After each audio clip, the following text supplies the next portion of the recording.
wide of gully, always down and controlled.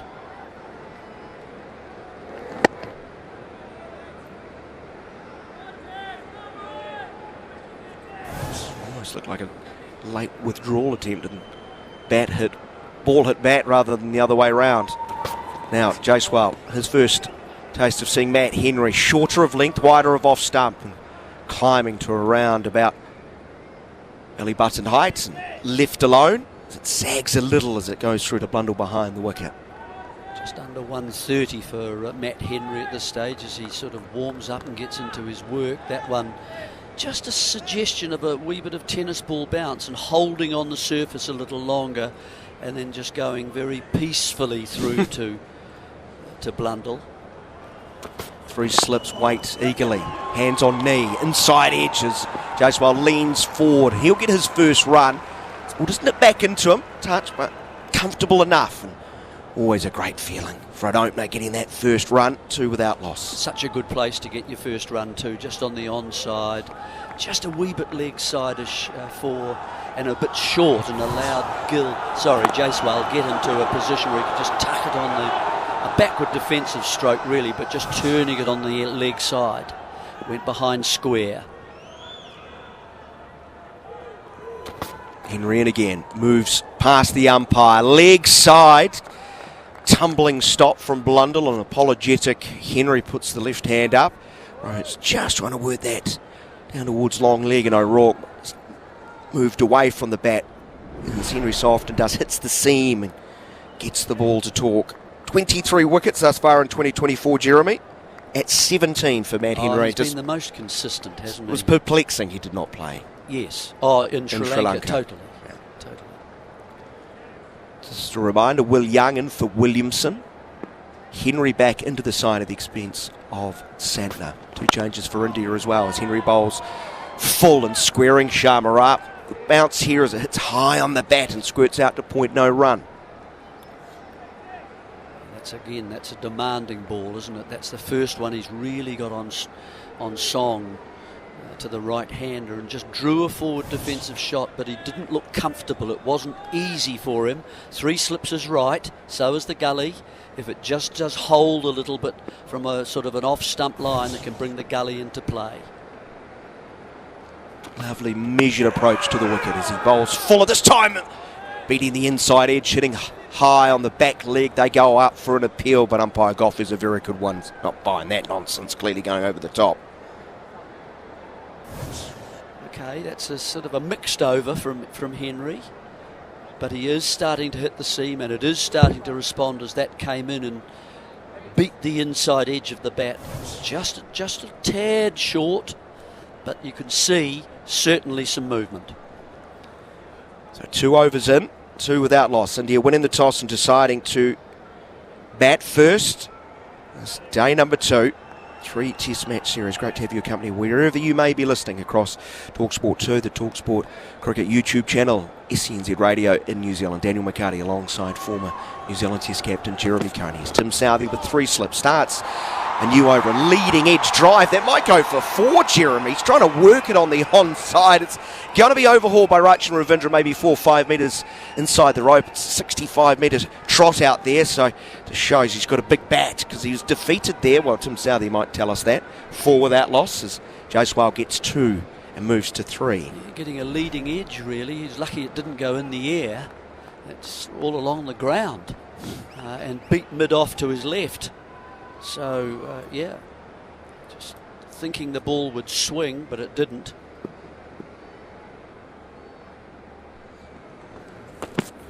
Under overcast skies, Southey bowls full and a ball that bends back late.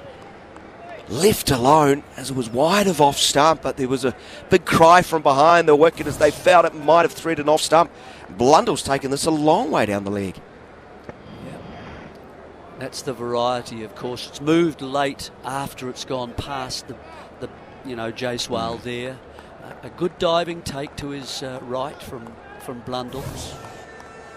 But these are encouraging signs if New Zealand can get this right in this first hour. And then the great question is, How long will these conditions stay how like much, this? and how much can they get it right? Exactly. Southey bowls a little bit wider of off stump, bending it back, but no stroke. And Jaiswal's really taking a very patient approach here, understandably so. 134 for Southey. He can afford to do this. He can afford to just go hard here in this first spell, once he's got his line and length right. And even if he comes a bit spent and exhausted, I think it's worth it for him to do that extra bit of pace so the batsmen can't adjust their strokes. He looks quite happy at the moment, Tim Southey, doesn't he? Good to see a little smile on his face as he bowls and goes past the outside edge. Natural variation off the seam away from the left-hander. Tries to catch his eye, Tim Southey, but genuine play and miss as Jaiswal trying to play an authoritative drive. That's why you need those 3 slips in there, Tom Latham. And he's got them there now. Good delivery, drew the drive. The width was out there, beaten, no doubt about that. That's that one that he just gets to just seam away slightly. You can see that isn't a bolt upright seam at all. It is rotating. Southey at the top of his mark, moves in, bowls, good leave. Now the 5th stump, pretty straight up and down from Tim Southey at 134k. The previous ball, just watching the replay, it has gone a very, very long way, Jarrod. And it's of a length that I think induced the stroke, wasn't it? He felt that he could actually drive that ball, but it has nipped away quite nicely. And at the pace that he's bowling, that's what I mean. It beats the outside edge, or it takes it. You can't adjust. I don't know if you're a nervous captain in the slip cordon and thinking, well, if it seems like that, how much is it going to spin? Oh, it's going to. Southey again. Here's runs, a drive that squirts off the outside edge of the bat. It's palmed down by backward point, takes the sting off it, still goes a long way towards the boundary. And there goes the road runner, Glenn Phillips, sprinting after. 2 more to the Indian total. And that's the end of 3 overs, where India, after winning the toss, batting first, is 6 without loss. Well, as far as the start of the match is concerned, that one beating Ravindra to his right here, who was around that cover point area, and Phillips set off after a good chase and saved a run. But as far as the conditions are concerned, I don't think the Indians would be surprised about this. It has been under, as I say, covers for a couple of days probably. You could see all the marks were there for the bowlers, that it was soft, and now it's up to the bowlers. Can they actually do the business and create the problems? Rohit Sharma on strike. Matt Henry, 3 slips. Full big appeal for LBW. Matt Henry celebrating as if it's a wicket. It's turned down. Then he's signalling to those behind the stump, I want a review, I want a review. 10 seconds on the DRS timer. Oh, I think he's going to have a go, isn't he? 5. They are. Well, Matt Henry, adamant, Jeremy. Yeah, the bigger appeal, and then immediately, giving the sign of the T to the captain. Beaten on the forward stroke. Height? Was it straight? And yes, well, that'll be the question. Has it held on the surface long enough to move? And now here's our first test of DRS. Well, at least they've got it in. Okay. Yeah. Here we go. That's pitching on. Off. Okay, he's played around it. He's actually looking to work the ball on the onside. It's gone past the outside edges. He's trying to play it through mid-wicket. Might be height. You might be right. It's hit the back pad, hasn't it? It has. Okay, ball going past the bat. Umpire Goff in his 39th Test match between bat and ball. Said no. Okay, if we can go for ball tracking when ready, please. It's hitting above on the flap, above the sort of the knee roll, everybody. Batting just outside his crease. So what's that? It's hit 6 or 7 inches in front of the crease line itself. Raucous but small crowd has gone oh so quiet. Umpire's call. Go back to Michael on field. New Zealand will retain the review. but the original decision was not out, and Matt Henry ain't a happy boy. And New Zealand, who've bowled very well through 3.1 overs, don't get that slice of luck. No, it's hitting the top of the stumps and not enough of the stumps, if you like. So New Zealand, as you say, a very close call for Rohit Sharma. New Zealand just have to keep working away. They're going to create opportunities here because of movement. If they get it right at their end, things will happen. Henry in again, shorter of length, gets past the inside edge and into the midriff. Right, Sharma doesn't look all that comfortable as a result. Not only of that delivery, but again, once more a stern examination from the right arm medium fast bowler from New Zealand.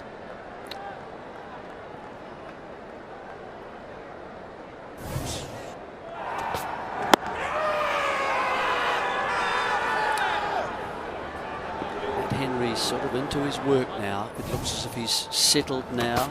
He's able to bowl a few overs. Pushed into the offside from the crease line by Sharma. Henry, who's a good athlete, gets out very quickly, picks up, spins, fires at the striker's end. Misses. I think they were home anyway. A single taken, 7 without loss halfway through the 4th over. The more that cover, and particularly that cover point area, they've got to understand that they've got to try and stop those runs, those singles, if you can. And it's better. It's going to go square or more. And if the bowler gets his bit right, it's going to be pitched up a little bit more, and you're going to get an outside sort of middle to the bat, and it's going to run square a little bit more, and you've got to be in to save that, to enable your bowler to continue to bowl at the same batsman. You don't want a left-right changing all the time. Now the left-hander Jaiswal from the crease line pushes a ball from middle stump into the offside. There will be no addition. Henry just over 135, 136 there in that delivery to Jaiswal, who's judged the line quite nicely so far. He's had one little bit of luck on a front edge and also a big drive that he missed from Southey. Otherwise he's looked relatively comfortable. 3 slips alongside Blundell behind the wicket. Here's another shot for LBW. Looked like it pitched outside of leg. No appeal / celebration from Matt Henry, but he looks frustrated. He knows conditions suiting the New Zealand seamers, but no breakthrough thus far, and they will not review despite having full complement of 3.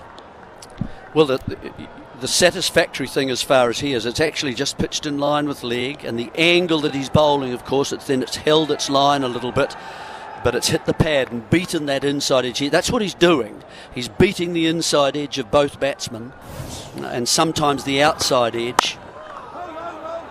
Walking towards the bowler is Jaiswal. That's one way to counter the seam, the swing, as he pushes the ball to the point region. The end of 4 overs, and you're batting first after winning the toss, 7 without loss. So a good little period of play for New Zealand, the last couple of overs. One from Southey, where he's not only swinging the ball, but he's able to get the angle away from Shubman Gill and bring the slips into play and gully.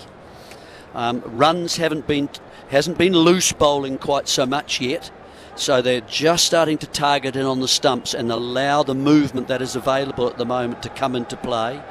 The lengths are starting to be better. They're bringing the batsmen forward, not allowing them a good look at the ball because it's too short.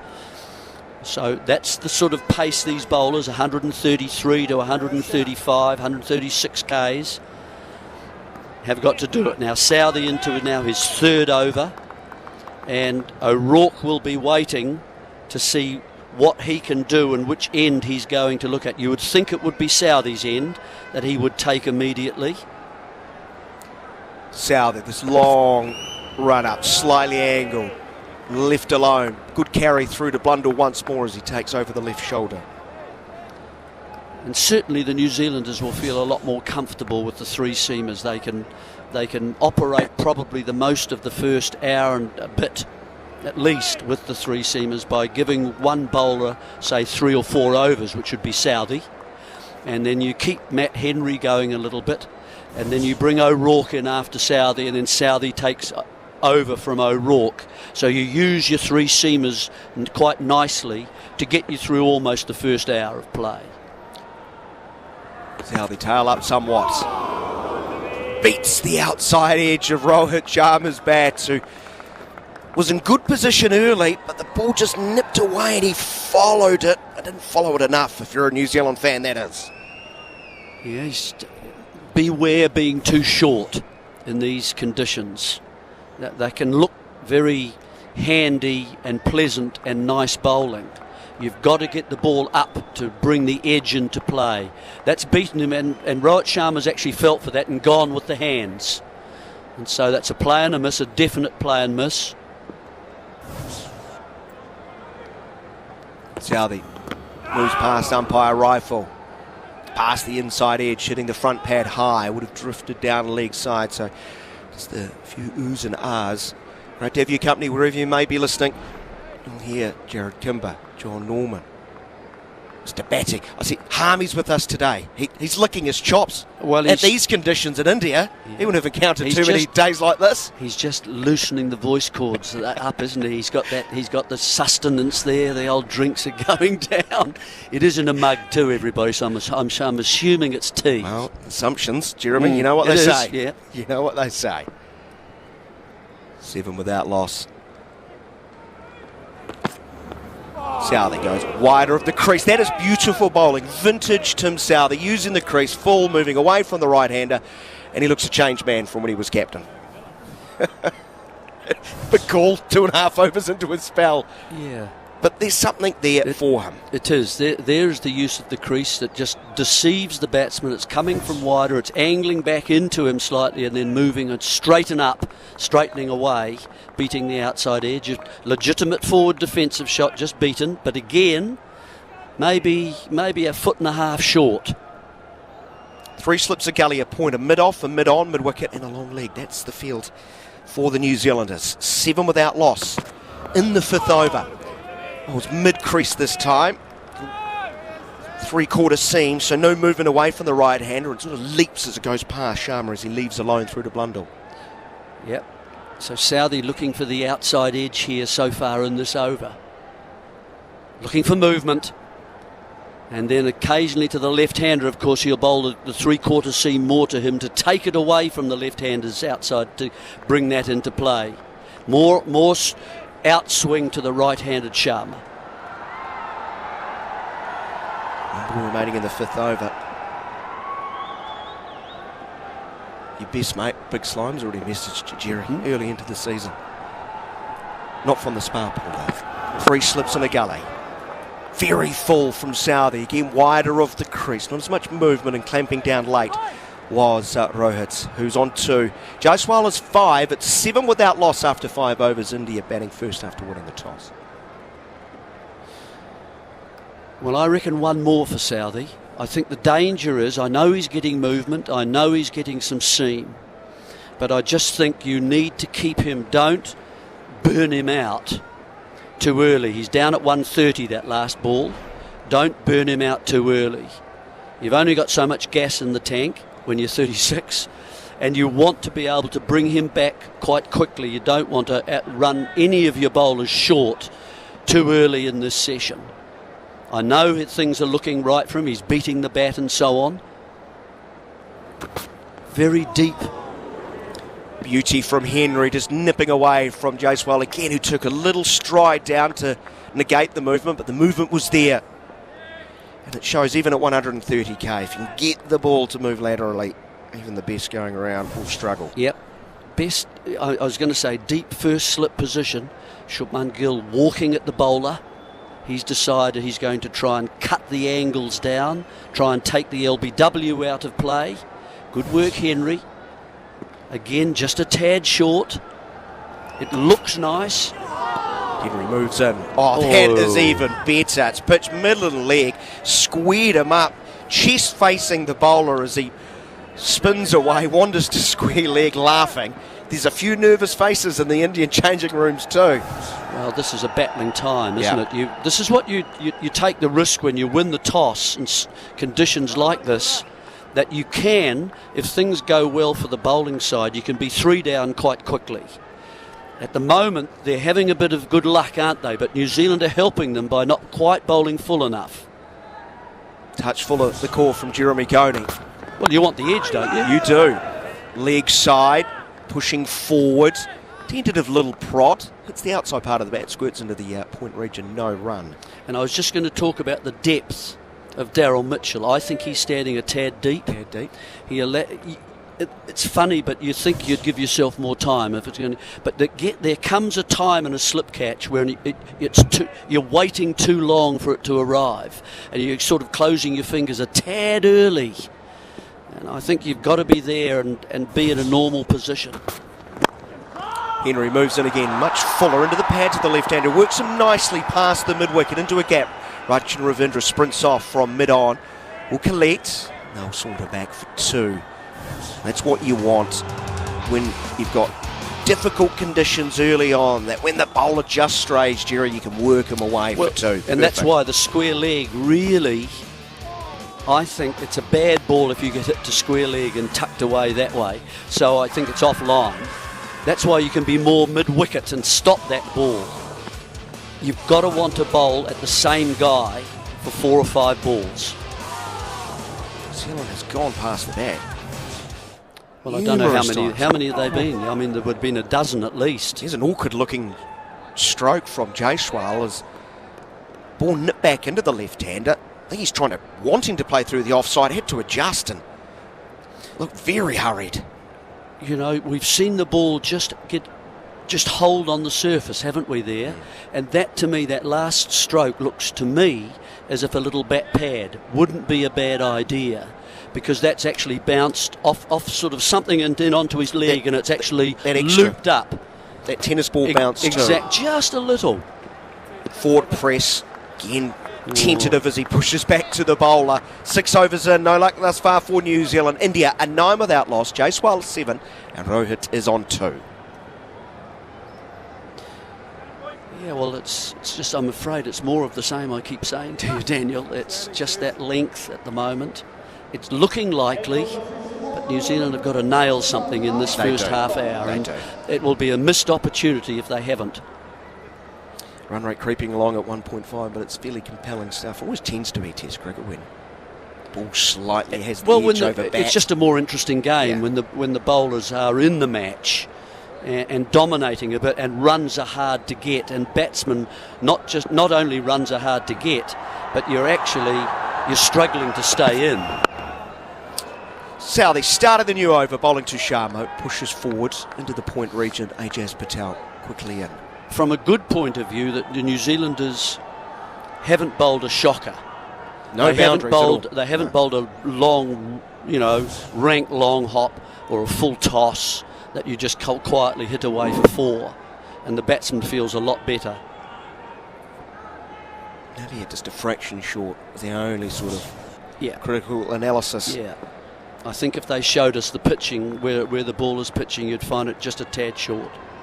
Fighting hard though, India, as they need to after pitch has been undercover for a couple of days. 3 slips in a gully behind the wicket of Southey, moves in again past the inside edge into the front pad, but going down the leg side.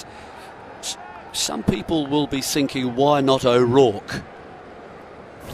And it's a fair thought, but I think maybe in these conditions, with the ball nipping a little bit and swinging a little bit, it might be worth the Southey option first, while the ball is still new and while he's fresh, to see if the movement. I mean, that's his game, isn't it? That's what he lives on. That's his food. New Zealand conditions, aren't they? Yes, and so I can understand the Southey choice as opposed to the O'Rourke. Southey bowls mid-crease and he's bowled! Big expensive drive, goes past the inside edge and smashes into the top of middle stump, and New Zealand get the reward they so richly deserve. Tim Southey has a wicket. It's 9 for 1 and Rohit departs for 2. Full ball, wasn't it? Very full. In fact, almost yorked him, did it? Or it go in between or underneath? I know it's going to go in between. I think it's just nip back. Ooh. Yes, nip back, good length, drew the stroke. And that's what will happen, I think, against some of the Indian batsmen who are not scoring as freely as they would like and as they expect to do. especially on a fast-scoring ground like Chinnaswamy. And he's gone hard at it and created the gap, so that hands have opened up the gap, bat and pad, and in between it went. I needn't tell you who's arriving in the middle. Yep. There's a VK sort of sign. It is. Okay, yeah. Smallish but loud crowd in has just got louder. Virat Kohli wanders out, little nod. He has great body language, the way he carries himself, always looks so confident. You know, I know some batsmen 9 for 1 with the ball sitting around might be crawling to get out there. Well, he may be confident, that'll be fine. I mean, with the ball moving like this, he'll be tested. You've only got to make a little mistake in these conditions, and it isn't easy. It's going to be a real battle for whoever's got the bat in their hand this morning if the bowlers get it right at their end.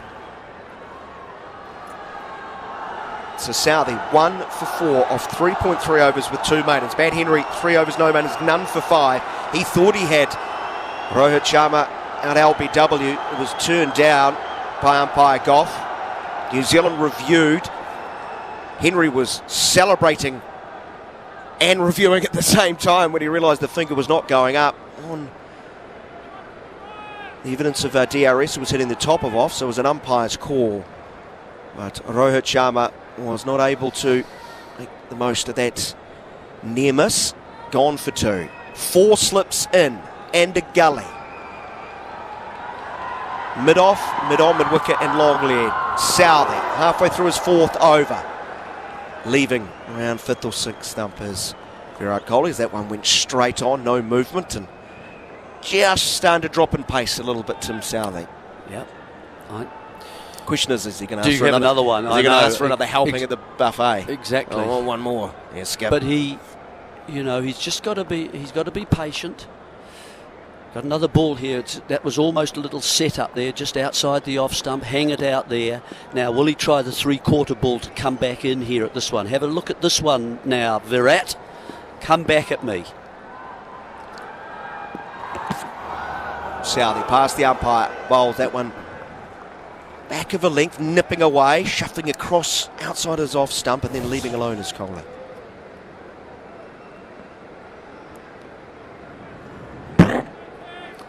A little shimmy actually from Rohit Sharma, wasn't it? A little shimmy down the wicket first to try and get close to the pitch of the ball, and he was looking to play a drive, a push drive, not a really expansive drive, and it's gone between bat and pad and hit the top of the leg stump pretty hard. And celebration, of course, from the New Zealand slip cordon.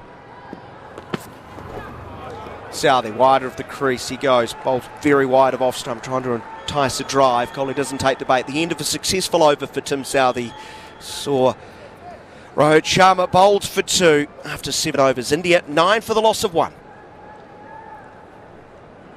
And Rohit Sharma continuing what you'd say by his incredibly high standards, bit of a lean period. Scores of 6 and 5 and 23 and 8 against Bangladesh in the recently completed series. But you only need to go back to March against England as Dharamsala. Last time he posted a big score, so it's a very short run of low scores for him. He will have to watch on now. Jaiswal on strike, the left-hander. A straight stance as he drives, catches the outside edge. It goes on the bounce to Phillips in the gully, I think. Good gully field too, isn't he? I've seen him take some. It's a kind of a position, both offensive and defensive, really. It's a position where you need to be good at diving as well. Quite often, I mean, Richard Hadley used to field there for when we were playing, and he was a goalkeeper, soccer.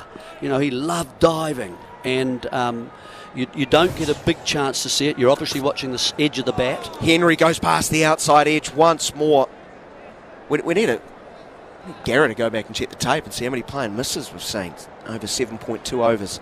Again, back of a length coming down was Jaiswal, and he's nipped it away. It's been quite a few, isn't it? Did you see Devon Conway there? Oh, yeah. A grimace. Yeah. He said, gee, just imagine if I was opening. And that is a player who I think is really fighting his defensive game, isn't he? Yes, he is. He really is. So he's a bit of empathy. Jaiswal's still there, and he backs away at the last as Matt Henry was right in his delivery stride. The Cantabrian gives him a beaming smile.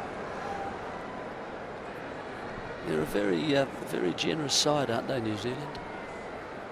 Too nice. Smile, smile, smile. Talk, chat. How are you today? Good, thank you. Good morning, Mr. Thompson.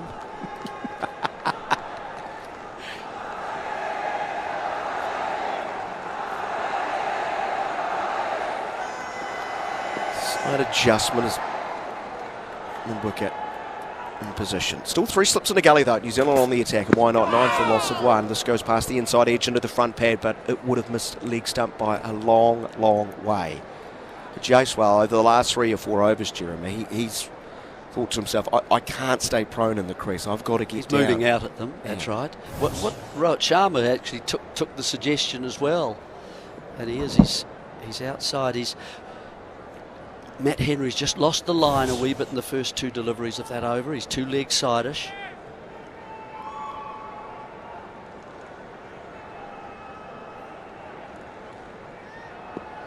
Heavily overcast conditions. Jaiswal batting a long way outside of his crease too. And this one's sawn in the half, is it? No, inside edge. They've gone up. Big appeal. Umpire Goff says no. New Zealand not as confident on this occasion, but it's not going to bring about a wicket. That is a beauty. Not many backward defensive shots are there from the Indian players. They're all walking, they're all getting a purposeful stride in. It beats the inside edge once again, takes the hip, the back hip if you like, and gone through and got a bit of bounce too. Just brushed pants, didn't it? That's why New Zealand went up. They heard something. Henry moves in again. But he nearly bowled. It's a low full toss. This shows how difficult it is. That is a buffet ball that should be dispatched to the boundary, and somehow he's conspired to get a bottom edge and nearly drag it back onto his leg stump from outside leg. It shows you how committed he is to that forward stroke, isn't he? He's absolutely committed himself to come forward. He's expecting it at middle stump and just outside off, and so he's missed the length of that ball, and it's nearly just tucked around the back pad and into the stumps. Yeah. As he shuffles forward. I think it might hit the back foot and just misses the off stump as it goes past. Would it have knocked the bails off is the question. Henry bowls again. Back of a length. Sparring at the ball, pulling out at the very last. What a thrilling opening 8 overs.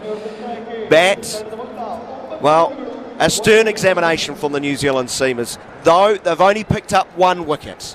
9 for the loss of 1 after 8. Jaiswal is on 7. Kohli yet to score. Sharma the man out, bowled Southee for 2, and it's over to Jarrod Kimber.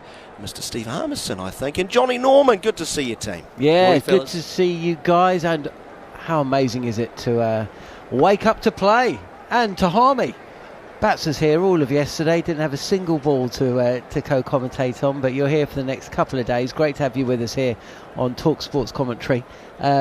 Jarrod, do you mind pressing the button which means that our viewers on the talkSPORT Cricket YouTube channel can see us in all of our glory? Have you taken away that offensive message on the back of your laptop, which was pride and place in the screen? My kids really like that story, by the way.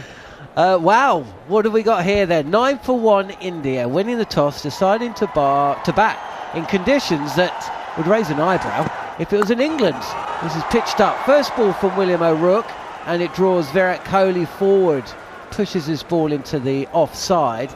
And as Jeremy Kohli just said, India, they're not hanging on the back foot, are they? They're trying to get forward. They're trying to negate the movement, and there's quite a lot of it. And these are almost perfect conditions for New Zealand's 3-man pace attack. Yeah, absolutely. Good morning. Good to be with you all. And I mean, I look at this and it's perfect to Southee in for Henry. I mean, you've got to get the ball fuller, like Jeremy's been saying.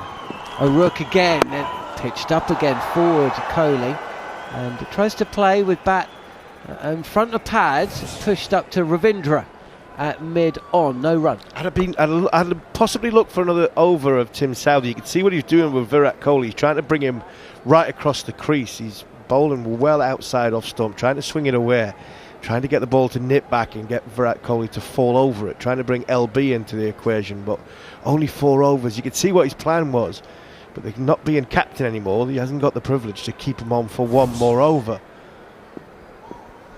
Kohli, India's number 3, yet to get off the mark. A little movement across the stumps, lets this one go. Interesting to see your thoughts on William O'Rourke as well, because he's a bowler that has just burst onto the scene, played for New Zealand against Australia, and I think he's going to be playing against England when we're there at the end of the year as well. Yeah, he looks a good tall release point, getting right over the top, good pace, 140 so far, only 3 balls into his test match. He looks a big lad, strapping, big shoulders, quite a straight run up, hits the crease quite hard. I'd imagine he himself into trouble, crossing himself a little bit. This is a touch wide, left alone by Kohli. But bounce, that's the thing. We're talking about playing on Indian surface where you don't get a lot of bounce. There has been a lot of bounce here this morning at the Chinnaswamy, especially from that fuller kiss the deck length, where someone like Will O'Rourke isn't a kiss the deck bowler, he's more of a hit the deck bowler, and he's got to try and he'd be fighting with himself a little bit to try and get that little bit fuller. I'd say Will O'Rourke's natural length will be around about that 5.5 metres, 6 metre mark. He needs to get that bit fuller. If he does, he's in the game with the ball bouncing the way it is. 9 for 1 then India as Kohli shapes up to defend. This takes that comes off a thick inside edge to square leg, no run, 9 for 1. I don't want to lower the tone from the excellent analysis from Steve Harmison, but it does appear to me like his trousers are too small, and they seem to be coming up to his shins. Have you noticed that? Like he's picked up Tom Latham's trousers this morning. Yeah, it rained all day yesterday though, didn't it? So he's possibly expecting that little bit of a flood. So no, it's one size fits all trousers.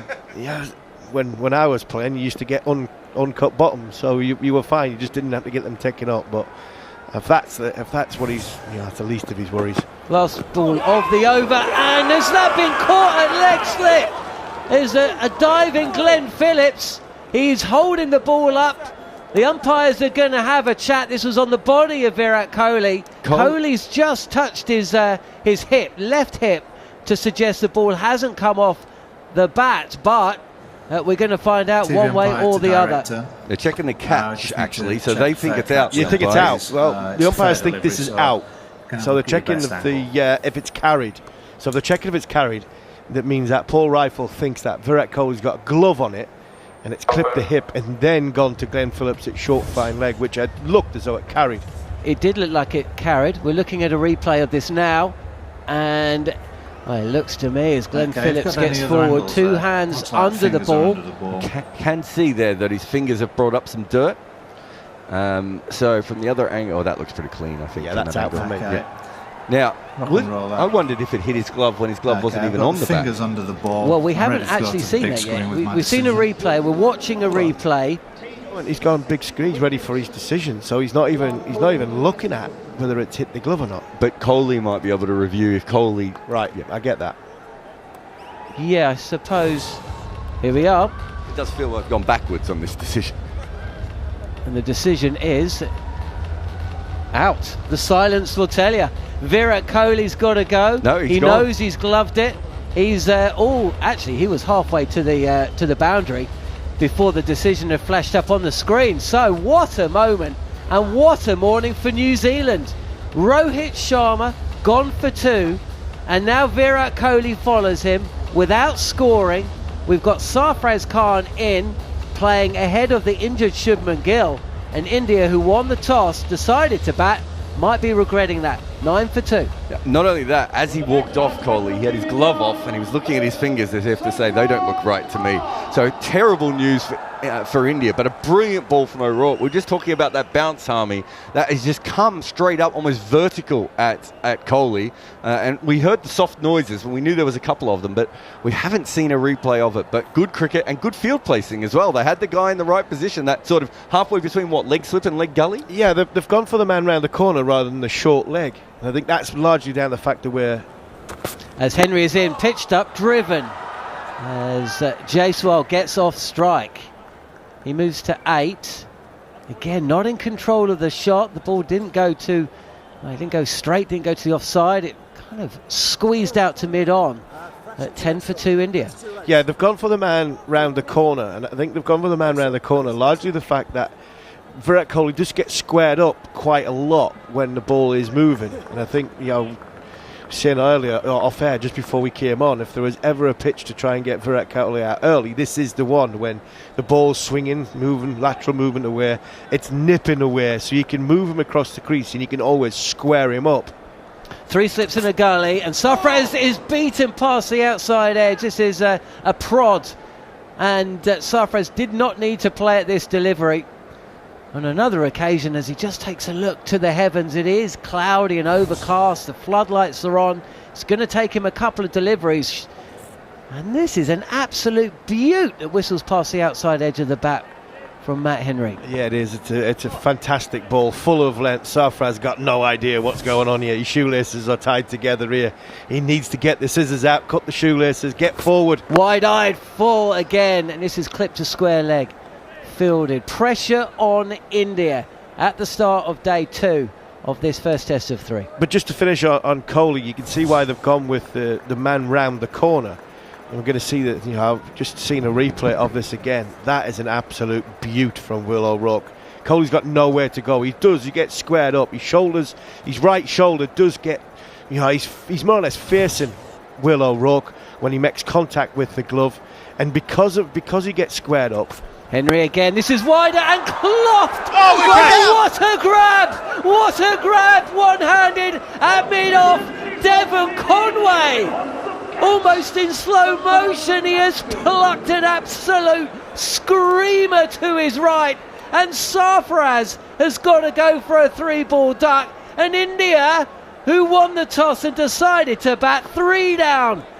New Zealand all over them. India 10 for 3. He's got a half volley here, Sarfraz. His feet are still going nowhere. Plays away from his body, high up on the bat. And he's thinking, right, I'm going to have a good go at this here. What a catch that is from Devon Conway. Diving to his right. He's actually laughing and smiling in the midair. He thinks he's caught this before he actually makes contact with his fingers. Matt Henry is just, his facial expressions is absolutely brilliant. What a catch from Devon Conway. Sarfraz, I know it's only 3 balls, but that's one of the worst 3-ball ducks I've ever seen. And India, wow, 10 for 3, New Zealand, in a morning where India have won the toss and played 3 spinners and decided to bat first on a whole heap of pain. Just that shot is extraordinary because the ball's at the top of the stumps when he plays that shot, and he sees the length and thinks to himself, well, that's full, I can play the drive. He doesn't move or anything, it's just his bat comes through, and it is such an ugly looking swing. Incredible that Sarfraz, that's some big questions on Sarfraz now, because we've been wondering how he will go when we don't see him in traditional Asian conditions. To be fair, I don't think we can take a lot of analysis out of those 3 balls, Harmy, other than the fact that he wants them erased from the internet. Yeah, I think if anybody, teams around the world are watching and they do get on a pitch which has either got a little bit in it, sideways movement, or got a bit of bounce in it, I think Sarfraz's number is well and truly taken from a bowler's point of view, because I know where I'd be bowling at him. It looked as though he's walked out to the crease and gone, I don't fancy this. I really don't fancy this. Unless it's up, I can have a swing at it, but if it's moving or it's coming back at me or it's potentially going to hit me, then this is not for me. It really looked as though that was his mindset in them 3 balls. Got nowhere near the first one. Second one, he was a bit airy-fairy. And the third one, yes, it was a little bit fuller, it bounced a little bit, but it was a shocking shot for somebody who was batting at number 4 for India in Test match cricket. It's big pressure by New Zealand, great pressure by Southee and Henry. And Henry now, after the first 2 or 3 overs, he's starting to get reward. He's had a DRS go against him. He's had a couple of calls.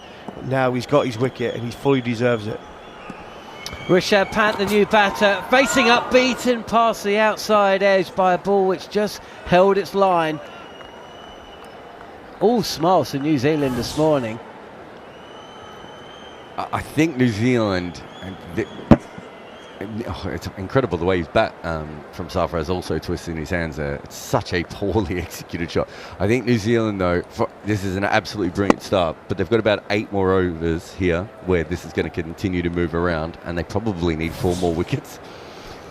Last ball of Henry's over. This is clipped airily square of the wicket by Rishabh Pant. He certainly will come through for 1 and back for a second. Now, here's a guy that, like the Kiwis, at the moment, plays with a smile.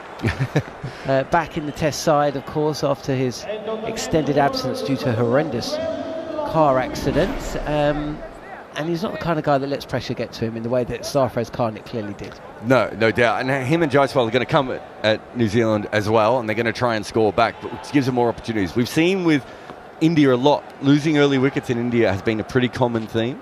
And then what has happened is the ball gets soft and suddenly you can score a lot easier. And Jadeja just bats out about 40 overs for a 40-odd and gets them to a decent total. And then their bowlers completely dominate. So New Zealand have to keep pushing here. They haven't, it's great getting Kohli and Rohit out early. That's not where this ends, because once this ball gets soft, it's a different game. William O'Rourke is back for his second over. And again, this is extravagant bounce. Left alone by Jaiswal. 12 for 3 India. Yeah, I get what you're saying, Jarrod, but I think it'll move and it'll do a little bit more for a little bit longer. I think the way the surface is out there at this moment in time, I think the way the temperature is out there at this moment in time, I don't think it's as stifling hot as what it normally is. It's not going to be as abrasive, so the ball's not going to get as soft earlier in the contest, so I think they might have a little bit more than what they normally have out in India. Again, this is slightly fuller than what you'd expect from O'Rourke. Jaiswal just seems to be hurried up a little, gets behind the ball in line with the stumps. No run. I understand what you're saying, but what basically these SG balls have been going soft. And if you have a look, this is what Bangladesh did. Bangladesh had India, 23 for 3, I think, was it, John, in that first test against them. They still ended up making over 300, and they're very good at batting in that middle part of the innings. They've been struggling at the top, India, for a little while now, but they're very good in that middle part of the innings, and that's the bit that you've got to concentrate on. O'Rourke again. This is having Jaiswal riding the bounce. The ball just pops out a couple of feet in front of him. No run, 12 for 3. The other thing, of course, is New Zealand's strength is now these 3. Yeah. These 3. Coming after this, Ajaz Patel. Great interview with him, myself and Jarrod on the talkSPORT Cricket YouTube channel if you want to go and check that out. And then they've got Glenn Phillips and Rachin Ravindra. So how many, and we know through our conversations with Jeremy and the team over in New Zealand and what we've been saying, Tim Southee gets less effective as the innings progresses. So the time does feel like it's now, and if you can get rid of a Rishabh Pant or a Jaiswal, one of these two, with only 30 or 40 on the board, if you don't, then come lunch or tea, then this scorecard's going to look a lot healthier for India. Yeah, and I think that is the point I'm trying to make, is that at this moment in time, with Will O'Rourke, Tim Southee will follow Henry, I'd be encouraging O'Rourke to be aggressive. Go a little bit, as much as I think we talked about it earlier, go fuller, but I think the time now is possibly to go that little bit shorter, to go at Rishabh Pant. Beats the outside edge of Jaiswal's bat. He's 8 from 33. Rishabh Pant, the new batter at the crease. If you're just joining us, either in the UK on talkSPORT 2 or in New Zealand or on SENZ or via the talkSPORT Cricket YouTube channel, well, where have you been? 12 for 3. India winning the toss, deciding to bat. Rohit Sharma bowled Tim Southee for 2. Virat Kohli caught well by Glenn Phillips down the leg side. At a kind of leg slip, leg gully position by Glenn Phillips for a duck. And Sarfraz Khan, 3-ball duck before he was brilliantly caught by Devon Conway at mid-off. Again, left alone by Jaiswal. India 12 for 3. It does tell you a little bit about how cricket has changed, though, isn't it? He's brilliantly caught, and they're 12 for 3, and he was caught at mid-off. He wasn't dead batting it, was he? He was like, oh, that's full, I'll throw my bat through it, and he literally threw his bat. He almost dropped his bat, So much so that it twisted his hands. It's a different kind of cricket. But really fascinated with Sarfaraz Khan and what this means for him, because we've seen him look so absolutely in control of what he does when he comes in the middle order and he's playing spin on even wickets that rag. Here's a rook again. Oh, what a delivery from the youngster. This is just a fraction shorter. It's straight, it's fast, but it's that bounce. And Jaiswal is playing in his crease, trying to play defensively. He's just trying to block.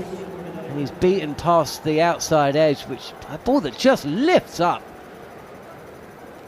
Possibly plays inside the line there as well, does Jaiswal. This is a proper old examination. It's very good from Willow Rock. 2 overs into his Test series in India. He's got the big wicket of Virat Kohli. He's getting the ball to bounce. It's moving. It's nipping back. Just a picture of Tim Southey there. I'm sure he'll be on from Matt Henry's end after this over, and talked about it earlier, trying to get the ball. Yeah, I don't mind that length as much as I would like it a little bit fuller, but the odd one at that back of the length. Henry it is. This time the ball shaping back into the stumps, but left alone on length for sure, and line by Rishabh Pant, who's 2 not out. 12 for 3 India. Just the second time India have lost 3 wickets in the first innings, with 10 on the board. The last time against New Zealand in Auckland at a famous test match, actually. New Zealand won that one. I was there for day 5. Neil Wagner running through the Indians, beaten again. An even better delivery from Henry, just pushed up a fraction, and Pant, he comes forward but he's not sure. It's certainly not a full stride forward, and it beats the outside edge again. Yeah, it's a good delivery, but also from Rishabh Pant's point of view, he didn't push at it. He's not pushing at it. He's playing down. He's keeping his bat close proximity to his body. He's not pushing it away from it. He's, from a shoulders point of view, he's not open. So to sort of open up that outside edge.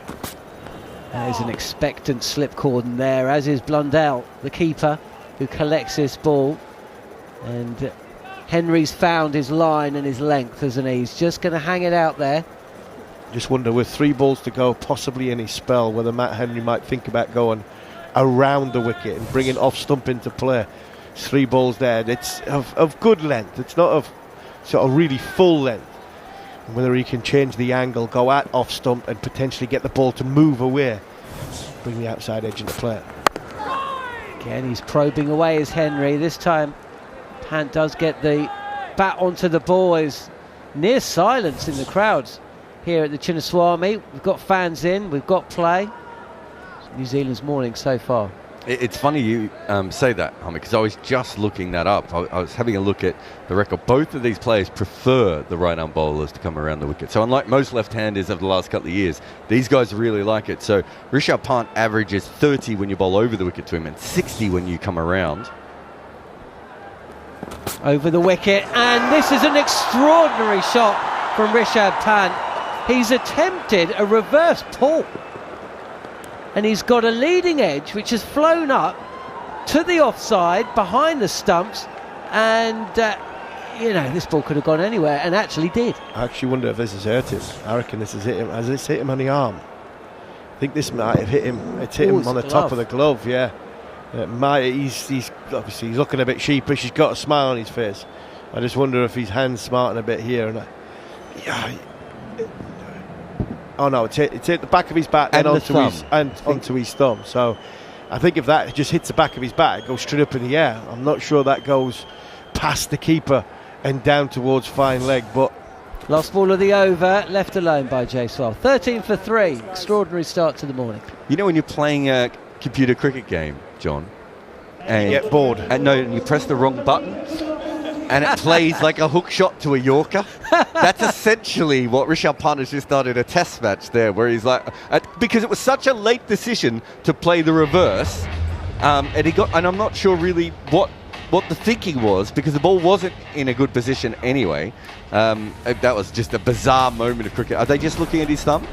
No, it's Drinks. Oh, it is drinks. Yeah, we started. I think we started. Yeah, we've had an hour and 5 minutes. So just to finish the over and around the wicket stuff. So Jaiswal over the wicket averages 30 as well, and around the wicket averages 178 to right-arm seam bowlers so far. But I do think this is a different kind of surface. Different surface. That's why I'd have gone different surface. The few factors where I would have been, potentially tempted if I was at mid-on and mid-off, and speaking to the bowler and talking to Matt Henry, and it would just be a gut thing.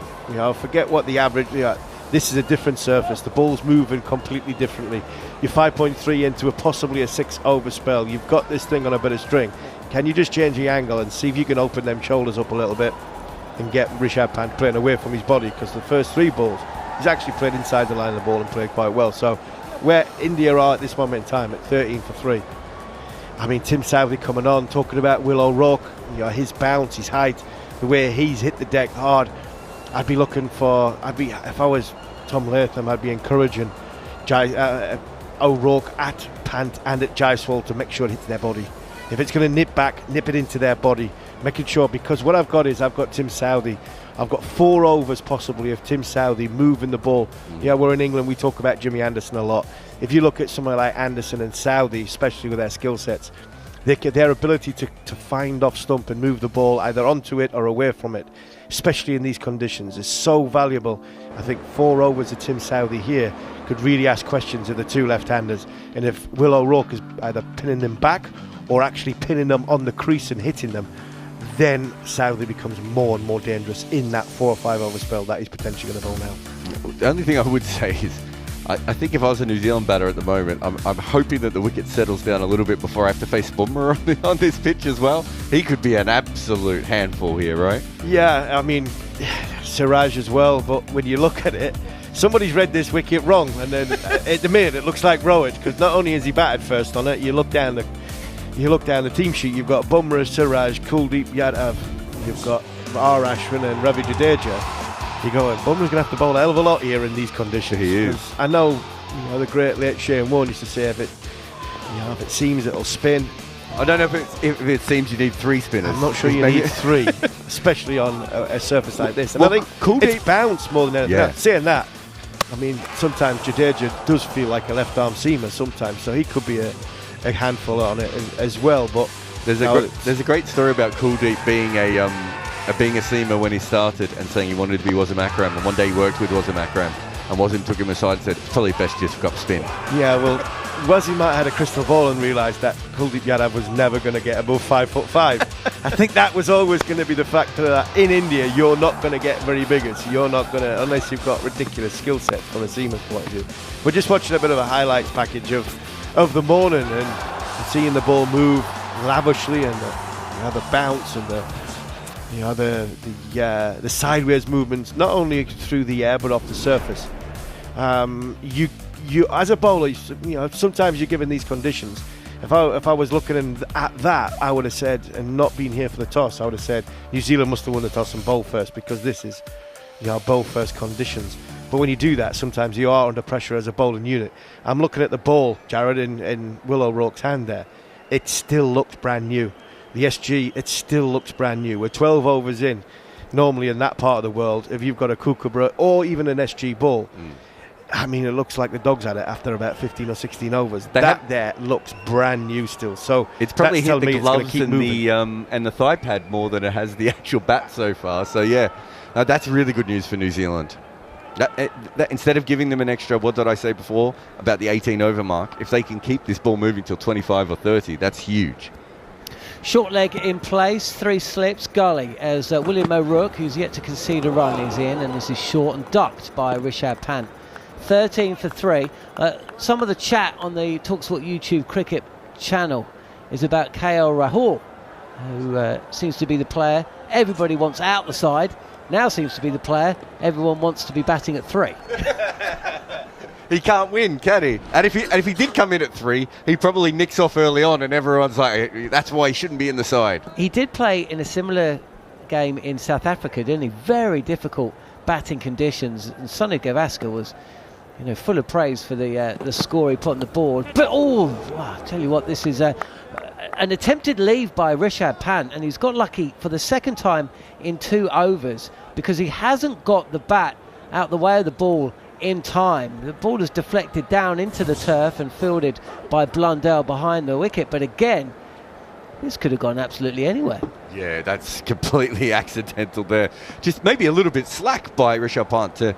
He was sort of casually getting the bat out of the way. Daryl Mitchell's giant hand covers his giant face in shock. I'm not sure if we've got catching stats on Daryl Mitchell, but I still wonder at times about him in the slip cordon. He does seem to put down a few, but he's there at first slip, as this is not quite ridded by Pant. He doesn't have to get up on his toes, but it's just under the armpit. It's where you don't want the fast bowler to be bowling with a newish ball. 13 for 3. You mentioned before, Jarrod, about Sarfraz, talking about catches and getting people out at mid-on or mid-off, whatever.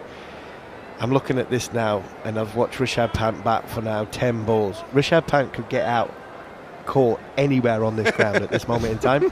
I honestly really think he could have one almighty hack. I'd be tempted to put a man down at third because it literally could go there. A rook again, ducked by Pant. Yeah, I mean, the fielder at short leg has been pushed out. About 10 yards in from the boundary, backward a square on the leg side. I wonder, just a surprise bouncer in there. Maybe not from a rook, where you're kind of expecting it, but in that last Henry over, just before Pant attempted that ridiculous reverse pull.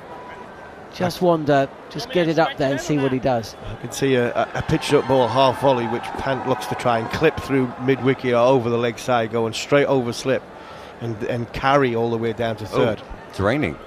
Oh, you say that as though it's a good thing. I didn't say it like it was a good thing. I said it more that I didn't think it was supposed to rain. And we're coming off. It's definitely not a good thing. That is a bad thing for New Zealand, bad thing for the game, bad thing for the spectators. I'm not convinced you're right there, John. I reckon this is a good thing for New Zealand. Well, it depends on when we come back. Yeah, I think it's not a bad thing for New Zealand. Matt Henry has got this thing on a bit of string. Willow Rook started quite well. 2 experienced bowlers in Henry and Southey. All you're doing basically is giving them a chance to get their boots up and a rest. Now the use of a spinner in Patel or in Glenn Phillips just kicks that can miles down the road. Southey comes back for another 5 overs here. Henry gets another 5 overs. O'Rourke gets another spell. All of a sudden, when the ball's moving about a bit and it's still quite hard, India are going to have to face 25, 30 overs without even a spin bowler coming into the equation. It's not a bad thing, as long as it's, like Jarrod said, it's not forecast for all day. A little 15-20 minute break here I reckon will do New Zealand a world of good. Well, as someone who had to commentate or rather broadcast for the best part of 6 hours yesterday, as I, Jarrod, Daniel and Jeremy did, it's more the fear. Have they set up Hawkeye? Do we have to wait an hour and a half for Hawkeye? Does Harvey know? See if Harvey knows this rule. What's that? So yesterday we're watching and we're thinking, okay, the rain is stopping, so maybe there's a chance to get back on. Suddenly there's just a random bit on the TV commentary that says, unfortunately there'll be an hour and a half delay even when it's dry, because once they take the covers off the wicket, they haven't set up Hawkeye yet. Set up Hawkeye? Yeah, because you can't set up Hawkeye until the covers are off, and because it had been raining for the days preceding the test match, there wasn't actually a chance to calibrate the Hawkeye machines. It takes an hour and a half, so we would have had an extra hour and a half delay anyway yesterday. Oh my word. Well, it's a brilliant sport, isn't it? I mean, we talk about it, especially we're broadcasting here from England, and we're talking about a lot of things that at the end of this English summer where we do punch ourselves royally in the face, and we do it well, not only in England but the game of cricket in the whole. Why can't we just do something simple? I'm thinking out of the box here. Why don't we just go back to what we used to? 2 men at the other end of the field making a decision, and the players just stick with it. I would have just thought that that's what you would have done yesterday. Someone would have just made a decision to be like, look, we get it. You're good umpires. Yeah. Give a decision. It's players unfortunate, accept it. and everyone's just going to have to handle it. But it's the same for the batting team and the bowling team. We're going to go out there without the umpires, without the Hawkeye. Especially, Jarrod, with no toss at the time. So you're going, well, the minute this game starts, you've got to factor that in at the toss, whether you want Hawkeye or you don't want Hawkeye, whether you want to bat or you bowl, especially if it's going to move around a bit. So definitely, that just seems bizarre to me. I would have thought the 2 captains would have come together and gone, well, if this is ready to go, let's just get on with the game. And especially with two experienced umpires as well, Goff and Rifle. Rifle.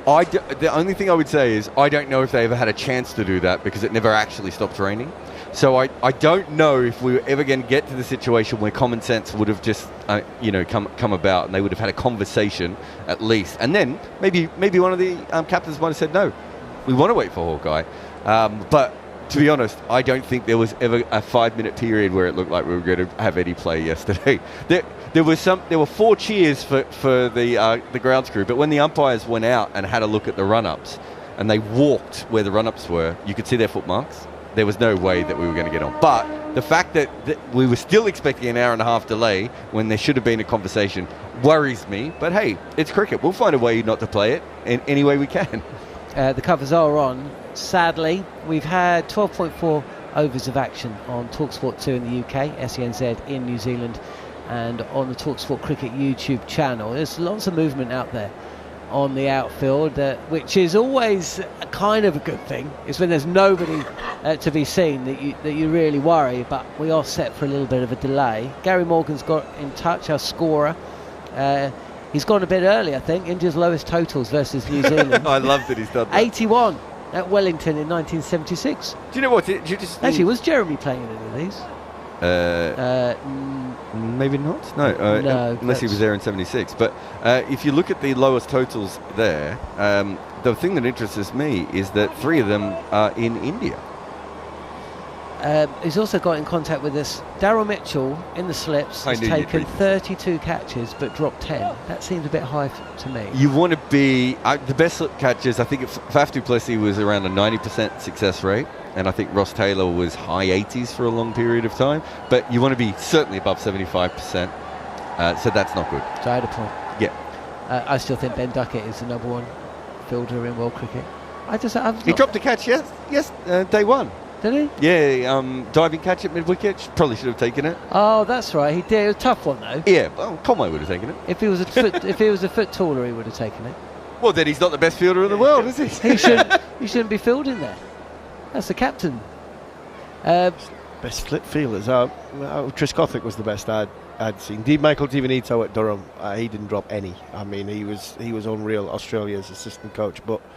You look at Triscothick in first slip in England. I mean, if I seen Trez. I mean, we went through some wicketkeepers then as well, and who were picked more for their batting than the keeping side of it to have the side. What a slip fielder Trez was, and he would have people diving in front of him and all sorts, and still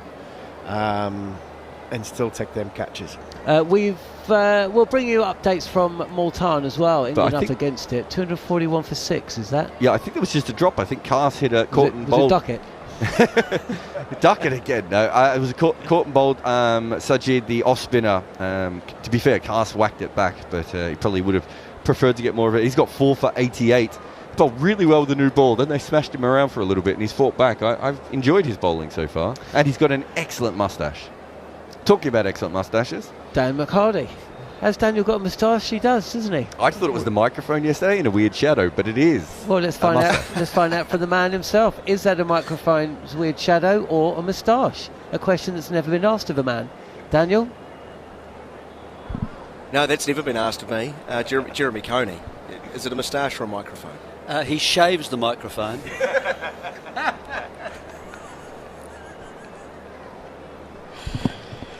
Thank you, Jerry. Lovely to see you. Thank you, team. Do appreciate it. Oh, so far so good. If you're a New Zealand fan, that is. Great to have your company. Jerry, is this a good thing from a New Zealand perspective? Army believes so. It was. Oh, you mean to go off? Yeah. Yeah, I think it is. I think it gives people like Southey a break, so that you come back refreshed, ready to go again. I don't think that the ball is going to get. They're not going to go out so it gets wet immediately. So that's a good sign for them. And I agree with him. I think I heard him say the ball looks new still, and it does for me. I would also say much better fielding by New Zealand so far. I've been a bit critical about the deterioration in their fielding, but we've seen so far a good diving catch coming forward by Phillips at wide leg slip. And also we've seen a very good one-handed diving grab by Conway, who was up close hunting in to save the single, and it was almost behind him when he got it actually. So the catches that have arrived, 2 good catches taken so far, between 12 and 13 overs, no boundaries so far from the New Zealand bowlers, so all that's good. They've gone past the edge of the bat probably a dozen to 20 times. That might say that bowlers the pace of Henry and Southey are bowling just a tad short, but they've been beaten. O'Rourke seemed to me to be moving the ball slightly across the left-handers, and he's also got a pace that's making them just a tad uncomfortable as well. So overall, I mean, I'm sure the New Zealanders, they sit down, it's very different from 602 for 5 in the heat at Gaul, you know, and you've dropped about 3 catches. Yeah, watching Mendes just make Test cricket look easy. Yeah, so this is a bit different, and the feeling in the side, I'm sure, will be a lot better and upbeat. But it's only a start. It's only a start. And the television graphic gives us cause for optimism. It's telling us play interrupted by rain. Not incessant rain. No. Today I have some interesting comments on that. Excellent stuff. I think Harmy has stayed with us. Harmy, explain especially to the New Zealand listeners, a different type of ball, because a lot of New Zealand listeners right now might be thinking, gee, this is great, but how long is it going to last? Harmy, did you bowl with the SG ball? Yeah, I bowl with the SG ball. It's probably, generally it's an in-betweener, isn't it? It's an in-between a Duke ball that we'd have in England, which would be a lot more durable, stay harder for longer. The seam then the Kookaburra stays harder than the Kookaburra longer. In between that and the Kookaburra, I said about 10 minutes ago, 15 minutes ago, this is a good thing for New Zealand because Southey and O'Rourke and Henry can get their boots up and get some fluids into them to come again another spell where 30 overs into the game before we see a spinner. Now, it wouldn't be a good thing if you're playing with a Kookaburra, because if you play with a Kookaburra and it gets slightly wet, that's it. Ball's gone. I mean, it goes soft. Swells. Swells. So I think that's the seam. And the seam just, well, the seam goes anywhere. The seam naturally goes soft and it naturally goes into the ball. And I think what you have with the SG ball, a little bit like the Duke in England, that seam will stay pronounced for a longer period of time.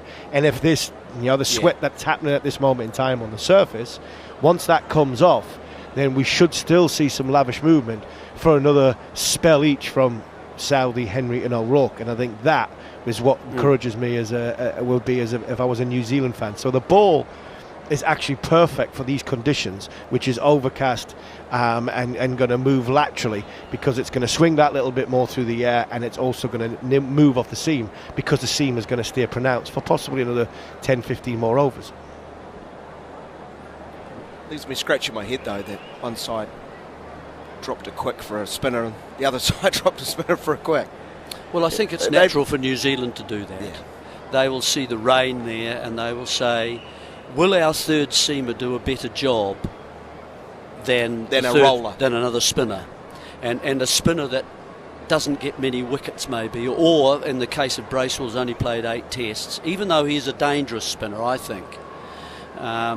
And they probably would have played Ajaz, well, that's what they're playing here. Ajaz Patel is the one spinner, aren't they? And having 2 part-timers to back him up.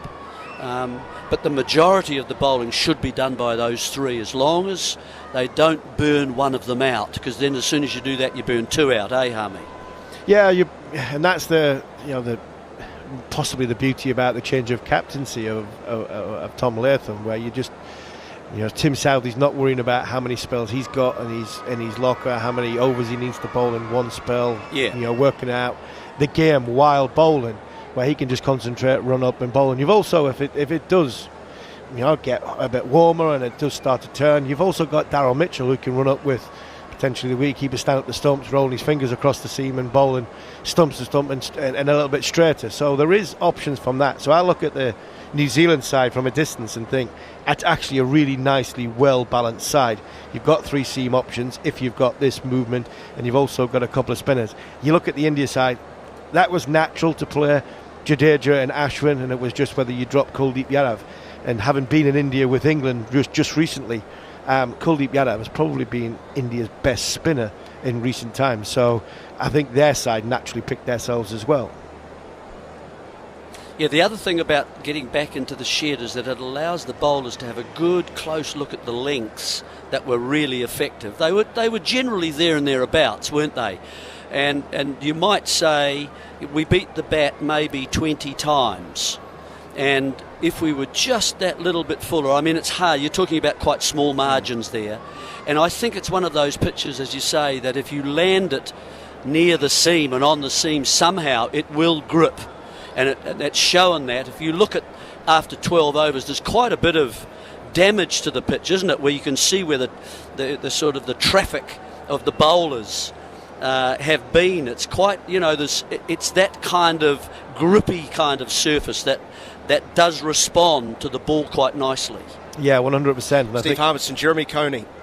Sorry, no. To go on that is it's the tackiness of the surface, the indentations, which the seamers will enjoy as well. I mean, I wouldn't fancy facing Jasprit Bumrah if these indentations get a little bit. I mean, the sun comes out of the Chinnaswamy for the next 3 days. He could be a bit of a challenge on days 4 and 5 with the ball just either hitting either side of these indentations. But if New Zealand can put India under so much pressure, that's it. But as a bowl from a seam bowler's point of view, it's harder when you're trying to say, let's get it up there, get it up as full as you possibly can and see the movement. I think what I've always seen and said about, especially what you had in this morning as well, is that when you also are trying to work out and move a batter across the crease. I mentioned a little bit earlier when I first came on commentary when Tim Southee moved Virat Kohli away. I mean, he swung it away, and by the naked eye you're going, you're bowling too wide, you're possibly bowling too full and bowling too wide. But you can see from a bowler's point of view, he's bowling to a plan. He's moving Virat Kohli's eye line from over the top of middling leg onto possibly off stump because he's dragging him across the crease, and that's why Southee's been the bowler he has. One for the one that nip back, like the one for Rohit Sharma, and try and get him to come back into LBW or an inside edge, and at the end that's how they got him out. So as much as sometimes you see and you think, right, it's a bit wide or it's a bit short, they're actually bowling to a plan, and they've got to hit the execution button, and when they hit the execution button, they've actually done that perfect this morning. Yeah, that's just the setting them up. Absolutely, moving them around. That's exactly right. So yeah, you were going to say something? No, I was just going to encourage people to contribute. Jeremy Coney, Steve Harmison with me, Daniel McHardy. If you want to contribute, you can go to the talkSPORT YouTube channel. You can leave a comment there. We'll pick those up. For those in New Zealand, you can pick up your phone and send us a message. Send it to 8833. I wonder how Shag is feeling, who sent a message 2 minutes into the test match. Well, he normally has his glass of wine in the hot tub, doesn't he? No, that's Slime. Oh, Slime. That's Slime. Okay. Shag Southee, and Slime. Is Southee playing as a seamer or spinner? Bracewell should have played instead of him, Old Boys Club under Latham. Okay. He's quite a polarising figure, Tim Southee, but it's nice to see a smile on his face, understandably so, at 13 for the loss of 3. India, after they won the toss, batted first 12.4 overs. And what have you seen from Southee? Just from my eye, firstly, a little bit quicker. He's been predominantly, maybe it was the heat and so on in Sri Lanka, but he was sort of 126 to 130, occasionally 131, but no more than that. Here I thought this morning, whether the gun is set it a certain way, who knows, but it was up above 130, wasn't it? And he was getting to 134, 135 actually there once, I noticed. So he bowled 5 overs, and that's plenty. And now with this rest, of course, he can come back now at any stage. So that gives it's kind of like starting again, isn't it, for the New Zealand seamers. Matt Henry been metronomic as he has been all throughout 2024. This is his 5th test. 24 wickets at about 18, I think. Excellent so far this season. Will O'Rourke, still very early in his career, just 20 test wickets. But everything looks uncomfortable from a batsman's perspective, even defending, hitting so high up on the bat. Looks like he's quite a talent. I guess the only thing with O'Rourke is that on a pitch like this, I think the odd short ball, absolutely. and especially to the left-hander, if he's swinging it slightly and it's straight, when it's straight, and I thought he made Jaiswal look a little bit uncomfortable at times, where he was closed off a little bit against defending that sort of short ball that was in more at the front of the body. And then he's getting the ball, as I say, just to sort of move across the left-handers, 2 of them in at the moment, of course, so that's quite useful. There is a temptation to go around the wicket and straighten that ball to bring the stumps into play a bit more.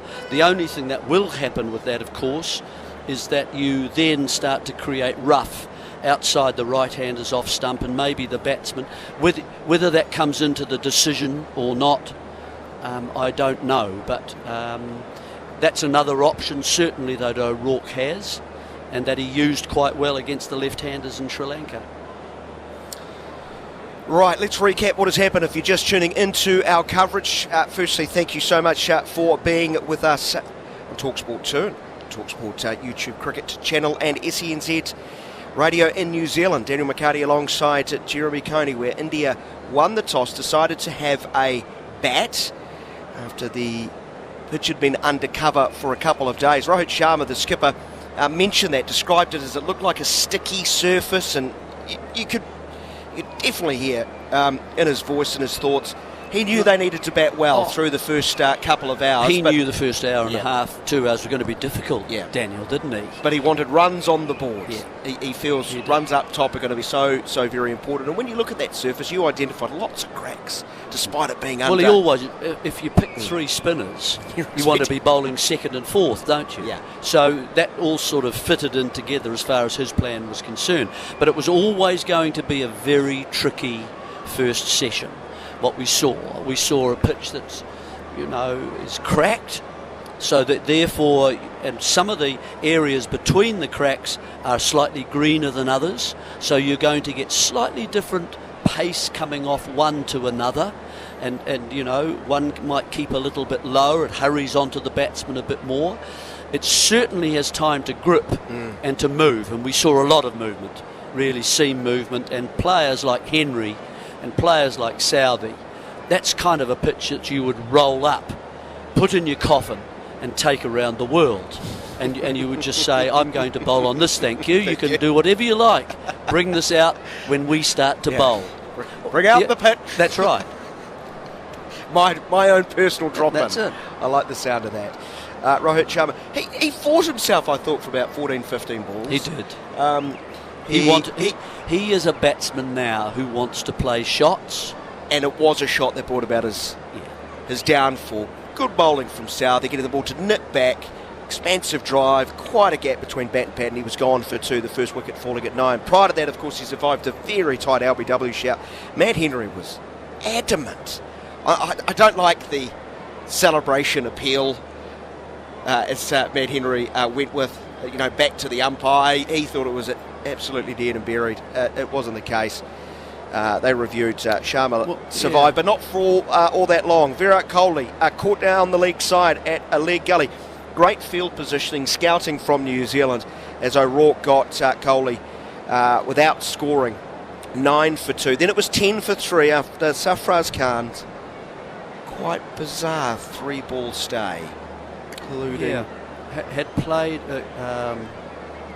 played a very attacking kind of stroke, but nowhere near to that ball, really. I mean, it wasn't the ball to play that shot, was it?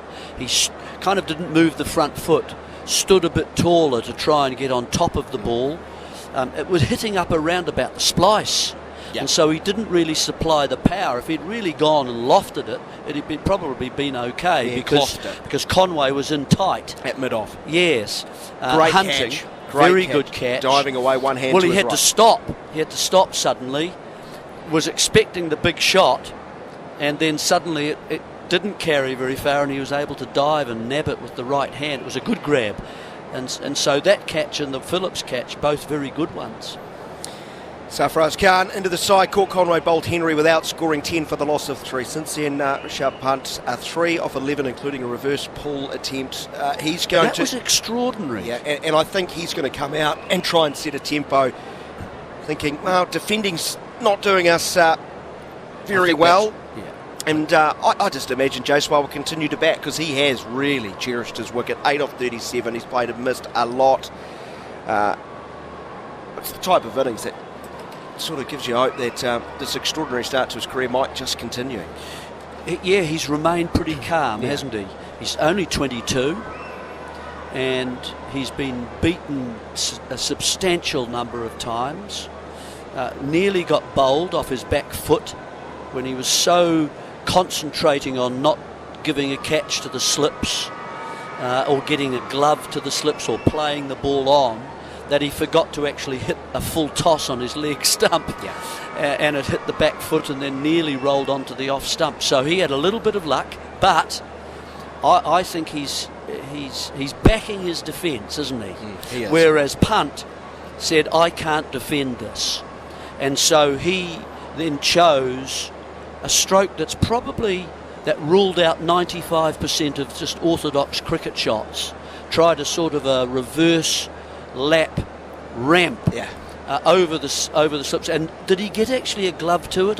We weren't on. Was it a glove or a bat? It was back of the bat onto his left thumb. Was it? So he was very lucky. Now I'm confused. It was only just wide of Blundell, wasn't it, who ran and wasn't able to even get within diving distance, but he was very lucky. So I think we've talked about what will happen to New Zealand in the shed.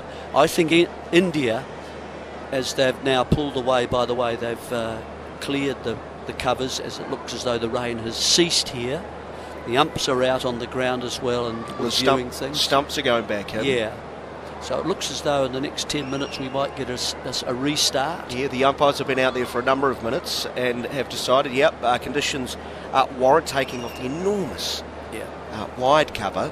Sits over the cover itself that protects the playing surface.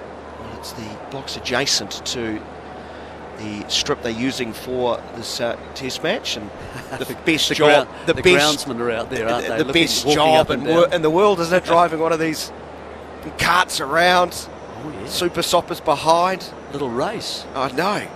They're quite manoeuvrable. They drying. It's sort of pulling a blanket, and it's drying the grass at the moment, or at least moving the grass, the moisture on the leaf of the grass down into the ground. And so that's why that's what they're doing it for. But I think the Indians will decide that, Punt, you just trust your own instinct, and if you feel you can't defend this, then we're very happy for you to go into a mode of attack. Well, play started at 9:15 local time. We were scheduled for a 2 hour and 15-minute opening session, so trying to do my maths with the New Zealand clock involved. That's 4:45. It's just under 2 hours, so we might get some cricket before the lunch break. Just give you the full scorecard. Jaiswal 8, Sharma 2. Jaiswal is unbeaten. Kohli gone without scoring. Safras Khan without scoring. Punt is on 3. It's 13 for the loss of 3. So the bowling figures for New Zealand: Tim Southee, 4 overs, 3 maidens, 1 for 4. Matt Henry, 6 overs, 1 maiden, 1 for 9. 2.4 overs, 2 maidens, 1 for none for Will O'Rourke. That is the state of play. And in the interim, as we await with bated breath the resumption of play before lunch, which is encouraging. I must admit, I wasn't all that confident when the rain came. I'm scarred by yesterday, Jerry. Scarred by yesterday. Why is that? What happened? Well, it rained persistently. It was incessant. It was insistently persistent. Incessantly persistent. One of those two. Both. And then the 50 grounds crew got out there. But we've had cricket today, and let's listen back to the opening hour and plus, 12.4 overs of cricket that we have seen in Bengaluru, with India winning the toss and deciding to have a bat. Let's listen to our highlights here on SENZ Radio and talkSPORT. So stop laughing, Where Jerry. was that? I don't. Somewhere in India. Here we are, Tim Southee from over the wicket, bowling up full. And he's bowled! big, expensive drive, goes past the inside edge and smashes into the top of middle stump, and New Zealand get the reward they so richly deserve. Tell you who's arriving in the middle. Yep. Is it the VK sort of sign? It is. Okay. Last ball of the over, and has that been caught at leg slip? There's a diving Glenn Phillips. He's holding the ball up. The umpires are going to have a chat. This was on the body of Virat Kohli. Here we are. And the decision is out. The silence will tell you. Virat Kohli's got to go. No, he gone. knows he's gloved it. And India, who won the toss, decided to bat, might be regretting that. 9 for 2. Henry again. This is wider and clocked. What a grab! What a grab! One-handed at mid-off. Devon Conway. Almost in slow motion, he has plucked an absolute screamer to his right. And Sarfaraz has got to go for a 3-ball duck. New Zealand all over them. India 10 for 3. I know it's only 3 balls, but that's one of the worst 3-ball ducks I have ever seen. Pressure on India at the start of day 2.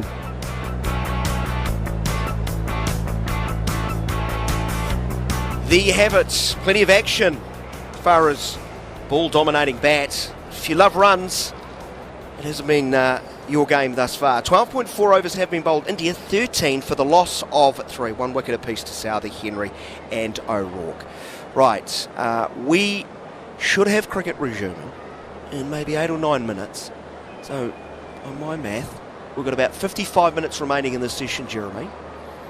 40-minute break, and then a 2-hour, 15-minute session for the second session, and the third session has been pushed back. It was originally supposed to end at 4:45 local time, but they will extend that to 5:15. Lights not an issue. Well, they've had the lights on since the opening ball. In fact, the test match was delayed 4 or 5 minutes because I don't think they turned the lights on early enough, and they were still powering up and the lights were flickering. Each of those lights have a person pedaling wildly underneath. A cyclone. Yes. Are we allowed to mention the America's Cup? Bill, come on. You pedal harder, man. That's really... Oh, there's my mother behind one of them. That's right. Right, Jerry. Yeah. We'll hand over to our wonderful crew from talkSPORT in just a moment, but put the hat on, the thinking cap on. Former Test captain that you are. Who are you going with? Of course, 2 balls remaining in the O'Rourke over. Yep. You keep him on? Or is it Southey and Henry?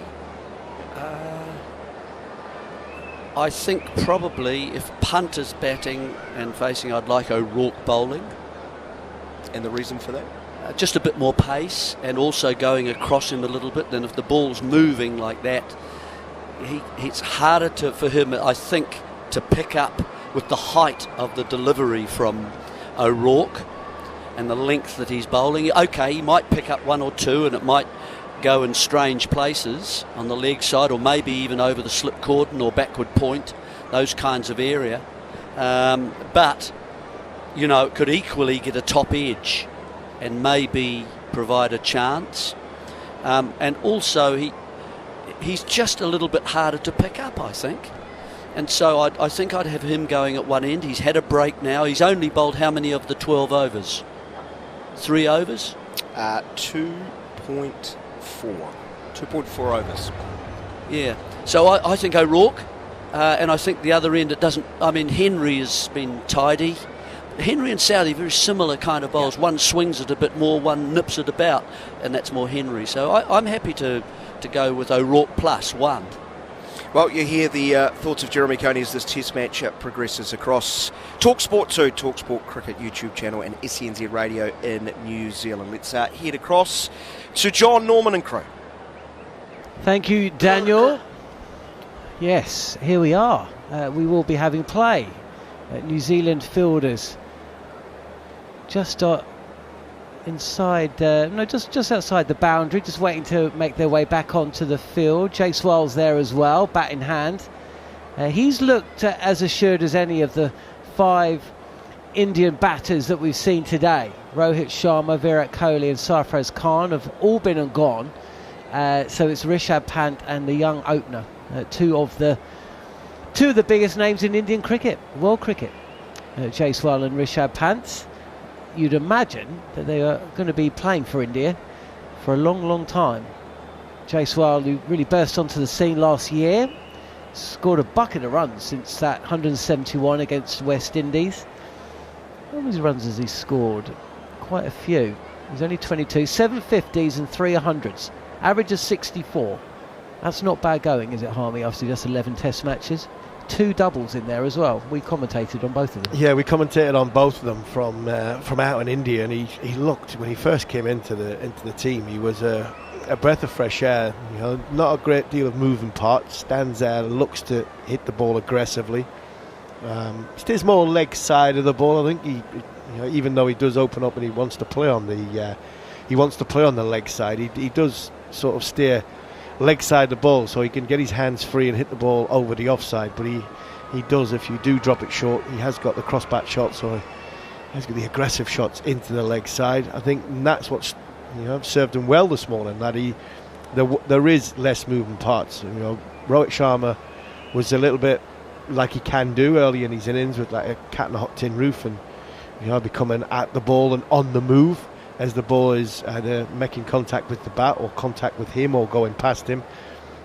Same with Virat Kohli this morning as well. So I think, you know, you look at Rishabh Pant and Jaiswal, 2 very aggressive players, 2 players that want to be aggressive, and you listen to what, you know, Jeremy Coney was saying there. You try and get probably Will O'Rourke into the equation first thing when we resume the game, see if we can get the ball to bounce, because you can get the ball to bounce, and all of a sudden if it's in and around the body area of Pant and of Jaiswal, you know, especially the players from the subcontinent, if you get one on their body or you start hitting it around the gloves, then it's not a case of them not fancying it. Then they start playing shots. Their bats become quicker. The bat speed comes quicker, and I think that is something that Tim Southey and Matt Henry can exploit from the other end. So I'd be interested to see how Latham goes. Does he go his 2 holding bowlers and say, right, we're going to put pressure on the off stump, both ends from ball 1, and maybe he's dangle a carrot a little bit and say, right, O'Rourke's got a bit of pace, he's got a bit of bounce, I'll have him from one end, and if you want to try and have a go at him, come and have a go. And I've got Southey or Henry to really give them a huge acid test in and around their technique, in and around the off stump. So I'm sure that's what's going through Tom Latham's mind at this moment in time. That's the views of Steve Harmison, former #1 fast bowler in the world, double Ashes winner, successful number 11 batter.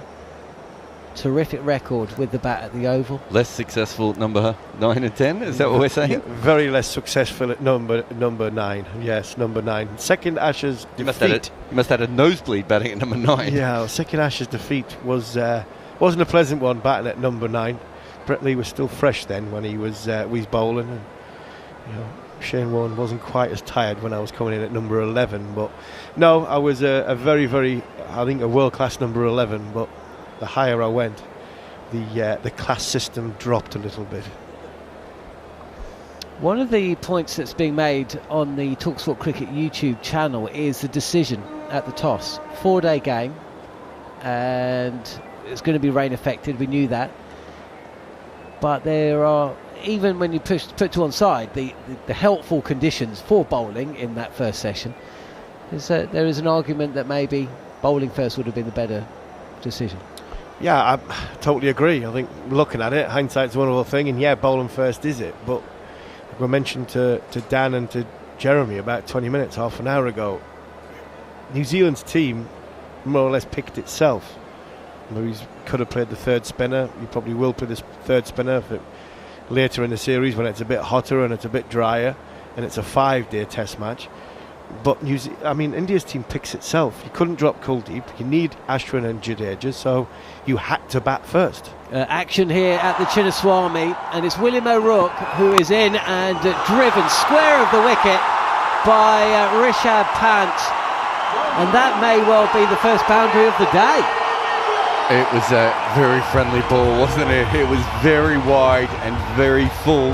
And to be fair, Rishabh Pant more dropped his bat on it and played an expansive shot. But that's the first time he's looked like the Rishabh Pant in this innings so far. But he's actually a little bit late on that, Harmy, if anything. Yeah, a little bit bit late. He's wanting to use the pace.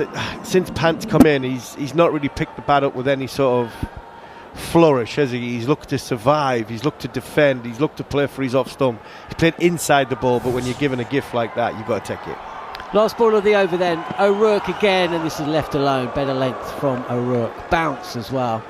17 for 3 at the end of the 13th over. We've had a delay for rain. We're going to be going up till 12 o'clock India time. So that's in about 55 minutes time, I think. So it will be interesting to see. But it does mean, of course, that New Zealand will, again, get a rest. They'll get some rest into the legs of their fast bowlers.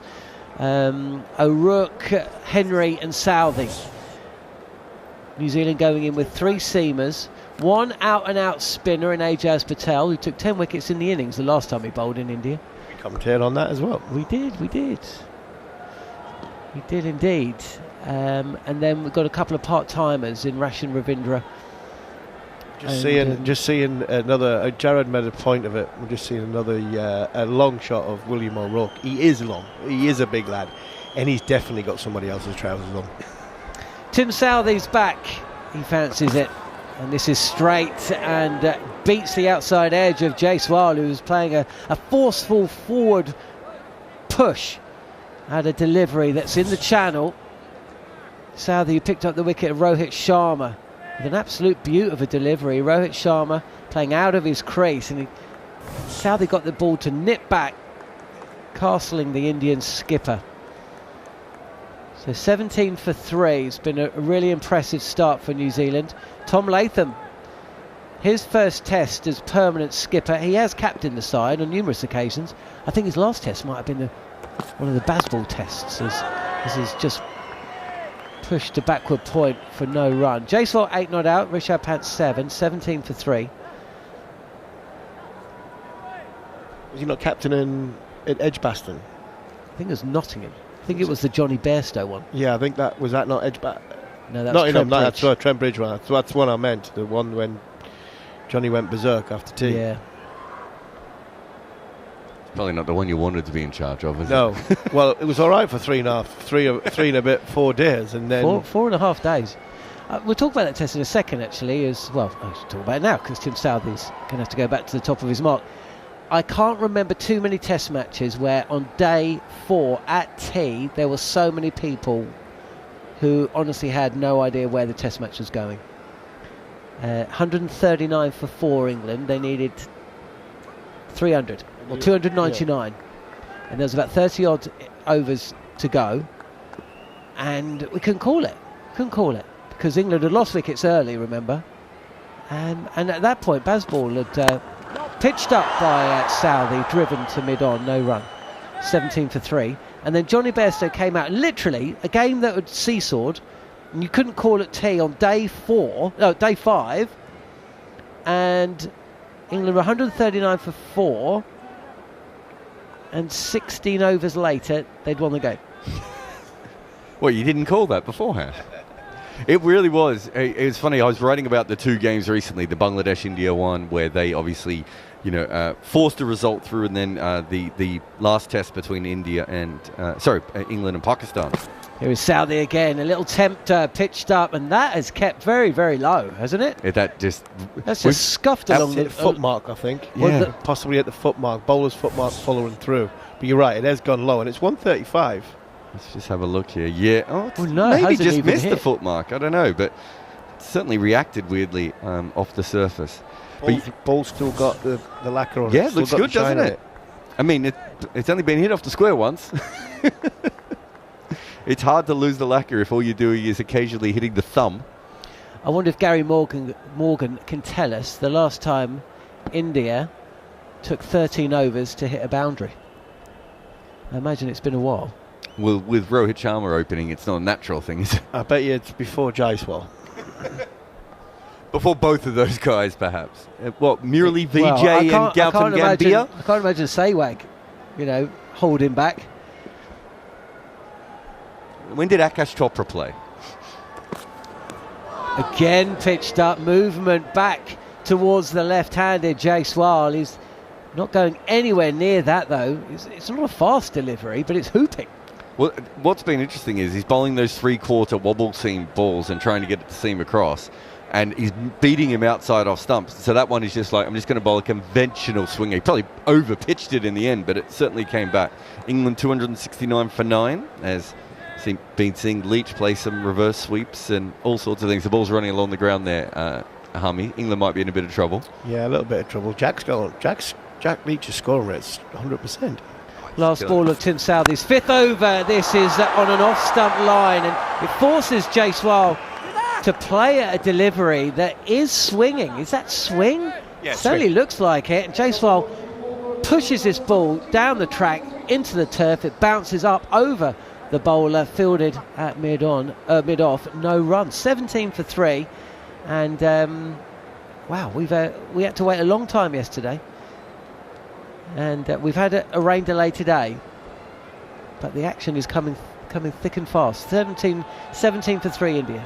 Yeah, it was a good first over from Tim Southey. I just want to pick up a point on what Dan and Jeremy were mentioning just before they came back to us about Tim Southey and about his pace and the giving up the captaincy and relinquishing. The world was on his shoulders. And he did look as though the world was on his shoulders. O'Rourke started his 4th over.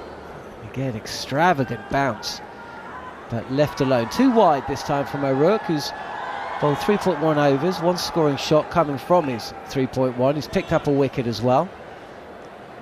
But I think from a Saudi point of view, with not being captain, you don't have to go through all the stuff of off-field stuff, and there's a huge amount of off-field stuff. As a captain, you've got all the decisions to make, you've got all the media to do, and everything that goes with it. And I think just freeing up all that, as well as obviously just concentrating on your cricket, I think you can see that. A little play at this, Rishabh Pant. Certainly he's interested. A touch straighter, but still outside off stump. And India aren't going to play at anything they don't need to at the moment. 17 for 3. I know O'Rourke's at one end and he's not at the other end, and so these things might be warped. But it does feel to me that one end has incredible bounce and the other end does not. Yeah, and I think that's largely down to trajectory of Saudi. He's a little bit more and round pace. arm, bit of pace. But see the pace, Will O'Rourke's pace. Tim Southey's bowled 3 or 4 balls in that last over at 136. Here is O'Rourke again. Right arm over the wicket, and has that been dropped by Tom Blundell behind the stumps? That's a full-blooded drive from Rishabh Pant.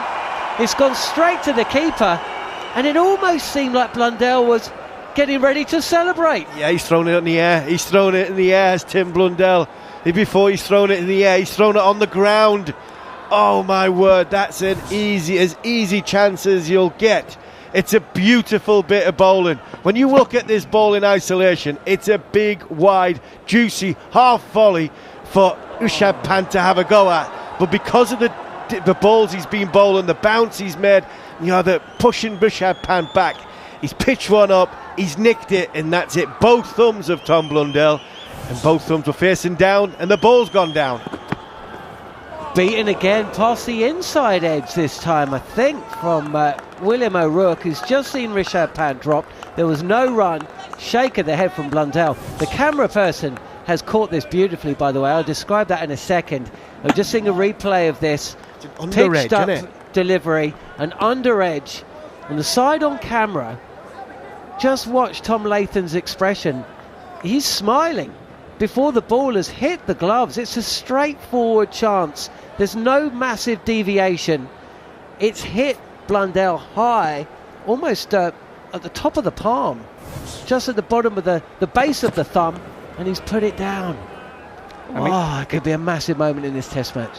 It did go into the gloves, though. Went in both It's gloves. not like it hit the outside part of the fingers. It went actually into the gloves. You don't see many international wicketkeepers drop was that. It not the technique, though, Jarrod? When he's gone, his hands are so far down.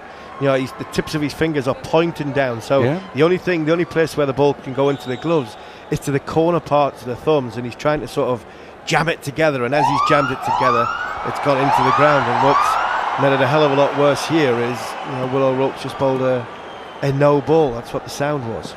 Yeah, I don't think he's going to mind too much. It means he's got another 2 deliveries, and this is a wayward ball from O'Rourke. He's got this one wrong. It's going to be signalled a wide. Full, and Blundell actually has to dive across I think Front of first slip. I think I can comment on that one, John. I'll take this one. Yeah, I'll take this one. Yeah, it was wider and got wider. Yeah, you can see what O'Rourke's trying to do. He's trying to push it across. Give Rishabh Pant any sort of width and he'll throw the kitchen sink at it. And I thought the setup play was absolutely perfect there. Like I said before, you look at the ball in isolation and it looks like a wide half volley. Setup ball has been beautiful. Here is O'Rourke, and Rishabh Pant has seized on a little bit of width. He's not timed this, nor has he really unfurled a full-blooded cut shot. Almost dabbed this up over the infield and away for a couple. 21 for 3, and this William O'Rourke over continues. It's been going for quite some time, this over now. There's an odd shot again by Rishabh Pant. He made a very late decision. We've seen a couple of times that he's made very late decisions to play attacking shots and got himself in a little bit of trouble. He's got that over the top of point, but that easily could have gone straight up in the air like the Saim Ayub shot for Pakistan in the last test, where he just spooned it up in the air. Last ball of the over from O'Rourke, and this is scuffed.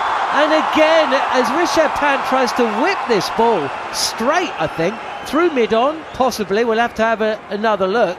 The ball has just squirted up and over cover and away for another couple. Pant's incredible innings continues. He's 11 from 20, and India 23 for 3. Yeah, a little bit of luck there for Rishabh Pant once again.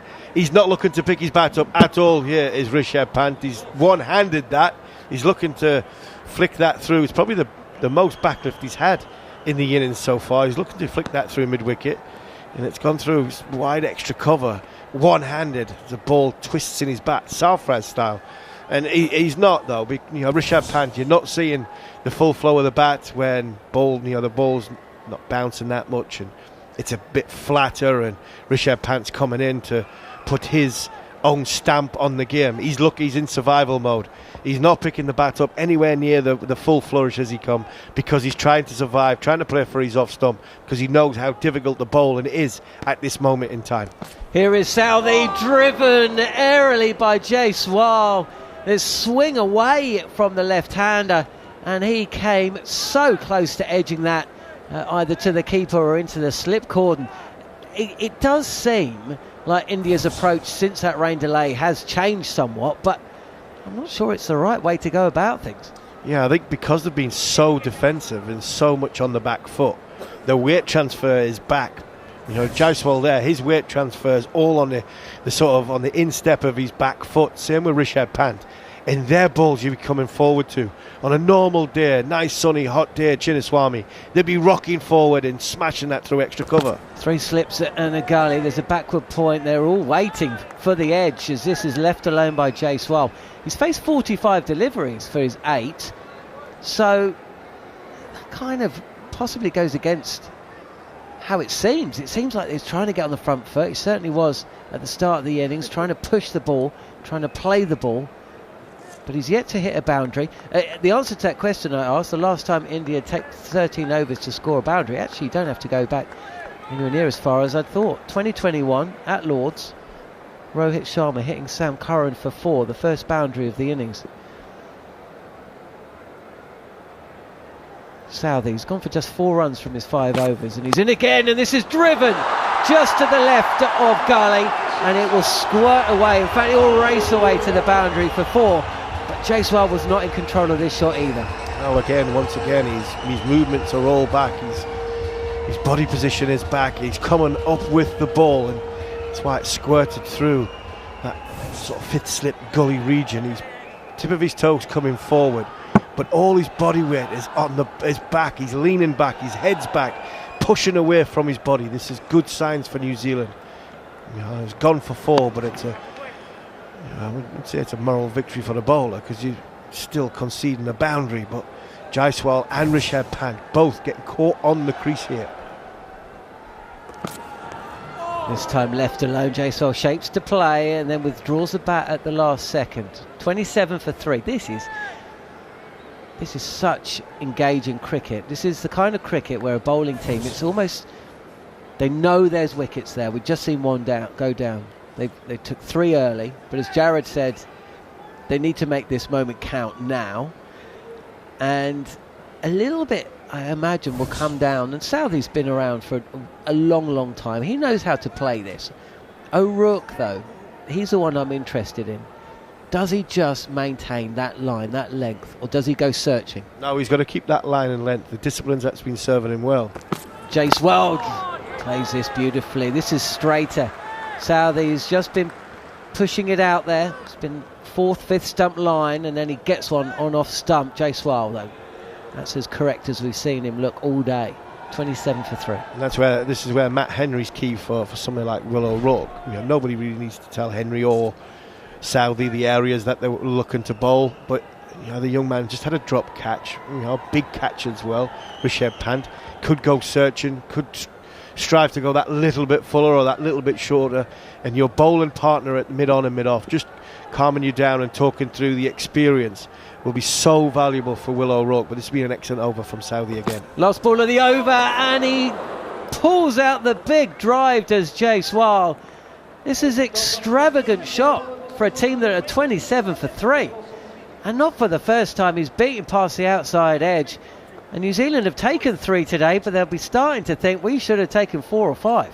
Yeah, absolutely. And that Blundell catch, the longer and longer that Rishabh Pant is out there, the more it's really gonna hurt, because it's a little bit like not conditions of England or in New Zealand, but there is something happening. It's not like the normal India where chances are few and far between, so you've got to grab them.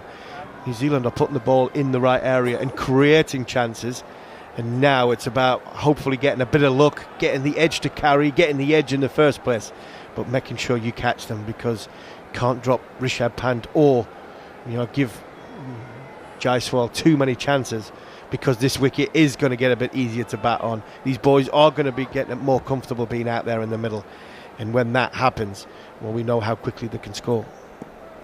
Cameras have just picked up a couple of the Beige Brigade who are watching at the Chinnaswamy. Rourke's line again has just gone here. Second time we've seen a delivery like this. Just ball slipping out. It's too wide. It's too full. He's trying too hard, John. He's trying. All he's doing is he's trying too hard. He's running in. You can see just by where the ball's going, but also right at the very end of his action. Because he's trying to bowl the ball, he's trying to bowl too hard, he's trying to bowl it too quickly. He's coming right across the ball, and you've just seen there, when he hits the deck, around about 5.5, 6 metres, it's 140, 141. These are coming out at 135, 136, and it's just because he's coming across the ball. He's just trying a bit too hard. He needs to calm down a bit. He's done it again, has O'Rourke. And Rishabh Pant actually tries to chase this delivery, but it's way too wide. Score remains 27 If for I was 3. Matt Henry, I'd be telling him just bowl a bouncer. Just run up and bowl a bouncer. Get behind your action, because at the minute he's going to cross his action. I think you're right, but I think he is trying to bowl really full and really wide, because from the first ball he's come out, he's done that, and he's got the edge from that. So I think they realise that Rishabh Pant isn't moving his feet, and that they can get edges here. But some of these are going to go to third slip as well. There's a massive footmark as well, isn't it? It's not the kind of footmark you see after 16 overs of a test match. So it does look like he might be aiming for that as well. This is a touch shorter, defended by Rishabh Pant. 27 for 3. But this is the point I was making the last over or so. It's, how do New Zealand go about this here? Because it's not often you find yourself in a position where you've got an Indian side in home soil on the back foot. You've just got to make sure you don't get overexcited with your approach. Absolutely. And I think the hard thing for Latham here is, what does he do with his bowlers? Can O'Rourke, there's a footmark just outside off stump, and that looks damp. There's big footmarks just outside off stump, the left-handers off stump, made by Tim Southey, but looks damp. O'Rourke again, short again, ducked by Pant. 11 from 23.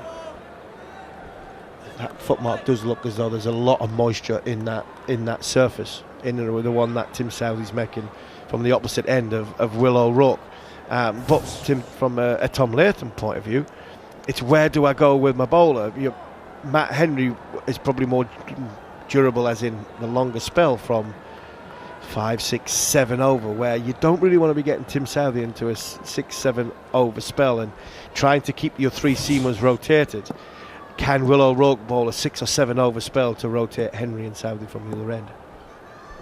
Here is O'Rourke again, driven again by Pant. It's pitched up, but this is exactly where you want it to be. It's in the corridor. It's not too wide, it's not too full. And on another day, Pant edges that, and that is taken. Yeah, and that's better. He's fully behind that. You can see by the seam's just wobbling a touch. It's not scrambled. And when it's scrambled, it's because he's coming, trying too hard, and he's just coming across the ball. So his left side pulling the way too early, head going towards the leg side, and then because he's coming across the ball, he's just pushing it that little bit wider, which Rishabh Pant can't hit, as well as no pace on it. Couple of balls into the pitch, one back of a length, one bouncer, then all of a sudden that one that goes a bit fuller was on the money. Last ball of the over then. It's been a better one, the back end of it, but this is too wide and left alone by Rishabh Pant. Do New Zealand even think about Daryl Mitchell? Who would you bring in? They might have to just. And I'm talking just Daryl to fill in Mitchell 2 overs. ahead of Ajaz Patel. Yeah, no, I agree. The ball's moving around. I mean, right at the moment, these are more like New Zealand conditions than they are India. And Daryl Mitchell would be a chance of bowling in New Zealand at the moment, wouldn't he? It's a shame that we don't have New Zealand's former Premier spinner, Colin de Grandel. Where is he? He's listening. Send CDG over. Playing over 40s cricket somewhere. I think me and Manners was talking about him on Following On the other day. That over 40s league, that or over 35s leagues, that's been played in the UAE somewhere. But yeah, I think you don't fancy a bit of that. I couldn't think of anything worse. You have a shirt big enough to fit me on that. You have to spray paint one of them orange or yellow or blue. Can you imagine me in one of them shirts? I mean, I'm imagining it now. I couldn't think of anything worse than playing cricket at this moment in time. It hurts too much. England have just gone all out. Bashir has swept the ball to short mid-wicket, so they've made 291. So they are 75 runs behind in that test. Pitch has started to keep low. Pakistan still a chance of being bowled out for 120 here, of course. Yeah, game over. Oh, game over? Yeah. I was 75 on that wicket. I mean, Pakistan are really bad if they lose from here. I mean, Pakistan are really bad. I know they are really bad, but they just lost 6 in a row. You can't. I mean, 75. I mean, we've talked about it. A rock bottom Pakistan at this moment in time. But I mean, you can't get any lower. If you shouldn't on lose that from surface. Here. No. When the game's, bear in mind they're going to have to bat 9 on that same surface. Did you see the story that they might be playing the 3rd test there as well? I'd play on that. I'd play on that wicket again. Pitched up by Matt Henry, and Jarrod was of the point that this is a tactic from New Zealand. We saw William O'Rourke get it wrong in the last couple of overs, just a bit wayward, a bit wide. But first ball of Matt Henry's over, and again they're aiming for those footmarks that are already evident. I think they're going for I think that the actual swing element of it is not as big as what it was before the rain break, so they are going for that a little bit wider. Full on off stump. This is Yorker length actually, and Jaiswal toe ends this back to Matt Henry. Didn't swing. That's a full ball on off stump, stayed on off stump, so tells you that the swing has gone out of it. The question you asked about Daryl Mitchell, I think I would just potentially nibbling around on and around off stump, as they say. Just buy myself 4 or 5 overs from one end just before lunch, and exactly rotate the big guns from the other end. Henry again. This is left alone from Jaiswal. Extravagant leave. Also dangling the carrot. If Daryl Mitchell comes on, where does Rishabh Pant go? Does he let him bowl? Probably not. I don't imagine the keeper will come up to the stumps, so you imagine he'd start using his feet. So it could be a nice little gamble from the New Zealand captain. Going to be heading over to our very own Bays Brigade very shortly at the end of this over. Daniel McHardy and Jeremy Coney, who had their head in their hands earlier today when Rishabh Pant was dropped on 7 by Blundell. Straightforward catch behind the wicket. O'Rourke would have picked up his 2nd. This ball left alone again by Jaiswal. He's 12 from 53. Rishabh Pant, who could have been out on 4 or 5 occasions, but that is kind of how he plays. Seeing a replay of that drop. His elbows tucked in, doesn't he? Just gets them tucked in just a touch, and he's snatching at it. There's not a lot of give, is there? Doesn't look. No, there's no give. Here's Henry operating in the channel, left alone by Jaiswal, who shapes to come forward, but then Just stays back, shoulders, arms, and lets the ball go. I mean, while Rishabh Pant could have been out on certainly 4 different occasions, that's when he's actually hit the ball. Jaiswal has looked technically more correct, but what I love about Jaiswal is he can just change his game. Rishabh Pant plays the same game, irrespective of what's going on. That's one of his great strengths. Beaten again, Jaiswal. He's just playing inside the line. But Jaiswal, that innings against England... Hyderabad. Oh, what an innings that was. That was similar to this start. Yeah, and he was coming up against Anderson, and he was so watchful. 17, I think, of his runs from 67 deliveries from Anderson. And then he went at the other end. And went berserk at the other end. Yeah. So, 27 for 3 then, India. They were 10 for 3 when Sarfraz Khan clothed a delivery, clothed a drive to the right of Devon Conway at mid-off. Superb one-handed catch. But since then, few plays and misses. We've had a rain delay as well. So India have made their way to 27 for 3. Jaiswal's 12 not out. Rishabh Pant is 11 not out. And to talk you through the next half an hour or so, we're going to head back over to New Zealand. The former New Zealand skipper, Jeremy Coney, alongside Daniel McHardy. Thank you very much, John. 27 for the loss of 3. India, 18 overs of hard work for the Indian batters. Conditions favouring the New Zealand seamers, and they've got 3 of them in the team. Having omitted Mitchell Santner, bringing Matt Henry back in. 10 for 3 now, 27 for 3, but such a deflating feeling after the drop as O'Rourke continues, goes around the wicket and sprays this very wide of off stump. And he's just got a little bit wayward over the last couple of overs, has O'Rourke. If you're just tuning in, Sharma gone for 2. Kohli without scoring, Sarfraz without scoring. Wicket apiece to Southey, Henry and O'Rourke. Isn't it interesting that, you know, when you do well, as in the first session of play, first sequence of play. O'Rourke from around the wicket bowls and bounces through sharply past the left-handed punt and through to Blundell. How important it is that you carry on and pick up from where you left off and continue doing it. And to when you're playing against the better sides, anything that comes along your way, that's going through about chest high from O'Rourke, coming around the wicket this time, looking to bowl at round about middle and off, and then get it to go away from punt. He's got 3 slips.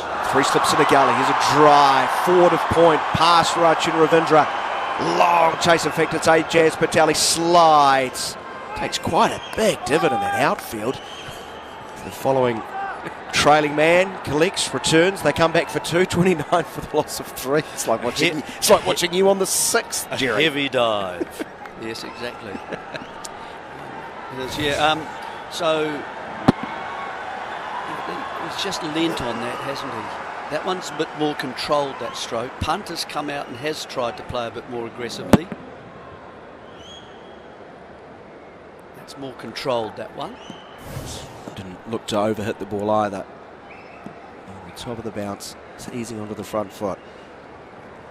New Zealanders won't mind strokes like that. Here's a ugly looking swipe pull attempt as he's trying to fetch a ball from wide of off stump, and he's missed it completely. I think it's gone past the bottom of the bat rather than over the bat.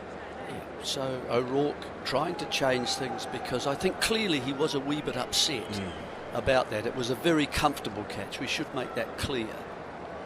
The sort of catch that every international keeper holds. A very comfortable, nice height, and carrying through. He seemed to get the eyes in line with the catch nicely. Fuller this time, wide of off stump, no stroke.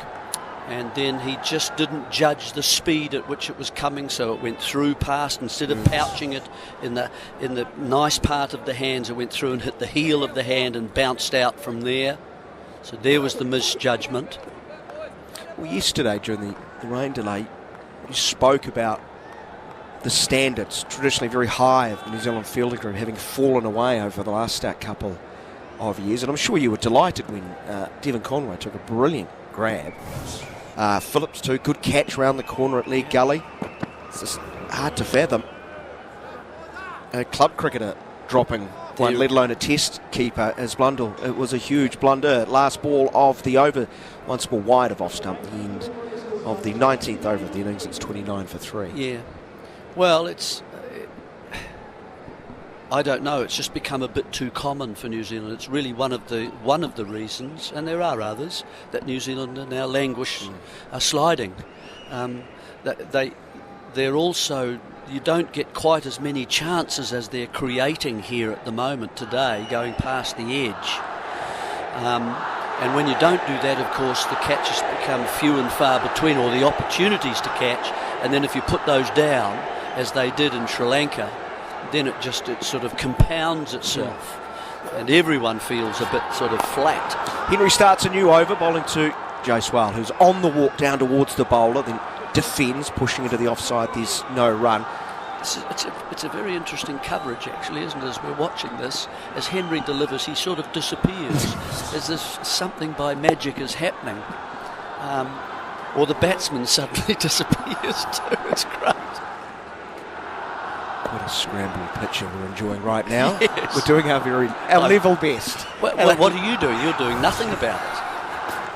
Much I can do as Henry bowls a little bit wider of off stump, just nipping back into the left-hander, but Jaiswal, as he's done so often, happy to leave alone, happy to occupy the crease, and knuckling down.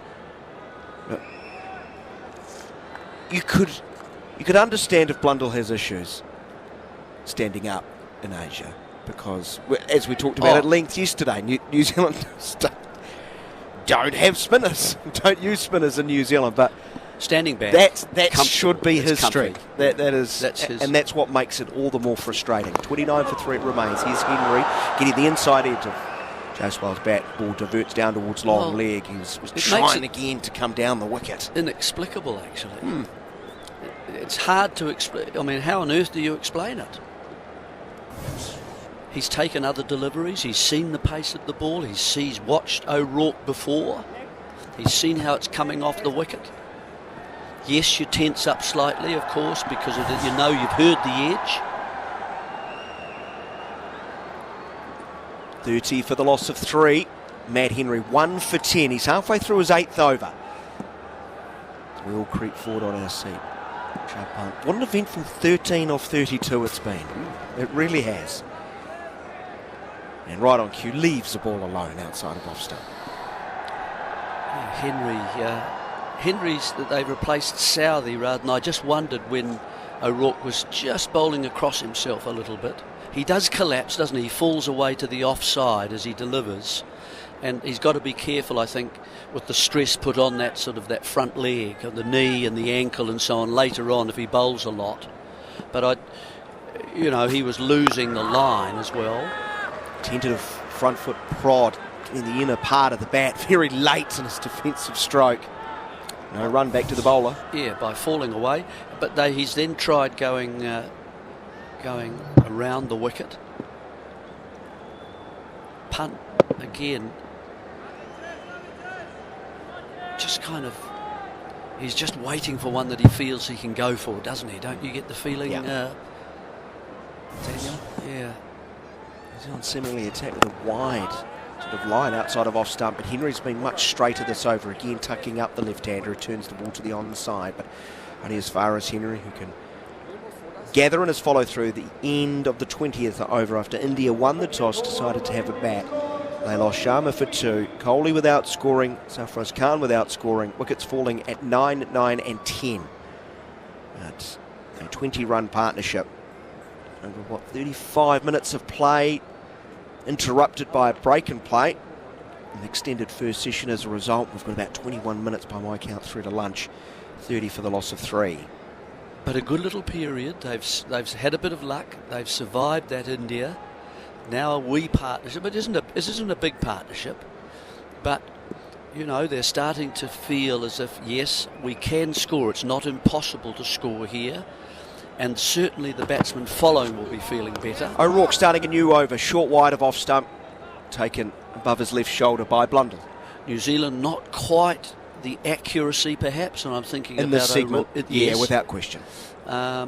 Being able to, you can see it's just getting to O'Rourke a wee bit. He's shaking his head and walking back. He needs someone calm at either mid-on or mid-off as he walks past to just have a chat to him.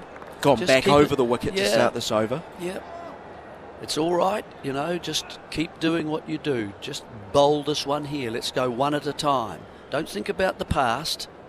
1 for 12 off 6.1 overs. He bowls, and here's a mighty pull attempt that climbs on and steepling bounce going over the top of the bat as he was trying to pull the ball away forward of square. Let's just beat him for pace and bounce. Yeah. Jaiswal has a long sort of look at the surface, then wanders down and sharp punt, comes down and offers some advice. Probably something along the lines of, nothing wrong with the shot, don't worry about it. It's a long way to get it, isn't it, outside there to the leg side as it goes past him. O'Rourke moves past the umpire and bowls short, wide of off stump.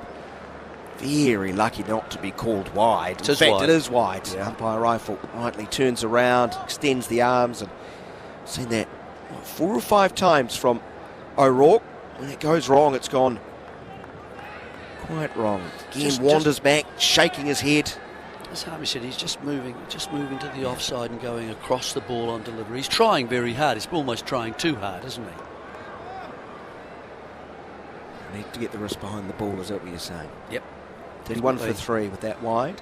3 slips of gully, backward point mid-off. Man under the helmet, just forward of square on the onside. He waits as O'Rourke bowls a short, better delivery, swaying back and getting hands and gloves out of the way was Jaiswal.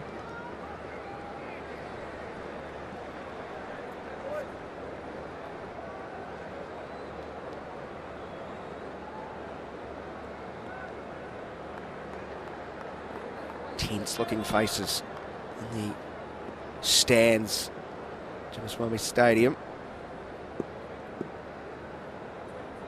I'm starting to see the odd smile start to appear. Didn't see too many at 10 for the loss of 3. Now 31 for 3. O'Rourke from over the wicket bowls much better line and length. Jaiswal not induced into playing a shot. Good leave, wasn't it? Yeah. Good leave. He saw the movement. He saw the danger.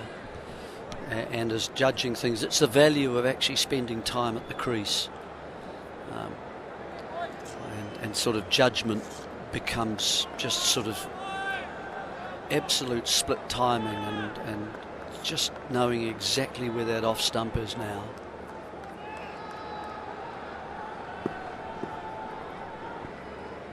O'Rourke at the top of the mark. Powerful, lean figure. Oh, cut away and taken brilliantly at backward point. I was looking towards the boundary, but it's Ajaz Patel who's got his 2 hands underneath it. And what a catch! And what a moment for New Zealand as Jaiswal goes for 13. It's 31 for 4, and they shock around the Chimaswamy Stadium. Well, the batsmen have had plenty of luck this morning, playing and missing and so on. This is a short ball and wide, and Jaiswal says, I can get that, and he smashes it. And it's going down as it goes backward point area, and he hits it quite cleanly. And is it a no ball? I just wonder, is it? No? No, they're just announcing KL Rahul. KL Rahul coming out to bat, yeah. I just noticed the front foot was very close to the front line. So, so New Zealand, a little bit of luck. It's the first time that their bowlers have had a wee bit of luck. Badish ball, short ball, wide, needed to be put away. Wasn't put away, and he's also picked out a fielder at the same time, and he's picked out our friend Ajaz. Who got more shots than anyone. Yeah, it was a good catch to his right, falling away to his right, catch. And down low, 2 hands. Hit it well. Yes, he did. So the bad luck that O'Rourke had earlier on in this little sort of semi-session has now sort of returned to him now, so he should sort of look at it and say, well, yeah, I didn't really deserve that one. I deserved the other one, but not this one. New Zealand, by their standards, had been a little bit tardy over the last 20-odd minutes, and then a short ball outside of off stump, crunched away, but too close. The diminutive left-arm finger spinner for New Zealand, who moved very nicely to get those hands underneath it. It was travelling, and Joe Swale goes for 13. He hit one boundary, one big barrel boundary. Big range, bigger deals. And Rahul comes to the crease, averaging a tick under 35, 8 Test match hundreds, 31 runs shy of 3,000. I think it was Jarrod was talking about a little bit earlier that was quite the topic of conversation. And the people don't want him in the team or batting at number 3. It's like KL Rahul. So, what an opportunity. Team in trouble. 31 for the loss of 4. This is where you grab those little moments of good luck, and a nice piece of catching too. That's good from backward point. Ajaz Patel. 3 slips away as the right-hander waits for O'Rourke. Oh, and that's a nasty delivery. It's full of length, and he's got to come forward and play as it's on around off stump, and it sort of jumps on him. Might have hit the hands. Ends a successful over for Will O'Rourke and New Zealand. 31 for the loss of 4. Welcome to the Test match, KL Rahul. He's a good player, KL Rahul. I watched him play in England quite a lot, and there we are. That's the indication again that it's just holding a little bit, and also the height of O'Rourke, of course. As you push forward, if you get your hands too low, that's not too low though, is it? The front leg is quite straight, and he's playing forward at that, and it's hit the top hand. Yeah, it's hit those 2 fingers on the left hand, Jarrod. That's right. Thank you so much. Don't you make that sign at me. Oh, sorry. That's right. Yeah. It wasn't my intention for you to decode that as some form of offensive gesture. It was unmissable. But it's a welcome to the crease to KL Rahul. But he can bat, no doubt about that. Henry starts a new over and beating the outside edge of Hunt's batted. Again, no real convincing footwork. A little half press and the hands just going out beyond the eye line.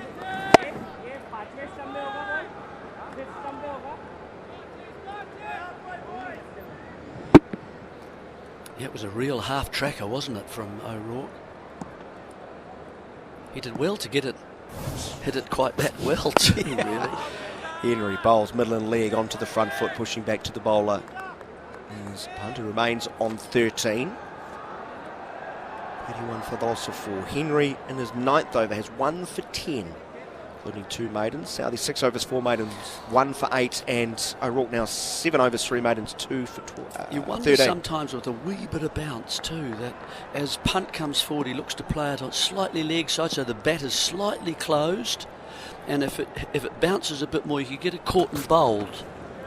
Henry in again, left alone, round about 5th or 6th stump. You know, as it turns, and it could just sort of get a frontish kind of edge back towards the bowler, or perhaps on the offside of the wicket, placing a man there for maybe if he gets a bit casual, looking for a single on that leg side. Need another wicket here now, New Zealand. They want to go bang bang, don't they? It's before lunch. Yes, I know. Sorry, yeah, I know. Nipping away from the left hand and leans forward, pushes into the cover region. Don't tell me Ajaz is going to run someone out, throwing at one stump. There was a very easy single there, made complicated by some fairly poor calling. As punt was home before Patel, who's come from backward point, comes around to cover to collect. He was almost home. As the 2 batsmen sort of apologised to each other. I don't know if there's any history of bad running between these two, but 32 for 4. It's not Williamson and Taylor, is it? No, so here we are. See if Henry can deliver something here, just to move away, and Rahul sort of just edge it.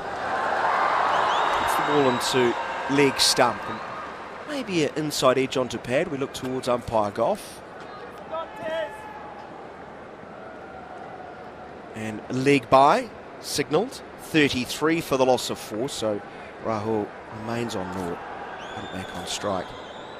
And he's smiling away, toothy grin. Not always happy with a smile, are you, from Henry? Well, when he goes past the outside at the appropriate time, it's fine. It's very nice. He's in again. Gets nice and close to the stumps, and that's his excellent bowling, hitting the seam. Bit of extra bounce. And past the shoulder of the bat and through to Blundell behind the wicket. The end of the over. 22 overs into the Indian innings. If you're just tuning in, 33 for 4. It's very nerve-wracking as a slip when the ball is going past the bat, probably 3 times an over. You say to yourself after a while, oh, they'll never nick it. Is it exhausting? Yeah, it is. Yeah, it must be. It is. You think, why haven't they got an edge? Oh, well, they're not going to get any, are they? I can relax every time they get no. You know what I mean? Yeah, and then, not as relaxing when Jarrod was batting. And oh, no. I'll just plonk myself here at first slip. That was never relaxing. Jarrod had the sort of personality that never relaxed you. For those in the UK, I do like to give Jerry a reminder about Jarrod's career against New Zealand. Smithy would always say, his bat seemed twice as wide as anyone else's. It did. Great player. Yeah. Good player. 3 slips, leg, slip, man under the helmet just forward of square. O'Rourke bowling to Rahul again, who's uncomfortable. He defends. He takes that bottom hand, which was struck first ball, turns it into the man under the helmet, but straight to ground. Yes, that's a good start to the over. Let's put a good over together here for O'Rourke. He needs a good over. He's had a lucky-ish kind of wicket. He's had some an unlucky drop, and now he needs to put together a good over here. It's a good start. Almost the fact the right hand has come out has helped him. First two to Rahul been excellent. Wade's bat raised, lifting delivery wide of off stump, no stroke required nor played. He's opened the batting quite a lot in England, and so he's quite comfortable facing the faster bowlers, KL Rahul. He's quite a kind of a composite player, isn't he? He's been a wicket keeper as well. Coming in here today, number 6. That's the 7th test match as the number 6. 100 and 150 in that time, but Jeremy's point, he's played a lot as an opener. It's a ball that he tucks straight to leg slip, but it's off the hip. New Zealand start appealing, and then as Phillips takes the catch, they recognise it's clearly off the body.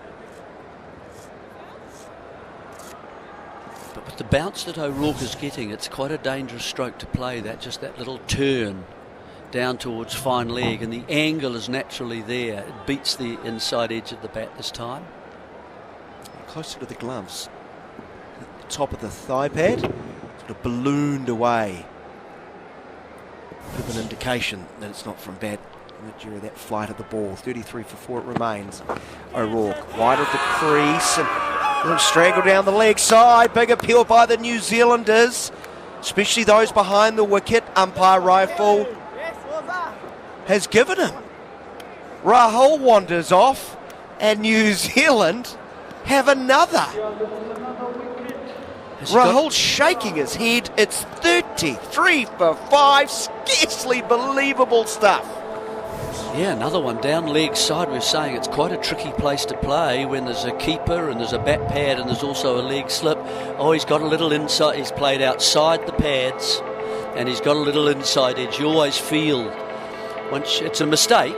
It's a technical mistake by the batsman that you play outside your pads and you bring the inside edge of your bat into play, and it's carried through. And this time, Blundell moving to his left has taken another, a comfortable catch, two-handed, and so KL Rahul has disappeared. And so New Zealand, they have gone bang bang, and it is a modern thing. Although two wickets falling together isn't modern. Let's put it that way. No. Is it modern? No. Bang bang. Lucky Luke. It is a wee bit. And it's more for the ball-by-baller to say those sorts of things, to build up the atmosphere. Time for New Zealand to go bang, bang, bang. Well, Okay. Well, there's already been five wickets in the opening session after losing the toss. And another left-hander comes out. Pretty good player though. Yep. So, Extremely exciting all-round cricket. oh yeah. In the field, Probably, incredible. you'd Wonderful left-arm spinner, and a player just... We all knew the talent. It took a while for him to really sort of evolve as a batter, but he just looks so confident in everything he does. Terrific field. Incredible fielder. It's Ravi Jadeja. Ravindra Jadeja. 3,130 test runs at 36. 3 slips in a gully. Man under the helmet, just forward of square. Rock goes around the wicket to him. Left alone, lazily. Saw it well. Didn't even move. Didn't move. Just straight out of the hand. Picks it up easily. Through to Blundell. O'Rourke just has lost his swing, hasn't he? He's sort of pushing the ball a little bit, but he's got a couple of wickets, and they've been kind of lucky wickets. The last couple of overs that he's bowled, just a faint little inside edge from KL Rahul outside the leg stump. Really a nothing delivery, a nothing stroke. Oh, here's a nasty one that leaps on Jadeja. Doesn't know where the ball is. He ends up dropping it in front of him. He'd turn quickly to the offside. Will O'Rourke has 3 for 13, despite battling himself on the last sort of 15 to 20 minutes. Stuff dreams are made of from a New Zealand perspective. In fact, hit high on the gloves, didn't it? Yep. 33 for 5 at the end of the over, Jerry. Can't control the ball up there. It's got up high, the hands up around your chin. Can't control that. He's lucky it's gone down. If it had been just a little bit to the offside of that, that could have just hit the glove and carried through to the keeper. So a little bit lucky. However, he punched it down, and a good, a successful over again for O'Rourke. It's a question of how many overs has he had in this spell, Daniel, that he's come back, of course, and continued. Henry starts a new over punt, drives, but gets a thick inside edge. Ball goes out through square leg. Will Young has come out from under the helmet, out towards deep backwards square. Single takes India to 34 for the loss of 5. He'd bowled 2.4 overs. Jerry, 2.4 overs, yes, when play was interrupted. Right, and he's bowled 8 overs, 4 maidens, 3 for 13. Okay, so he's bowled an extra 5, basically. And that's getting... He looks to me as if he's really having to push himself at the moment. Southey's got to start to get ready. Henry continues from over the wicket, goes past the outside edge of Jadeja, who did follow the ball, just seamed away. Big gap between bat and pad, not a competent looking stroke.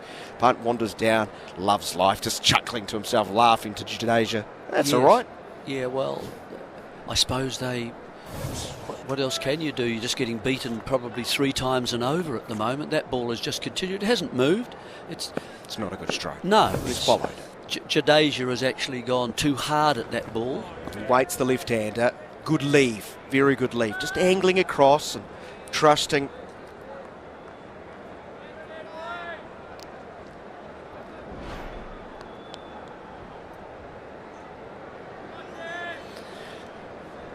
Reminds me a little bit of the Bangladesh first test match that India played against Bangladesh, where they were about 6 down early because Ashwin got 100, didn't he, at number 8? They were 34 for 3, and 96 for 4, then 144 for 5. Right.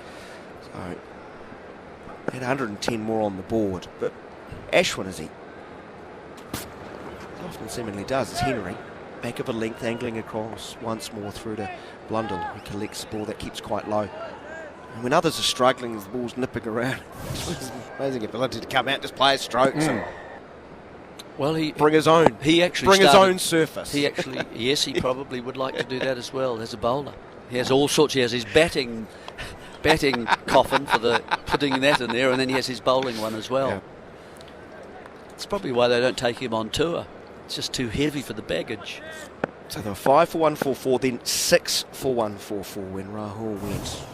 And then it was 199 run stand. Here's a leading edge that balloons to backward point. Ajaz Patel is under it, and New Zealand have a half a dozen before lunch. Regulation catch. Jadeja looks around, can't believe it. He's got to go. Ta-ta, bye-bye now. It's 34 for 6. Looking to play it onto the leg side and getting sort of either the back of the bat or a front edge of the bat. That looks like it might be lunch, is it? That they're going to have, but it's another wicket, and he's looked to play it leg side. He's got a front edge, and so that it's lobbed up. He looks around where on earth it's gone. He's looking leg side.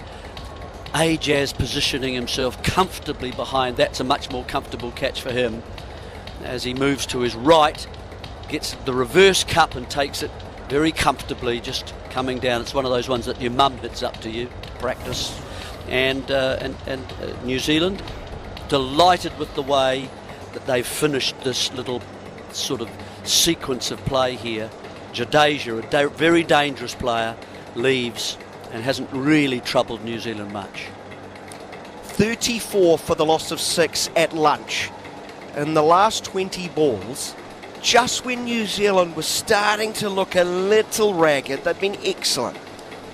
Hardly bowled a bad ball, but there was just a little bit of a period when he felt the standards have slipped. They've picked up 3 wickets in the last 20 balls leading into lunch. 34 for the loss of 6. Well, Jerry, yeah, and fair to say, a pretty good toss to lose. And fair to say, New Zealand's session. Six wickets. I mean, that's even if you'd got sort of 4, you'd say that was a very good start for New Zealand. But there's a bit of a bonus in there for them, isn't it? And those 3 last wickets, you'd say a little bit loose from India.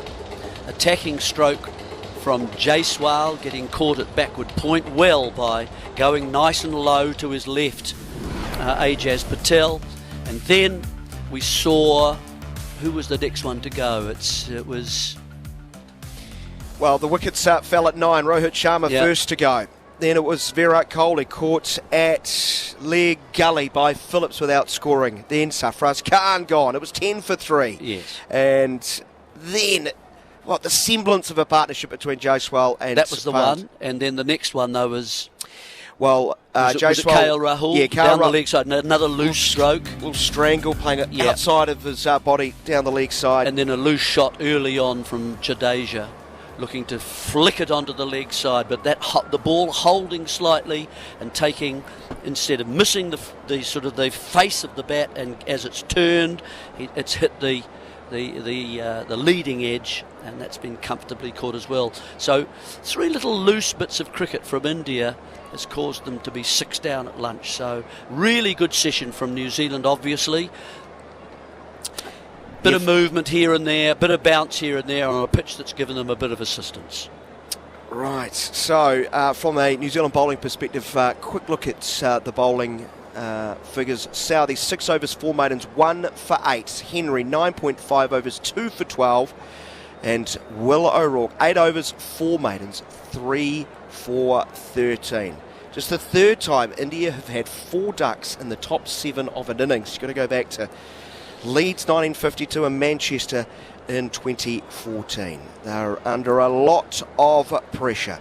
34 for the loss of 6 at lunch. Next up here on talkSPORT 2, we will hear from black cap spinner Ajaz Patel, who sat down with Jon Norman and Jarrod Kimber earlier in the week. And of course, we'll bring you the highlights of a quite incredible morning of Test cricket. At lunch, India, after winning the toss and batting, 34 for the loss of 6. Live and exclusive ball-by-ball commentary of the first Test, direct from Bengaluru, as India take on New Zealand. And now he's straight. See you later. Only on talkSPORT 2.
talkSPORT 2. Traffic and travel. On the M602 in Greater Manchester, there's a lane closed eastbound after an accident between junctions 2 and 3 from Trafford Park to the Regent Road roundabout causing queues. On the M2 in Kent, 2 lanes are closed westbound where a vehicle caught fire between junctions 4 and 3 from Gillingham to the Chatham and Rochester turn. On the M25 in Surrey, the outside lane's closed anti-clockwise where there's an accident a couple of miles after junction 11 at Chertsey causing queues. And in the Vale of Glamorgan, the A48 is closed westbound at Cowbridge after an accident yesterday afternoon. I'm Russell Holding. On DAB+, online, via the talkSPORT app and on your smart speaker. Live and exclusive ball-by-ball commentary of the first test direct from Bengaluru as India take on New Zealand. Fielded, oh, there's going to be a run-out! Only on talkSPORT 2.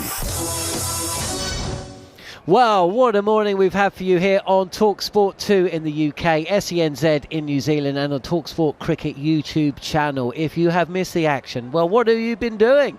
It's been extraordinary.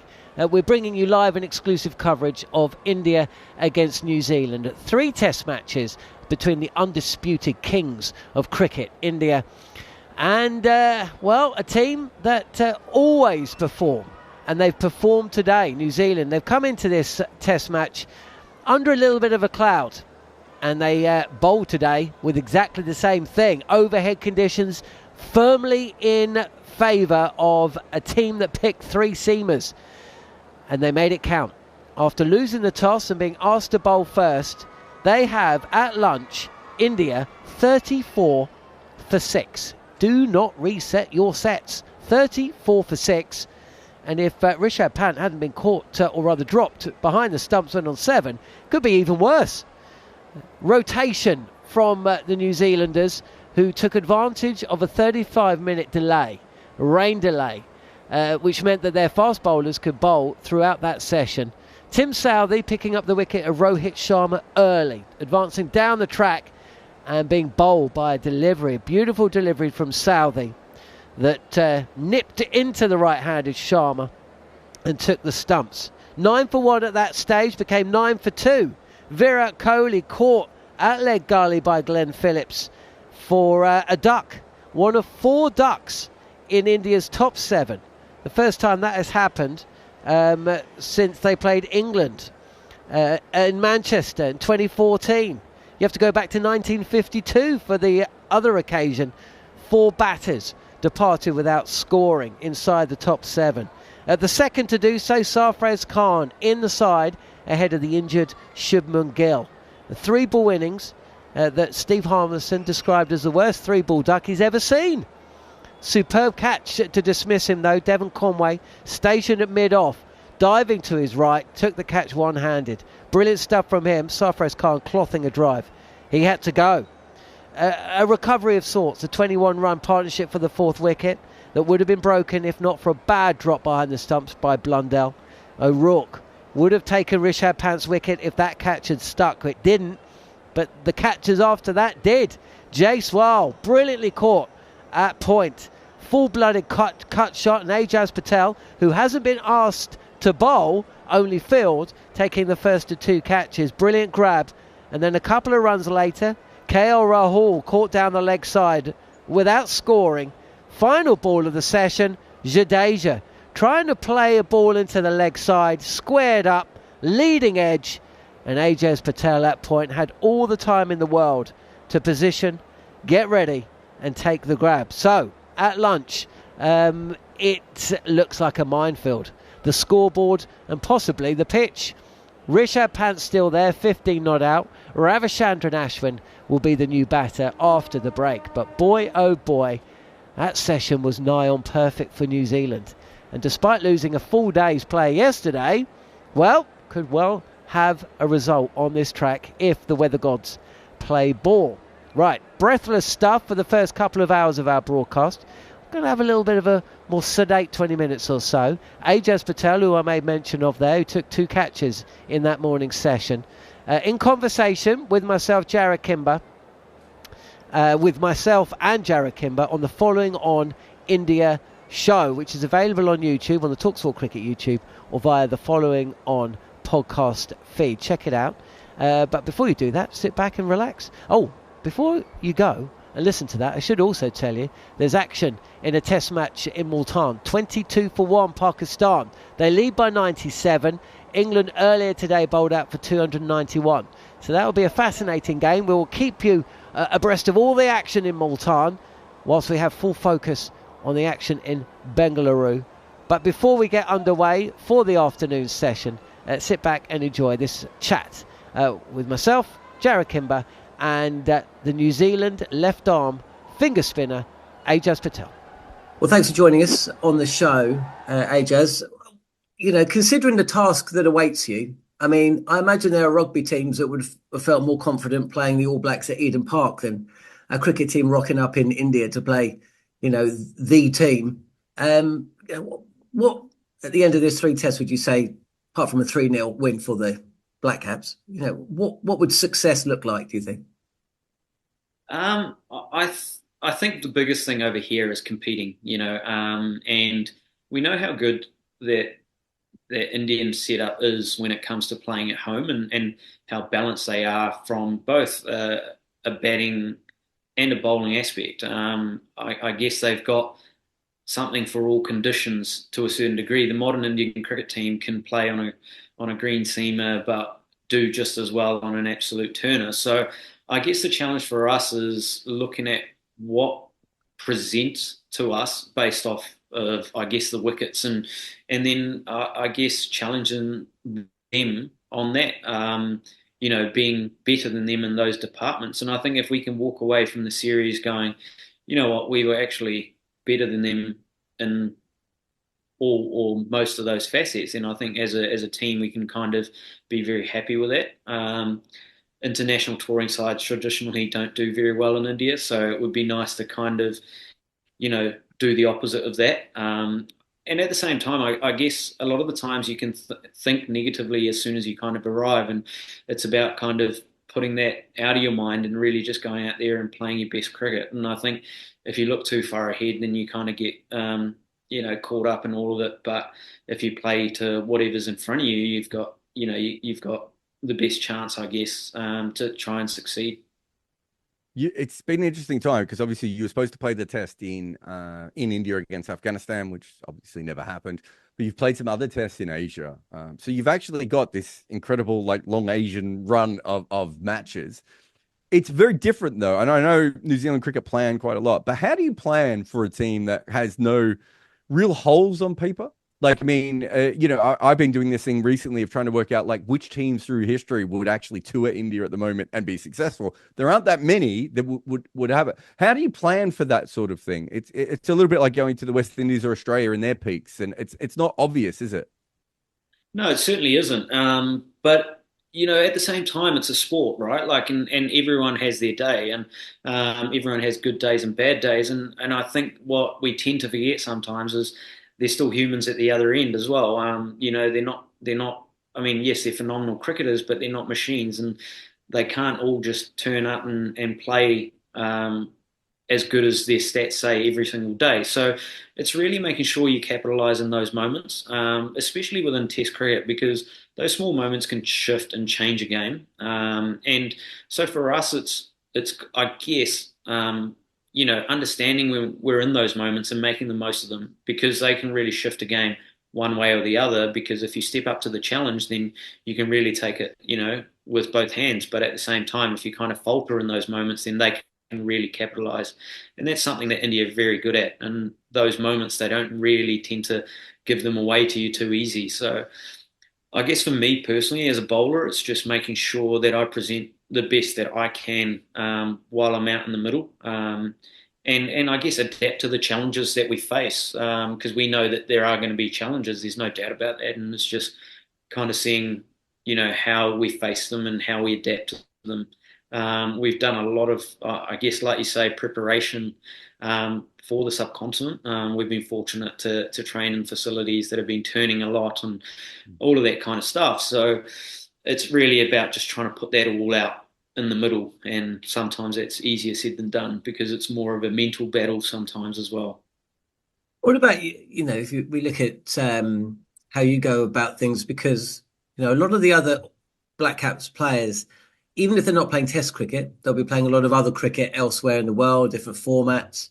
But you have at the start, I mean, the season hasn't even got underway in New Zealand, the domestic season.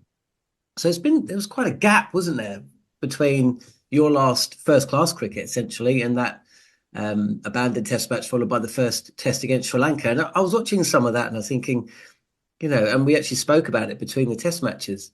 Surely you, as you just getting back bowling, from innings to innings, is you'd see progression. I mean, it comes down to preparation. I mean, for me personally, I guess it's a role that I've become accustomed to, and I know what I need to do to be able to prepare. And I guess I come to the subcontinent with an idea of what to expect, so I can kind of prepare and train accordingly, so that when I am here, I'm prepared and ready to go. It has been an interesting winter. I had a small knee op as soon as our season finished up in New Zealand, so I had about a month's layoff, which for me is probably a lot longer than I would normally take. But at the same time, it was almost like forced upon me, so it was quite good in a way. But as a spinner, you tend to bowl lots of overs anyway, and for me personally, it's quite easy. I go into an indoor centre by myself and I'll spend an hour to 45 minutes and I'll have walked out of there having bowled, 15 or 16 overs in that space of time. So in terms of volume, that's not really an issue. I guess the thing that you do, take a little bit longer to adjust to is gamesmanship, and that's where experience comes into play. I mean, I fall back on my 12 to 15 years of first class experience and having played lots of first class cricket, and you tend to use that to kind of get the best result out there. Really, from a skills perspective, you can always hone that, but it's more the gamesmanship that kind of can be the challenge sometimes. We've seen a lot of Rishabh Pant, who, to be fair, does not respect left arm finger spin at all. We're not even, I won't even bring up Jaiswal. I don't want to give you nightmares, but with someone like Rishabh Pant, I remember watching him against Jack Leach quite a few years ago now, when long on wasn't he didn't see long on as a deterrent for anything. I think England had a deep mid wicket and a long on, and he just went, well, I'll probably get a few sixes away here, and then it's up to them. How do you go into that kind of a battle? He doesn't, foot marks don't seem to affect him, bowling over the wicket or around the wicket, darting them in. He's just going to come for you, right? How do you prepare for that? Do you watch a lot of footage of him, or, is there something else that you've been trying to do? Yeah, I guess, we do know a lot about players in this modern era. You get to see a lot of footage and how they operate and where their scoring zones are, I guess. But players of that nature are pretty exciting to bowl to as well. They offer a different kind of challenge, but at the same time, they also offer opportunities because their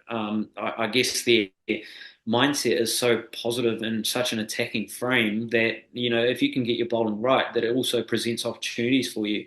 Where someone who I say would play the long innings, for example, some of those guys that we bowled to in Sri Lanka, they kind of knuckled down and played the long innings. So you're kind of waiting to create an opportunity, where with someone, who's quite exciting like Rishabh is, I guess, that the opportunity is going to present itself at some point. It's just a matter of how and making sure you're best set up to make the most of those opportunities. And that comes down to field sets and bowling and mindsets as well, and being comfortable with going for a 6 or 2 to get that wicket. And it's the old, an old spinner's trick where you kind of give a few to get one. So yeah, it's kind of a bit of a cat and mouse game, especially with players so dynamic. So it is an exciting challenge. We know how capable he is, and he's really come back with some tenacity and ferociousness about his batting, especially since his layoff. So yeah, it's going to be exciting. It's going to be good fun, and I guess that's the challenge. And that's what you look forward to, really. The New Zealand team over the last, 10 years, really, maybe a little bit longer, has been just been a concerted and consistent amount of success. It's been quite a stable team. Obviously, there's been a couple of pillars in that side. Kane Williamson's been playing since, 2010. And even when Brendan McCullum stepped aside, it seemed like a seamless transition. But earlier this year, Tim Southey and Kane, they registered their 100th Test match against Australia at Christchurch. Fast forward, Kane's missing the first Test. Well, there's certainly a little bit of a concern about him for the rest of the series. Tim Southey stepped away from the captaincy. And some of the chat in New Zealand is that, we're reaching the end of a cycle. Does it feel like that within the side? That there's always change, obviously, within any sporting setup, but does it feel like we're approaching either the end or the start? I mean, is that something that you pick up on? Not necessarily. I guess sport is quite cyclical, isn't it? Like, I mean, guys who have been there for a long time, they get old, and then when they are done, they're done. And at the same time, like, if we go back in eras, we've always looked at players at their time and at their peak, and you go, you're never going to find someone like him. And then through the years, someone else kind of comes through, and new talent comes through, and they bring a different edge to the game. So, I mean, at the moment, we've got a little bit of a mix of, I guess, some youth with some experience. And it's a great environment to be in. I suppose if you're a youngster coming into this environment, it's really encouraging in the sense that you've got some greats of the game to be able to feed off. And likewise, if you're kind of a more mature individual who's kind of towards the back end of their career, it's also quite nice to have the youngsters around because they really lift you up and make you feel younger as well. So, yeah, I guess if you look at the team holistically, yeah, certainly it's a maturing team, and it's going to change a lot over, I guess, the next 5 years. But at the same time, it presents opportunities for youngsters to come through and really, grab that mantle and really take it forward. At the moment, obviously, we're kind of shifting in the same direction. It'll be interesting to see, when the team does kind of move forward in 5 years' time, what that looks like and what that style of play looks like. But I certainly think the characteristics of New Zealanders and the New Zealand team will certainly stick around. It's just the style of play may change and may, subtly be different. Just a last question, really. When New Zealand toured in 2021, Rashin Ravindra made his debut. And you talk about the new guys coming through. I mean, I think we're all very excited to see how William O'Rourke's going to go. He's really impressed in the last, since he made his debut against South Africa. But, when you look back at the last couple of years and you see how Rashin has progressed, there must be some pride in there as well. I mean, looking to the future, it seems like it's him, isn't it? I mean, he's top scorer in the last two series, scored 240 against South Africa.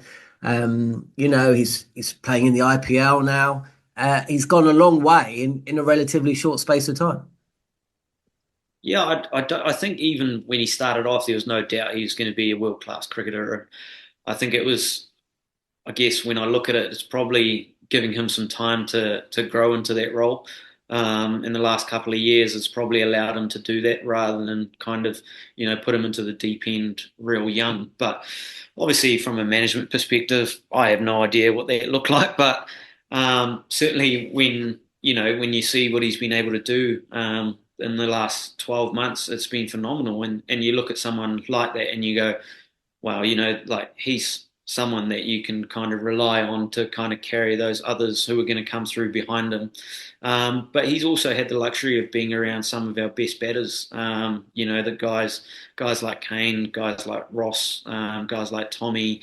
And so he's had all these mature batsmen that he can kind of take from and learn from, and I guess spin it in his own way. And so he's had the luxury of having some of our greatest ever batsmen to kind of, I guess, watch and observe, and that's probably held him in good stead as well. And he's a very mature character, and he's very mature especially from a batting perspective for his age. And we've seen what he's been able to do in a world stage, and there's no doubt in my mind that he's only going to continue to get better. And so that's very, very exciting. And you speak of someone like Will, who's also, what he's brought and how he's kind of, stepped onto the world stage has been phenomenal. But I remember playing an A series with him maybe a year and a bit ago, And at the time, I was just thinking, man, this guy's good. Like, this guy has actually got.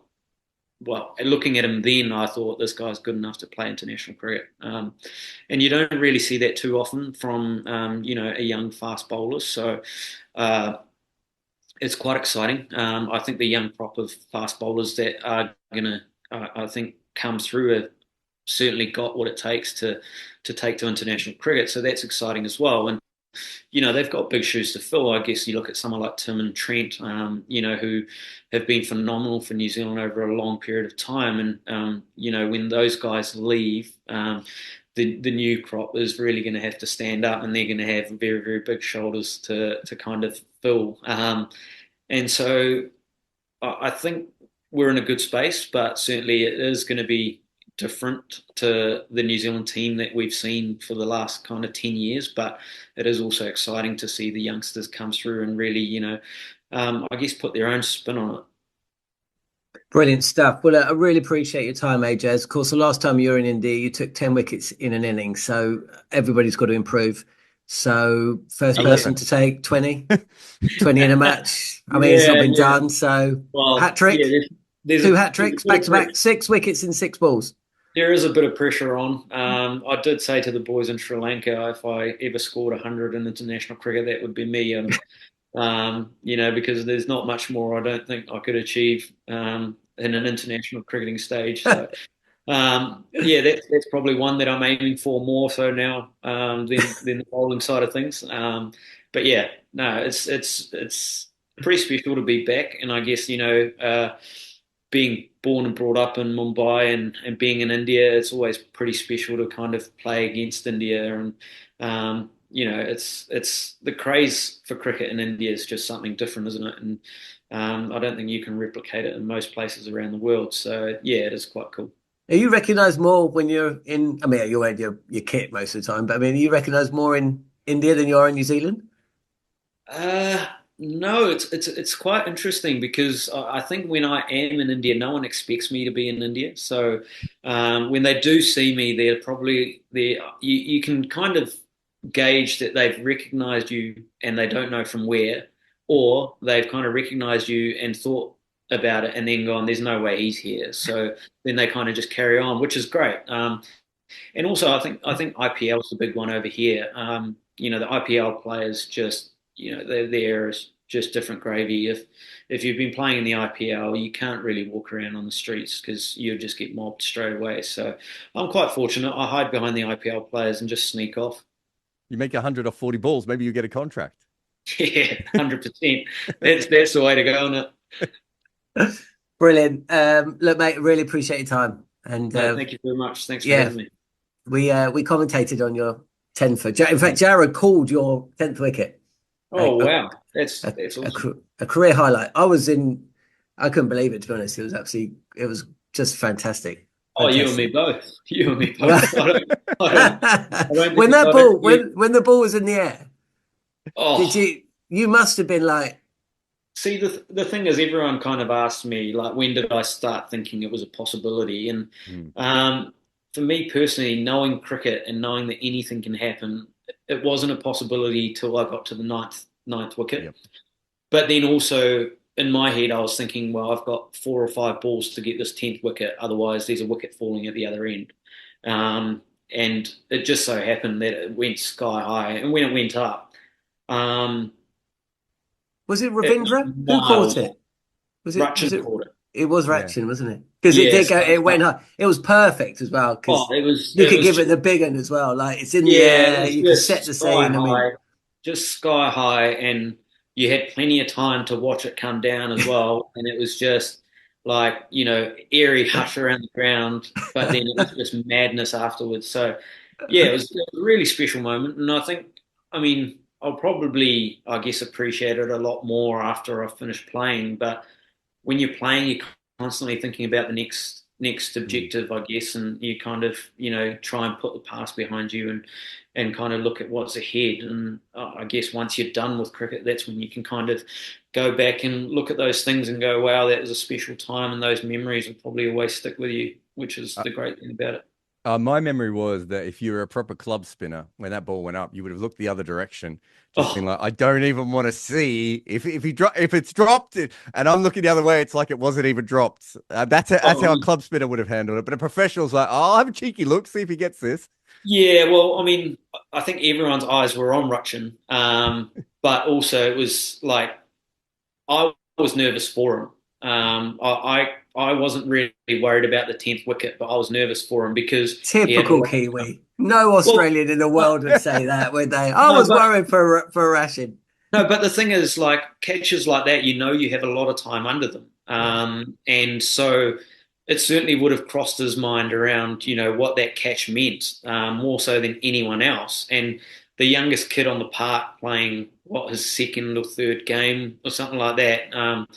So when you kind of think of it like that, and it's kind of a big deal, right? Like for him to be under that ball and to be calm and kind of take it is pretty amazing.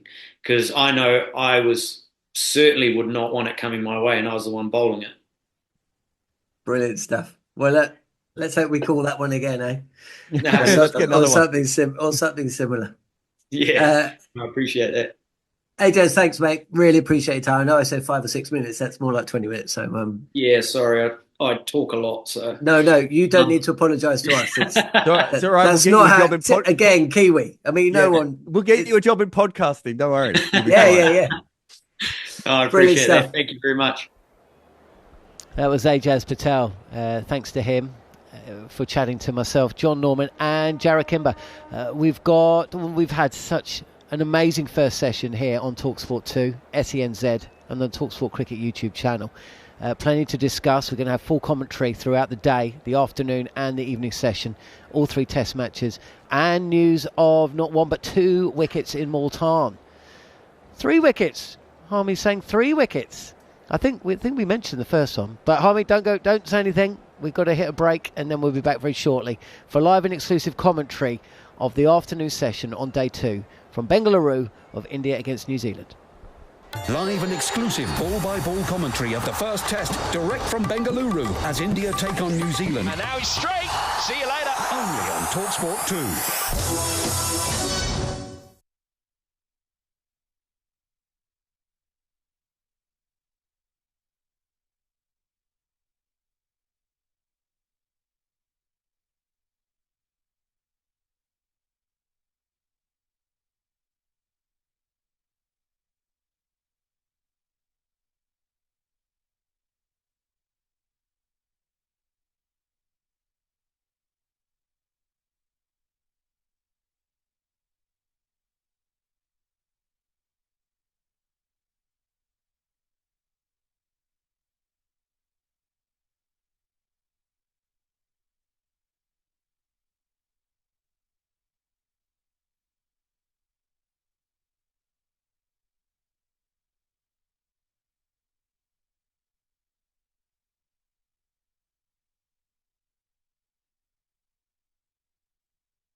on DAB+, online, via the talkSPORT app and on your smart speaker. Live and exclusive ball-by-ball commentary of the first test direct from Bengaluru as India take on New Zealand. Fielded, oh, there's going to be a run out! Only on talkSPORT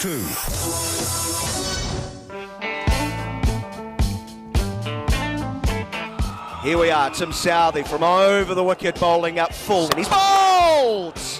Big expansive drive, goes past the inside edge and smashes into the top of middle stump, and New Zealand get the reward they so richly deserve. Tell you who's arriving in the middle.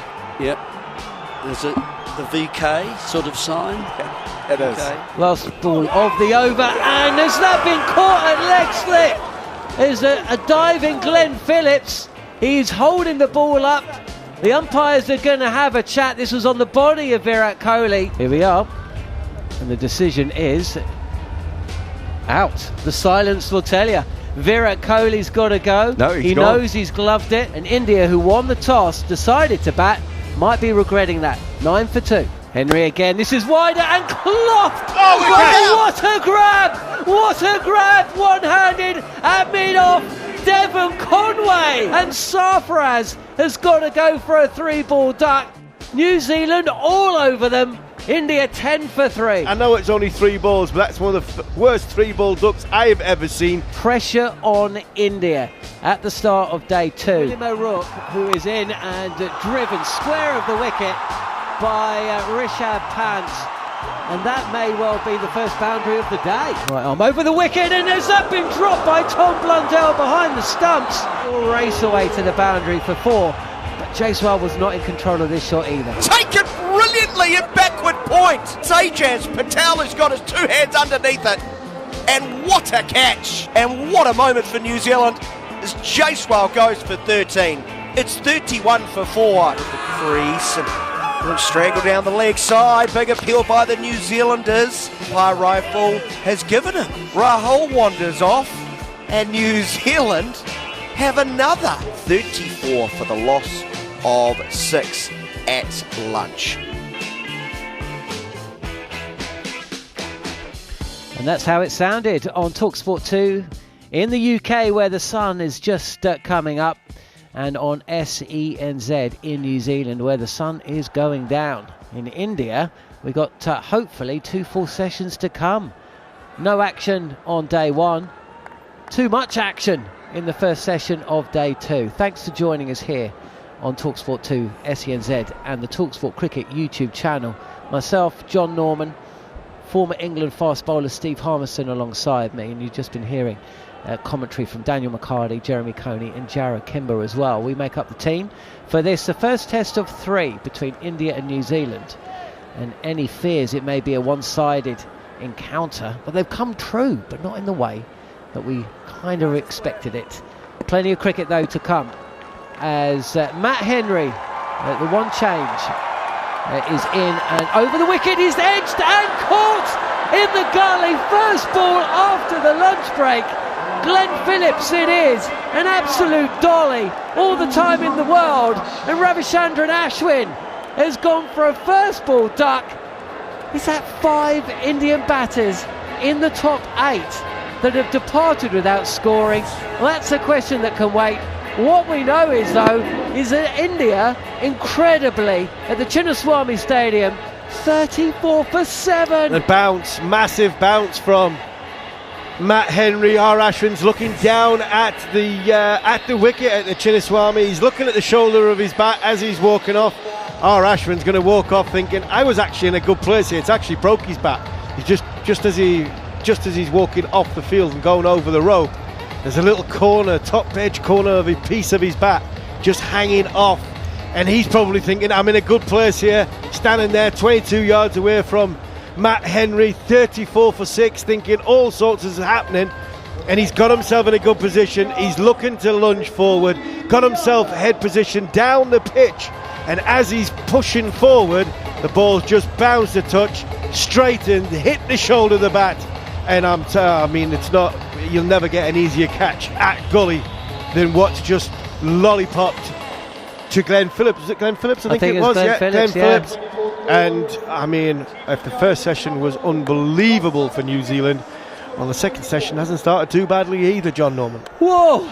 Well, 34 for 7. I mean, if Rishabh Pant's caught behind for 7, New Zealand cricket fans in New Zealand, in the UK, in India, all around the world might have even been dreaming that the monkey on the back, the record that no cricket team wants, might have gone as well. Bowled out, I think, for 26 back in the day. They could have even broken that. Yeah, you're having a go at Gary Morgan for saying, he's a bit premature here with the India all out. They were 13 for, I think they were 13 for 2 or 13 for 3. But you watch this, Jon Norman, you watch this replay again when the TV cameras show it. I mean, R. Ashwin will think he's in a perfect position. He's thinking, Matt Henry's coming on, first ball after tee. He's going to try and, he's got one ball left in the over. He's going to try and hit the top of my off stump. So I'm going to lunge forward and just get a full fist of the bat on it. We've forgotten one other thing as well, as William O'Rourke round the wicket to Rishabh Pant, the left-hander. Again, that extravagant bounce, but too wide. Pant's not going anywhere near this, but he's going to have to change things up now. Kuldeep Yadav, Jasprit Bumrah, Mohammad Siraj, they're the only 3 batters that New Zealand need to get rid of. They can get Pant off strike. But Matt Henry's on a hat-trick. I'm not sure I'd be looking to... I mean, how do you give Pant a single? Because you need all them slips in play because the ball's doing that much going past the bat. Round the wicket again. O'Rourke playing a miss. Flat batted. Swoosh from Rishabh Pant. No foot movement whatsoever. It was kind of there to be hit in so far that it was short and wide, but it bounced. Too much for Pant. No run. Just watching this again from Matt Henry. It just flicks the top corner of Ashwin's bat, and I mean it takes the edge off. This is how much of the top edge he gets. It's hit the most brittle part right on the top shoulder of the bat, and it's took the edge of the bat off. That's a broken bat. Some youngster's going to get a bat off R. Ashwin as a gift. O'Rourke again. This is touch a swing away from Pant, but it's too wide. And there's no run. First time in history that India have had 5 ducks in the top 8 of a test innings, and it's come at home against New Zealand, and they won the toss and batted.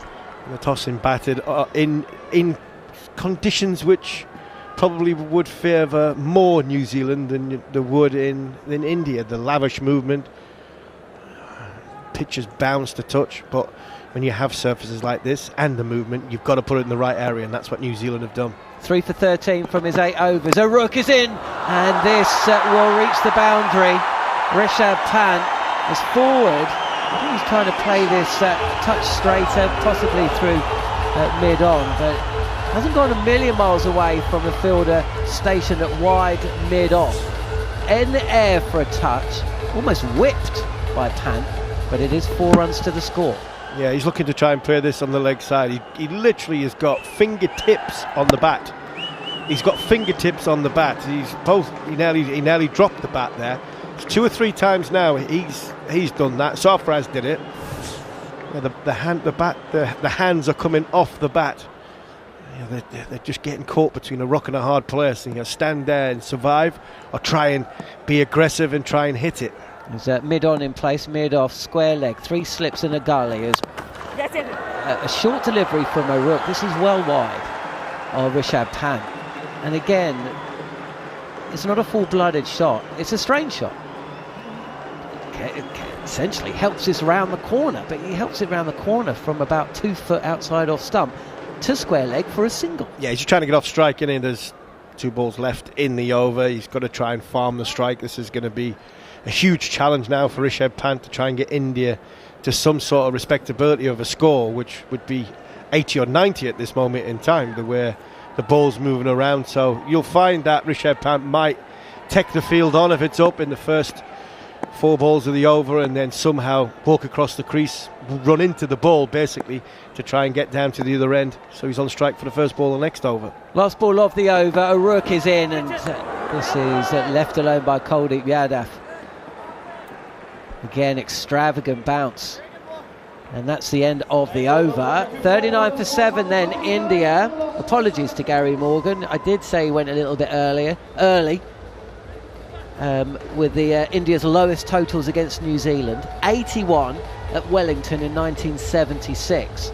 They were bowled out for 99 in Hamilton in 2002. I'm going to go and have a little look back at that scorecard, because I think New Zealand were bowled out themselves for just the other side of 100.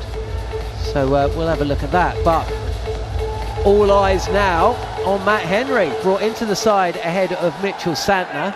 He's taken 3 wickets, 2 of them in 2 balls. Ravindra Jadeja, last ball of the morning session, caught by Ajaz Patel at point. First ball of the afternoon session, Ravichandran Ashwin caught in the gully for a first ball duck. He's got Rishabh Pant in his sights. Hat-trick ball. And Matt Henry is in. Past the umpire, this pitched up and driven. Back to Matt Henry. And he's caught it on the bounce. What an effort that was. What a catch that would have been if just a little bit more pierce from Rishabh Pant. He's pushed it full and he's just clothed it. It's bounced comfortably short. Matt Henry's diving forward, gets 2 hands to it. Indian fans got their hands in their head. They think Rishabh Pant's gone and Matt Henry's got a hat-trick. You will not get much closer to a hat-trick than that. Henry again, and this bounces more than Pant is expecting. He's trying to just play this back to the bowler, but he's almost squared up a touch. Ball flies into the offside for a single, gets Pant off strike. It's just sitting in, isn't it? It's sitting into the surface, and it'd be very, very difficult to play the aggressive shot, the game that Rishabh Pant has. He survived for this long, fighting himself more than anything else, playing for his off stump. He's now got to go into fast forward mode. Now he's batting with the tail. And he didn't take that single, so he still faces. He's got the edge!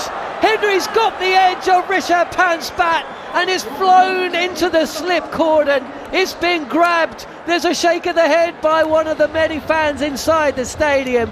Henry can't believe it. New Zealand can't believe it. India can't believe it.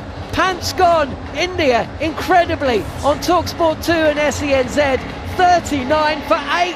What an absolute beauty this is from Matt Henry. It's in the perfect place for the outside edge. Rishabh Pant is toiled and he's fought himself, fought against the New Zealand bowlers, fought against the surface. There's not much he can do about that. He hasn't played away from his body. He hasn't played down the wrong line. He's played within himself. The ball's just too good. Good area and a very, very good catch by the New Zealand captain, permanent captain Tom Latham, and 39 for 8. I've never heard a stadium in India as quiet as it is at this moment in time. Wow, should have taken a single. It's the hard. That is always the hard one. I've been out there many, many times, Jon Norman, where you go and you can't really take the single. Do you take the single? I was going to make the point a second ago that sometimes when the wicket's like this and it's in this situation, sometimes the hardest wicket is 9, 10, 11 because the ball does that much. The batter, us as tail enders down that end, will go, well, unless you hit the stumps, I'm not hitting it. You know, you've got to hit me on the front pad, which more often than not, I'm going to be outside the line, leg stump. So you're going to have to hit the stumps because there's nowhere in the world I'm good enough to hit this ball.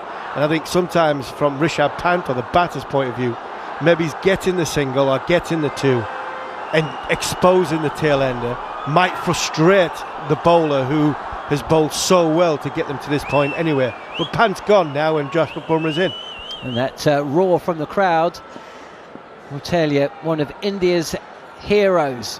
Can he do it with the bat in the way that we know he can do it with the ball? 3 slips and a gully and on off stump. And Jasprit Bumrah will do what Virat Kohli couldn't do, what Sarfraz Khan couldn't do, what KL Rahul, Ravi Jadeja and Ravindra Ashwin couldn't do, and that is score a run.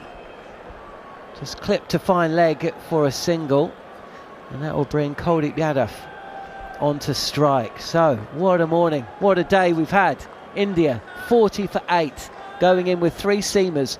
Boys, that paid off.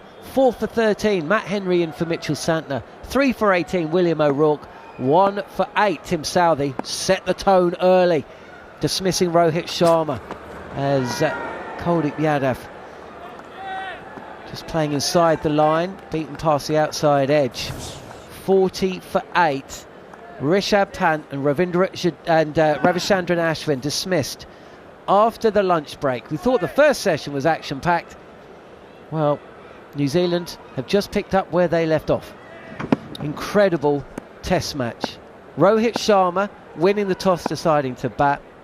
But I tell you what, there won't be a more relieved man as Henry is in, and short leg would have been brought into play there if short leg had been stationed close to Kuldeep Yadav. As it was, it's just pushed back, so that inside edge onto the pads has dropped safely, but there will not be a more relieved person on that field than Tom Blundell. Rishabh Pant put down behind the stumps, straightforward opportunity, went on 7. Well, it has not made a difference. He's been given that reprieve but couldn't make it count. Out for 20. 40 for 8, India. It's amazing, can't believe it. Amazing, 40 for 8. You mentioned the Tom Blundell drop catch and mistake, and that last ball there, John, is probably the 2 bits that haven't gone New Zealand's way. I can't believe they haven't got short leg. I can understand not having short leg with Rishabh Pant at the non-striker's end, but not having a short leg, Matt Henry, who is flying 4 for 13 off 11, nipping it everywhere. And that would have gone looping into the hands of short leg. There is a short leg now for Bumrah. Short delivery. Bumrah takes his eyes off of this and he wears it. I like this. Give him it. This is what I'd be saying if I was Matt Henry to young O'Rourke. Bumrah's going to come in and he's going to give it to you. Give him it. This was exactly what the doctor orders. Get it in. It's missed. It's just missed the under part of the arm guard. It's hit Bumrah on the head. Make it so unpleasant that you can get him away from the stumps as much as you possibly can. As a fast bowler, no fast bowlers union now. Make sure you make it as comfortable as possible for the fast bowler at the other end. Short leg gully, 3 slips. Gully. And Bumrah tries to heave this into the leg side. It goes way in the air and it's been caught brilliantly. Well, he can do it with the ball and he can do it in the field. Matt Henry, running in from the boundary's edge at fine leg, has just taken a steepling catch to grant William O'Rourke his 4th wicket. Bumrah goes for a single. India, incredibly, a 40 for 9. What a catch this is from a fast bowler running in from fine leg. An excellent bit of bowling from William O'Rourke. He's bounced Jasprit Bumrah. He's hit him on the head. Bumrah's took a swing at it, got a massive top edge. Henry's going to run all of 30-35 yards, diving on, sliding on a knee, 2 hands and takes the catch. If I was New Zealand, John, the way Matt Henry's days come, I'd be opening the batting with him. That's not a bad shout. He can bat. Saw that against Australia. He's brilliant on the cut shot, that's all I'm saying. It sounds ridiculous, but I'd honestly be tempted. I would never do it, but I'd be sitting there thinking, you know what, if we send in numbers 8 and 9 and 10 at 1, 2 and 3 and try and nullify the newer ball, because that's what this surface is, the newer ball, the movement, the lavish movement against Bumrah and Siraj, it might be more comfortable for our top end batters to bat 15, 20 overs in as opposed to taking the shine off the new ball. It'll never ever happen, but you're going, I remember Andy Bickle did it against England once in Sydney on a corrugated one. He came in at number 3. Here is O'Rourke, 40 for 9, India. Can you believe that Mohammad Siraj defends? And India's innings is in absolute disarray. I mean, where do you begin? It'll be interesting to see how they open up. How do you think India will open up with the bowlers? They've gone in with 3 spinners, of course. It'll be Jasprit Bumrah and Mohammad Siraj till they can't physically bowl anymore. They haven't got another seam option. Well, that's what I mean. So do you just have one operate? Otherwise, what happens after 6 overs, or 12 overs? Short wide, Siraj dabs at this. Now he is a proper old school number 11, Siraj. He is, but the thing with Siraj is quite durable when it comes to running in and bowling overs. It doesn't strike me that it's red hot out in the Chinnaswamy, so it'd be sweaty. I'd imagine Siraj will bowl the longer spell bum roll bowl a decent spell of 5 or 6 overs, you might get 7 or 8, possibly more out of just watching that catch again. It's an unbelievable catch. Matt Henry never takes his eye 1 second off the ball. And he must have run 35 yards, slid on a knee, and on the area where the practice area is. Unbelievable catch. Here's O'Rourke again. And this just pops short of short leg. More from thigh pad than the bat of Mohammad Siraj. The close-up of Matt Henry, you can see he knows he has to give it everything to get close. He's got to run. I mean, I don't know what he ran 100 metres as a kid, but he put everything in. He's gritting his teeth. He is sprinting. And when because he gets it's going off your quick, way, though. Well, absolutely. But, well, of course, yeah. I mean, but he knows he has to make up that ground quick, and that allows himself to get into position. He still has to do the 2-knee slide to take the catch, just a touch fuller, and draws Mohammad Siraj forward as well. Full face of the bat, push to the fielder close to the wicket on the offside. 40 for 9 India.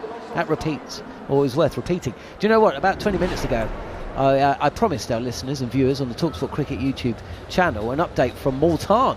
I haven't even had a chance to tell them where Pakistan find themselves.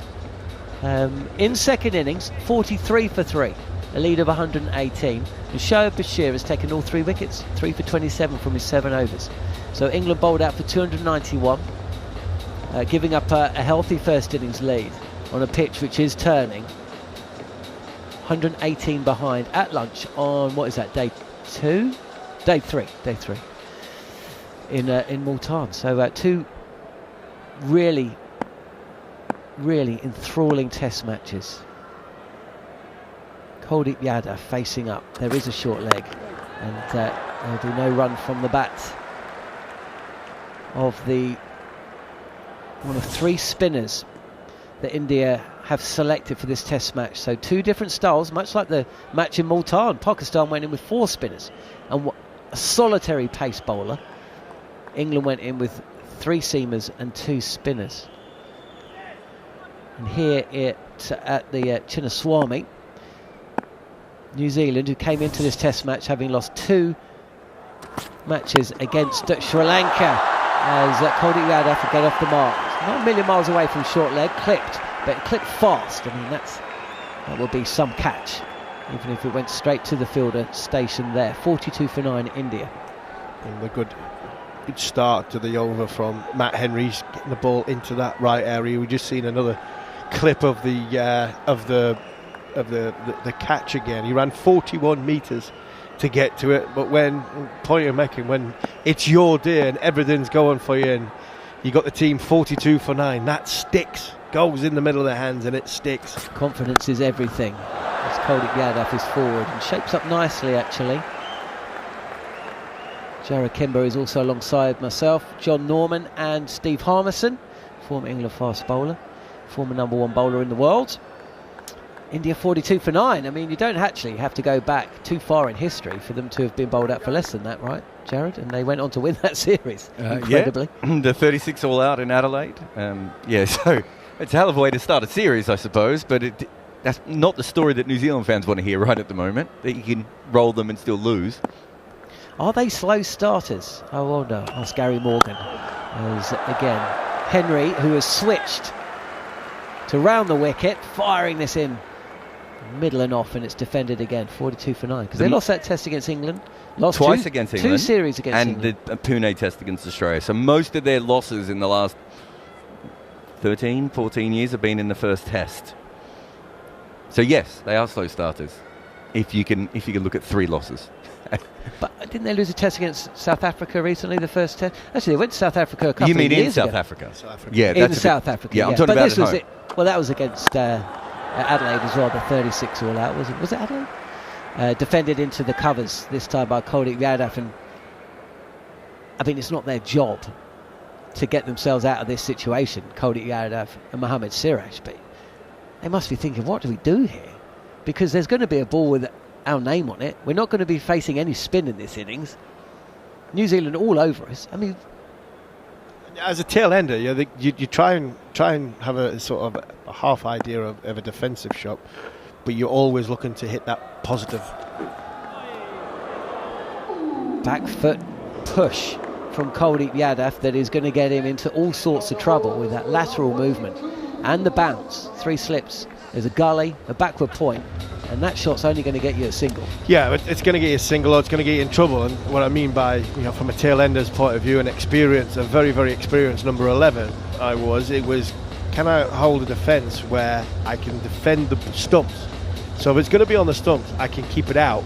But if it's short, I don't mind Bumrah having a go at that short ball, or it's wide or anything wider, you throw the kitchen sink at it because you've still got to score. There is going to be a ball with your name on it.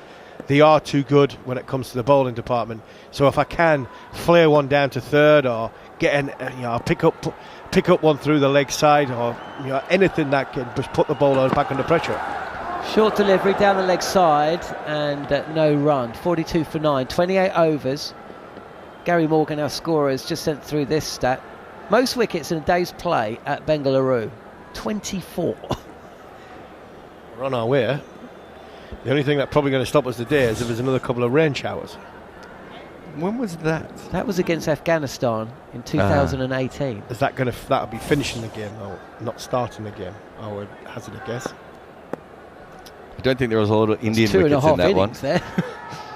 Maybe Afghanistan following on, I don't know. But short, wide, and this is steered past Ajaz Patel at backward point and away to the boundary. The Indian fans, reason to cheer for perhaps only the 4th time today.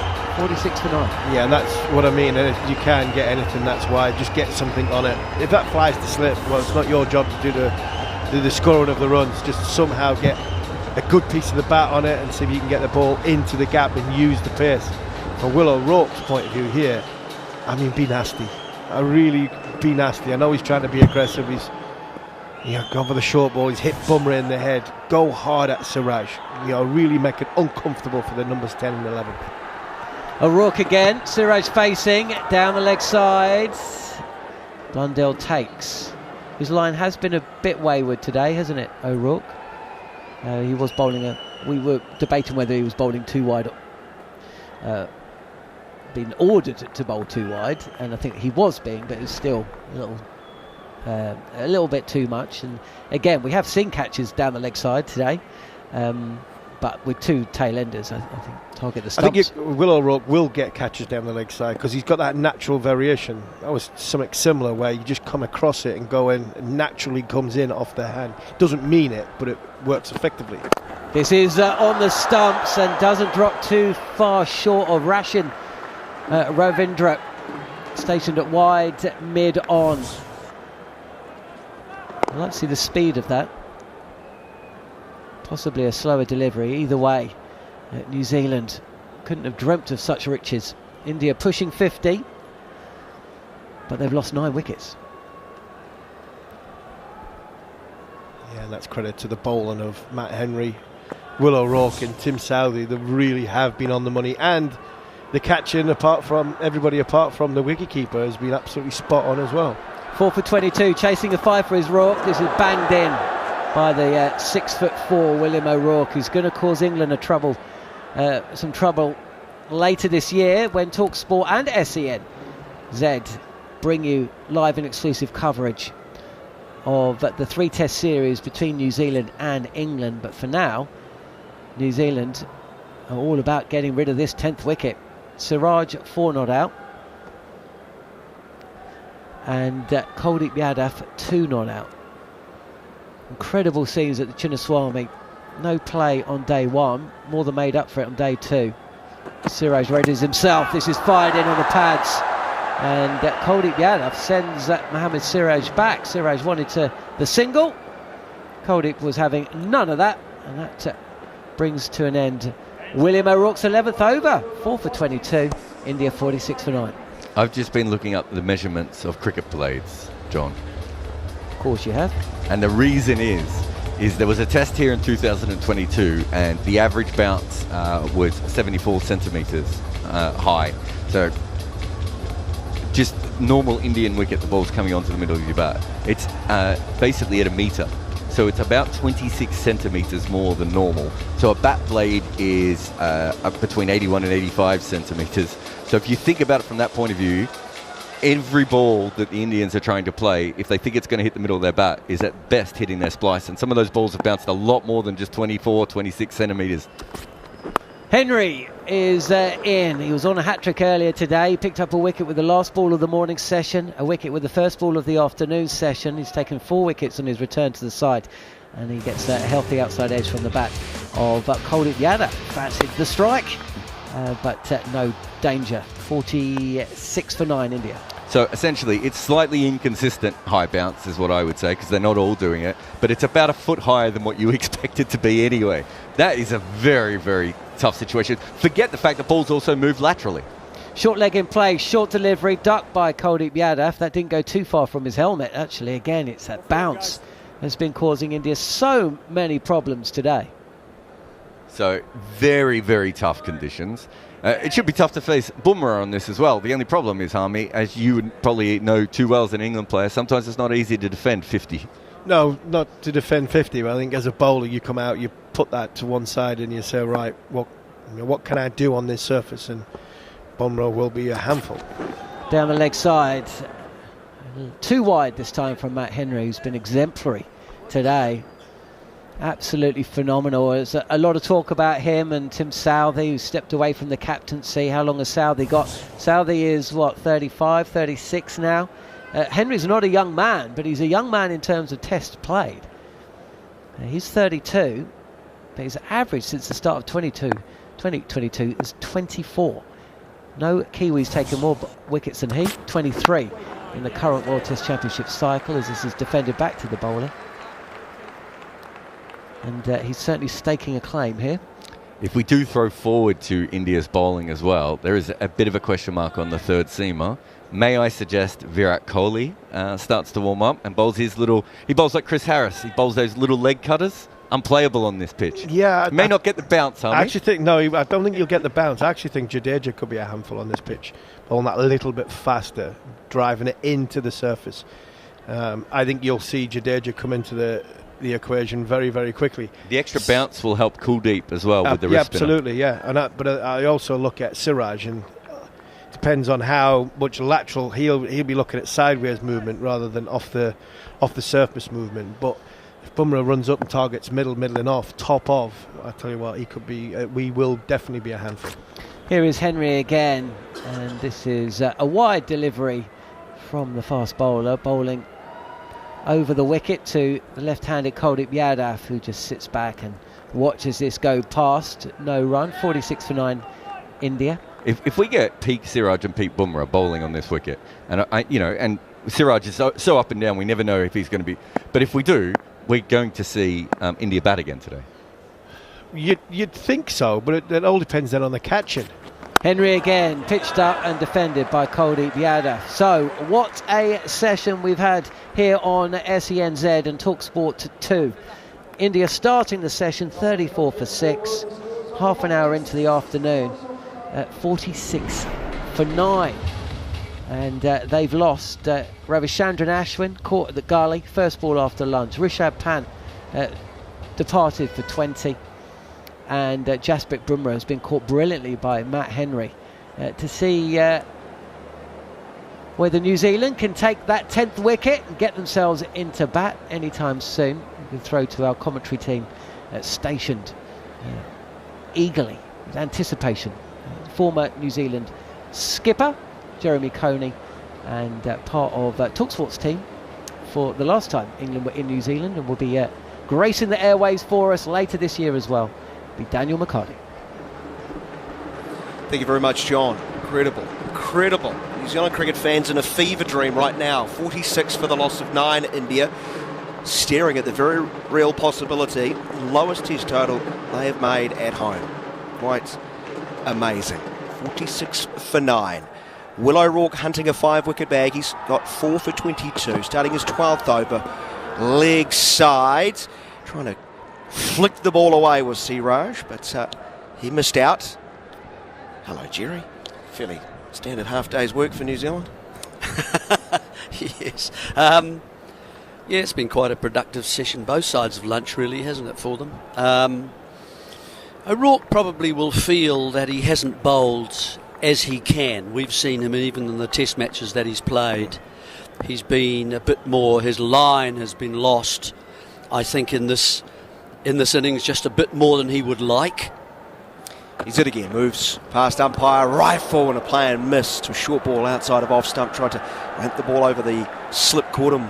Siraj, 46 for the loss of 9. The movement seems to have gone also because maybe the seam has prevented that, the way that he's delivering the ball down leg side. So if it's falling away and the fingers fall away as well, if you don't hold the wrist exactly right, then you lose your swing, of course. So, yeah, I think Henry's bowled nicely, hasn't he? It's a perfect pitch for him, of course. 3 slips a gully, man under the helmet, just forward of square as O'Rourke's giant right arm fast bowler bowls short of a length, diving away at backward point as the backward point specialist Ajaz Patel, who keeps the score at 46 for the loss of 9. You think he'll put that on his passport? Occupation. Backward point. Specialist. Specialist. Yes. Specialist fielder today. I'm not sure we're going to see him. Jarrod Kimber still with us. Jarrod. What, am I a specialist as well? Is that what we're saying? Well, you are from England at the moment. Well, you can claim that, absolutely. Yeah. Claim it. Take that low-hanging fruit. Run with it. O'Rourke from over the wicket. Wide down the leg side. Looking to target the base of the stumps, just lost direction. But things happen with O'Rourke. The feedback I've heard from players who've played against him, including the Australians who saw him not long ago, Jarrod, is tall guy, we know that, very tall action. Apparently he's very hard to pick up. Players actually find it quite awkward, and even defensive strokes at times seem a little bit rushed, don't they, Jerry? Yeah, it's curious. It doesn't appear, maybe because he falls over at that last moment, slightly to the offside. Shoot untucked, long strides in, number 2 on the back. This just flicks the front pad as it goes down the leg side. Blundell away to his left and collects. Remains 46 for 9. How many overs has Southee bowled? 6 or 7? Well, he bowled 4 in his first spell, and then 2 after the rain interval, so 6 in total. Henry's bowled 13. This is O'Rourke's 12th. He's got away quite lightly, hasn't he, really? Am I wrong, Jarrod, or is the ball stopped moving in the air? Oh, it's a road now. A little bit. Yeah, I think the ball. Yes, there's some bounce. We can see the bounce, but do you know what I mean? I think it's just softened, hasn't it? As much as anything, the ball at this point. 30 overs. Back of a length, pushed into the cover region. Nicely played. There will be no run. Well, you've got the holding trinity, haven't you? You've got the ball moving left, right, and also bounce. It has been awkward. You've got to be good enough to exploit the conditions. No, Jeremy and New Zealand have been able to do that. Sorry, Jarrod, go ahead. No, I was just going to say, I think you're right. At its very best, it was slightly inconsistent, because it's not like the whacker, is it? It's not like every ball has bounced. No. It's about, what did I say before? 26 centimetres more bounce than you would expect on this wicket from having a look at the data that we have access to. So that's quite substantial. That's basically a foot more than you would expect. But not every ball's been like that. And as we saw with Ashwin, when he spent about 5 minutes looking at the pitch, he was like, that's not what this pitch is supposed to do. Someone's played a trick on me here. But it's the combination of the sideways movement. Like if you look at the Virat Kohli wicket, for instance, that bounced but also seamed. Henry bowling it to the left-hander Kuldeep, who's calmly in behind and defending that to the bowler, no run. See, there's a good example right there from Henry, who generally does, of the 3 bowlers we're talking about, would seam it more consistently, I think, than the other 2. And that delivery has really just gone straight towards Kuldeep, hasn't it? That's quite comfortable. He's played that easily. 32nd over with this ball, of course, from around the wicket. Henry. Has another catch taken by Bracewell, is it? And Henry has 5. Matt Henry has 100 test wickets, the 15th New Zealander to break that barrier. But the big story is India have been skittled at home for just 46, the lowest total they've ever compiled at home. Michael Bracewell takes another brilliant catch in the gully. And India all out for 46. Henry 5 for 15. fantastic effort, just all round really from New Zealand. The thought, yes, they were going to bowl in conditions that would suit them once they lost the toss, but they've made the most of it. You'd have to say that. All right, they've made one error in terms of catching the ball. The rest of the fielding effort there's been some good catches. They've made it difficult. That one's to the left at Gully. He's got a big set of hands, has Michael Bracewell. He's the off spinner who's not playing and going back after this test. There's Henry, the man of the moment for New Zealand, 5 for 15. It's been his pitch and his morning really. He's just kept at the batsman, moved it a little bit, and he's always accurate, and it's the reward for that consistency. 46 all out India after winning the toss and batting, Jarrod. It's an incredible start when you think of what India has been doing at home over more than a decade now, and how hard it has been. And we've talked about the fact they've sometimes struggled in the first test. Australia and England have managed to get by them in first test. It takes them a little bit longer to warm up.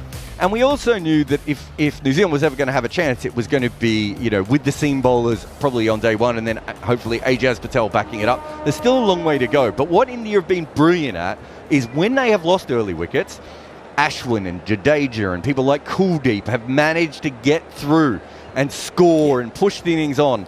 And that just didn't happen. New Zealand didn't allow it, partly because we saw three, I think, Jeremy Coney, he doesn't like it when people take good catches. He thinks every catch should be taken.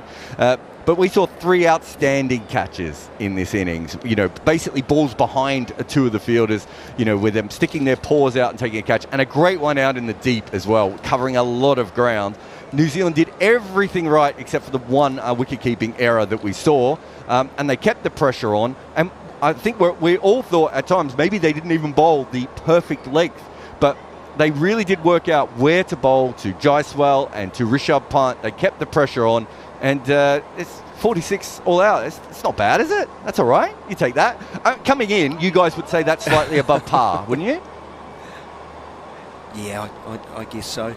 Although, no, in all seriousness, this inherently negative New Zealand cricket fan can't help but think of Sydney 1887, Jarrod, when England made 45 and then went on to win the test.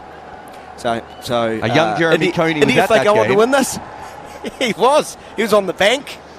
Stolen bat. Ready to get some autographs. Let's be honest. This pitch is still doing something, and it's settled down a little bit when the tail came in. But I would say that is more to do with the ball than it is with the pitch right at the moment. It could be. And I would not want to face Jasprit Bumrah on this wicket, but it does depend on what Siraj does. Siraj can be the best bowler in the world on his day, and he can be very, very ordinary. There's no backup seamer, right?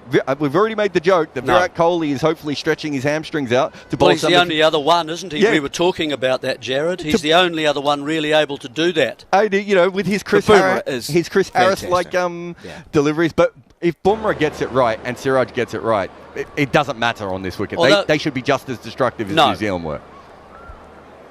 No. Well, let's be frank. Bumrah scares me if he was bowling at one end of Wellington Airport to the New Zealanders at the other end. He is that good. But, gee, there's so much pressure on them to get it right from the opening over, huh? Yeah, they certainly, they'll need early wickets, obviously, to get back in this match. And let's just keep an eye on the pitch, because I agree that the new ball will certainly do more.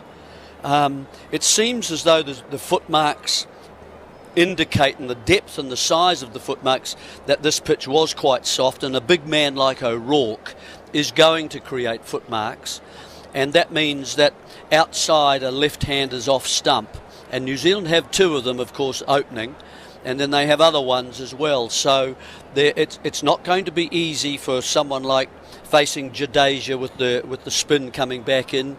You mentioned, I think, Kuldeep, and because he's got the gift of the wrist, that he will get a little bit of extra bounce as well because of that. And so, New Zealand are not going to find this easy. Whether they can get past 46, of course, is another question. But just 4 boundaries in that innings, and it's not a large ground, is it? Chinnaswamy, it's known as a reasonably high-scoring ground. But let's wait and see. You never judge a pitch, as they say, until both first innings are over. So let's wait and see. New Zealand won't be comfortable. I think that Jadeja and Kuldeep can... Sorry, Jarrod, go on. Yeah, sorry, I was just going to say, I think Jadeja and Kuldeep can be very handy on this wicket. But if they become a factor, that means that New Zealand's probably already got a lead, Jeremy. Well, I think most New Zealanders will be disappointed if they don't get a lead. Do you know what I mean? Well, so the bar's pretty low. Yeah. So, but what I'm saying is the pressure then is very different. If you're facing Jadeja on a tricky wicket and you're let's say they're 80 for 4 when the spinners come into their own, that's very different. That's not what the Indian spinners have been working with, right? They've been working with this incredible scoreboard pressure at times, and now this is very different. They're going to be working from behind. So if Bumrah and Siraj, can't do something special, I mean, New Zealand should get a lead. You'd be pretty annoyed if you're a New Zealand fan and you find out you don't get a lead here. There'd be general disappointment and wailing. I think there should be wailing. We're about 2 blocks. Yeah, we're 2 blocks from the Beehive. I think there'd be a march on Parliament if they don't get a lead. From here. They think that. Oh, they'll find a way to blame the government. They throw out the government. Exactly. Government out. Yeah, Luxon out. Yeah. You are listening to live and exclusive coverage of India versus New Zealand on talkSPORT 2, the talkSPORT Cricket YouTube channel, and SENZ Radio in New Zealand. It is not a fever dream, New Zealand. India have been bowled out for just 46, their lowest ever total in India. The previous worst was against the West Indies. A lot of teams could be forgiven for getting out to the West Indies in 1987 for a low total, Jeremy. They made 75 on that occasion. Of course, it's the lowest total they've made against New Zealand. Also beating the 81 all-out in Wellington in 1976 when a long-head Richard Hadley, tearaway, bowling, third change, picked up a 7 for, if I'm not mistaken. Let's give you the scorecard. One New Zealand fans will remember for a very, very long time, because let's not forget, India won the toss and decided to have a bat. And I did write down the words of Rohit Sharma at the toss, and he just described it as a sticky wicket, and I needed to bat well, but he wanted runs on the board. He has not got that, because New Zealand have bowled ever so well. They got rid of Rohit Sharma, the first to go, bowled Southee for 2. Kohli was caught at leg gully off the bowling of O'Rourke for no score. Sarfaraz Khan, I think Jarrod said he will want his 3-ball stay deleted from the internet. I think it's been shared too much. The cat's out of the bag there, gone without scoring.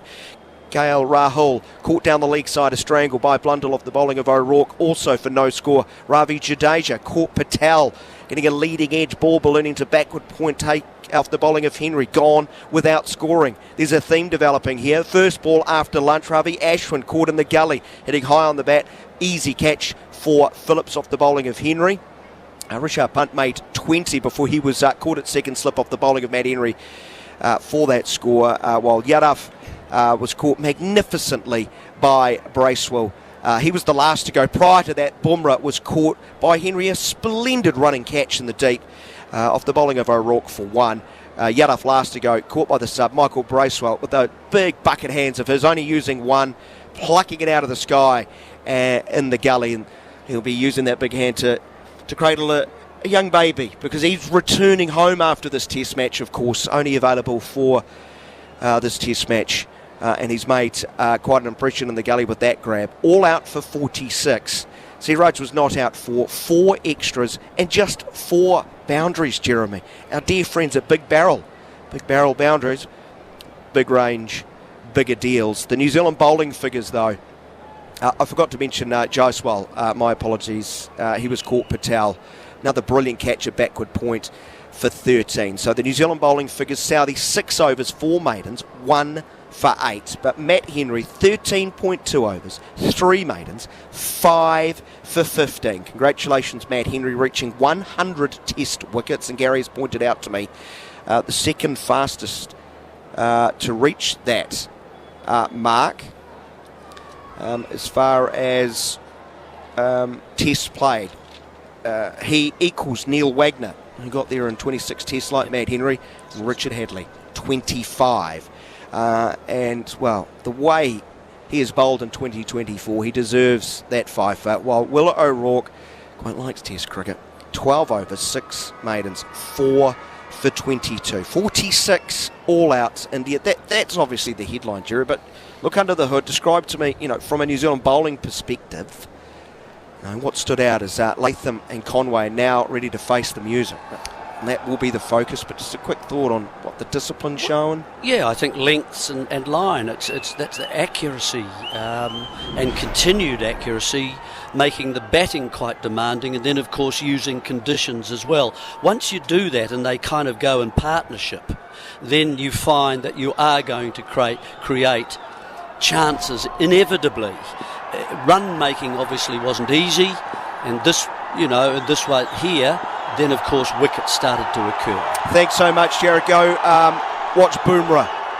He starts from over the wicket, bowling to Latham, and leans forward and guides the ball down to the third man boundary for 4, catching the outside part of the bat, but it went straight to ground, shot past the gully and down to the fence for 4. A dream start for the New Zealand innings, and a boundary with big barrel, big range, bigger deals. Big thanks to Jarrod Kimber for his thoughts. Jeremy Coney alongside me. First ball of the innings, just bowled nicely by Bumrah, over the wicket, angling across Tom Latham, who just plays forward and allows the ball, doesn't push too hard at the ball strikes the bat, and rather than the other way around, runs between the third slip and gully. 3 slips and a gully, and this one goes past the outside edge, lunging forward, trying to get bat on board, but lovely little shape away from the left-hander. You obviously get rewarded, I think, in surfaces like this when you don't have to hit the ball. That's missing the stumps. Yes, that's missing the stumps by a foot at least, and you don't want to be playing at those sorts of deliveries. So judgment of the line of the ball as it comes towards you is absolutely critical. Crowd urging Bumrah on this stuttering short approach, so famous now. It's 2 leg side, and this is nicely worked from Latham. Stay nice and balanced. He didn't fall away. Turned it through the mid-wicket region for a couple of runs. He's up to 6, and it's 6 without loss, and that lead's already down to 40. Because the ball is moving away from the left-handed Latham, then Bumrah starts at outside leg stump. It does move. Latham doesn't try to do what Jadeja did, another left-hander, and flick through the line. So he just allows to play a nice full face of the bat towards mid-on, and it slides between mid-on and just in front of square to get a couple of runs. Bumrah's going to come around the wicket, as so many people do, to Devon Conway early in his innings, and this is a match-up which I'm sure is going to worry Devon Conway. Yeah. He looks like a player who really is doubting his sort of defensive game, but in fact Latham, I'm sure he'll attack Conway similar. Full delivery, catching the outside part of the back end, going straight into the ground, into the gully region, sharp fielding, keeps it at 6 without loss. Yes, when they run 2, they tend to stay on strike, Jeremy. They do. They do, unless, that's right. Even 1 short, you still have got to do that as well. But this is a different angle, of course, and really, you just got to close yourself just a little bit more as far as Latham's concerned. And because the angle is different, isn't it? It's coming from, and you've got to get your alignment right here. 2 balls remaining in the first over. Bumrah will continue to probe from around the wicket, leg sides, taken by punt, shuffling across to his right. The weather has improved, the forecast has improved throughout the day. The cloud has lifted, and it looks like there's a semblance of sun breaking through, Jeremy. Yeah, well, that will obviously assist in terms of the pitch, the dryness of the pitch and the speed at which it does dry. You would think that any damage, of course, that has been done by the player traffic and so on, and running up and down the bowler's footmarks, that's going to remain. You can't do much about that. Much brighter than when it started. See shadows as Bumrah gets the ball, challenging the inside edge of the bat. Pushed into the square leg region. New Zealand survived the first over. Latham has 6. Conway yet to face a ball. 6 without loss in reply to India's total of 46. If you're just tuning into our coverage, it is not a mistake. Great to have your company as we bring you live and exclusive coverage of India versus New Zealand on talkSPORT 2 and SENZ Radio in New Zealand, as well as the talkSPORT Cricket YouTube channel. Oh, Tom Latham, what a day he's had. Brendan McCullum's tenure as Black Caps captain started with his side being bowled out for 45. Latham's started with his side bowling India out for 46. And now Mohammad Siraj, 78 test wickets, tick under 30. Jarrod was pointing out, rocks and diamonds type player. In recent times, guy he'll be bowling to, Conway's seen more rocks. He started international cricket with such distinction and class, but he's in a bit of a funk. The left-hander waits for Siraj, who bowl right arm over the wicket and goes past the outside edge immediately. It's a good line, isn't it, outside the off stump of Conway. He's had trouble outside that off stump. It's mainly with his feet. He doesn't get quite forward. That's a little bit more than he does, but you can see that he wasn't convinced that he could hit that, and then he pulled himself the bat inside the line just a little bit, and it ends up rather in an odd angle, doesn't it? He's pushed that at using his hands a great deal more than he should. Siraj nice and close to the stumps, bowls full on middle of the leg, and it's turned up towards mid-on. There'll be no run as Ashwin does the fielder.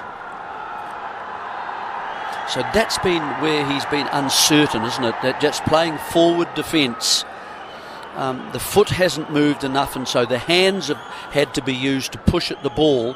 And when you create that distance between your front pad and the hands holding the bat, the inside edge and the outside edge come into play.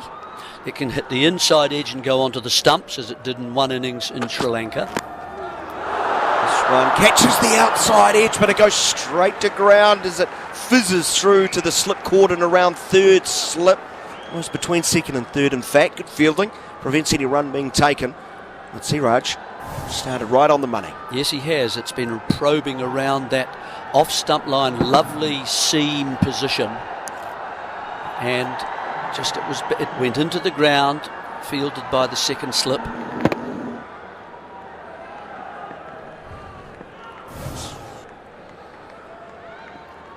Three slips. Yeah. First quite narrow compared to where Daryl Mitchell was standing, with the right arm over the wicket.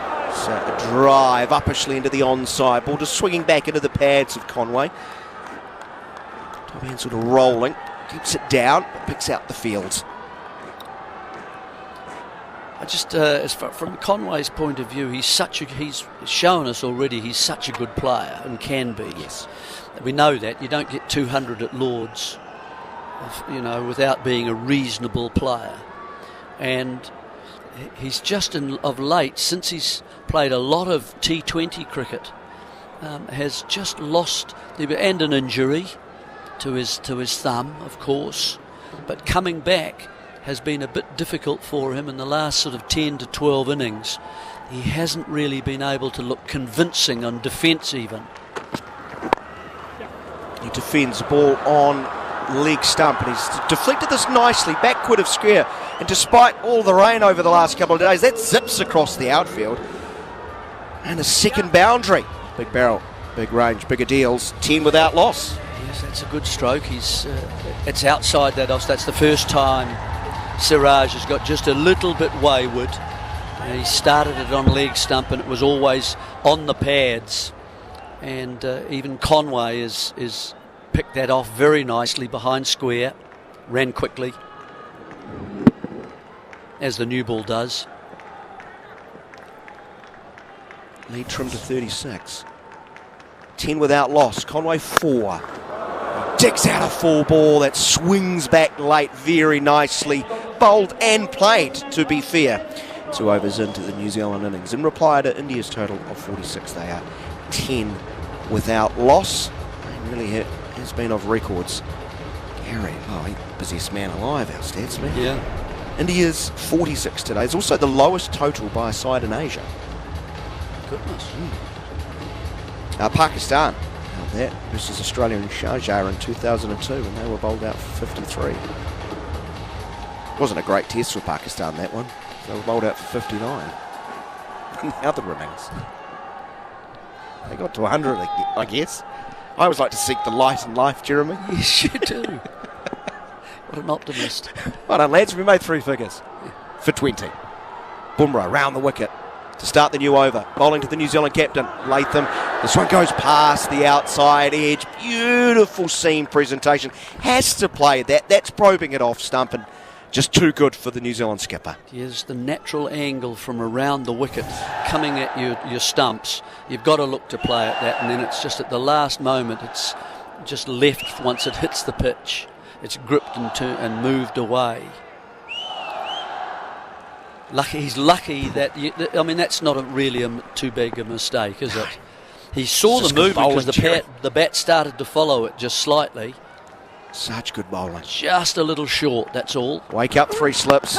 Could be an action here as Latham comes forward. Pushes back along the pitch on the onside. Bumrah's across to do his own fielding. It's a pitch again that you don't...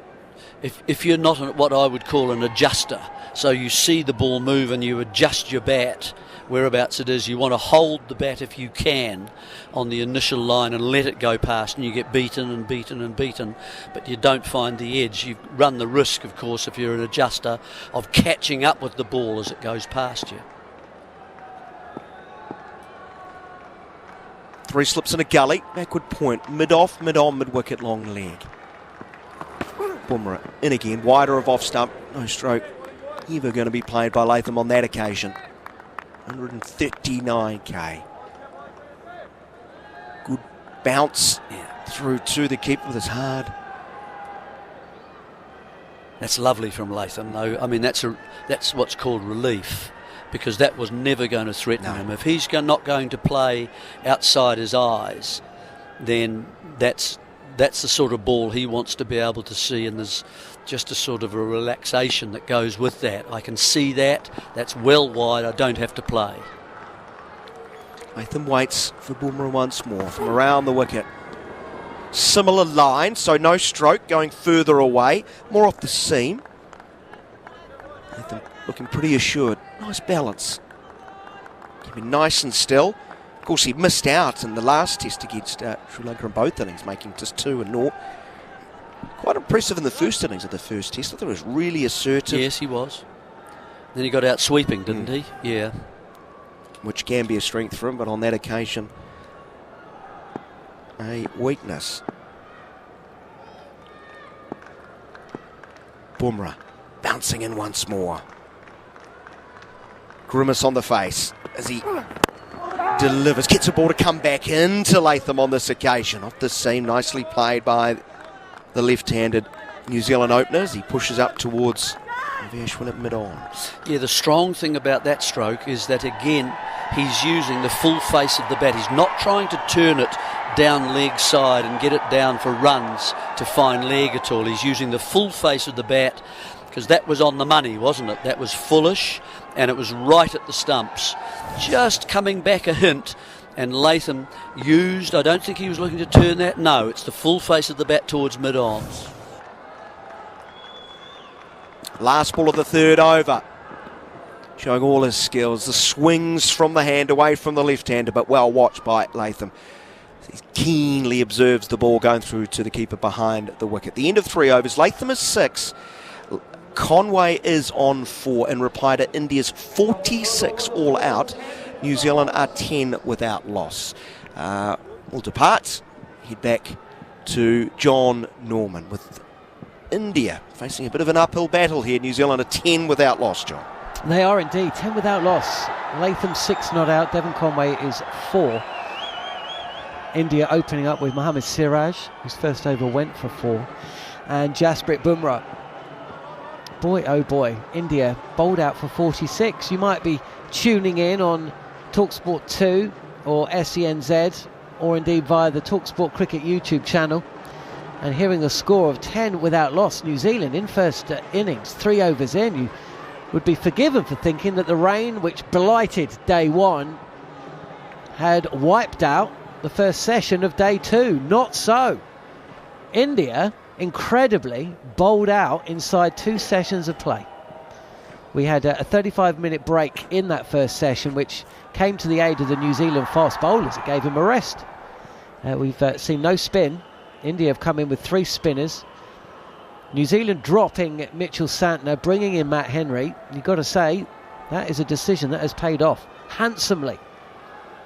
5 for 15, Matt Henry was on a hat-trick at one stage. It came as close as he'll probably ever come to taking a hat-trick. Rishabh Pant driving the ball back to the bowler. It bounced a foot short of Henry, collected in his follow-through. It's been New Zealand's days. Mohammad Siraj is in, and this shapes back into Conway, who comes forward, pushes it into the offside. Tom Latham's halfway down the track. He wants to face Siraj. Sent back by Conway, he's not going anywhere. And that was the right call. It's going to be a testing 10, 20 overs for New Zealand, but as long as they lost those 20 overs, they'll probably be beyond India's score by that stage.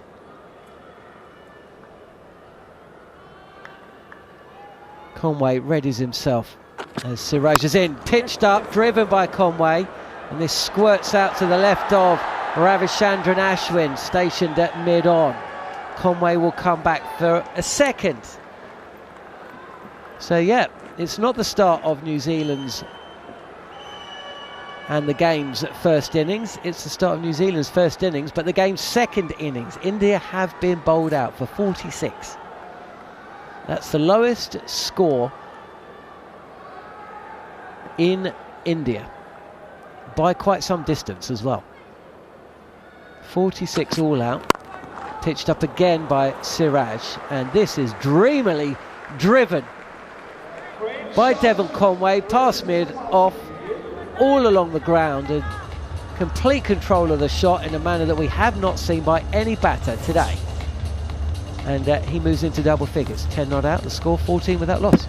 Yeah, a beautiful shot from Devon Conway. I think the difference I've seen so far, Jon Norman, is that there's a less moving parts with the two New Zealand left-handers. You know, there's still lavish movement, the ball's still bouncing a bit, but there's a stable base from the batters. Pitched up again, forward again is Conway. He'll take a single. This is driven straight past the outstretched right hand of Mohammad Siraj. And Conway moves to 11, the score 17 without loss. From India's point of view, Rohit Sharma, I think that Virat Kohli got a beaut. Jaiswal survived for quite some time. And the likes of Sarfaraz Khan, Rishabh Pant, K.L. Rahul, you've seen a lot of movement parts. Every time the ball was the sort of interception point, there was movement all over from India, where the ball was moving in the air, the ball was moving off the pitch, but the batter was moving as well, and you're not in a great position, head position or balance, to get something on the ball. And we've seen so far with the two New Zealand left-handers that even when they're getting some skew off the inside. Siraj again beats Latham this time, past the outside edge. We've seen 3 or 4 balls snake past the bat and go through to the keeper Rishabh Pant without getting the connection that India desperately need. 1 ball left of the 4th over. Siraj yet to pick up a wicket. Latham still there, 6 not out. Yeah, another very, very good ball in a good area, but there we see Tom Latham, his back foot just moved slightly, but he didn't sort of chase the ball, didn't go with the ball. There wasn't any falling over, and I think that's been the key so far.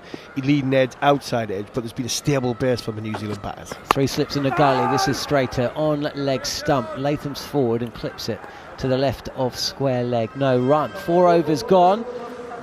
New Zealand, who bowled out to India for 46. 5 wickets on his return to the side by Matt Henry. 5 for 15. 4 for 22.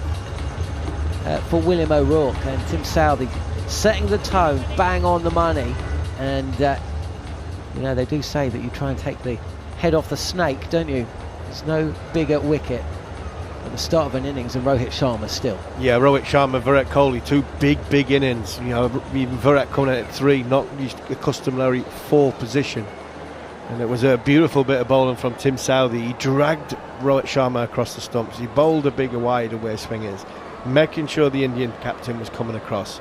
The Indian captain was getting a bit frustrated, not just with the lavish bounce and the movement sideways, so he decided to go for the counter punch and come at the ball. And as he was coming down the wicket, Southey got one to nip back through the gate, hit the top, the very top, the bail of leg stump. It was an absolute beauty.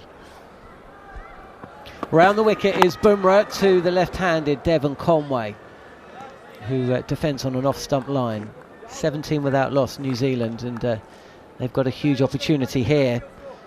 They've taken the opportunity that was given to them by Rohit Sharma when the Indian captain decided to bat first. But you know, I've just read out the bowling figures. They only used 3 bowlers. Southey, 1 for 8 from 6, 5 for 15 from 13.2 from Henry, 4 for 22 from O'Rourke from his 12, 6 maidens in there. But we were just discussing off air how many of those catches. There was 1 bowled, 9 catches. As Bumrah is in again, and this is a dreamy shot from Conway, over pitched, touch wide, searching a fraction is Bumrah, and this is crashed to the boundary for 4. New Zealand 21 without loss. But it was the catching, wasn't it, that really stood out. 5 catches, we suggest. On another day, 3 of them are taken. There was Matt Henry running in at full pelt from fine leg. Brilliant catch. Devon Conway at mid-off, one-handed to his right. Terrific catch. The one at leg gully, the Phillips one for me is the one. Getting his hands, both hands, his fingers under the ball as it died on him. And that's a big wicket of Kohli, obviously. Really good catch. Ajaz Patel plucking one out at point, two-handed, brilliant grab. Bumrah again, and Conway looking assured at the start of his innings. Fraction forward and just pushes us to cover point, short cover point, no run. 21 without loss, and I'm forgetting one. There was another good grab at Bracewell. Yeah, Bracewell, the very last one, yeah. On the field at point. And then Blundell drops Pant, and if that goes in, Pant gets 20, and it could have been about 25 all out. But you know what? I think that we can move on from that Blundell drop now. Absolutely. But Kohli's is the key one for me. Phillips around the corner. It was a good catch, it was a low catch, but if that doesn't get taken and Virat gets in and gets going and bats for a period of time with Jaiswal, we're talking about a whole different innings. Bumrah again, this is straighter on the pads of Conway. Now he clips this to the right of, is that KL Rahul at mid-wicket? No, it's Siraj. There's a slight fumble. Conway's a couple of steps down the track, and this time it's Latham who just gives a little thumbs up. So Latham who's, well, between them there's a bit of after you, after me, and in the end they do come through for that single. They do not want to have a run out here, do they? No, you don't want to run out. Definitely don't want to run out. It was an excellent bit of feeling from Mohammad Siraj, but because he's lying on the floor, they could have a little bit of hesitation and still get to the right end. Latham facing, leaves this delivery from Bumrah alone. 22 without loss. I remember in the good old days of Kane Williamson and Ross Taylor at the crease at, was it 3 and 4 or 4 and 5? Either way, when they were batting, you were alert at cover. Yeah, mid-wicket, you were ready for that miscommunication, because I don't know about the stats, but there seemed to be a lot of run-outs involving those two. Yeah, I played in England dressing room right at the end of Nasser Hussain, and he was always good for one every 3 innings. Somebody was always going to come in and smash the dressing room up, because Nasser had somehow managed to get down to the right end. He was always involved in a run-out. I think he was involved in some stupid number of run-outs, but I think he was only ever run out himself once. There's a wide mid-off, a mid-on, it's a fraction deeper. There's mid-wicket as Bumrah strikes Latham on the pad, and it's a half-hearted appeal. Bumrah goes up immediately, he's not joined by the slip cordon, and then they realise they've got to get involved, but by that point the umpire's probably made his decision. Umpire's call at very best, this is sliding down, and Rohit Sharma doesn't even discuss the possibility of a review. Now it's straighter than you think, and I think it is quite close to Stumps, but I don't think it's in a position where you'd review it. I think there was enough down towards the leg side for one of my former colleagues, Michael Goff, who's at the standing end umpire from Hartlepool in the northeast of England, one of the very best umpires on the circuit. And once he started shaking his head, I don't think India were ever going to try and convince himself that they could do with an overturn there. The clutching at straws just kept going, didn't it? It nipped back in towards the left-hander, away from the sort of leg stump. And if it nips away, it's in the game. But I think the sun's coming out now, that little bit more, drying it out. There's less movement off the surface. Conway, healthy step forward to Siraj. who's bowling over the wicket to Conway. And this is left alone. And as you say, for the first time in a day and a half, Steve Harmison, we've got the sun on the backs of the players on the outfield. Yeah, it's looked, hasn't it, for the last 5-10 minutes, where before you can tell the lights are on, couldn't you? Where now you look as though the sun's out. It was very dark earlier this morning when Sharma decided to bat first. You can understand why he batted first, by the way. In hindsight, it looks a terrible decision as this is defended into the offside. You can, on a pitch like this, you're thinking, I don't want to be batting on this in innings number 4. No, you don't. And the team that he's picked as well, you've got 2 seamers and 3 spin bowlers, so he had to bat first. The team that he was going to walk out with. But I can imagine both captains at the end of the toss, John, have walking back to their respectable corners going, one of us has got it wrong here. One of us has got it wrong with not only with our team selection, but also with what the decision was made. Here is Siraj. This is the inside portion of the bat as Conway steps forward. It's very wide of off stump. Thick inside edge. And he'll come through for a single, fielded backward a square on the leg side. Conway moves to 17. He's going at a runner ball. Latham, circumspect as skipper, 6 from 16. He's got a decent record in India. Has Latham. Seeing a replay of that delivery, did he nutmeg himself there? Yeah, Conway? he's nutmegged himself, hasn't he? And I think that's the difference now. The sun's come out, it's not moving as much, where the little zip off the surface with the lights being on and the little moisture that's around. And, you know, about an hour ago, that would have had a good chance of being nicked back onto the stumps. New Zealand, incredibly, as this is just clipped off the pads of Latham. In New Zealand, incredibly, I've knocked off 50% of India's first innings score inside 5.4 overs. A sentence that's never been uttered, I imagine. Normally happens the other way around in that part of the world, but again, you look at the movement's not there as much, but I think Latham and Conway have batted really, really well. They've given themselves the best chance. Solid defence and base, and because India have to have catches in because they need to take wickets, there are gaps there, even with good balls or inside edge for 4 and making sure the full face of the bat. Pitched up again, just a touch full from Siraj. It's still on a decent length, and not short enough for Latham to play on the back foot. He comes forward, and this ball kind of snakes towards the bat and pushed out to point. No run. 1 ball left of Siraj, 3rd over. Bumrah, you'd expect to bowl a 4th. I wonder how long it's going to be before we see the spin twins, or are you just going to keep these bowlers on? I think you're obviously going to have another go at Bumrah. You might see Siraj bowl 1 more, and then I think Rohit Sharma's got a decision to make. He needs a spinner in to keep the seam from one end. This goes past the outside edge of Tom Latham's bat, who plays inside the line, and 1 run comes from Mohammad Siraj, 3rd over. Well, New Zealand, at the start of their innings, would have taken this. There'd been a couple of balls whizzing past the outside edge of defensive shots, but all in all, we're not seeing the kind of movement we saw earlier. We're not seeing the bounce. No, not the bounce or the sort of the sort of skiddiness off the surface, the kiss off the pitch, the moisture that just helps the ball skid on, and you know, if it does move away, it flashes past the outside edge, or it gets an inside edge, it flies down to sort of fine leg, where we seen there just a bit earlier Conway played miles away from his body, and it managed to get it down to went through his legs as opposed to going towards the stump. So I imagine we'll get another over from Bumrah, 1 more from Siraj, and then it wouldn't surprise me if Jadeja comes into the game.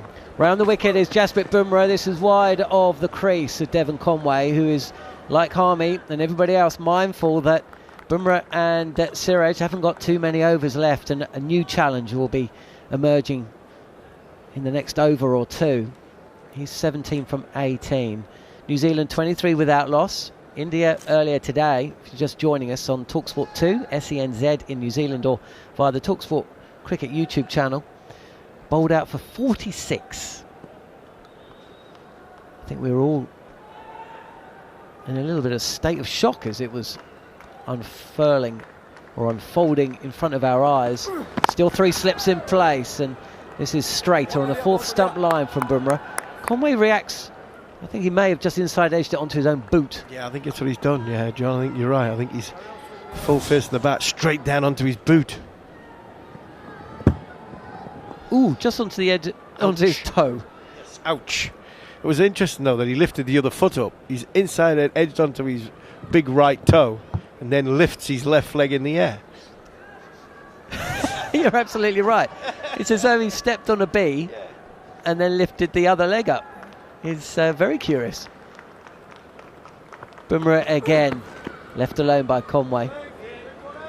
I remember watching, I remember being out in Australia in 06-07, and just before the Ashes, I don't know if you remember it, Harmy, but it was actually the Rugby League World Cup, I think. Or it was Rugby League World Cup. There was all these folk from up north who weren't in Brisbane for the cricket. They were in Brisbane for the rugby. So I was chatting to them, blah, blah, blah. They were heading back home soon, and the final was being played between Australia and New Zealand. England didn't make the final. As Bumrah, fourth ball of his fourth over. Conway readies himself, 3 slips in place. Beautiful drive from the bat of Devon Conway. That's in his arc, opens up the face of the bat and just guides this through extra cover for 4. He moves to 21, and the score, the Chinnaswamy, New Zealand, in first innings, 27 without loss. That's a beautiful shot. It really is. It is overpitched. It is full, but Devon Conway, because he's trying to play the ball so late, and he's trying to play the ball squarer. That's the key to this whole thing. He's trying to use the movement, if there's any movement, because he's playing it so late. He's waiting for the ball to move, and then he's making a decision to go from there. Excellent shot. Bumrah again, and again Conway reacts like he's been stung, not on the boot but on the glove. Just a bit more bounce, and that was an angry ball from Bumrah. He didn't like that shot, but you talk about the space that's there for New Zealand. The space is there because the fielders are behind the batter. That's nasty. That's both gloves. That's hit him on both hands. Right in the middle of left and right glove. That's a beauty from Bumrah. It is. It's spat. It's bounced off a decent length. Not back of a length or short by any stretch, but it's just rocketed into the gloves. Last ball of the over, and cramp for room. This is where opposition bowlers target Conway. Jarrod was talking about this in the build-up to this test match. It's no run to end the over. Conway's going to just have a look at his glove, but he's trying to leave that, I think. He was trying to leave it, but he can't leave it, can he? Jarrod Kimber's alongside me, and this is where, we were listening to Jeremy earlier talking about Conway's brilliant introduction to Test cricket. 200 on debut at Lords in a match-winning effort against England. 2 games later, he wins a World Test Championship final. But the angle of attack from opposition bowlers has changed to Devon Conway, hasn't it? And they've essentially focused on a weakness, a perceived weakness in his game. Yeah, so, traditionally, obviously, you try and take the ball away from most batters if you can. And what they've worked out now in international cricket is because he plays outside the line, that you actually try and bring it in and beat him on the inside part of the bat. That looks like it's hit. Is that wrist? It's hit him on the elbow? Just short of the elbow. It's hit him on the sort of under part of the arm, the one that's not. Yeah. Oh, that is a nasty blow. He was very late on that, wasn't he? Yeah, I think he's trying to leave it, and it's gone past. So this is on. Obviously, he's got the arm guard on the right, on his right arm, on his right wrist, and that's gone from around the wicket. It's bounced and it's hit the sort of underneath of the left. I wouldn't say the left wrist. I would say it's just in between the wrist and the elbow, and it's underneath the forearm, and that'll hurt. There's a nice little bruise and a lump there. So far we've said that the wicket doesn't look as dangerous as it did before those 2 balls anyway.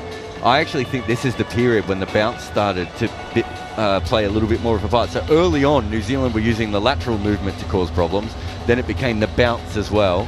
And that's what we're seeing now. So it might just be that the ball slips on the surface a little bit, and just as a little bit of that lacquer comes off, it bounces more vertically. A little bit of that. You're right, Jarrod. A little bit of that, the lacquer. I'll throw another one in. Indecision. The indecision of movements. We've seen 2 movements there from Devon Conway. The ball coming back into him from around the wicket, and he was hesitant on both deliveries, and hence the problem. Where before he's been playing very, very well. He's stayed stable base. His head position was good. He's balanced, waiting for the ball to move, and then moving with the ball late, playing it late. Tom Latham plays at late anyway. That's his natural game. So because of the way they play, naturally, it suits them to wait for the ball to move and then go with it. Joe Root does it magnificently well, where Indian batters don't do it because they like to play with it from in front of themselves and play hard hands at the ball. I think what we've seen was some indecision in the first half of this game. My first innings of this game is what was a downfall for India. Just them 2 deliveries there. Conway wasn't sure on the length, and I think any indecision, and I think it's paid costly because it's hit him hard. We are seeing a bowling change. It's Ravichandran Ashwin, and first ball, Tom Latham is down on the sweep and will take a single and get off strike, 28 without loss. In a day of huge wins for New Zealand, having Ashwin come on, or any spinner come on before they've lost a wicket, is absolutely massive. Now, I get it, there's 2 left-handers out there and they're thinking to themselves, we're not going to lose anything from having Ashwin come on at the moment, but if I'm New Zealand, the cork is like 3/4 of the way popped. For today, not for the match. It's quite a lot for a New Zealander to find themselves in that position. I might even smile as Ravichandran Ashwin. We've seen him do this before, many times actually. Just doesn't release the ball. Goes through with the delivery. Sometimes he has a suspicious look at the non-striker and the wicket, but that wasn't the case on this occasion. Back to his mark. A lot of the time it's the tip of his toe. He likes to be on the tip of his toe. He's right, his left foot, he's right, his lead toe. He likes to be on the tip, and if he doesn't quite get the timings right, he just pulls out. Got a short leg in place and a slit as Conway's forward has been dealt a real painful blow on his wrist in the over that's just gone, bowled by Jasprit Bumrah. As Conway just pushes this to the fielder station close to the wicket in the offside, kind of catching cover. I think it's Kohli. Sharma at first slip. Flamboyant drive as Conway opens the face of the bat and cuts this through point for a single. He moves to 23, the score 30 without loss. I just wonder if New Zealand are thinking about being aggressive towards the spin bowlers, seeing the movement with the seamers. Can we put the pressure on the spin bowlers if there's not going to be as much spin? Here's Ashwin, touch more flight on this, and Kohli fields that cover. Conway's chatting to himself.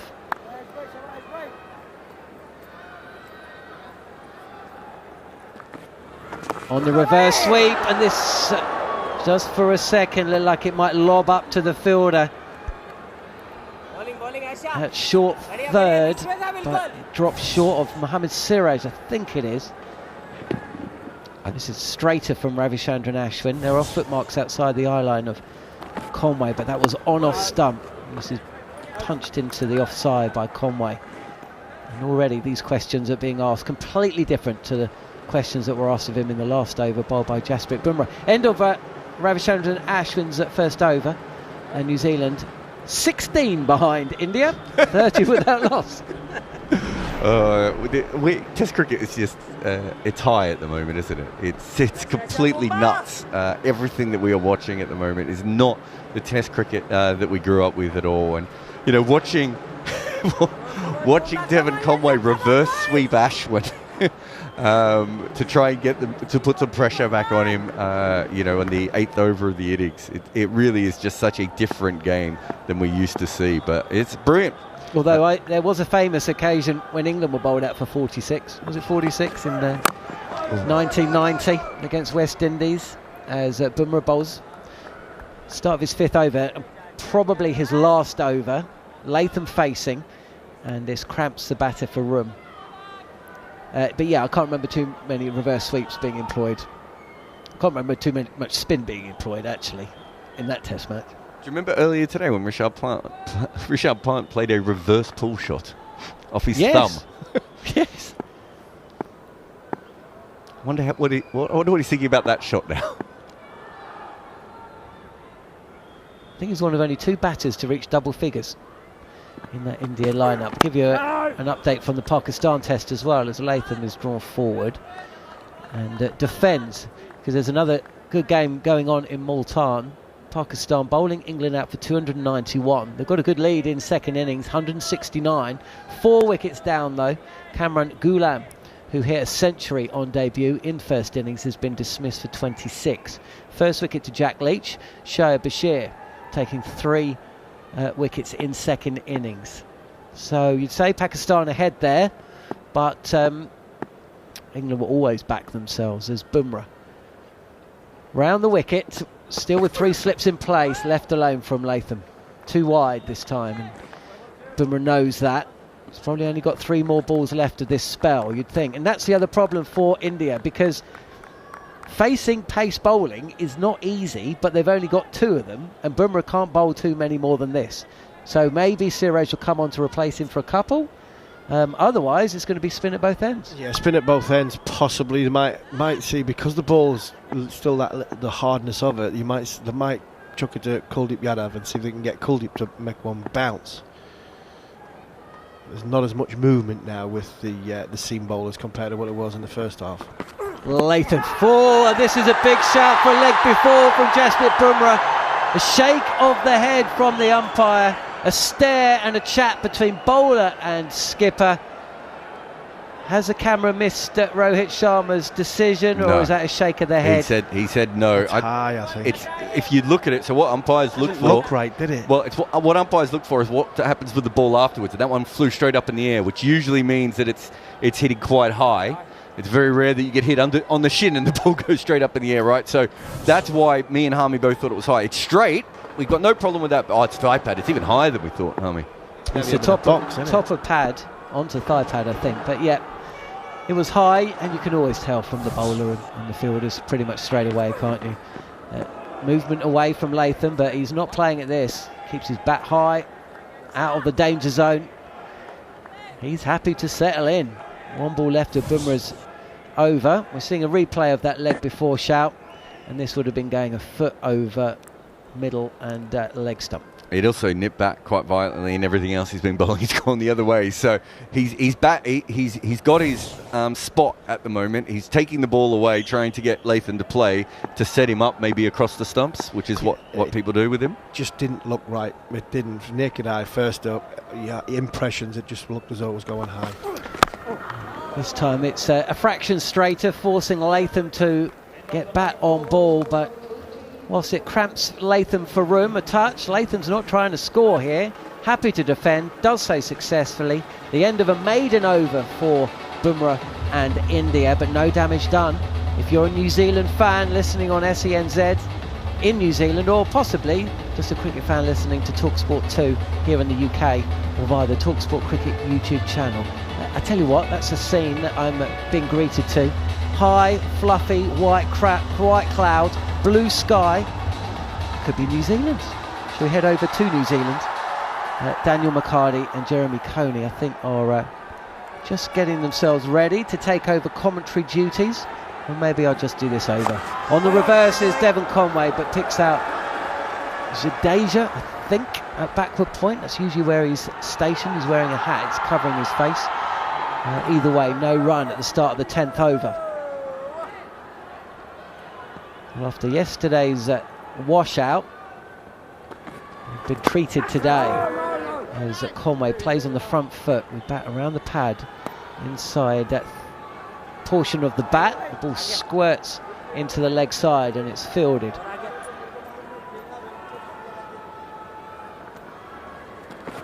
Ishwin again, this time Conway playing deep in his crease, playing defensively.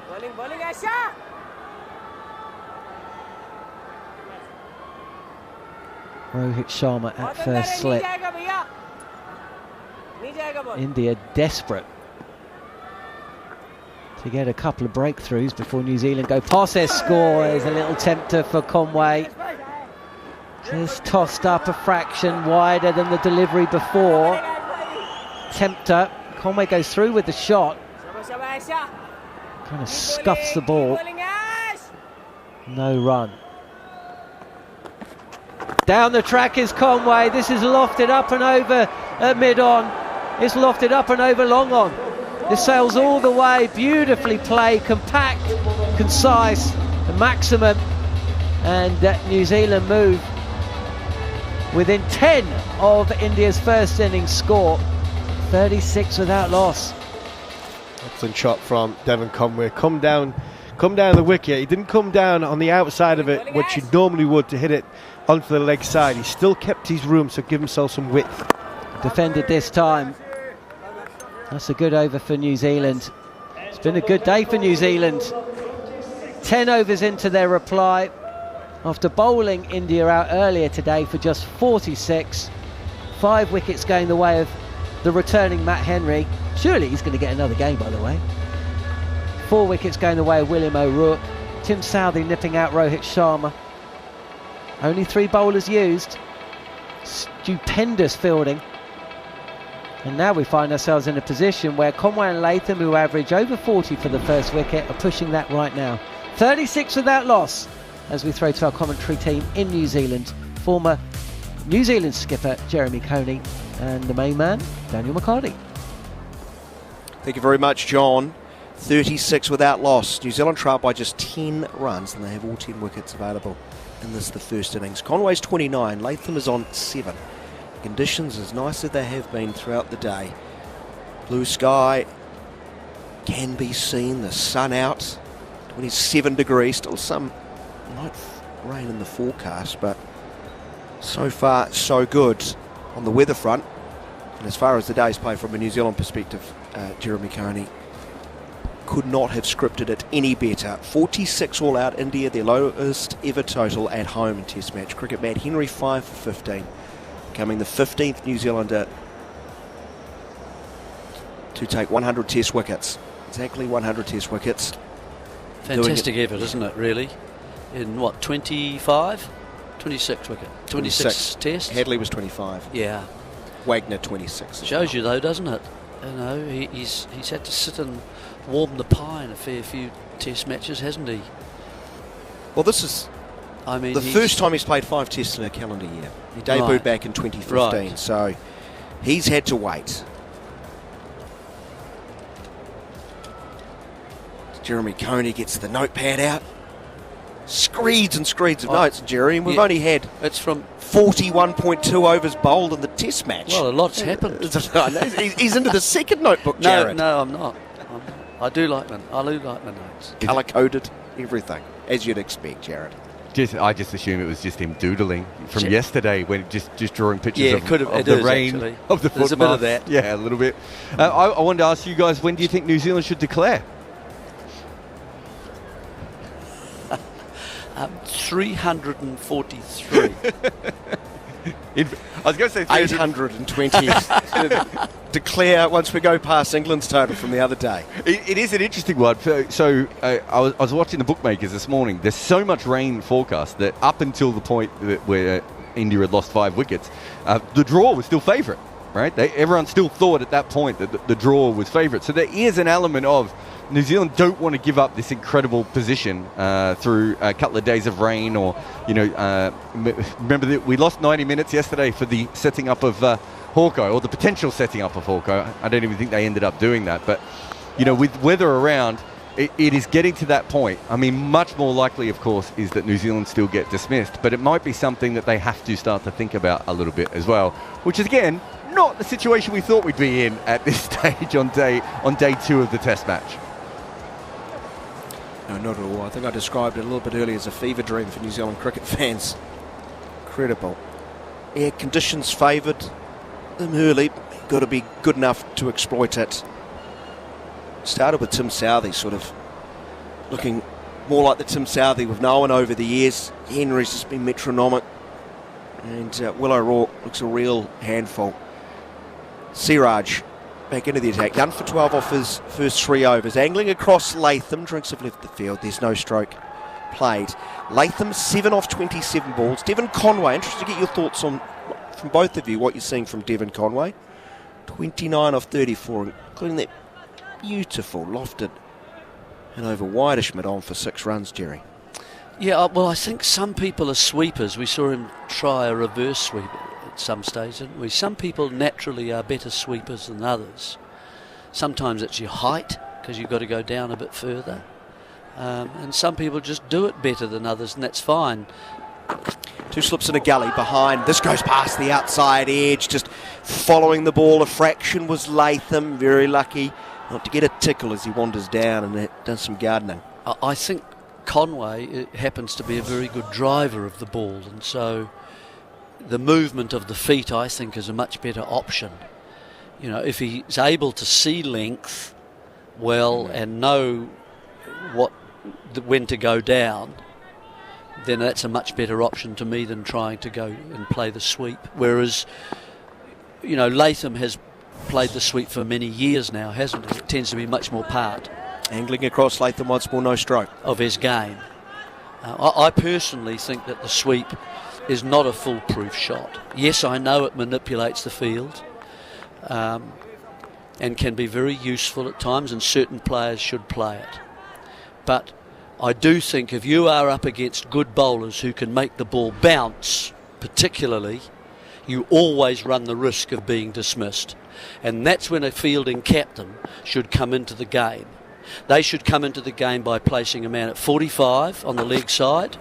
Siraj goes even wider of off stump, again no stroke. And a man but backward point on the other side to cut out the reverse sweep and just the natural sweep as well.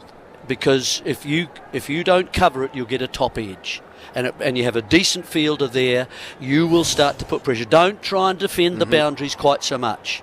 Put them in for catching positions and be attacking about it. Something will happen, because they'll then want to play it, of course. Two slips gully, backward point, cover mid-off. There's a beauty that rears off a length. There's that bounce that has been so noticeable throughout today's play. Almost flew over the hands of Latham and through to the keeper.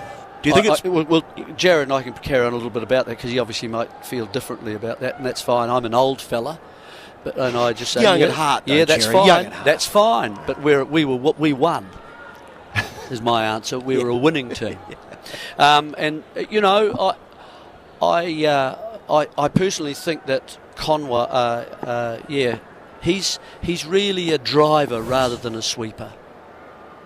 36 without loss. Here is Siraj, last ball of the 11th over, and again angling across. Latham, who doesn't play a stroke. Perhaps it's because he's a part-time wicketkeeper, Jarrod, that he's in the I've got to sweep it on the wicketkeeper club. Don't get me started on that. Well, what happened with wicketkeepers and they all decide that they have to play the sweep shot all the time? I don't understand how this became a thing. Is it... just play the ball down the ground. Look, I do think there is an element now, and I talked to Jarrod Kimber about that's a name drop, isn't it? I didn't mean to do that, everyone. Sorry, but I did talk.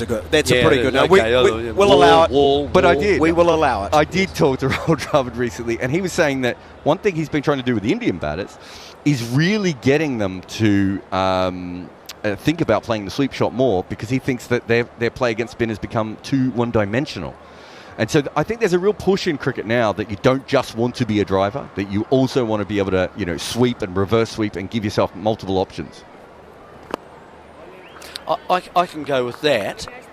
I just think to do it all the time, I think, is a bit of an issue. First ball of the Ashwin over from around the wicket, speared in towards Conway, and he defended straight back to the bowler. And from what you're saying, he wasn't suggesting that. And again, defending to the onside, no run. No, exactly, he wasn't. And look, just to be honest, it sounds a lot better to be a compulsive sweeper than a compulsive hooker, phonetically. So, from that point of view, it's better, Jeremy. Compulsive liar. Here is a reverse sweep and picks out the backward point as Jeremy Coney has set the Indian field for them perfectly, no run. Yeah, it's just if the bowler is a good bowler, I think it's quite a dangerous shot, because the length just changes a little bit, it drops on you and you get a top edge. Round the wicket once more and towards leg stump, turned to square leg, no run. I remember John Bracewell sweeping after missing the team meeting. Oh yeah, nearly winning a test in Sydney. Now he was a good sweeper. Yeah, he was a good sweeper, but yeah, I was a straight blade man. Here is a sweep that's elevator, backward a square, picks out the gap and down to the fence for 4, just drifting into the pad. So it was that angle that allowed Conway to get the ball away. And he moves to 33. It's 40 without loss. New Zealand now one blow away from levelling India's total of 46. Another boundary with big barrel, big range, bigger deals. It's in the air, isn't it? See? It's not fully in control. Yes. Reverse sweep this time, powerfully placed past the man at backward point to his left, who just stands and admires. Although Ravi Ashwin doesn't admire it, he looks rather annoyed. Back-to-back boundaries, 44 without loss, and Conway, there's signs of real life here. He's 37 off 40. What I like about this is they are putting pressure back on Ashwin, and he did it using his feet. He's now swept on both sides of the wicket and taken boundaries. And I understand Jeremy's worry, although, they are almost par with score at the moment. So, it's not too much to worry about, but they are putting pressure back on Ashwin. They haven't played Ashwin the way that left-handers often do, which is as victims. And that is causing issues for India, because Bumrah didn't take a wicket with the new ball, which we're used to Bumrah, bowling a lot better from overs 15 to 80 than he does with the first 20 overs and everything else. But Ashwin is the next big threat that they have to go past, and so far Conway is certainly putting pressure back on him. First ball of the Siraj over, left alone by Latham. What I'm loving is clearly those two are listening to the combined commentary team of talkSPORT 2 and SENZ, recognising, it's what they're talking about in the studio. Let's add to that by playing conventional and reverse sweeps. I'm quite interested in this phrase, putting the pressure back on. I hear this a lot nowadays from all sorts of commentators and all sorts of players. It usually arises when you're having difficulty, say as a team, and then Siraj gets the outside edge, and it's gone between first and second slip. Rahul blinked. He didn't know where it was. And deathly silence across the ground. Chance goes begging, Jerry, that was right in your warehouse. We used to feel what happened. 48 without loss. New Zealand have a lead of 2 runs. I'm just going to watch it again because I was starting to get fired up here. I actually saw you. I think I saw you move and further both gave it away. Yeah. Both gave that away, didn't they? Yeah. Instead of actually looking for the catch. Oh, jeez. Yeah, that's certain. I mean, that's that was the Red Sea. It was the Red Sea. They parted for that ball. It was very biblical. Siraj in once more, left alone. I'd love to see that replay again, Jarrod. Virat Kohli's actually moved to the keeper. They both have. Have a look. Kohli moves to his right and Rahul moves to his left. I think KL Rahul didn't pick it up. And I think Kohli did, but thought it was Rahul's catch, is my guess. But it looks comical, doesn't it? You put some Benny Hill theme tune under that and put it up on the internet, you get a lot of hits. Why didn't he? Is the background so bad? I mean, that's just all part of being a slip, isn't it? You always check your background out and you get into a position. Attempt to drive, won't be mid-off, no run. Where would in order that Jeremy? You can see, that might mean you just shift yourself around just slightly to get a different angle, so your background is slightly different. They're saying they've got quite a big gap between first and second there. Well, there was a very big gap after it went between them, where they were running in different directions. I don't think it was a 4 metre gap when the ball was bowled. It was a 4 metre gap after the ball was bowled. I think that the television crew's done them a very, very big favour there. Yeah, that's Siraj, none for 16 to his name. Wide of off stump once more, sagging as it goes through to the keeper, no stroke. It was a reverse cup height, wasn't it, really, to be looking at, to take the catch rather than just in a normal position. I don't know how often they both field there, if they've taken. Do you know, Jarrod? Is KL Rahul? I know he's been a keeper. Has he been a second slip? I don't think he's always at second slip. No, because he does keep it. He's also a very good athlete, so he's quite often out. So he's not a specialist slip fielder. I think that's probably safe to say. And he certainly moved like someone who wasn't there. No, he certainly looked there as if he didn't. He was surprised that the ball had gone so close to himself, but. It was either of their catches. Siraj goes around the wicket this time, trying to draw Latham into a stroke, and around fifth stump he leaves alone. The end of the over, which has seen New Zealand take the lead in this test match. India all out for 46 earlier. New Zealand now 48 without loss. It's one of the shots, how wide open his eyes were after. He just has not seen it at all. Have we seen where his hands were, Jeremy? Were his hands on his knees? Is that the problem? Because No. you don't like that, do you, Jeremy? Jarrod. Am I allowed to mention that? Jarrod. We might need the dump button for his anger. Sometimes late at night when he's had a couple of wines, I like to mention that it's better to have your hands on your knees for a slip fielder just to see if he'll bite. You know. Or if you're 3 hours into a rain off first over test match. Well, we'll talk about it clearly another time. Well, the good news is it didn't matter where his hands were because he didn't try and use them. No. Didn't.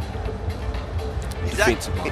That's not the worst. My New Zealand colleague here, he was pretty decent in the corner. He was. Jarrod. Mr. Coney. He was, to be fair, that's probably not also the worst chance missed today. I think Blundell's drop was probably still worse than that. Oh, yes, without question. Much worse. You'd get cursing in under 13 cricket. That must. Yeah, it was utterly regulation. Here is Ashwin from around the wicket, bowling to Conway, who drives forcefully. Mid-off's very deep, sprinting around is Bumrah. They'll get a very easy single. 49 without loss. See, different sweeps, so we're looking at a defensive sweep for a start. See, that's nice. Doesn't quite get there, does he? That's the lofted. But certainly hits it nicely. Over pitch by Ashwin, driven into the covers, not beating the field. Rahul fielding around the bat. Catching position with the slower bowlers, does the fielding. There is a slip and a man under the helmet. It's just gone backward as square as Latham comes down the wicket and punches forcefully back towards the bowler and gets two hands down and prevents a run being taken.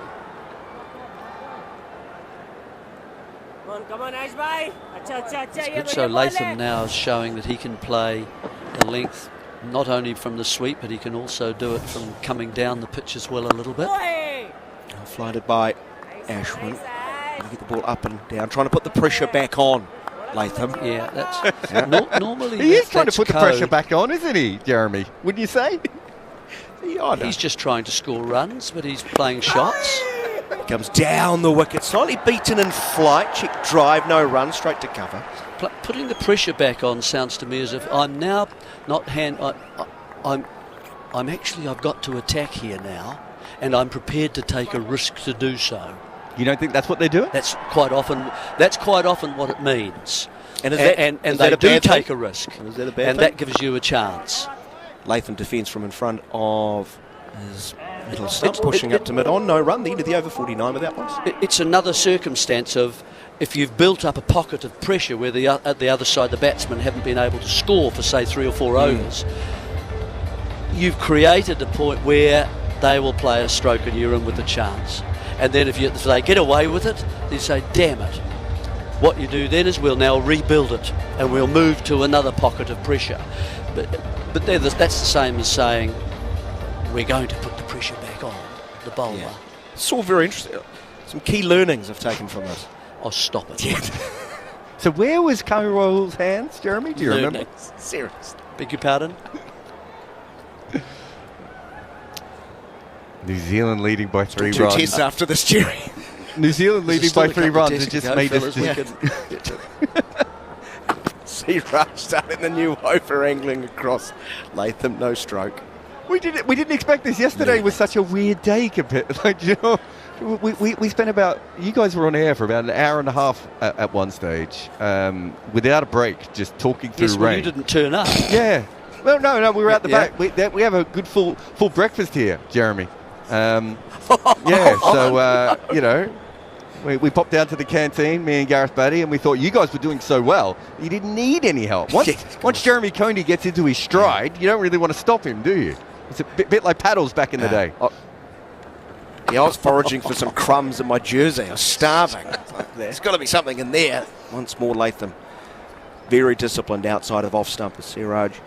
Just playing a bit of a waiting game with him here. No stroke, 49 without loss.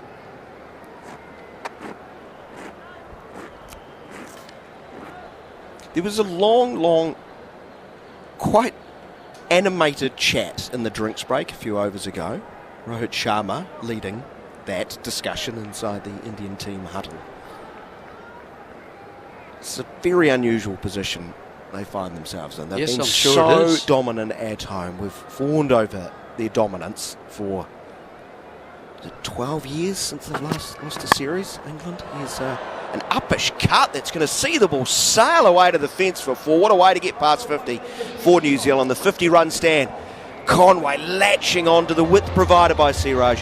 Another boundary, big barrel, big range, bigger deals. 53 without loss. Conway's got 42 of them. That's a very aggressive stroke, isn't he? Look, he's seeing it quite well. Looking to come down initially, then sees the length and then the width. He only just gets the width, doesn't he? He's using the bottom part of his bat to get the power. Nothing there, he just goes with it. Conway waits, and very classical as he defends back to the bowler. There's no run. Now, Jarrod and I have never led one of those chats in a drinks break in a test match, other than the test matches we used to play in our own backyard. What tone would JV Coney have taken? It's nothing to me about me. I would say there are some some choice words said by whatever Rohit Sharma likes to do. How he speaks, I don't really know, but he's led them in an interesting way, hasn't he? I mean, for years as a player. Sirajin again. Conway leans forward, pushing to cover, no run. He was talent unrecognised. Everyone saw his talent, but then they said, why aren't you getting more than beautiful 30s? Yeah, sort of half-baked Yeah, that you're not using what you've got. But then, now he's become captain, they attack a lot more, don't they? Siraj is having a little crack. It's all right. Let's see what Conway does. Yeah, chirping to Devon Conway, who would be a strong contender for nicest bloke going around. Yeah, I think he smiled.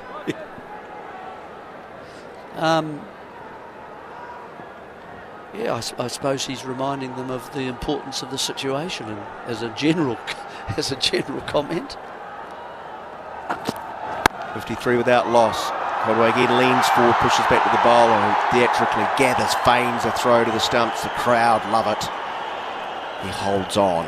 New Zealand lead by 7. You're just tuning into our coverage. Great to have your company, no matter where you may be listening on talkSPORT 2 or the talkSPORT Cricket YouTube channel, or through SENZ Radio in New Zealand. Scarcely believable stuff from a New Zealand perspective. India bowled out for 46. Henry 5 for 15, 4 wickets to O'Rourke.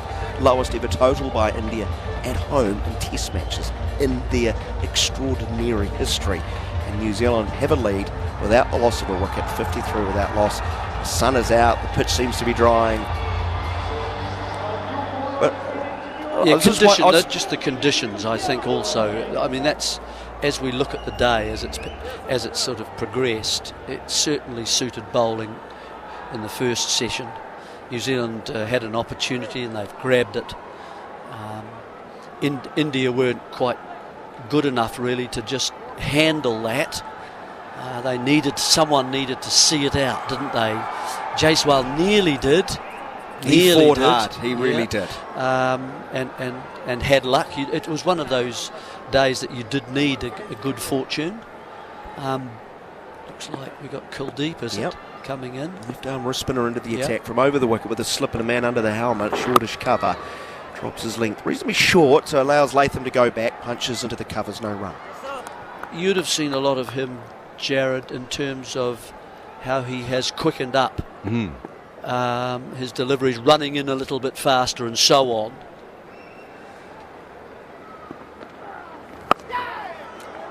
Bowls wide of off stump, spinning away from the left-hander who pushes to point. Do you feel that's made a big difference to his results? Yeah, how threatening he is. Yeah, I think before he was more of a mystery bowler because there weren't many left-arm wrist spinners in the world, and people didn't know how to handle them, and they got used to bowling to him over a time, and he was a little bit slow. I don't think we've seen many spinners pick up as much pace as he's managed to do. There's a sweep attempt to stop. Big appeal for LBW. Turned down. Are they going to have a chat? Well, they'll have a chat, Daniel. Of course they will. There's 4 chats going on at the same time, I think. It's a heated debate. It's like being around my family's dinner table. Rohit Sharma. Lots of talking, not much listening. He loves They've gone upstairs. Rohit Sharma doesn't like a DRS unless he takes it in the 14.5 second mark. He likes the tension, the extra tension there. I think that might have been spinning too far, gents. I don't know what you two thought, but it went out on the offside, which to me felt like it was just spinning past off stump. But it might be clipping, but I'm not sure it's going to be hitting enough. It was a sweep, right, Jerry? Well, let's have a... Here we go again, yes. Oh, it's off the elbow. Do you reckon it was? It's off the elbow. Looks like it passes close to the glove. Can we have a look at Aldridge, please? Yeah, does it roll over the glove, Jarrod? I think it just misses the glove for mine. It's just... Yeah, I think you're right. Too. But I also think it's slightly... on stump. That off stump is really in play there, I think. So I don't think it's going to hit any glove, but I'm worried for India that it's going to be spinning past off stump anyway. Well, I'm not that worried for India. Yeah, I don't think you guys would be. To be perfectly frank. Spinning past the stumps, then we don't need to worry about anybody. I think it might be umpire's call for hitting in line. In first instance. Well, it's been given not out, hasn't it? Indeed. Important point. They're checking ultra edge. Let's listen in.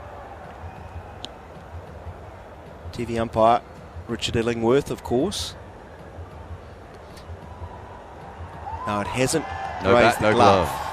Just go back to the start of where it's near the bat, please. It's incredibly close to the bat, actually. I didn't realise it was that close, but there's no mark, so I'm going to assume it hasn't hit the bat on the way through, but it's so close.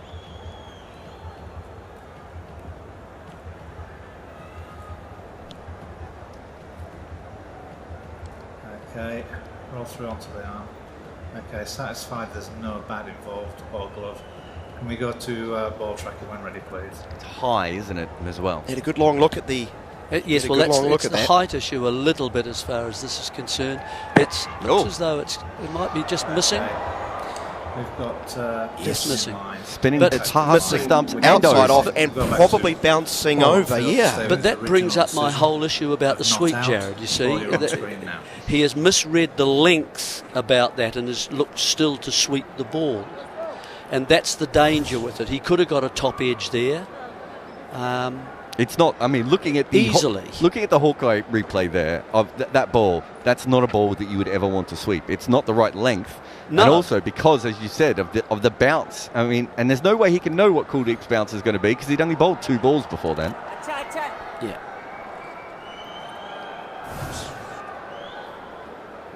Kuldeep back to the top of his mark. 53 test wickets at 21. Pretty nice numbers, but only 13 tests. There's a very extravagant square drive from Conway. Clubs the ball for a single out to deep. He almost came out of his shoes, didn't he? It's a remarkable shot, really. We saw Rishabh Pant play some shots like that against the quick bowlers too. It does feel like there's an element here of if it's loose, I'm going to throw everything I have at it. Shorter, going leg side as Kuldeep worked nicely by Latham through the gap at mid-wicket. His outfielders really starting to pick up. Long chase, they won't get there. Another boundary with big barrel, big range, bigger deals. 59 without loss. Latham moves to 15. Conway's 43. This will be what's annoying. I think, Rohit Sharma too. That's why New Zealand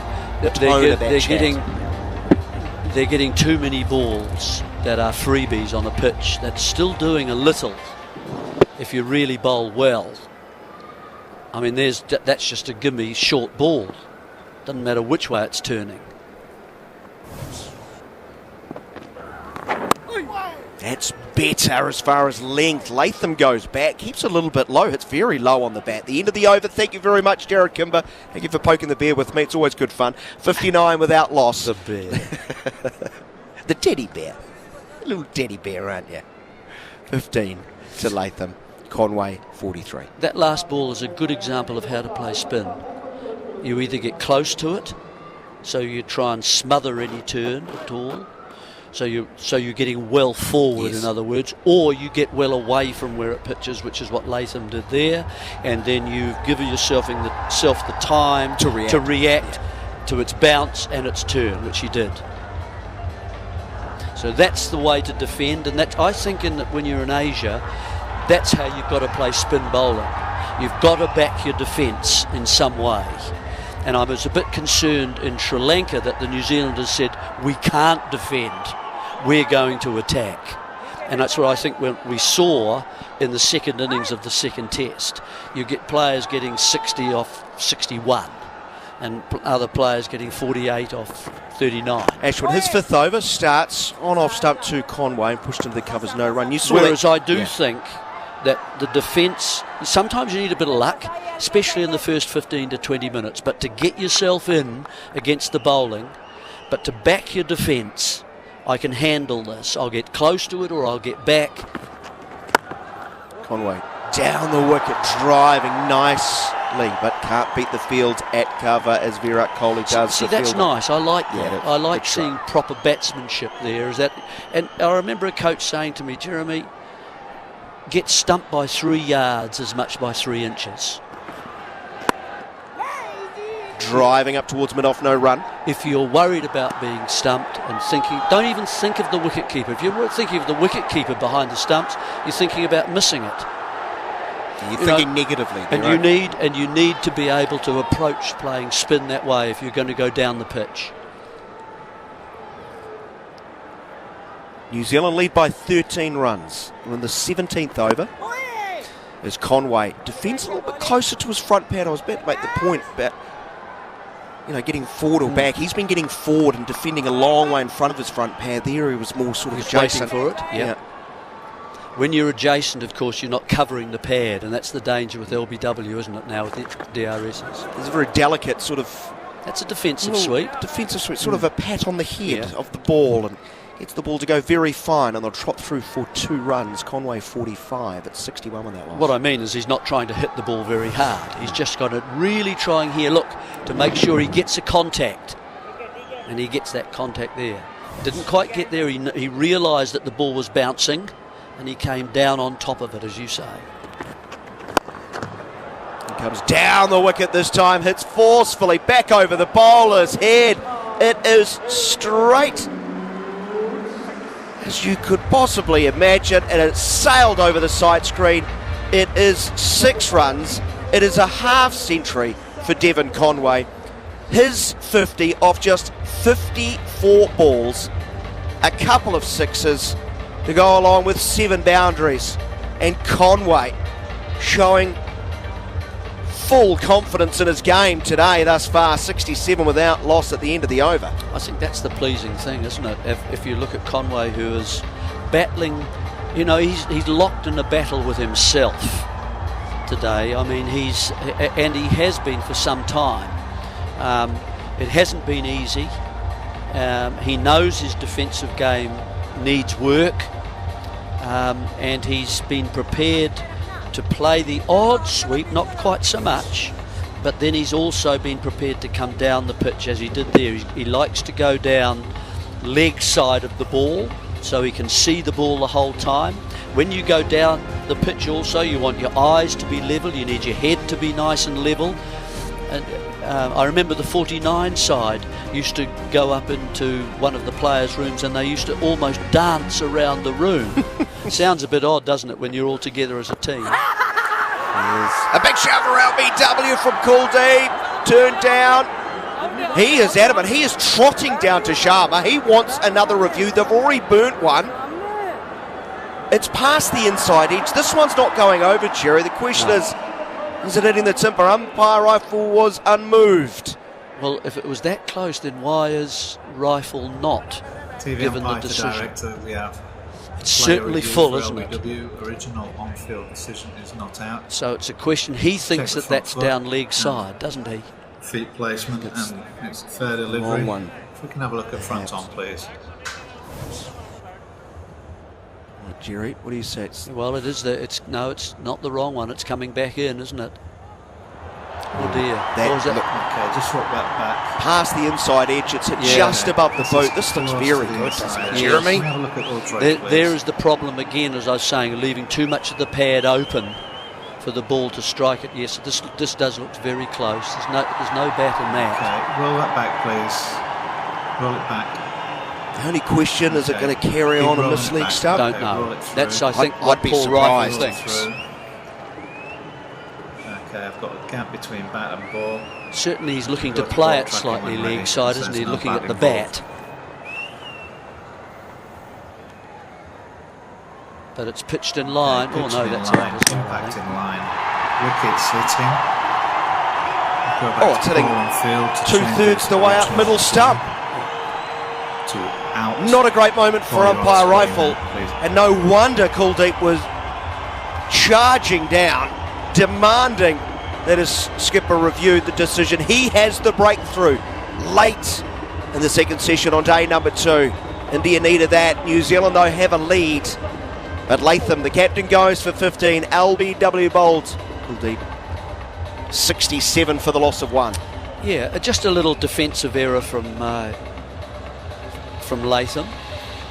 Not quite getting across and trying to make contact with the ball.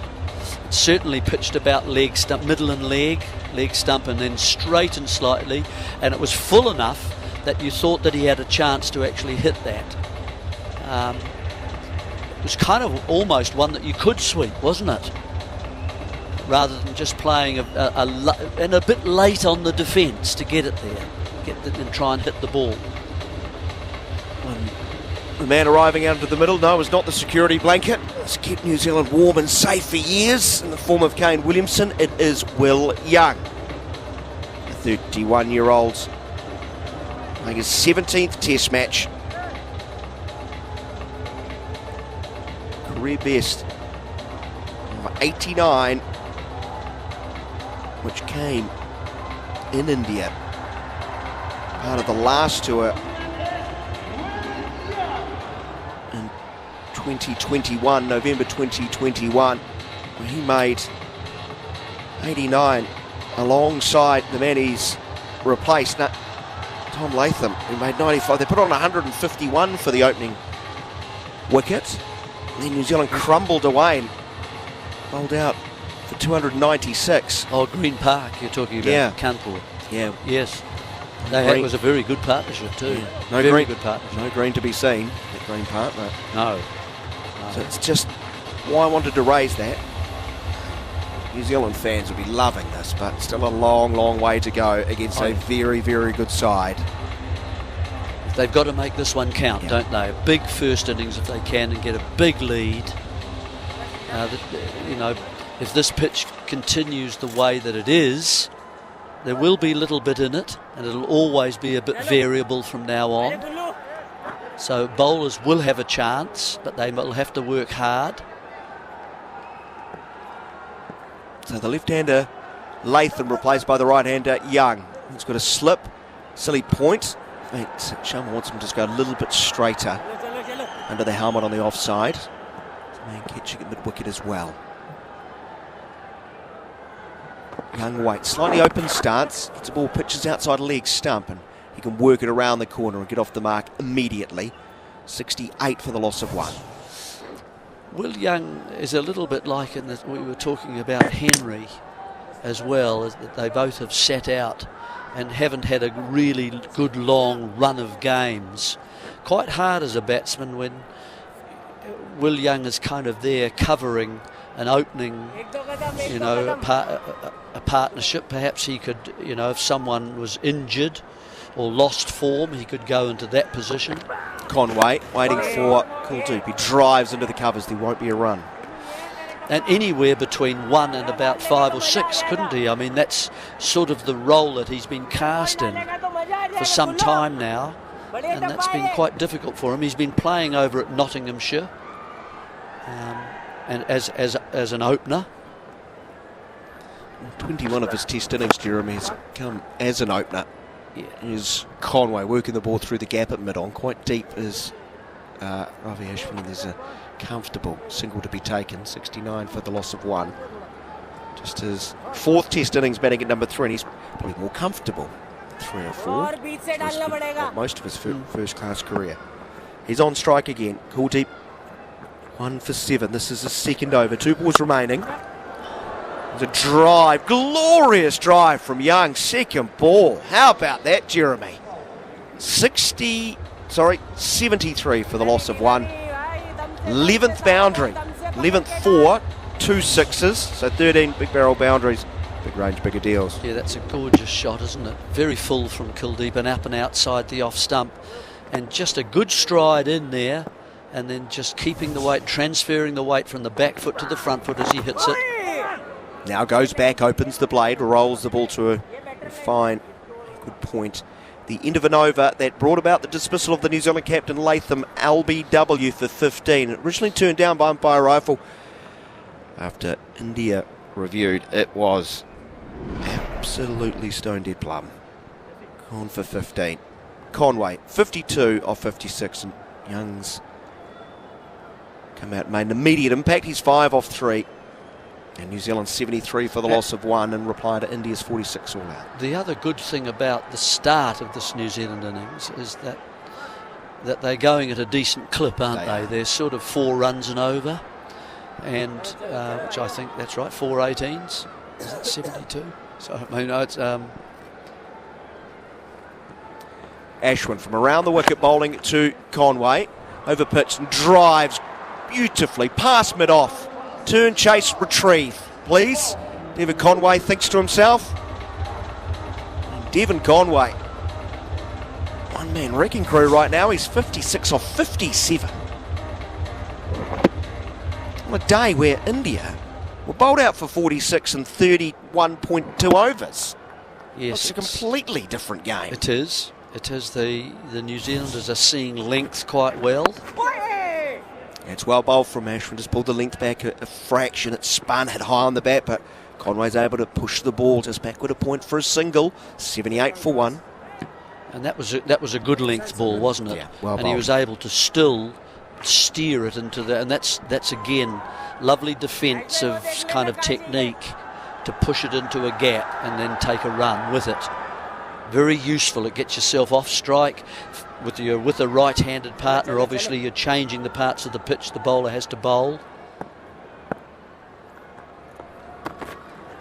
Round the wicket, bowling to Young. From wide, round the wicket, angling in towards off stump, defending back to the bowler. And Conway, we've talked about his malaise, but that's now he's only gone past 50 twice in 2024, and they've come a consecutive innings. He was finished.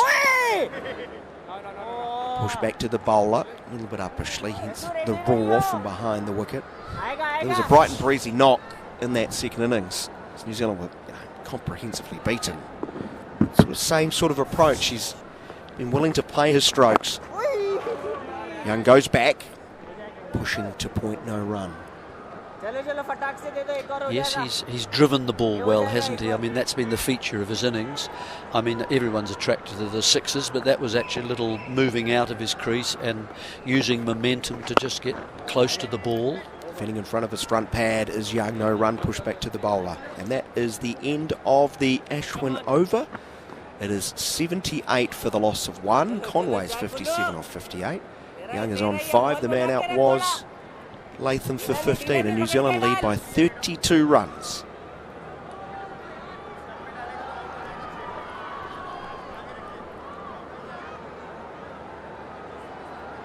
Of course, extended sessions in session 1 and 2 due to the lost time. 2-hour session after tea. If I'm not mistaken, I should have really read the notes sent through by a wonderful production team.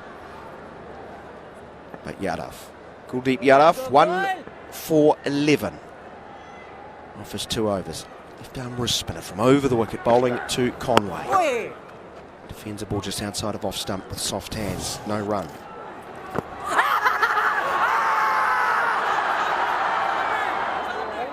It's a replay of the LBW. I love how quickly Kuldeep got down to get in Sharma's ear.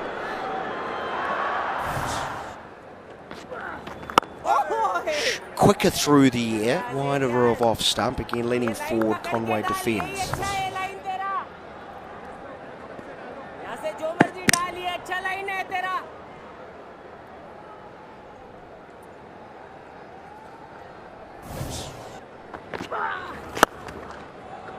Over pitched and driven straight, powerfully, down the ground, 4 runs. Excellent stroke. It was a mistake, it was over pitched, but Conway took full toll. Another 4 He's 61 at a run a ball. Just a really nice on the onside of the stumps, between the stumps and the person backing up. Angled in towards leg stump from over the wicket by Kuldeep, pushing up towards mid-wicket, no run.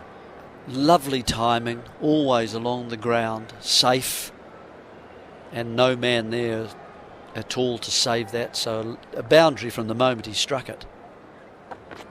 Right back raised. He drives uppishly back towards the bowler, who does very well to get down into his right, but bounced in front.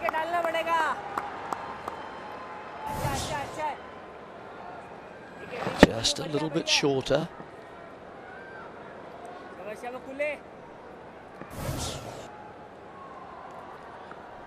Conway again looking to be aggressive. He waits for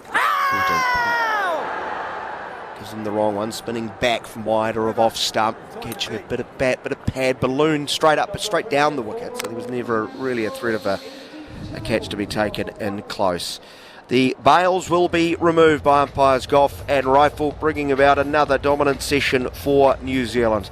Extraordinary day's play thus far, and an extraordinary day from a New Zealand perspective.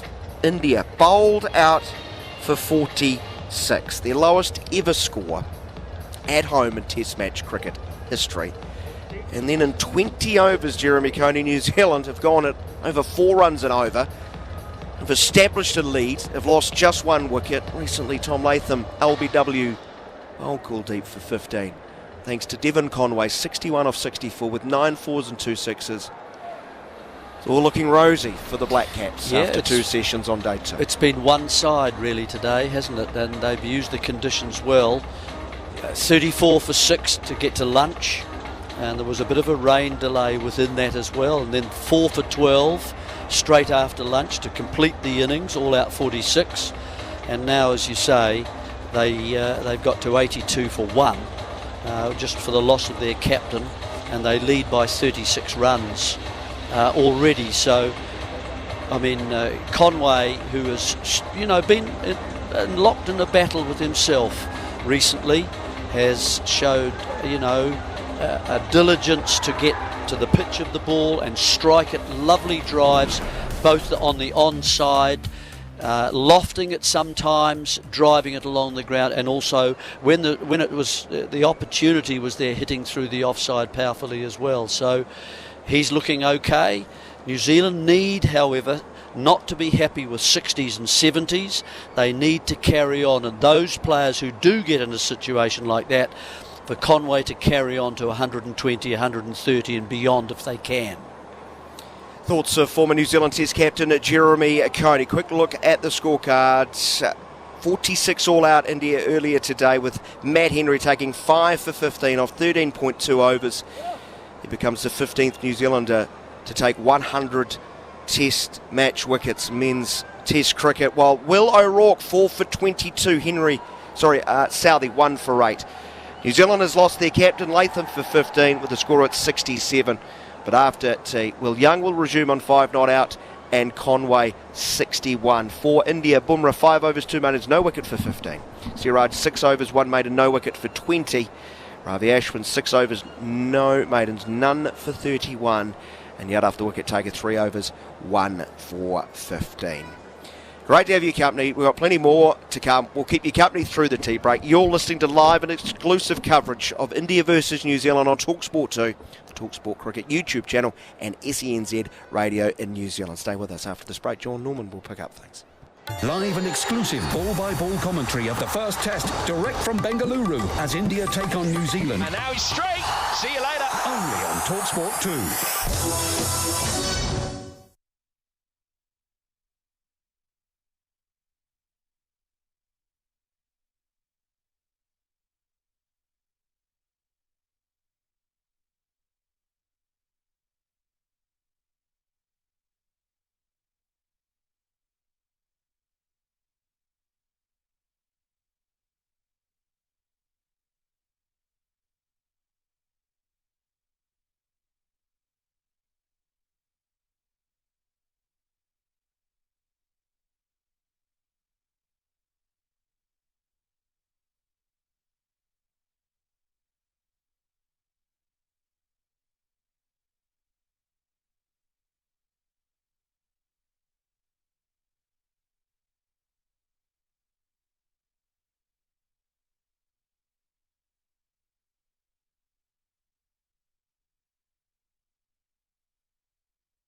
talkSPORT 2. Traffic and travel. On the M62 towards Leeds, there are 2 lanes closed at junction 30 Rothwell with tailbacks to Pontefract. Gwynedd, you can't access the A470 near the Bala turn-off, affecting traffic between Festiniog and Dolgellau. Bedford queues where the A421 is closed on the inbound from the Marshlays roundabout. Congestion to Marston Mortain. Hampshire, the A325 Petersfield Road cordoned off where there's been an accident at Bergrove Road. And buses for trains on the line between Chester and Crewe. I'm Sarah Elliott. Only one radio heavyweight brings you unbeatable canvas-thumping coverage of the biggest bouts in world boxing. The talkSPORT Network. Now, in collaboration with Boxer, get unrivaled toe-to-toe commentary as Adam Azim gets back in the ring to fight O'Hara Davies. Live and exclusive radio coverage of Azim versus Davies. Live from the Copper Box Arena. Weighs in this Saturday night at 7:30 on talkSPORT 2 and continues from 9 on talkSPORT. Knockout boxing action that's in a class of its own with Boxer and talkSPORT. On DAB+, online, via the talkSPORT app and on your smart speaker. Live and exclusive ball-by-ball commentary of the first test direct from Bengaluru as India take on New Zealand. Field in all, there's going to be a run-out! Only on talkSPORT 2. Henry again, this is wider and clocked! What a grab! What a grab! One-handed and mid-off, Devon Conway! India, who won the toss, decided to bat, might be regretting that. Taken brilliantly at backward point. Sajaz Patel has got his 2 hands underneath it. And what a catch! And what a moment for New Zealand as Jaswal goes for 13. 34 for the loss of 6 at lunch. The wicket is edged and caught in the gully. First ball after the lunch break. Glenn Phillips it is. An absolute dolly. And Ravichandran Ashwin has gone for a first ball duck. Henry's got the edge of Rishabh Pant's bat and is flown into the slip corner. First time in history that India have had 5 ducks in the top 8 of a test inning. Bumrah tries to heave this into the leg side. It goes way in the air and it's been caught brilliantly. India, incredibly, a 40 for 9. Another catch taken by Bracewell, is it? And Henry Yes, has 5. Matt Henry has 100 test wickets, the 15th New Zealander to break that barrier. But the big story is India have been skittled at home for just 46. The lowest total they've ever compiled at home. He starts from over the wicket, bowling to Latham, who leans forward and guides the ball down to the third man boundary for 4. Down the track is Conway. This is lofted up and over at mid-on. It's lofted up and over long on. This sails all the way, beautifully played. It's the outside edge and it's gone between first and second slip. Down the wicket this time, hits forcefully back over the bowler's head. 6 runs. It is a half century for Devon Conway. His 50 off just 54 balls.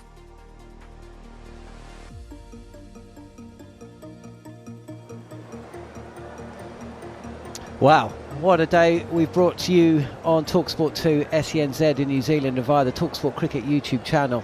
I'm Jon Norman. You've been hearing the voices of Daniel McHardy, Jeremy Coney, Steve Harmison, Jarrod Kimber and myself for the last few hours yesterday. A washout today. Wow, I mean, we've had more action in 2 sessions than you'd expect in 2 days. It's been incredible. India bowled out for 46. In reply, at tea, 82 for 1 New Zealand. And for the second innings in a row, Devon Conway's gone past 50. He's 61 not out. Will Young's alongside him. Let's take a look at the odds. It is an odds update now with William Hill. In the Zone on talkSPORT 2 with William Hill. 18+, gambleaware.org. So, if you fancied a flutter on India to win this test match with William Hill, you'd get 7-1 at New Zealand, 7-10, and the draw 17-10. Devon Conway to score a century, 7-4, whilst over in Multan. The win for Pakistan is 2-5. The England win 13-8. A draw 100-1. That was today's odds update with William Hill. 18+, begambleaware.org. In the Zone on talkSPORT 2 with William Hill. 18+, gambleaware.org.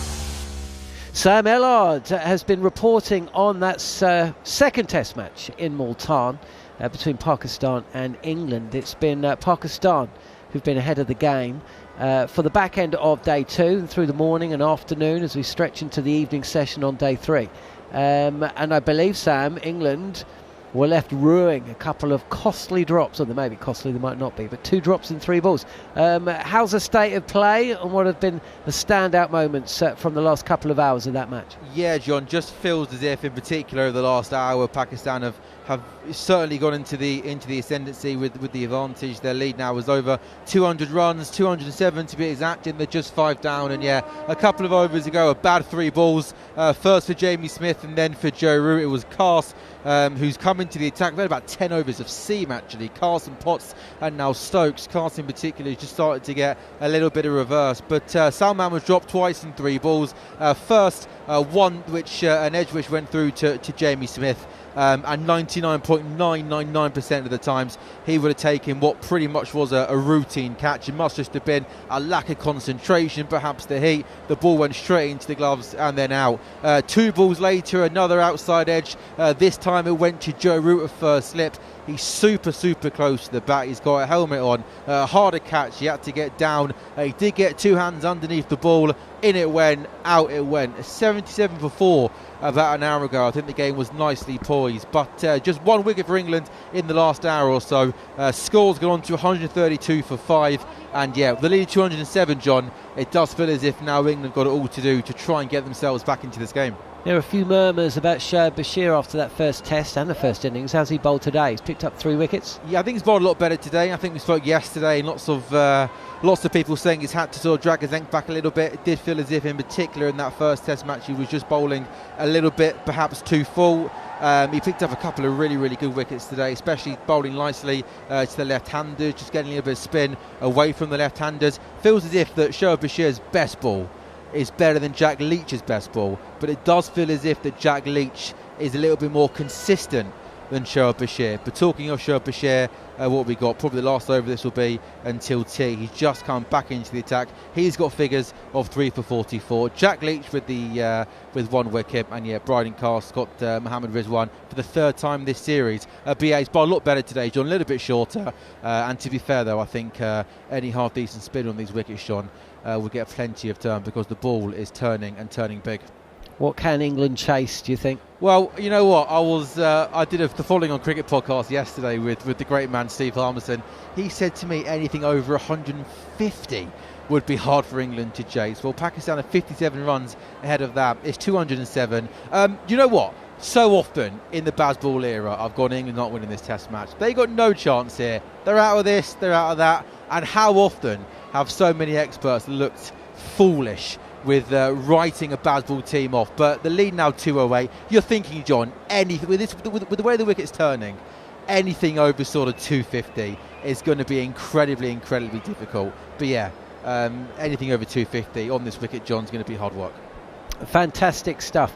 Sam, I'll let you get back to the Jim White and Simon Jordan show. You are keeping the audience on talkSPORT up to date with all the action from Multan, that second test match. It does look like Pakistan are in a really powerful position and in position to possibly level the series with 1 to play. Whether that 3rd test match is in Rawalpindi where it's scheduled or back in Multan, we will just have to wait and see. It'd be somewhat incredible if it is still in Multan, but there we go.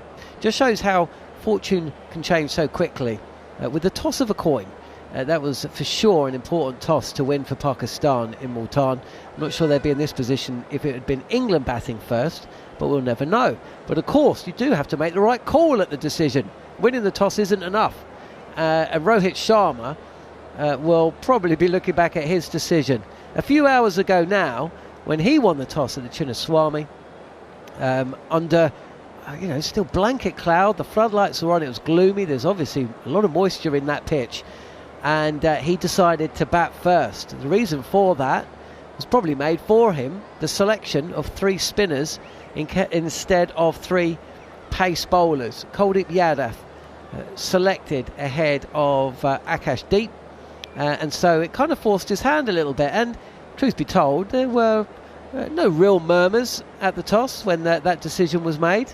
The murmurs may have got a little louder as that innings progressed, though. India 10 for 3 with Sarfraz Khan was brilliantly caught a mid-off by Devon Conway. We felt at the time a drop after in the midway point of the 15th over. William O'Rourke, who'd picked up 1 wicket to fall, saw Rishabh Pant drop behind the stumps by Tom Blundell on 7. Poor effort from the keeper, and we felt that might be a big moment in the game, and truth is it wasn't. Pant top scored, but he only top scored with 20. He was the 8th wicket to fall, 39 for 8, when he was caught second slip from the bowling of Matt Henry back in the side. And good luck getting rid of him now, because he's taken a 5 for 15 in 13.2 overs, and all the bowlers weighed in. 4 for 22 to William O'Rourke, and Tim Southey with the big wicket at the top of Rohit Sharma himself bowled, advancing down the track for just 2. Only 2 Indian batters reached double figures. Rishabh Pant was one of them. The opener Jaiswal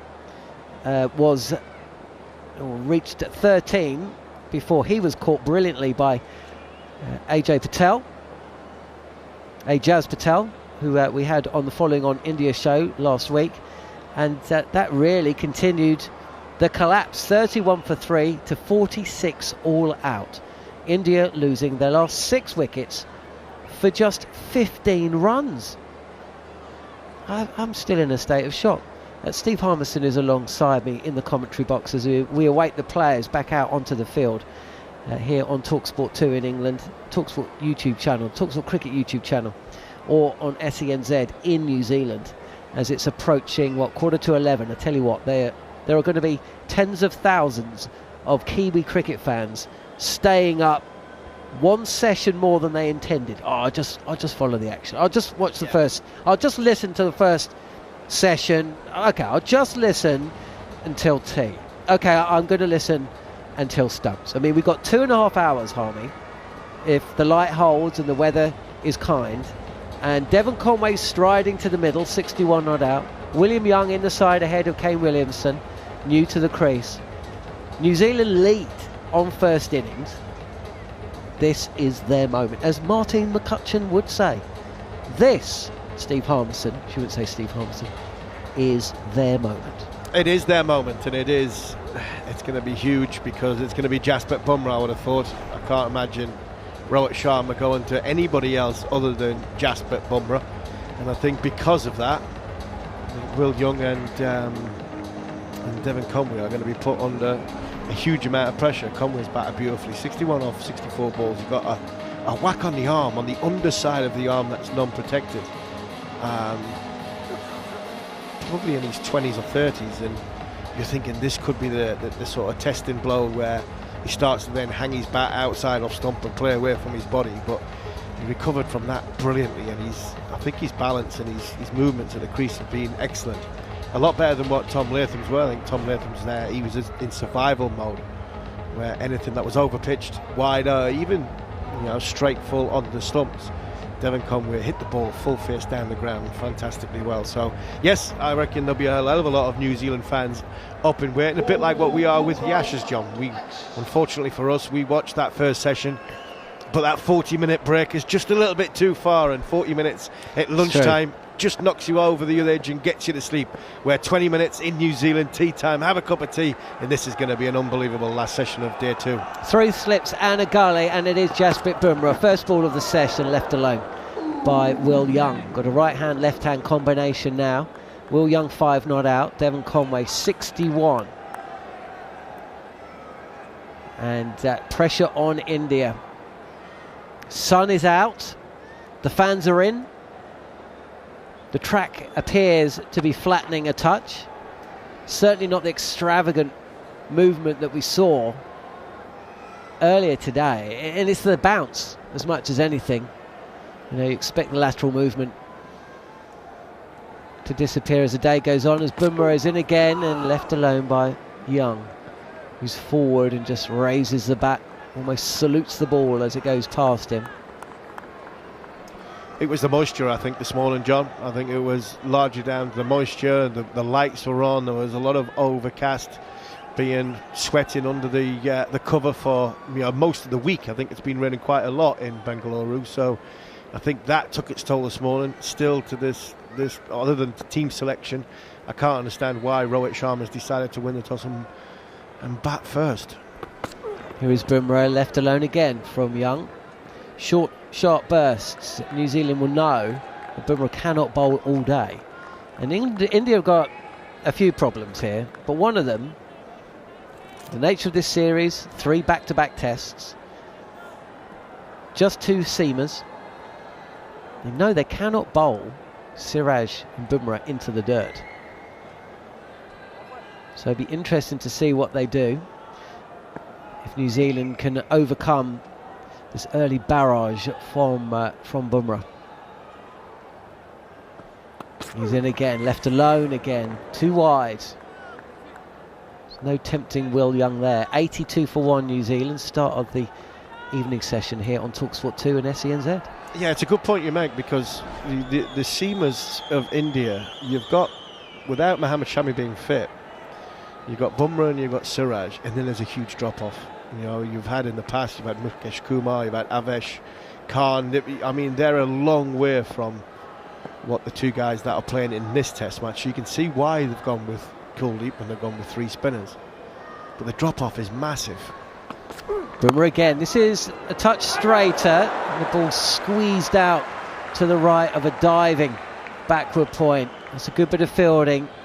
Start of a session very often sets the tone, and it's Jaiswal there rather than, it's just more gully, isn't it? Yeah, it's gully rather than backward point, because I was going to say Jadeja usually fields there, but it's to the right of gully, and Jaiswal gets down well because there's no third.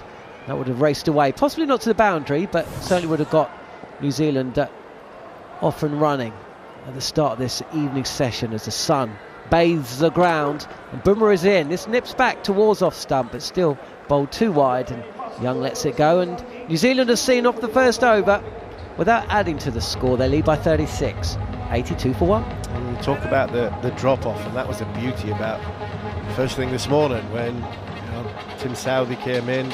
Obviously no captaincy worries anymore, not have had all the build up and the pressure that you've got of selecting a side, understanding the conditions, doing the media, everything that goes with the captaincy. It's all off his shoulders now, and he rocked up. There was a spring in his step. There was 4 or 5 kilometres an hour on his bowling, largely down to the conditions, I think, overhead and underfoot, which did help the former New Zealand captain. Him and Matt Henry really set the tone.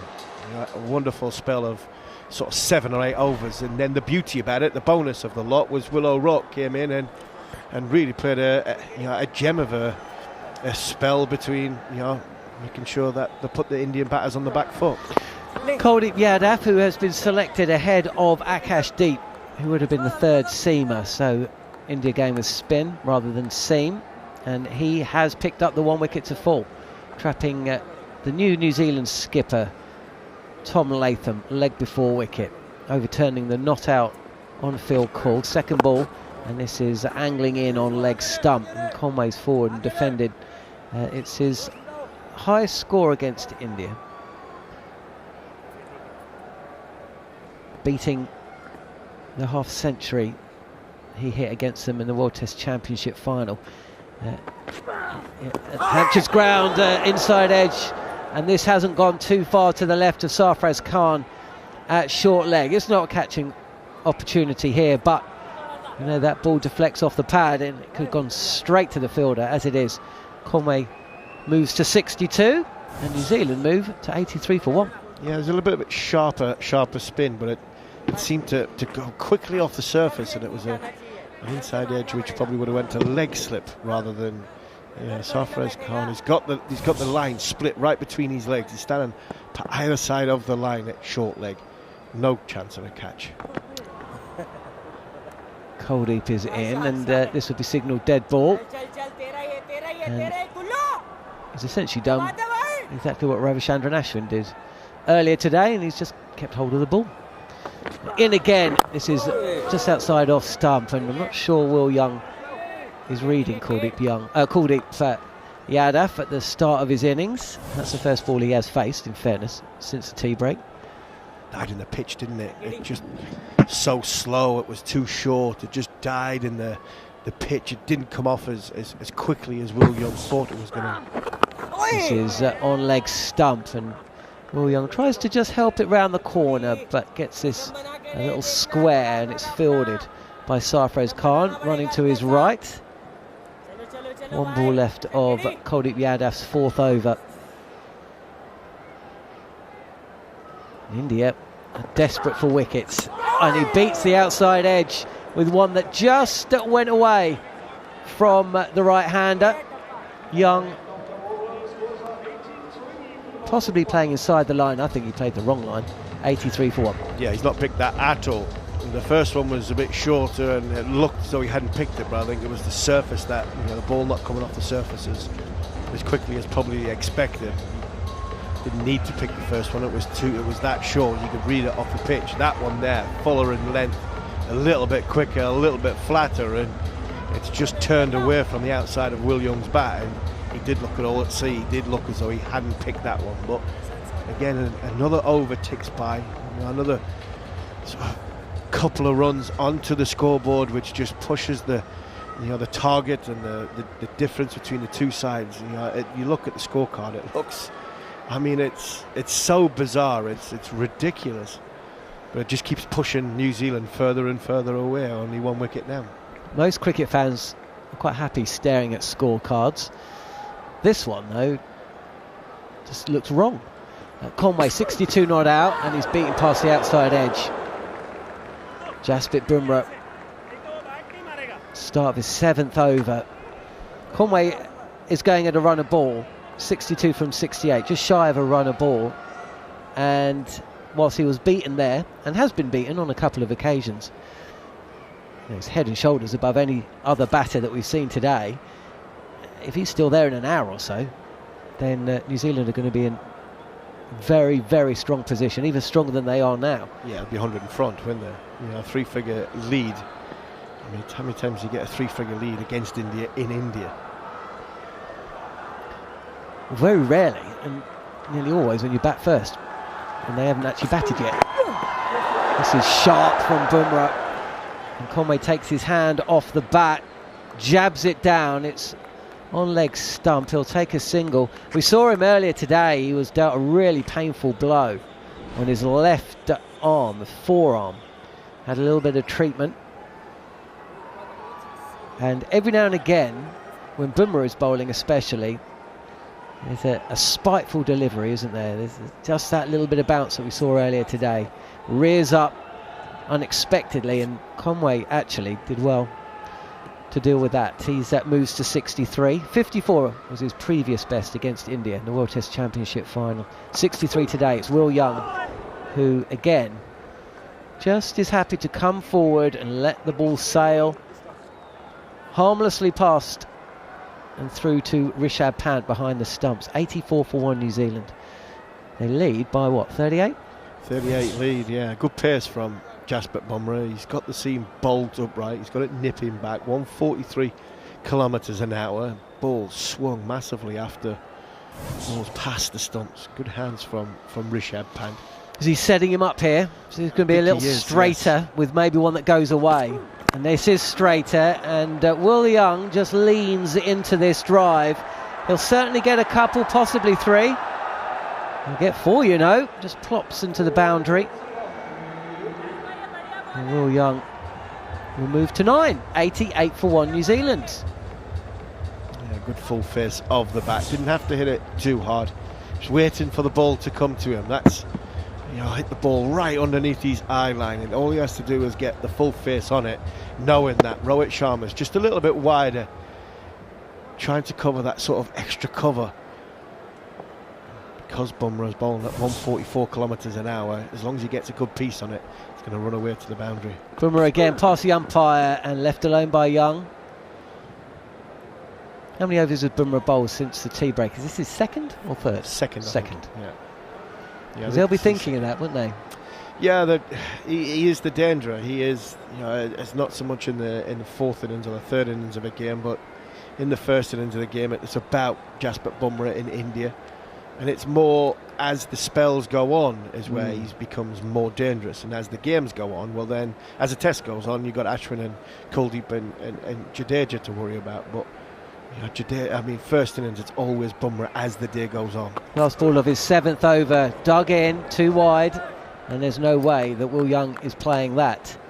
We'll get Jarrod on in a second. So we've reached the 23rd over, New Zealand 88 for 1, and it's a topic that we've discussed on talkSPORT 2. The effectiveness of Jasprit Bumrah. If you break down the 80 overs given to a ball, 1 to 20, 21 to 40, 41 to 60 and so on, at what point is Jasprit Bumrah the most effective? When does he take the most wickets? It isn't between 1 and 20. No, it's not. It tends to be when that just before the reverse swing, then the reverse swing. But normally he doesn't bowl as many overs as he has done now. Exactly. In 23 overs, and what does that take out of him? And the reason why he's having to bowl this is because of the state of the game. And I think the biggest thing that comes with Kuldeep Yadav is in. This is a touch over pitched on leg stump, and Devon Conway will clip this to long on for a single. He moves to 64. The score 89 for 1. New Zealand lead by 43. And can you nullify, when you bowl a team out for such a low total, can you nullify their danger very, very quickly? And I think New Zealand have done that. They've seen off Siraj, they've seen off Bumrah. Kuldeep looks as though he's got a nice little rhythm here. Down the track it is Will Young. Bit of flight outside off stump, and Young may feel that he's missed out a touch here. He's cut this straight to backward point, no run. It's all things that go your way, and so far so good for Tom Latham and his side. Things have gone his way. All the catches went to hand. Down the leg side this time, or on leg stump I should say, and Will Young clips this to mid-wicket, no run. Bowler's got the ball in the right area, had the movement, put the opposition under pressure, and when you catch like New Zealand did catch, small little margins, as the famous words from the World Cup final, small margins make a massive difference. That catch of Virat Kohli, huge. First slip and short leg in place. This is fired down the leg side and placed towards mid-wicket, where it's fielded by KL Rahul, one of 5 batters to be dismissed for a duck. New Zealand move to 90 for 1. Yeah, Virat Kohli gets caught. Glenn Phillips around the wicket. Good low dive and catch. If that doesn't go to hand, and all of a sudden Kohli gets in, Kohli gets going, nullifies the movement. It's not as dangerous for the next batter and the next batter to come in.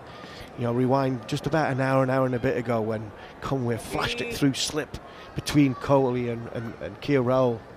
Here is Conway, and he's forward driving, but this is squeezed off the outside edge more than the face of the bat, possibly the bat turning in his hands, but it's fielded at backward point, no run. New Zealand, there's been a lot of disquiet about a team that many feel is coming towards the end of its natural cycle. You look at the ages of a lot of the players, very few under the age of 30. In fact, I think there might just be one. Flatter from Yadav, and punched to short mid-wicket, no run.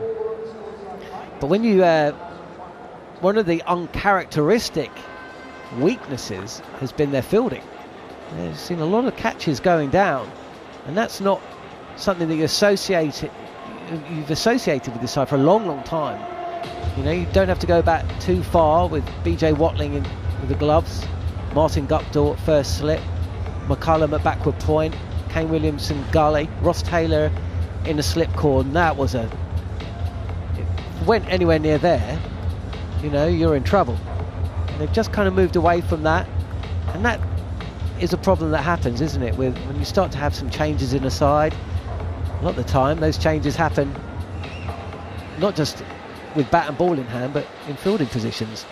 Yeah, massively. Key areas of the game where and it comes with confidence as well. If you're not in great form with a bat or with a ball, you tend to drop the catch, and that's not what happened in that first sort of 45 minutes to an hour of this contest. Everything that went in the air went to hand and was held. And what that does is it just keeps growing. You're adding and adding and adding the pressure to what was a difficult situation for India. It was relentless. The bowling was relentless. The catching was relentless. And India have bowled really well in this. New Zealand are 90 for 1.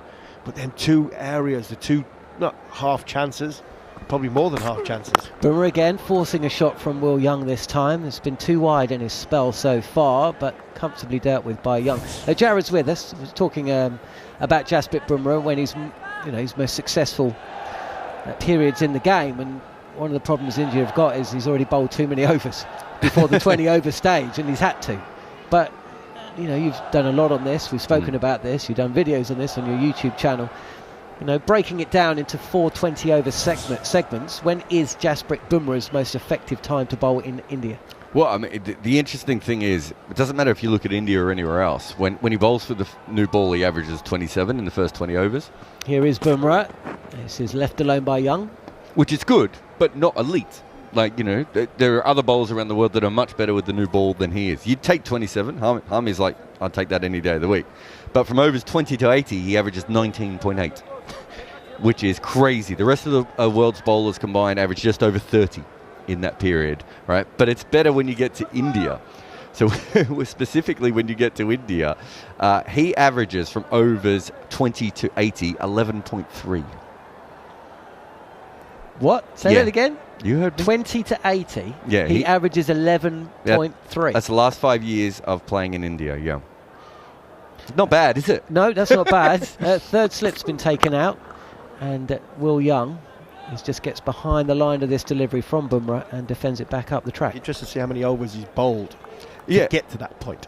Yeah, so it's not a great amount of overs. It's still 32 wickets, so it's not that he's just done it once or twice. And he's generally used when they think the ball's reversing or when the tail's on. So, he's used when it favours him, which is normal of seamers in Asia, but they don't usually average 11. No, definitely not. You still expect them to be averaging over 30 at that stage. Are we going to get much reverse on this track? Because it's been underwater for a day. Bumrah, just a touch fuller, just a fraction fuller. Draws Young forward, but it's wide again, and Young can play this late and defensively, no run. 90 for 1 New Zealand. And their surface isn't that abrasive. What we've seen earlier this morning, some of the footmarks, the moisture of the footmarks, especially when Tim Southee was bowling. I think it was outside. I think Rishabh Pant was batting, and they showed a close-up of just outside of his front foot. And the moisture in the footmarks would suggest there's still a hell of a lot of moisture in the wicket, and there's a lot of green grass area, lushness because of the rain that's going around. So it'll take some getting into position for it to reverse swing. Left alone by Young. There's been a couple of players who've been brought back into this side. Matt Henry, who picked up 5 for 15, and Will Young. Both of those players been in and out of this side, usually called upon through reasons of injury. Matt Henry's used more at home or in English-style conditions. But Will Young, another of those players that's been on the fringes. He's been in, he's been out. And he's got an opportunity here because Kane Williamson is missing this test match, and big question mark about whether we're going to see him at all. It's a huge blow for India, neither. New Zealand, as Young is forward, plays this straight past the stumps, but mid-on or field. Just 2 New Zealand batters have scored 100 in the current World Test Championship cycle. Kane Williamson scored 4 of them, and Rashin Ravindra has scored 1. Well, Kane might struggle to make one in this game. Well, he may struggle to make one in this series because we don't know if he's going to play, and he's still in New Zealand. So, that coming into a series of this magnitude, it will set this kind of task. You'd suggest that if somebody makes 100 in this test match for New Zealand, it's a match within 100. If not, it's going to be a wild test match from here on in, Harvey. If somehow they make 100 and still lose. Well, Conway could add 40 out cheaply. New Zealand fold. Batting conditions. That will be wild, won't it? Oh, it's been wild today, isn't it? Be almost more wild for New Zealand to see this home comfortably, as this is punched up to long off, and that's fielded. Who's that fielding at long off? Is that a substitute fielder? It looked a little bit like Akshar Patel. I was going to say it looked like Akshar Patel, but he would have been a handful on driving into the surface. I still can't understand why we haven't seen Jadeja yet. 91 for 1 New Zealand here on talkSPORT 2 and SENZ. Down the track is Will Young. He's lofted this ball up over the substitute fielder and away for a couple of bounces for. That's the real first sign of intent from Young. And it surprises me a touch. But it's paid off for him. I wonder if he picked the wrong one then, or if he's just come down the wicket, Harmy, and he's got so close to it, it doesn't matter. Yeah, he's come down early, hasn't he? Staying where he is this time. This is help round the corner, and Will Young sets off. Conway actually sets off quicker because he can see it's a chase on for Jadeja, who is stationed at a kind of short fine, and it means that there's a couple there. The lead has gone past 50. New Zealand approaching the 100. They've lost just the 1 wicket, 97 for 1. So when you face a wrong, and so for people who can't pick them, so can you pick a wrong one out of the hand if you're batting? Yeah. The pitch there gone that way, the pitch there went that way. So I'm the same, but the one thing I can pick... Straighter forward is Young, squeezes this out to point, no run. Is that the wrong end goes up and then comes down because it has more overspin on it, because it comes out of the top of the fingers, which means that if you're like Will Young and you're not picking the ball directly out of the hand, if you see it go up, and gives you a little bit more time to get down to the pitch of it and hit it. That's what happened. Yeah. You got to the pitch of it. So even if it does spin the other way, you can still smother the spin. And with both mid-on and mid-off up inside the ring. Here is Yadav again. Defensively played by Young. Back to the bowler, no run. 97 for 1 New Zealand. I mean, the problem with that is if you run down, you don't get to the pitch of it. You miss it by a foot. You got one of them. You got a pad there. You can kick it. Or you just keep walking. Yeah. You don't Try turn and around. Smother it. Last ball of the over. This is tossed up by Kuldeep. It's wide. And Will Young just opens the face a touch, drives this to the left of mid-off, and takes a single. He will face the first ball of Jasprit Bumrah's 7th over, and New Zealand move to 98 for 1, a lead, dear listener, of 52. One thing I would say is, if you're a New Zealand fan, obviously, you know, you've almost doubled the score already. You got 9 wickets in hand and everything. There was a couple of times, though, in that Sri Lanka, the first test against Sri Lanka, John, where I thought New Zealand had a huge chance. I think they were 200 for 1 in one of those innings, and I was like, oh, they're going to end up with a huge lead here and take this game. And every time they got themselves into a really good position, they let it go. So that will be a little. If I was India, that's what I would be spreading out there. Like, we can put pressure back on them, and once we do, we might be able to get them to collapse again. Yeah, you're absolutely. For the first time in you're absolutely right. I think they were looking good for a first innings lead in Gaul, and that first test of about 150. You get that, you pretty much win the game, right? I think Sri Lanka hit back well, morning of day 3, and suddenly a 150 lead 70, and before you know it, scores are even, and you've only taken the 1 wicket. So that would be on their mind. And as we've seen from Pakistan as well, you know, you do get haunted by defeat, don't you? You also get used to winning. There's Will Young, inside edge onto the pad. Comes forward, stifled yelp from Bumrah. How many overs of him do New Zealand have to get past, with Will Young 17 from 35 and Devon Conway 65 from 73? I think at the beginning of that last over, he chugged an entire sports drink. So I'm going to say he's not got that many more overs left in this spell. Yeah, and the problem is it's hot out there now, isn't it? Because earlier today it was almost perfect for New Zealand because it was quite cool, it was cloudy, there was moisture in the track, and as Bumrah is in again, fired on the pads of Will Young, who'll take it might be a leg bye actually, either way, batters cross, and the score moves on to 99 for 1. There was a rain delay, wasn't there? Rain delay of about 35 minutes, and what it meant was that New Zealand pace attack, 3-man pace attack, could bowl throughout the session. Harmy, when they went off, you picked me up on the fact that I thought this was better for the Indians because they ran off, they were 3 down, they were in trouble, but actually it was to the benefit of New Zealand because it meant that Southey, O'Rourke and Henry could put their feet up for half an hour and then come back and bowl again. And the ball wasn't going to get soaking wet, and I think it was perfect. And then you had a lunch break as well, just at the sort of to split that three splits in that session was perfect for New Zealand. 3 slips in place for Conway, who pushes at a delivery that just slants across him. And Bumrah looks to the heavens. The slip cordon, though, that was one of those moments that on another day goes their way. But no edge. Conway's still there.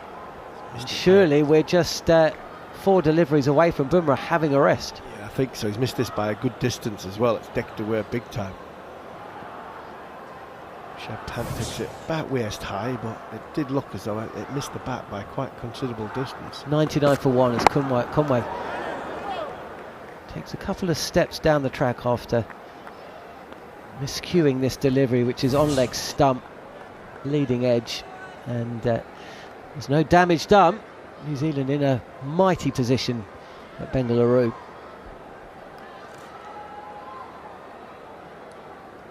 Just watching a graphic on the screen there, Jarrod, about Will Young facing Pearson 2022. I've got no idea what that means. No, it's not telling you when he's out. No, I was waiting for the next part of the graphic to come up. That's what I was doing the same as you, and I was like, am I missing something here? Here is Bumrah, inside portion of the bat from Conway. Just hurried up a touch. It's hard to explain on radio as well what I've just witnessed. Well, I think they're missing one of the coloured balls. Yeah, so they put up a bunch of red balls and then a bunch of blue balls. Pardon the expression. But I think what they were supposed to show is which ones he'd left, which I'm assuming would have been coloured yellow, which would have made it really obvious. If not, I'm going to be thinking about that graphic for quite some time. Unless the red balls were the ones he left. Was the blue blue that was balls, the case. The ones he played. It was percentage of them leaving alone. You know, one's on 5th stump, one's on 4th stump, one's on 5th stump. It was like 15% and 59%. But last ball of the over, pitched up by Bumrah, driven by Conway, fielded at mid-off, and it's no run. 65 to Conway, 18 to Young. New Zealand, who bowled India out earlier today for 46. Every time I say that, I kind of like something in my brain is just jarring. 46 in reply, 99 for 1.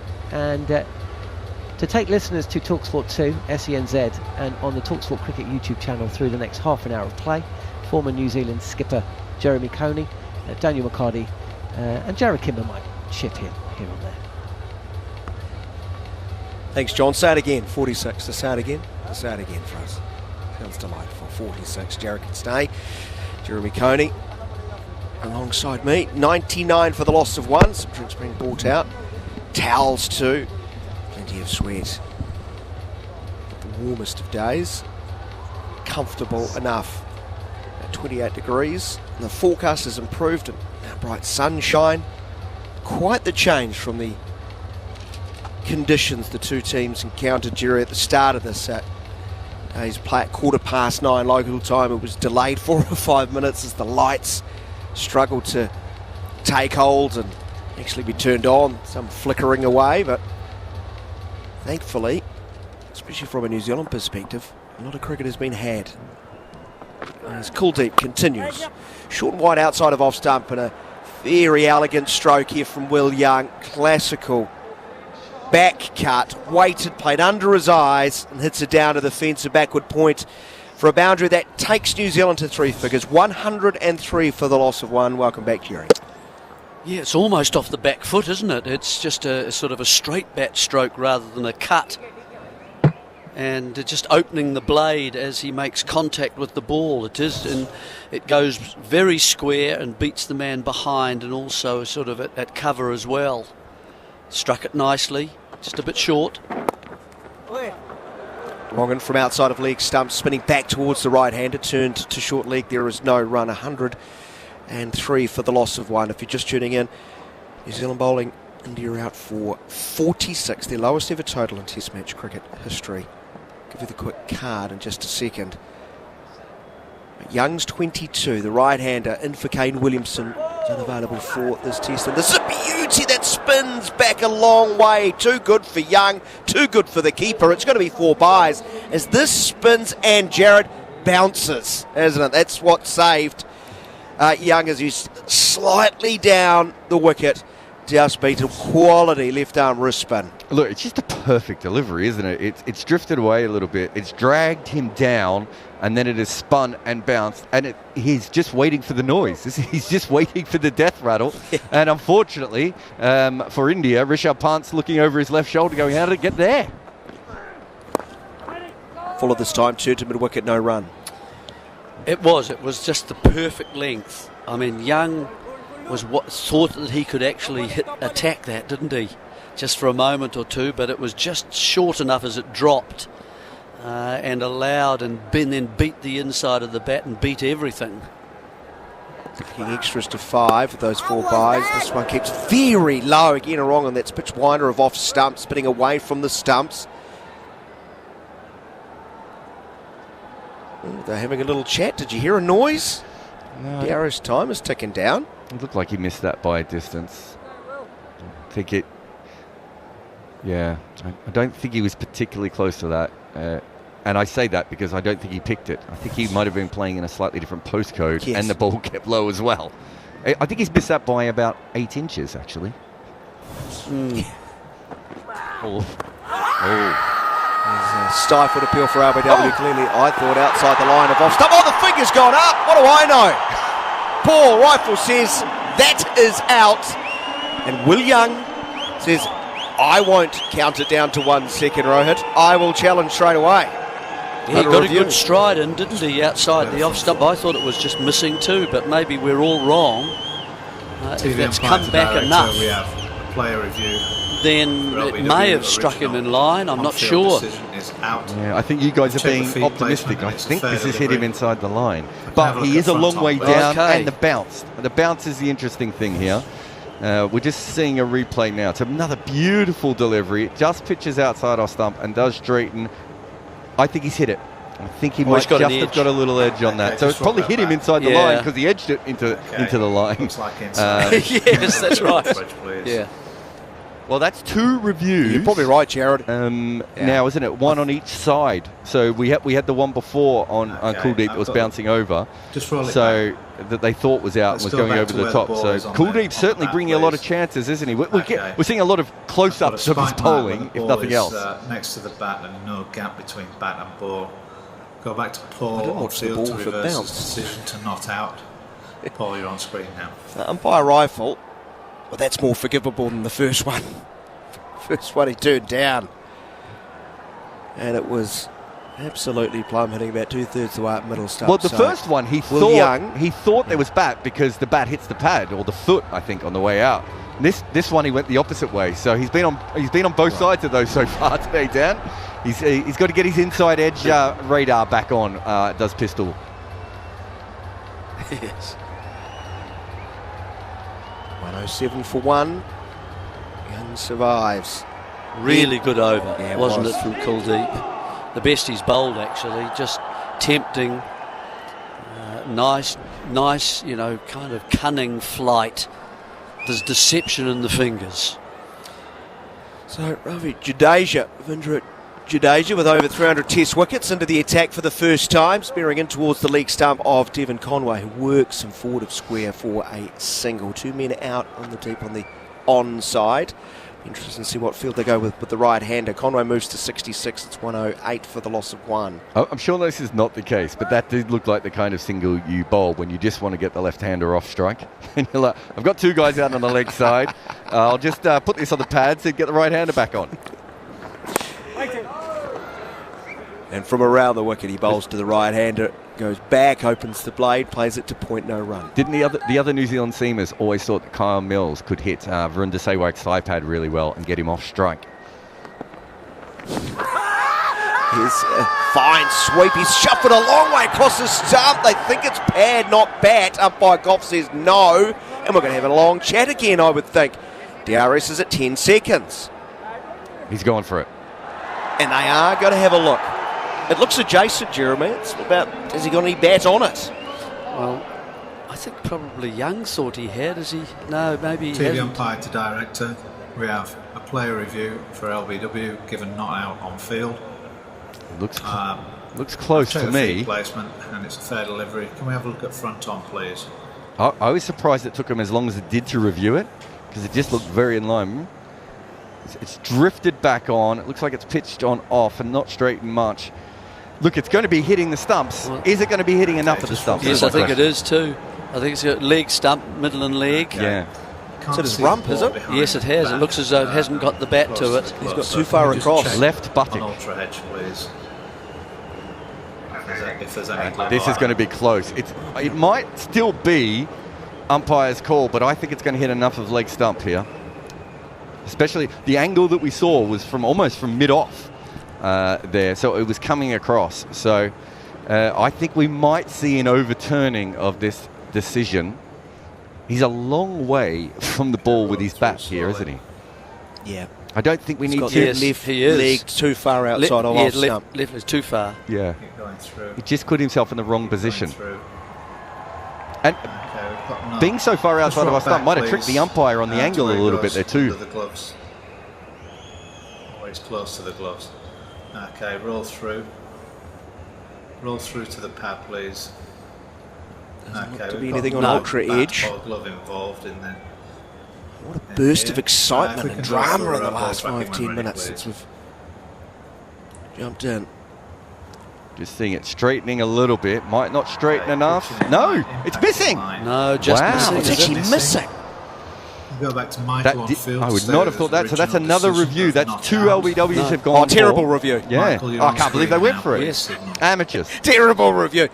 We've They got seen the about toss 5 or 6 wrong. They can't replays get the all thinking reviews it- right. all Might as well thinking, go home. No, Gee, I think that's middle and leg. and about 2 sentences of, ago, of another set of stumps. And Jarrod made the point, he's got left leg over, maybe that's put the umpire off. I just think umpiring is quite difficult, personally. So that's 2 reviews down, is it, or 1? That's 2 they've lost. 2 gone. Yeah, they've got 1 remaining. 108 for 1, it remains. Young on 22. Ravindra drags the length back outside of off stump. To spin away, but back and playing off the back footers. Young into the covers, no run. Lead is 62 for New Zealand. Ravindra is always bowling in the sunglasses. Gets the inside edge of the bat almost into that front pad. That would have been a quick finger up, Jeremy. But enough bat. Yeah, things are starting to happen for the spinners, aren't they? This New Zealand a wee bit uncertain in their defence, but the bowling, I think, has just become a bit more accurate. This man is incredibly accurate. Right on the money once more to finish the over. 108 for the loss of 1. The lead is 62. Young 22, Conway 66. Earlier, India all out for 46.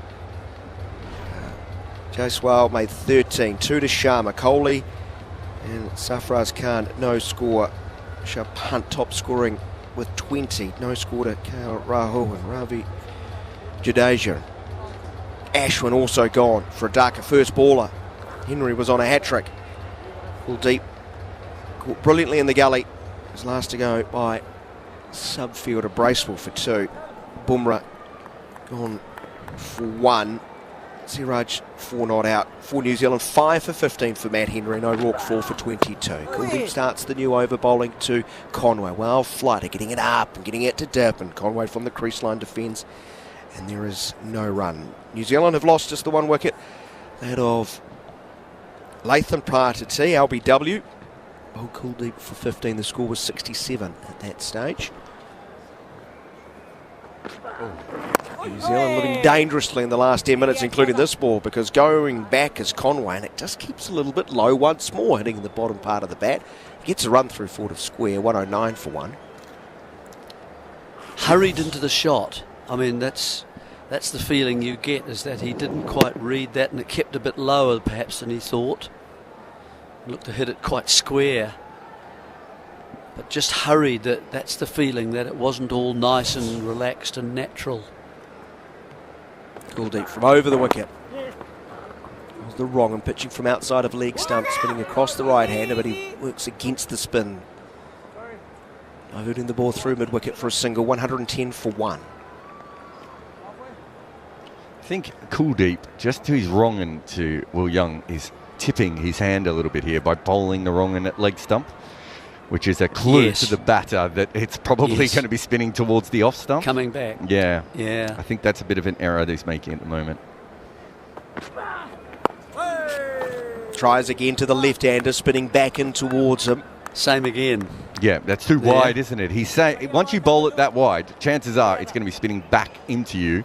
You really want to land as a left-arm wrist spinner. You want to land your leg spinner and your wrong end in the exact same spot so that the batter has no clue. I don't think they're reading him particularly well. I'd agree with that. Conway drives the ball straight into the man fielding under the helmet. Everybody's okay.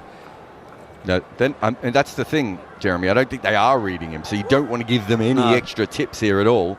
No, that's right. At the moment, it looks like they're reading some sort of Norwegian poetry.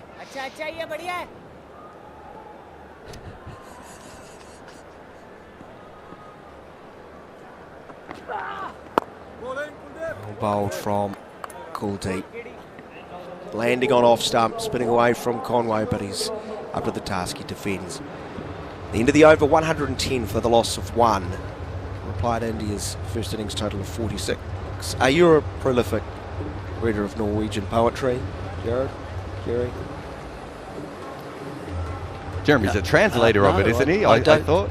Translate it back to English, then to Latin, back to Norwegian again. not sure. Just for fun, just to keep his skills sharp. Yeah. I'd imagine you've got a book of your own poetry at home, I would have thought, Jerry. No. What that I wrote, you mean? No. I would have thought so. Well, thank you, Jarrod. We'll allow you to go work on your own poetry as Jadeja starts the new over from around the wicket to the right-hander. Jarrod was the one who got me to actually. I had this terrible job while I was over in England. Working with Jarrod, that's a bit hard. Well, that was true too, and working as a cameraman for me, that was the other thing. But pushed into the covers off the back foot, no run. Every night I'd have to try and prepare something for New Zealand on 8833 to encourage New Zealanders throughout the night to send us questions. This one leaps and spins from wide of off stump. That's what saved Jug here. It's just starting to happen, as Jeremy Cody pointed out, for the spinners. Yeah, and the rap. Yeah, the rap. The Jeremy Coney rap. It was, and that was Jarrod, who is to blame. It was really. He actually asked the AI. In big spinning delivery from Jadeja, played a backward point. Jaiswal tumbling away to his left. Prevents a second run being taken. 1-1-1 for 1. Yeah, just a piece of rap to in the style of Jeremy Coney, I think he might have put in. Would that be right, Jarrod? But like what Grandmaster Flash and the Furious 5, sort of early AI 80s. To write in my style. It was too long for a start. From over the wicket to the left-hander, spinning back into Conway, pushing to mid-wicket. I think Jarrod's mic's not on. No, your mic's not on, Jarrod. He doesn't want to respond. Conway leaning forward, getting to the pitch, pushing back to the bowler, no run. And how would you critique your own rapping? Oh, it's terrible. Terrible. A low point in your broadcasting career? Yes. Yeah. I kind of got the rhythm. I got a rhythm, but I just didn't have the flow, if you know what I mean. Or certainly not the hands either. Because I'd only looked at it about sort of 10 minutes before and then had to do the camera. And then, so I didn't know. I was kind of half reading it as well and making it up as well. So it was terrible. It's the whitest rap of all time. Oh, yeah. Well, you've always been harsh on yourself, Jerry. No, that's not being harsh. Critic. That's not being harsh. No. Well, do us a favour. If you want to message us, please do. No. Don't wait for Jerry to rap. Oh, no. I'll be waiting a long time.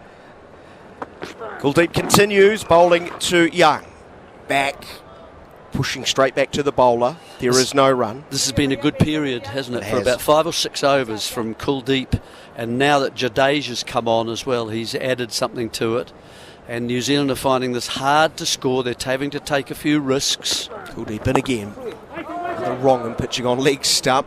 Taylor's Jarrod and Jeremy have been talking about. Turn to mid-wicket, no run.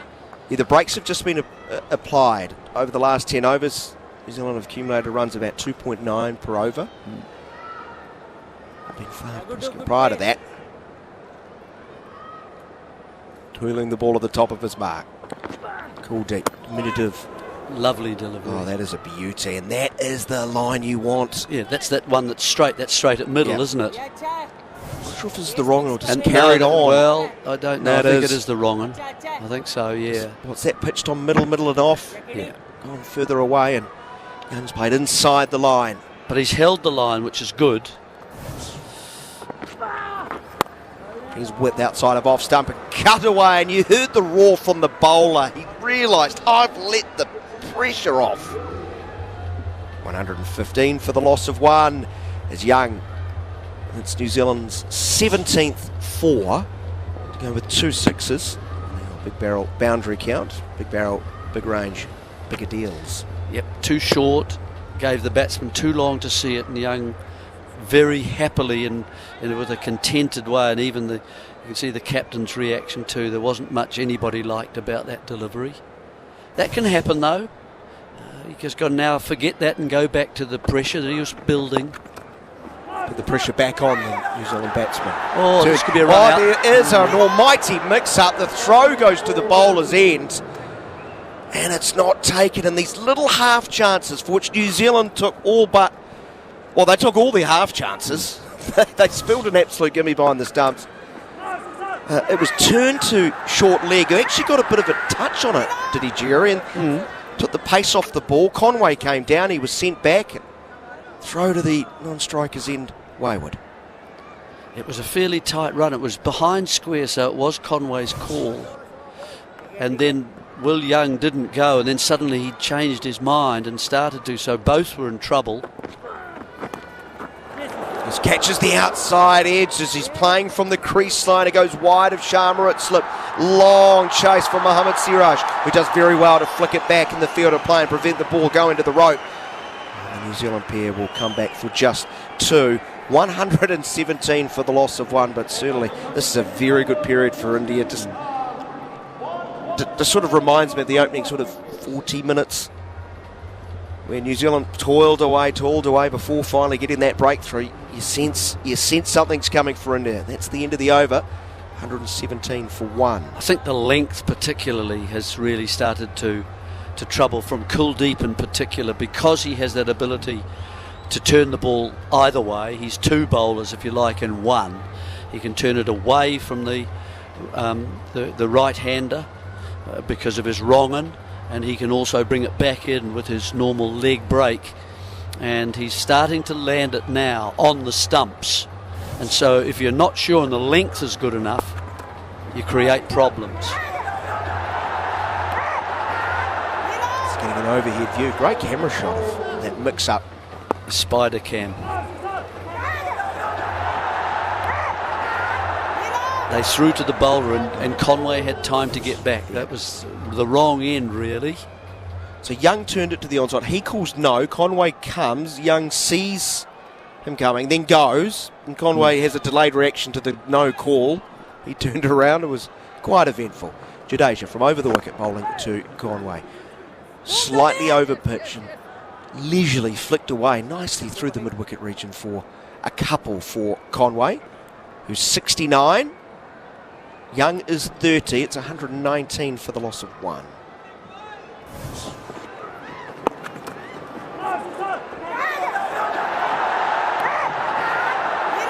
He was just home. Was he, Jerry? Yes, he was. Didn't hit the stumps, but Jadeja bowling wider of off stump as Conway leans into a defensive stroke. It was a little bit unlucky also. It hit the bat pad and deflected to the man at 45 more easily and quickly. And I think maybe Young had felt that it had beaten the bat pad. Nice delicate late cut by Conway down towards fielder in the deep, who is Kuldeep. 120 for the loss of 1. New Zealand leading by 74 runs. How many overs remaining in the day? 28 8.3. Jadeja back around the wicket to Young. Comes forward. Works the ball through a vacant gap at point. 121 for one.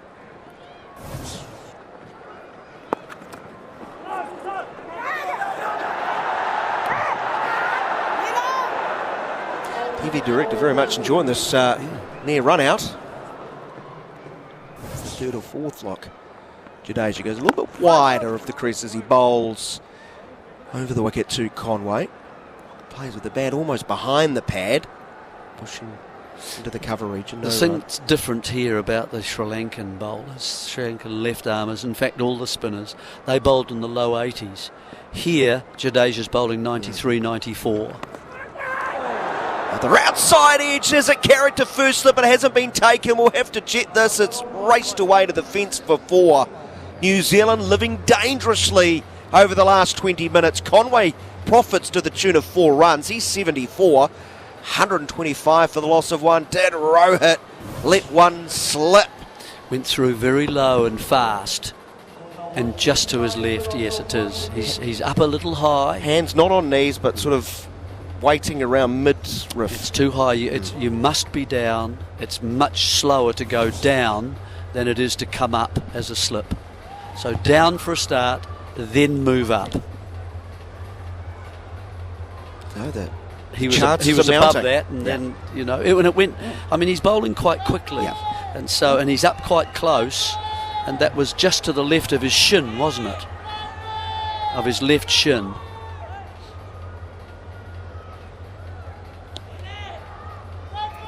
.25 for the loss of 1. Lead is 79. Partnership is worth 58, backing up the 67 for the opening wicket. Overpitched outside of leg stump. Clip off the pads by Young, finds mid-wicket, there is no run.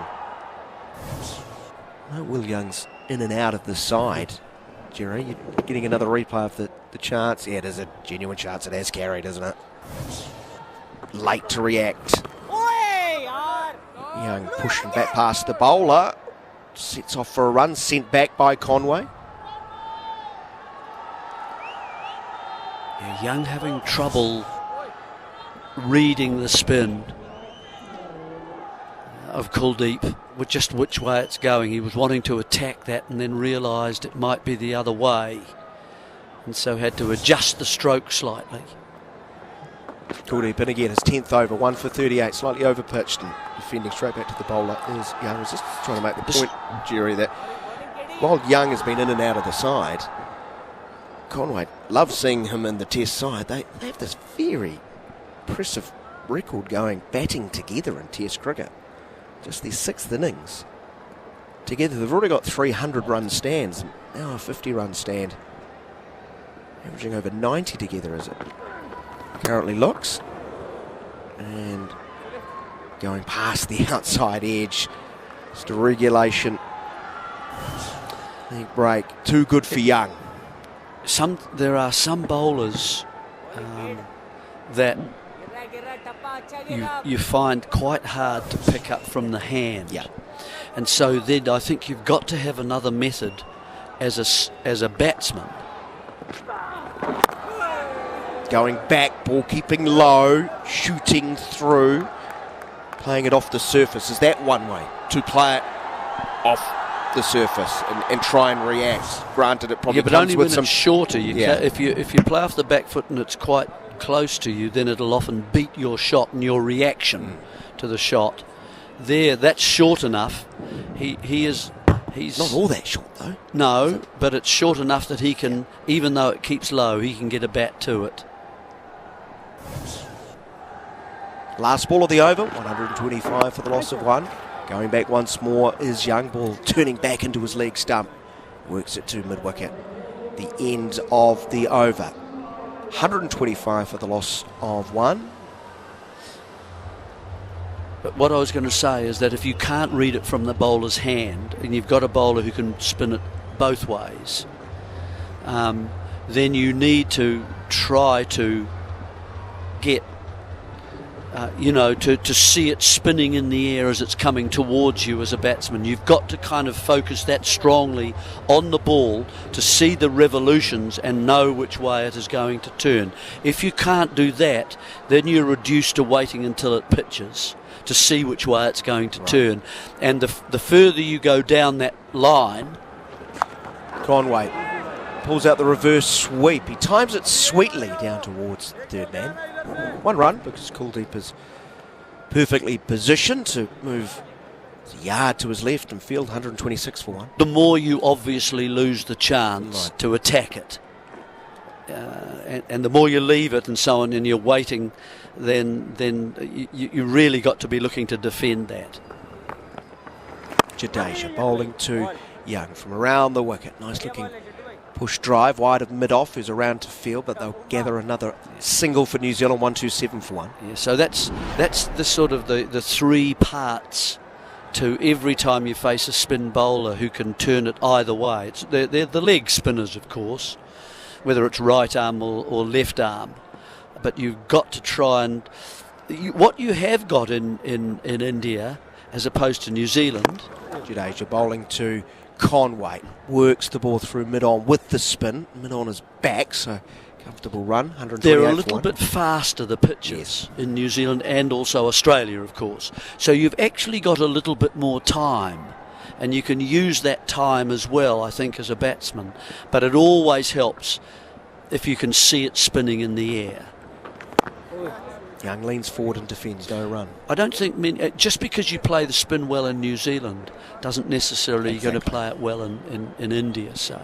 But I don't think the batsmen realise that you do have that little bit of extra time for yourself to do it, to play it. 2 balls remaining, 2 balls before we hand over to Jon Norman. It'll get you to tell on yourself as Young defends into the offside. Was there a spinner you had no idea about? No matter how many times you faced the Paki leg spinner. I could not pick him. We'll just leave it at that? Yes. Yeah. Got me out a few times. So it'll be pretty easy to check up on.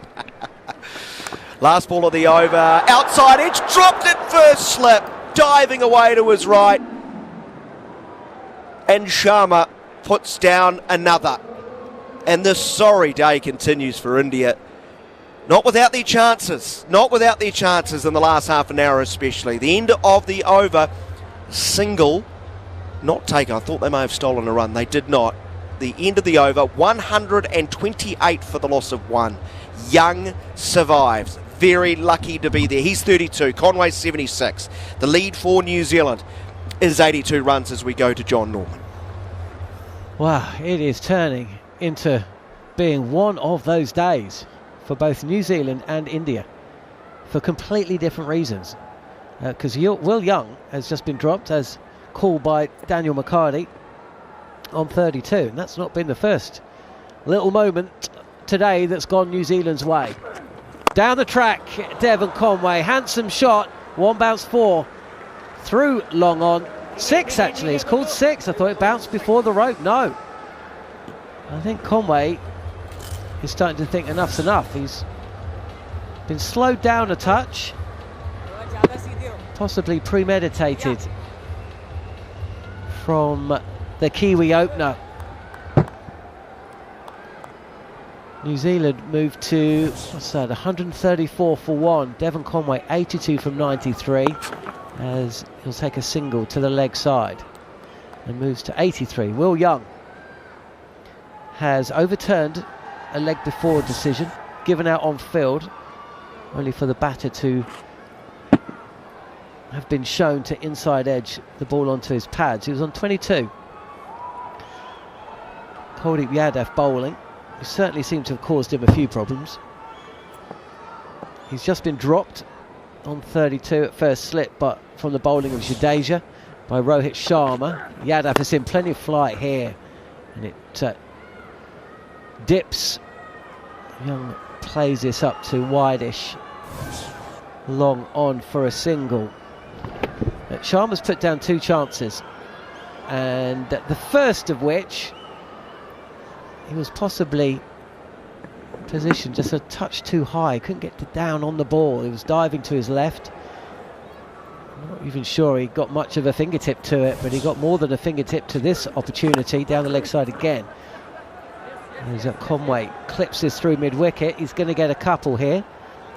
Moves to 85. The score 138 for 1 here on talkSPORT 2, talkSPORT Cricket YouTube channel, and SENZ in New Zealand. But this was a full-blooded drive from Will Young. It's gone to the right of Rohit Sharma. I mean, not an easy catch by any stretch of the imagination, but you're fielding at first slip 4 catches like those, and it went down. Steve Harmison alongside me. Get his views in a second. There's Conway playing with bat away from pad. Almost follows the ball. And you can just hear a little yelp from the fielder close in by the bat. And there's a couple there. There's Sharma at first slip and forward short leg. Or silly point rather. Is Sarfraz Khan, who collects the ball on the bounce. That wasn't too far away from another little chance as Conway flicks this ball towards mid-wicket, and he's going to pick up a boundary as well. Touch short from Kuldeep Yadav, kept a touch low as well, and what Devon Conway has done supremely well is capitalise on anything, any scoring opportunity, and he moves to 89 and the score 142 for 1. Steve Harmison, New Zealand's lead is almost 100. Yeah, almost 100, and it's largely down to Devon Conway. Will Young is obviously 33 off 70. Tom Latham had a little bit of a struggle, strike rate of went about sort of in the sort of late 30s, early 40s. But Conway, he's hit the ball down the ground very, very well off the seamers. Defensively, he's been quite strong. He's got this extravagant way when he's out of a position where it makes you as a bowler and a fielder encouraged, but it looks as though he's in full control. And India have helped, because I think anytime they've been offline, he's been able to punish them. Here's Jadeja, touch ball, and the stumps are disturbed, but that's because Rishabh Pant, in trying to collect the ball, has just knocked them off. Yeah, and to finish off, with a little bit of bowling, that has helped Devon Conway.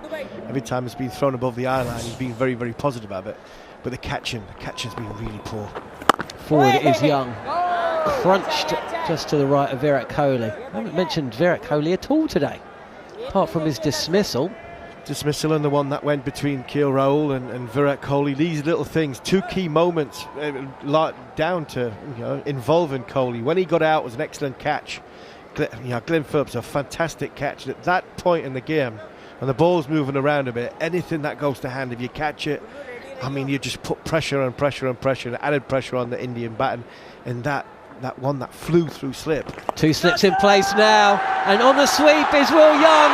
This will not be dropped. Kuldeep Yadav running around from short fine, collects the simplest of chances, and Will Young's flighty innings comes to an end. 33 and out. Jadeja with the breakthrough. New Zealand 142 for 2. It took 28 overs to get Ravindra Jadeja into this game with the ball. I'd been calling it earlier. Desperate to see him because of his trajectory, his spin, the ball standing up on the very difficult to sweep, and he's gone for the big sweep, a hard sweep into the ground as Will Young. He's top edged it from outside off stump, and Kuldeep Yadav, he gives the ball a kiss in his hand, and you look at the reaction from Rohit Sharma, and even Rohit Sharma's looking in surprise, because it looked a very, very easy catch to take. It was made very, very difficult from Kuldeep Yadav, possibly because the ball's either gone into the lights are off now, it must have gone into the sun, because he just hesitated for a second. But it was a good catch in the end, a good piece of bowling from Jadeja, and Will Young goes for 33 off 77, and just short of a 3-figure lead. New Zealand 142 for 2, and that drop catch of Rohit Sharma 5 minutes ago hasn't cost them that much of Will Young. So a breakthrough for New Zealand, and whilst we wait for Rashin Ravindra to make his way out to the middle, I should tell you we do have another test match taking place. And Pakistan have lost their 8th wicket. It's Noman Ali who's gone for 1. Pakistan hitting out though. Salman Agha 45 from 68, and Pakistan's lead is a good one, 257. England will back themselves, of course. England actually will probably be batting at some point today, you'd think. There's still an hour and a half of play available. I've just been talking Norwegian according to Jon Norman, trying to work out what time this game's going to finish, what time it's going to be finished in Multan. So when the umpire says that's it, Stumps, then I'll believe that these both games are going to finish. It's been a long day, and I've got no idea, like you, trying to work out the permutations and when this game's going to finish. I'm assuming, because there's no play at this moment, John. It's drinks at this moment in time. So, well, I guess so. But like you, I'm kind of riding the waves. So, you know, I can kind of see what I can see. Anything outside of that is anybody's guess. You should have been here yesterday. 185 for 8 then Pakistan. So you know, England will hope to be batting soon with a target this side of 300. We'll keep you across that.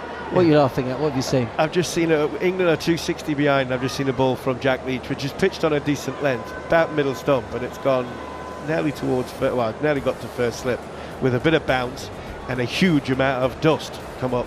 So what you're saying is England haven't got a chance? England have got very little. I think England have got very little chance. This will be an unbelievable Bazball win if England win from here. What you're saying is, if they don't chase down 260 inside the first 20 overs, they haven't got a prep. No, they've got no idea. They're going to be positive. They're going to have a good go at it.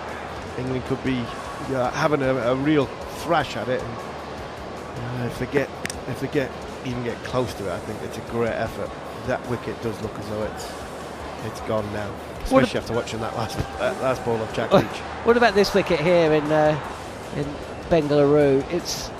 There's balls keeping low. I mean, look, we had the first session and a half where seam was king, and it's been all spin really for the last hour after Jasprit Bumrah was seen off. You know, the sun's out. You're not getting that assistance to the seam, but there is turn. The ball's keeping low at times as well. I mean, it's impossible to know what's going to happen moving on. We don't know what the weather's going to be like on days 3 and 4. I suppose all we do know is that New Zealand have got a lead already, nearly 100. Jadeja is going to bowl his first ball to Ravindra, who's off the mark straight away with a nice clip through mid-wicket, and a peaceful stroll up the track to get off strike and off the mark. Yeah, I think typically India, it's typical of being India. It can be very difficult to start your innings on. But if you can get a nice positive start and you can rotation of strike, your partner who's been in a while can take some pressure off you. Forward is Conway, defensively played 89 to the opener, 89 from 97. How impressed have you been by his game today? Very, very impressive, especially against the seamers early on, defensively down the ground. Oh, he's beaten this time. This is fired in wide of Conway, and he's tried to essentially flick this delivery through mid-wicket. He's been beaten past the inside edge, and you know what, that could have taken the inside edge and rattled the stumps, but just another little moment that's gone the way of the Kiwis. Yeah, he's trying to hit it. It just seems as though he's trying to hit it a bit too hard, and he's got, how's it not bowled him? And I think if Rishabh Pant takes this ball and takes the stumps, Conway's back foot's in the air. So a bit of a rush of blood, but he's done that, hasn't he, Devon Conway? The ball, the Kuldeep, the googly, you know, the wrong and the one that's gone above the eye line. The minute it's gone up, he's come out towards the ball, trying to be forceful down the ground, and there Jadeja's just thrown it above the eye line. He's gone for the big, you know, push into the leg side, pull into the leg side, and because he's closed the face and the bat, it's gone through, and because he's not trying to hit it straight, it's missed everything, and it's gone hit Rishabh Pant right on the inside of the knee, and he looks as though he's in a little bit of pain here. He looks as though he's in a bit of trouble here, does the Indian wicketkeeper. I think one of the reasons that Conway missed that delivery, it's kept low again as well.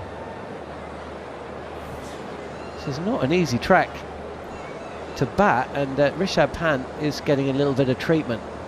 If you are just joining us on talkSPORT 2 in the UK or SENZ in New Zealand, or via the talkSPORT Cricket YouTube channel, Rishabh Pant's actually taking his right pad off and lying back on the turf, and he's just getting a little bit of assistance. It's hit him just inside the right knee. Oof. It's a missed stumping as well. Yeah, I'm not sure that Conway had his foot outside the crease quite long enough. I think that would have been... I think he probably would have survived that, but I think the inside edge onto the stumps was where he found the most danger with that shot. It's been an incredible day if you are just joining us. India earlier today bowled out for 46, 5 wickets to the returning Matt Henry, 4 to the impressive William O'Rourke and Tim Southey. 6 overs, 4 maidens, 1 for 8. So no doubts about his abilities with the new ball in such seamer friendly conditions that they were granted, thanks to Rohit Sharma deciding to bat first. Sharma the first to go, advancing down the track, bowled by Southey for 2. Kohli caught at leg gully really well by Glenn Phillips. He didn't score, nor did Sarfraz Khan. Poor shot, third ball, trying to hit who was it? Was it Henry? It was Henry. He was trying to hit Henry on the up. Yeah, Henry clothed it to Devon Conway, what a day Devon Conway's had. He's pulled off an absolute astonishing catch at mid-off, and he's 11 away from 100. We had a little bit of a pause, we had a rain delay, and then Jaiswal and who else was it? KL Rahul came back out. Jaiswal was caught brilliantly by Axar Patel at point, two-handed, low to the ground. He was dismissed for 13, and then a succession of ducks, 3 of them. Rahul, Jadeja and Ashwin at either side of the lunch break. India going in 34 for 6. They lost a wicket first ball after. Matt Henry was actually on a hat-trick, and Rishabh Pant driving a ball back to the bowler, if not for it bouncing a foot before Henry, would have completed what would have been a wonderful moment, but Henry didn't have to wait too long. Pant was caught at second slip for 20, and Bumrah was dismissed thanks to a brilliant running, sliding catch from Matt Henry. Fine leg. How many metres did they say? How many foot? No, 41. not meters. 41 meters. metres. Yeah, 41 metres. 41 metres from taking off to actually impact of the ground. It said 41 metres. Well, there you go. And Kuldeep Yadav, the last to go. Again, really good catch from the substitute fielder Michael Bracewell, who will be returning back to New Zealand after this test match for the birth of his second child. New Zealand then, after bowling India out for 46, the lowest total India have ever been bowled out for in India, got amongst it and got about their work early doors. They went past India's score without losing a wicket. Tom Latham, the first of 2 wickets to fall though. He was LBW on review for 15, and after a little bit of a chancy innings by Will Young, was finally caught a few moments ago on the sweep by Kuldeep Yadav. Jadeja bowling, he went for 33, but at the other end Devon Conway's batted beautifully, his best innings in quite some time. He's still there, 89, and Rashin Ravindra, the new batter, has faced just a solitary delivery. We're seeing another sad scene here, because whilst I was speaking you weren't missing any of the action. Rishabh Pant, who took a blow just inside his right knee, is now having to be helped from the field by 2 members of the medical team, and he looks like he's got real problems here, Harney. He's in trouble. The inside of the knee, the ball's gone between sort of bat and pad, and it's gone towards off stump through Conway. Big whoosh, and he's not quite getting his hands on it, and it's hit the inside of the knee, which wasn't protected, the inside of the right knee, and he's got his trousers rolled up above his knee. 2 the medical staff helping him off, and his knee looks massive. His knee looks as though it's just blown straight up. It's gone hugely swollen, and that is not a good sign for India. Not only are you losing your wicketkeeper, you're losing your energy from behind the stumps. If that persists to where it potentially could be, which could be swollen and not being able to get a pad on. You can see a picture of him there. You can see the knee is really, really swollen. When it comes to the batting part of it, he might struggle to get a pad on to bat in the second innings, and it's the last thing that India want. And Jarrod has now come on as sub wicketkeeper. First ball from Ravindra. This is tossed up and driven a touch airily through extra cover. Good diving stop by Jaiswal, running round from long off, and it'll just be a couple. Ravindra moves to 3. 145 for 2 here on talkSPORT 2 and SENZ and the talkSPORT Cricket YouTube channel. I mean, it's been one thing after the other for India today. It has. It's been a bit like from a pace of a one-day game where there's always been something happening. There's never been a quiet, dull moment in the Test match. There's never been a moment of holding pattern. Bowling a team out for 46 and then going out there and ended up being just over 100 for 1. There's always been something happening there. Another fantastic bit of fielding from Jaiswal, but an excellent bit of timing early on. Second ball of his innings for Ravindra. Cut away by Ravindra. He's into his work early. He moves to 4. The score moves to 146 for 2, and that means New Zealand lead by 100 runs on first innings. What a day. We've had 37.2 overs of their innings, and we've got 23 overs available. Whether we get those in, we're going to see a lot of spin. I can't work out what time of day this match actually finishes today, but I think there's still quite a while, as this is fired wide and cut away by Roshan Ravindra. There's a leg slip and a first slip, and this is fielded in the outfield by Jasprit Bumrah, who went wicketless in his 2 spells.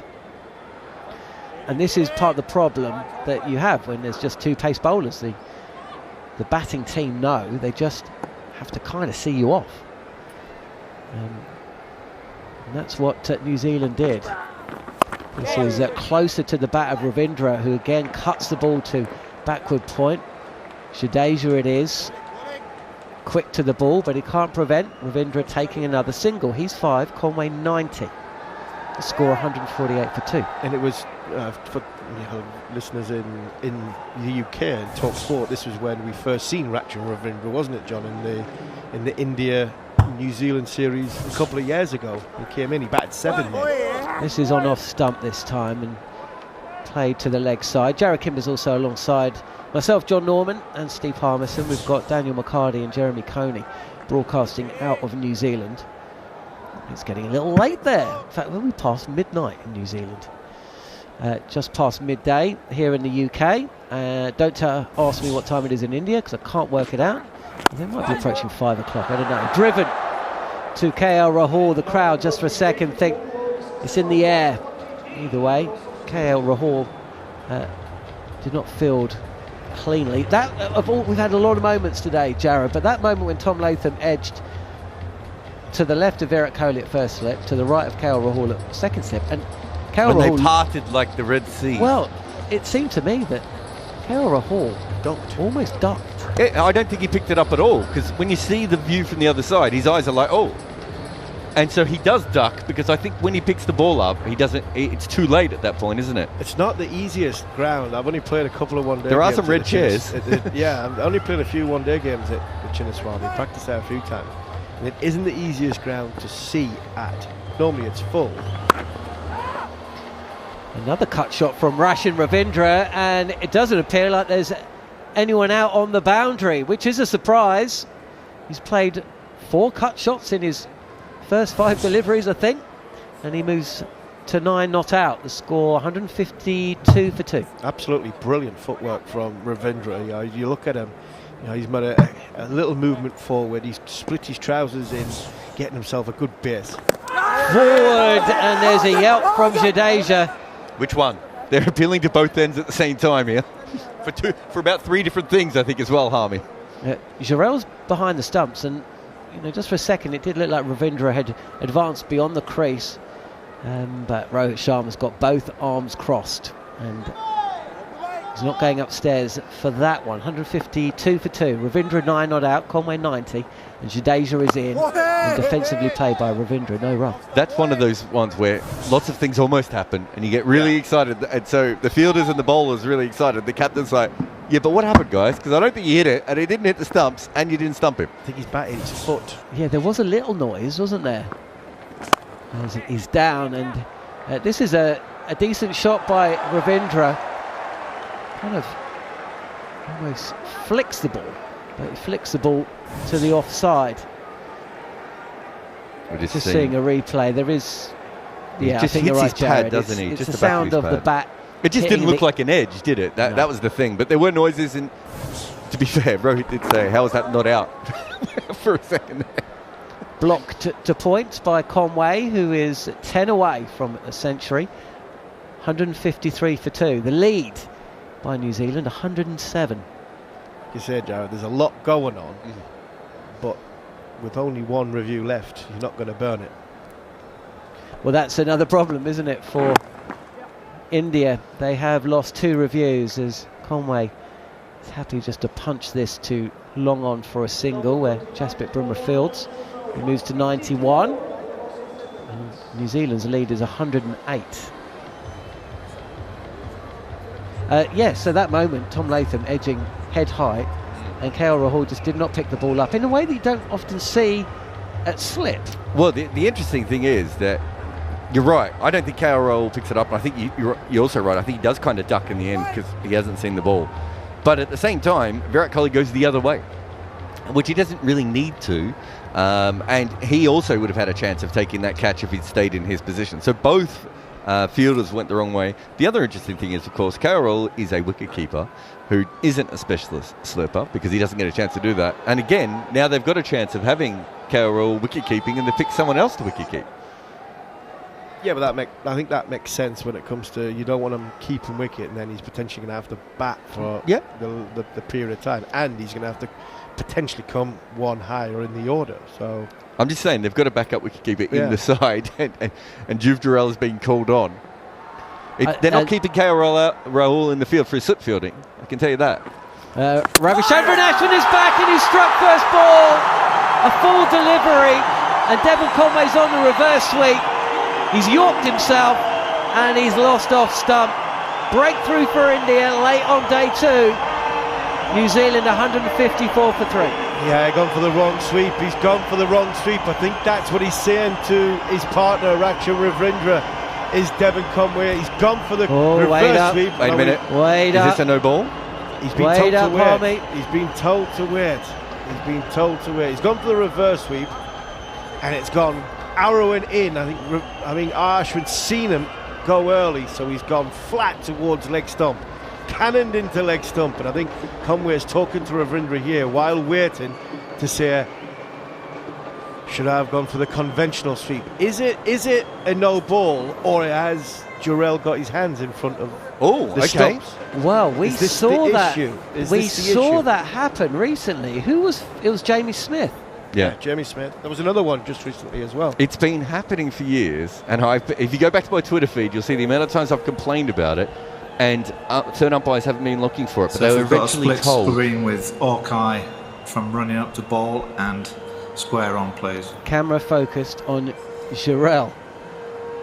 Jarrell's face, the 23-year-old who's only been standing up behind the stumps for a couple of overs after an injury picked up by Rishabh Pant. And he's going to be nervous right now. He's going to be really nervous. He's biting his lip. Devon Conway has been bowled for 91. The question is Jarrell's gloves in front of the stumps? Rock back. It's not there. We need to rock back. Just before. Please, rock back. No, they're not in front of the stumps. I think he's fine there. Okay, roll.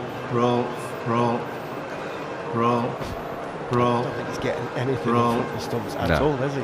It's close, and I think it's good umpiring to check this, but it's not going to be a no ball. Unfortunately for Devon Conway, he isn't getting a reprieve here. And rock back, he'd be a lucky please. one Let's to get go this back. for a reprieve. It's different if it's a Frame stumping. by frame. Yeah, I don't think this is getting. This could be the first bit of luck India's had all day. Okay. Say what you want, though. KL would have had his hands further back. It's a fair delivery. Fair delivery. And there we go, on a day of moments which have all gone pretty much New Zealand's way. Here is one. It stays with India. Conway's got to go for a fine knock at 91. Still outside of Ravindra and Williamson, no Kiwi batter has scored 100 in the current World Test Championship cycle. Whether it will be a match-defining knock of 91, we'll just have to wait and see. Well, he's almost doubled India's score anyway, hasn't he? So he has. 108 the lead as well. 154 for 3. But late on day 2, Ravichandran Ashwin strikes with his first ball of his new spell. And Daryl Mitchell is going to make his way to the middle of the top. I'm not quite sure. I mean, because it's Ashwin, you want to give him the benefit of the doubt. I think what happens there is he sees that Conway's about to get into the reverse sweep position, and he throws it into outside, the wrong side of him, essentially, for that particular shot, which makes it harder, which actually is very similar to the Mike Gatting one against Alan Border in the 1987 World Cup final, which, when you have a look at that, Gatting's biggest problem was he was reverse sweeping a ball he should have just swept normally. Yeah, and that's what that. If you watch that ball back again there, Harmy, I think if he just stands in a normal position and sweeps it, he's in a much better spot. Paddles it round the corner and he gets a comfortable 3, possibly 4, and I think that's what he was saying. I mean, his initial reaction was, I should have swept it. He walks down the wicket talking to Ravindra, I should have swept it. While the DRS is having a split screen and having a look, he is cursing himself. He had a lot of time to think about it. He had a lot of time to think about the wrong sweep.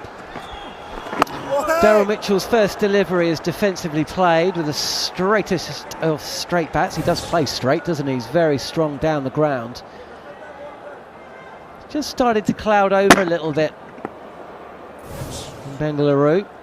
Short leg and first slip in place, and on the reverse is Mitchell, and he'll take 4. No, he'll take it 4. Yes, there's a diving attempt to stop by Mohammad Siraj down at third, but Mitchell's off the mark with a boundary, and New Zealand are 158 for 3. I wish we had a camera on Jeremy Coney when that last ball was reverse swept by Daryl Mitchell, because I looked at the shot and then straight away I looked at the playing mantis, and I can tell you he grimaced in ways. He's pulled a muscle, I think, on his face from grimacing so hard at that last shot. He's just seen a reverse sweep go wrong.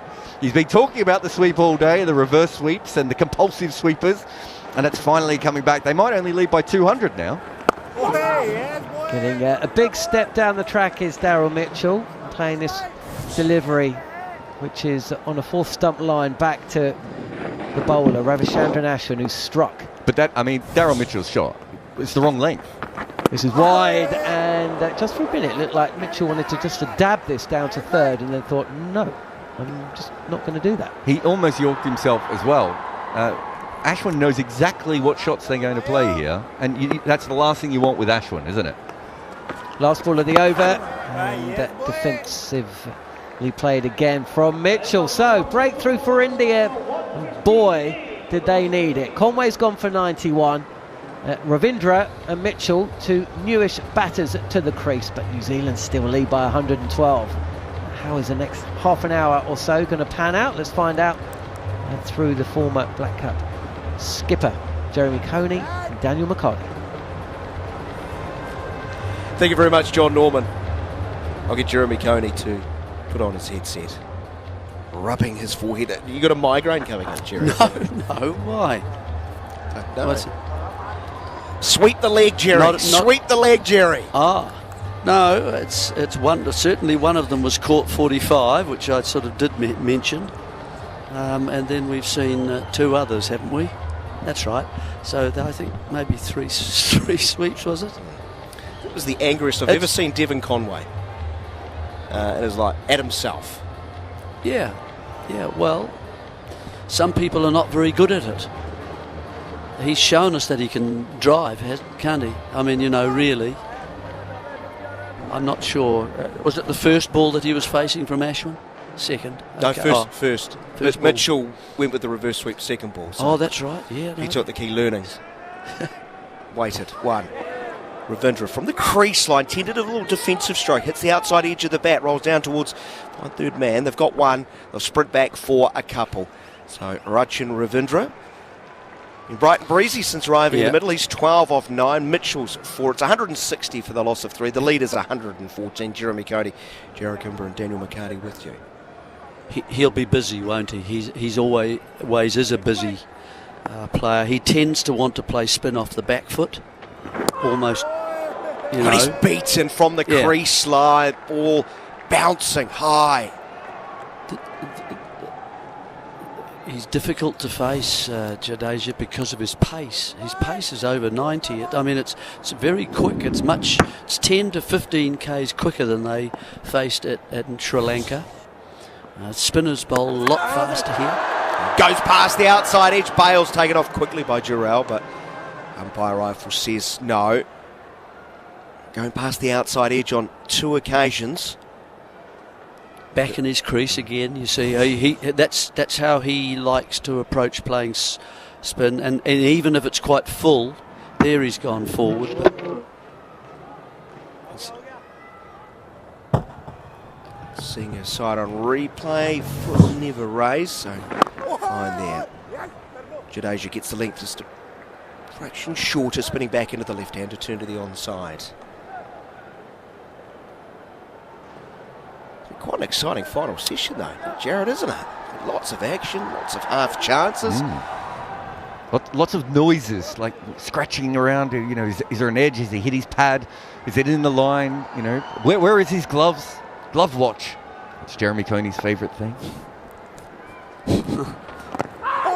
Fuller, little bat pad, that balloon square on the onside. There's no man under the helmet. They'll get a run, 161 for the loss of 3. Ravindra to 13. And still got to believe India, and of course they will. They've also got to recognise New Zealand's sort of lower order issues in recent times. And that test against Sri Lanka, the first test, good positions in both innings, and crashed, losing 6 for not many in both. Yeah, haven't heard any of the Indian players talking about that, but I'm sure amongst themselves it's being passed around.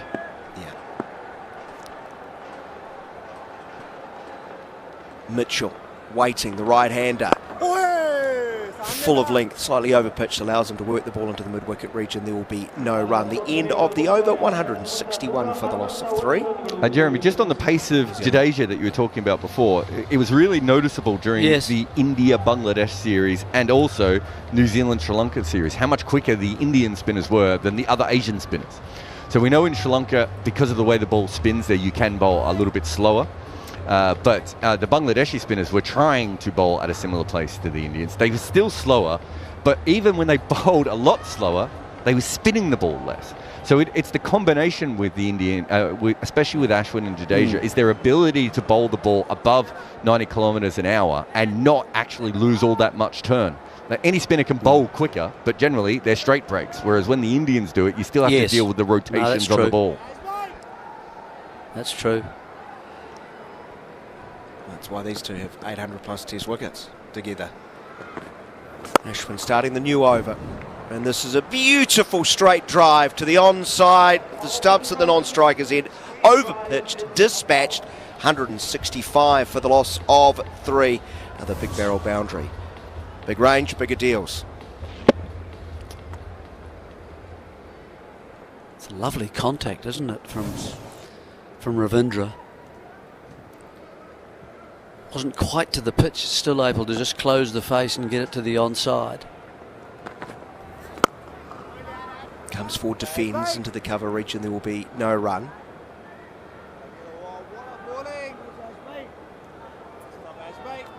So quicker through the air, spin the ball more, and let's not forget how accurate they are. Incredibly so. And slightly overpitched. Pushed through mid-off for a single by Ravindra. Another run to the New Zealand total, 166 for 3. Well, you bowl that pace, of course, is that it happens quickly at the other end, doesn't it? It doesn't give batsmen very much time to come down the wicket at you. Everything it's very difficult, I would have thought, to turn the ball much. Around the wicket to Mitchell. He goes back, plays with a straight bat.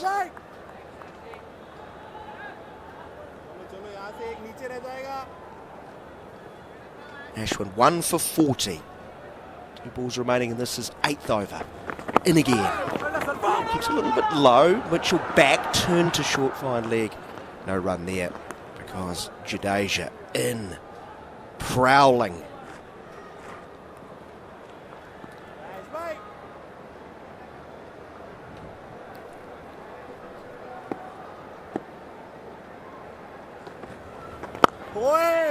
Mitchell leans forward and defends the last ball of the over, straight back to Ashwin. 95k that last delivery, Jeremy. 166 for 3 in reply to India's 46 all out earlier today. Sizable lead, but New Zealand fans will want a whole lot more. Like I want a whole lot more Norwegian poetry.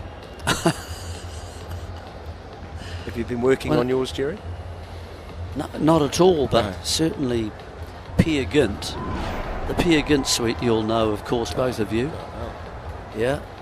By Grieg. Oh, that's one of my Solvig favourites. Song. Could you just give me the second verse of that one? Solvig Song? Yeah. Da dee da da da dee da da dee da da. Defending from his toe. Just into the offside. And there's no run. Would you like the second verse to my favourite Norwegian poem? I think we all would. Yeah. Oh, I'm not sure about that. So needless to say, I'm odds and ends, but I'll be stumbling away, slowly learning that life is okay. Oh, this is Mitchell doggerel. Defends to the offside, there's no run. Say after me, it's no better to be safe than sorry. Take on me. You know that song, don't me you? on. That's it. From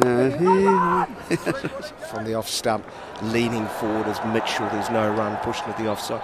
Well, true poets of Norway. Magnificent. Jarrod's unmoving. These stupid New Zealanders.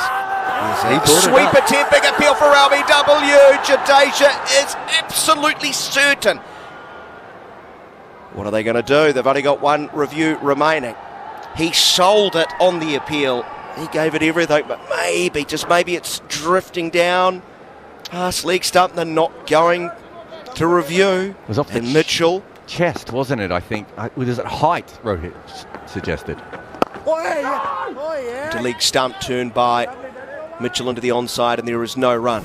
He can breathe again, Daryl Mitchell. Yeah, pitches on middle, straightens a little bit. It hits him on the maybe the bicep. Forearm or just the elbow?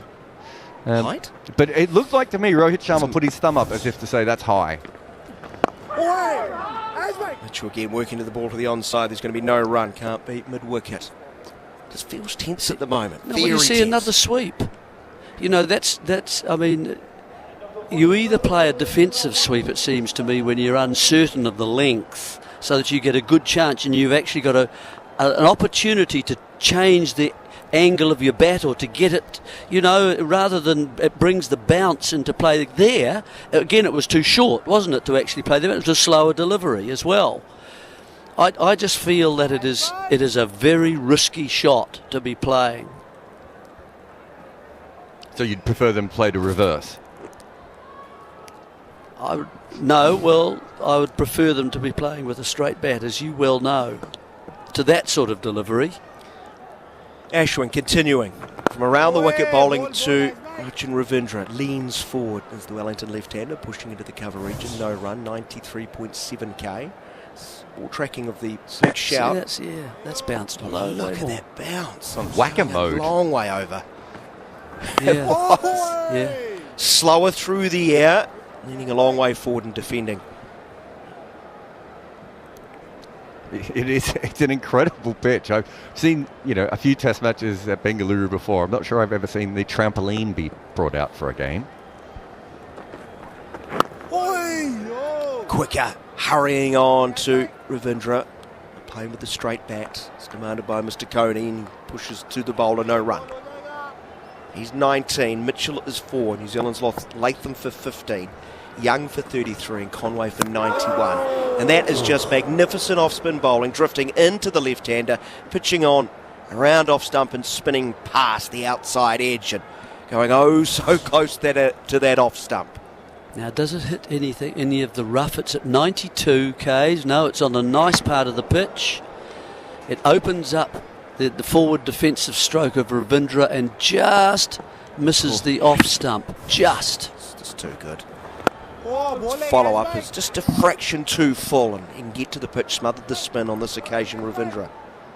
You know, what we haven't seen yet is a ball hit one of the 10,000 dragonflies that appear to be out on the field. No, oh no. You don't want to get quite large, aren't they? You don't want to get an Ashwin dragonfly, do you? Well, not with a big appeal. Again, quicker through the air, full of length, played from off stump to point, no run. The end of the over, 167 for the loss of 3. Quite remarkable. We had flies in Wagga Wagga where we didn't appeal. We spoke actually as a team and said, I don't think we can appeal. There are so many around us. Ewan Chatfield ran in. Of course, he couldn't just stop himself. Couldn't stop himself, so he gave it the big appeal for the LBW and swallowed about 2 of the beasts. And there ensued a 5-minute operation on the field as John Bracewell ran out with some raid or something like that, spraying the back of his throat. I mean, Chat's almost died. Well, that's what, for a second time? First ball off the Jadeja over. It's defended by Mitchell. Next ball, repeat dose, push straight back to the bowler from around the wicket, no run. It sounds like in the olden days. When someone had after that? When someone had a headache and they would open a part of your skull to get rid of the headache. The treatment being worse than the actual illness. I mean, you could swallow a fly. We've all swallowed flies. You could appeal, but you had to have your teeth closed. How's that? Yeah. Oh, no. Hazard. Too short from Jadeja and leisurely played. Punched through mid-on. Nice long on back for Mitchell. He's on 4, now 5. He likes to go down the ground. He does. He really does. 168 for the loss of 3.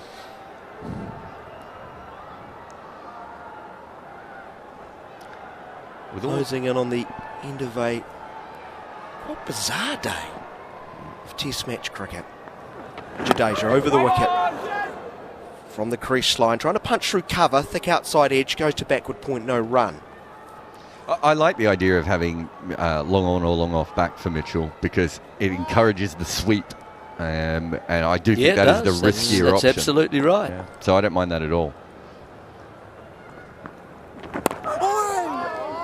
Once more from the crease line, very late as he defends to backward point. Jadeja, huge smile on his face. Thought he was going to thunder into the pads once more, but the nature of the game.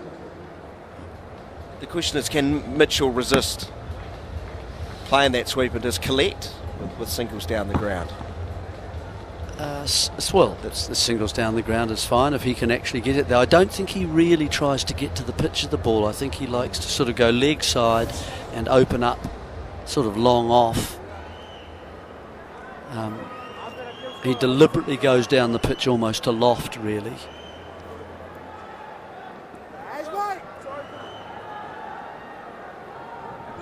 $168 for the loss of 3 at the end of the over. Listening to live and exclusive coverage of India versus New Zealand, the first of 3 Test matches on talkSPORT 2 and talkSPORT Cricket YouTube channel, SENZ Radio in New Zealand. Daniel McHardy alongside Jarrod Kimber and Jeremy Coney. Late on day number 2, I think about 15 minutes to the schedule. Stumps. That's pushed by Mitchell towards mid-off, gets a single. He's now 6, 169 for the loss of 3. I think, Jarrod, fair to say we're not going to get through full allotment of overs. There's still, 16 remaining. No, I mean, to be fair, India didn't face a lot of spin, or didn't need to face a lot of spin this morning, which might have slowed us down a little bit as well. Only 13 wickets, though. It did feel like at one stage we might see a lot more wickets today, so they're certainly slowed down from that point of view. But yeah, they're not hustling through their overs. Slipping. Limit off in place, going back, cutting away very fine. It's not all that wide, Jeremy. No. That's why there's... And giving himself room, isn't he? He's giving his stumps away a little bit to actually play the stroke. wanting to get leg side and open up with that semi-cut punch in front of sort of square. He can go that way. Leg side from Ashwin. Worked away backward a square by Ravindra, moving to 20, 170 for the loss of 3. So India and Afghanistan's record of 24 wickets in a day's play at this venue a few years ago. In fairness, I think 20 of them were Afghanistan wickets. Ashwin was very full from around the wicket, but Mitchell goes back and chest on defending back along the pitch. Actually, there haven't been many tests played in Chinnaswamy. The last one was 2022, and then it was 2018, 4 years prior. A reverse sweep attempt by Mitchell. Ball creeps out backward of point for a single. And then 2017 against Australia, of course. That was an interesting test, actually. That was the test, Jarrod, that Nathan Lyon got 8 wickets in the first innings and none in the second. Yeah, he kind of reversed what you're supposed to do there. 30 overs in the second. He bowled beautifully in that first innings, actually. Yeah. 171 for 3 is that Ravindra. Hazelwood got 6 in the second. I was about to say, my memory of that is that Indian seamers were brilliant towards the end of that game, or in that game as well, and really helped keep them in it. So, yeah, it was a really odd test match though, because Australia had won the previous one. Lyon came out and took an 8-wicket haul, but India ended up winning that match. So that was one of the few series where India had lost a game. Not that we're suggesting they're going to lose this one yet. I don't know, jinx it for you guys or anything. I don't know how you're all feeling at the moment over there. No, we're fine. They were chasing 180, weren't they, Australia? They got to about 110 or something like that. Yeah, never even fourth innings. Yeah, but it is weird. It's traditionally it's always been a sort of a major venue in Indian cricket, but doesn't feel that way as much anymore. No. Mitchell on the drive to start the new over as Jadeja continuing from around the wicket to the right hand and no run. Well, they play so much 20 over cricket there now, don't they? Bit of first class. Jadeja on his 10th over has 1 for 25. Yes. Defending on off stump as Mitchell, no run. It's had 25 tests. If you read the old books, the Australian and New Zealand players always liked going to Bangalore because it's the beer capital of India. Turned into the onside. There is a run to be had just forward of square, 172 for the loss of 3. Quite good night life scene, right? Yeah, there's so many beer cafes over there, and it really is. It's quite a nice place to hang out, and I think also in traditional India it was harder to get beer in the rest of the country, whereas you got to Bangalore and you're like, well, we might win this test, but at the very least we'll get a cold one. Ravindra nicely played, leaning onto the front foot, seeing the gap at point, working the ball into that area. 173 for the loss of 3. Is there enough wine bars? Wine bars for you, for Jerry though? I don't know. No, but you used to have to get a sort of a visa or something to actually drink when earlier on. You had to have a little card to say yes, I can. Yeah. I don't think that was Bangalore. Given to you. I think that leaning forward and defending is Mitchell. No, well, visa's the wrong word, obviously. To get a visa to get in the country, and then get a visa to get a beer. It's a drinking license. I'll find out what the word is. Don't worry, I'll find out what the word is. Just like the Norwegian poets. Slightly over pitch, turned. Aha. Excellent. Another run for Mitchell. 174 for the loss of 3. It was a drinking 9. It's a drinking license, isn't it? And there are certain parts. You still have to get it in Pakistan, I believe, where you have to say that you need the alcohol. So you almost have to, I think in some parts of... well, that's not hard to say. Well, I think there are some parts where you have to say that you have you have a drinking problem. A medical need, is that what you're saying? Yeah, it's a medical need, and our good friend Daniel Norcross, I think, has some of these certificates in his possession, Jeremy, because that's the first thing he tries to get when he goes to those parts of the world, is the certificate that allows him to continue to drink. Well, I stay with Daniel, and I'm not going to say anything about this. Ashwin from around the wicket trying to angle across the right-hander, but leaning forward, opening the blade and playing it to backward point for a single as Mitchell. He's 10, 175 for the loss of 3. New Zealand lead by 129 runs. 8 minutes remaining by my count. It's been an interesting session, hasn't it? It's been really probing spin where we went back to Kuldeep, who bewildered Will Young just a little bit with the way that as soon as he started landing the deliveries on the stumps, and he was just lost in which way it was turning. But from then, spinners have been in the game. Bit of pad, but goes back along the pitch. No chance of a catch. As you and Jarrod both identified, he was bowling that long and outside of leg stump. It's quite easy for Young to read. And he was put under a lot of pressure. And then Jadeja came on, got the scalp. Going back and clipping a ball powerfully through point. Well, that would have hit leg stump, but such is the nature of how Ravindra likes to play square, even though the ball is quite straight. 76 for 3. Earlier today, India winning the toss, batting, bowled out for 46. Sharma gone for 2. Kohli, Sarfraz without scoring. As Mitchell defends, Jaswal made 13, punt 20, naught for Rahul and Jadeja, so too Ashwin. Yadav made 2, Bumrah 1. Siraj was not out 4. Bowled out in 31.2 overs. Henry 5 for 15. Now 100 test wickets for New Zealand as Mitchell, little half skip down the wicket. Gets to the pitch, works it through mid-on. 177 for 3 as Mitchell moves to 11. While Will O'Rourke took 4 for 22. Good start for the New Zealanders. 67 put on between Latham and Conway to start. Latham adjudged LBW for 15.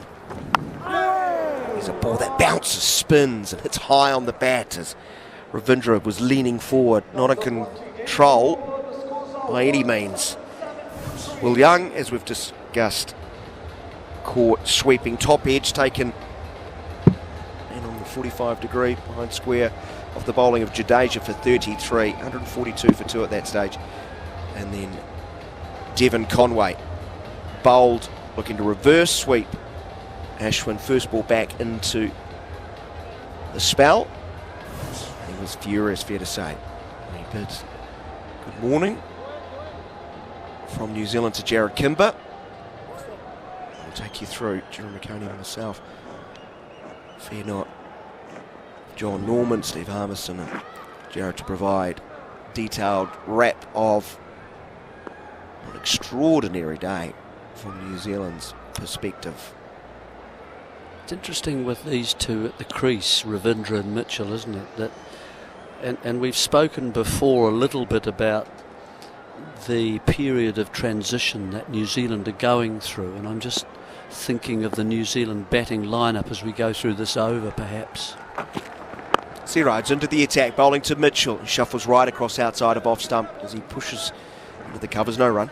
And is there a chance over the next year and a half, 2 years, where the negotiations with the players who have chosen to go instead of with a contract, just what we call a central contract in New Zealand, for a more what they call casual contract now? Just keep it cash, mate. Yeah, well, exactly. But that list may grow quite dramatically, I think. You know, Williamson and Conway are already have opted for that, aren't you know, those two. So that means that they can choose to not play test matches if they don't wish to, if it conflicts with a franchise competition. There's Mohammad Siraj from over the wicket, bowling to Mitchell, once more pushed away defensively. Well, you saw Finn Allen, who's 25 years of age, white ball specialist, saying no thanks, I'll go on the circuit. Yes. But we're getting to a stage where, say, Mitchell he got a very good contract last year, but he might think about doing something like that. And also Ravindra, I know, is getting telephone numbers, the offers that he's getting at the moment. Now, he's gone for a central contract at the moment, so he's committed to New Zealand cricket to play the tests, and he wants to play test cricket. 177 for 3. Mitchell again defends from the crease. No run, which is on fields. Yeah, but in fact, it was Mitchell got the telephone number in the IPL option. Yeah, he did. Ravindra went for a lot less, and that's right. Mitchell deserved it. Yeah, it's based on his performances. Didn't have a great IPL though, did he? But then you look at players like Phillips, who has come really from a white ball background into the Test side. He certainly might like to think, if they can have, if Mitchell, for example, here makes 70 or an 80 on a difficult surface that's starting to turn a bit more and plays well enough in one or two of the other tests, same with Ravindra, same with Phillips. They're in front, obviously, of important people in India. Bowling 2 straight. Mitchell works him through square leg for a single, 178 for 3. It wouldn't be beyond the realms of possibility that they then get offers to go back to the IPL and so on. But more than that, they might get other ones as well. The IPL is maybe late, is it March through to kind of early June, late May.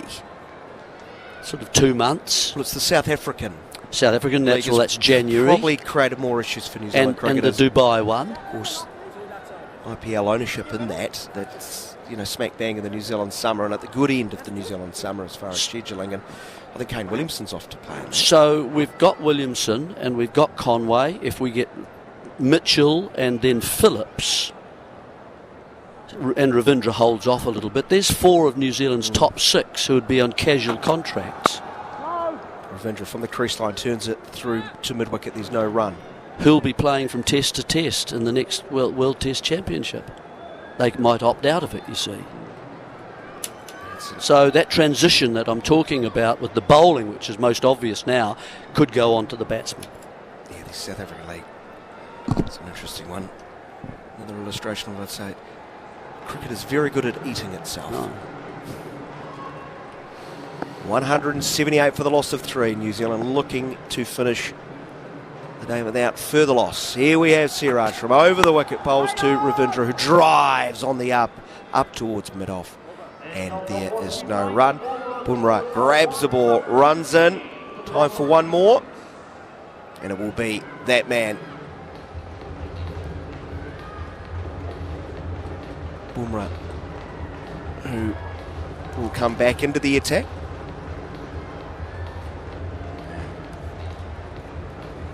I hope I've got my times right. As far as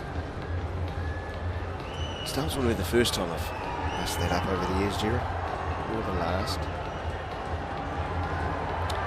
I've just got a message. Play's been extended another 30 minutes. Okay. There you go, Jerry. I don't think we have to stay for a full 30 minutes. We'll do one more over. Yes.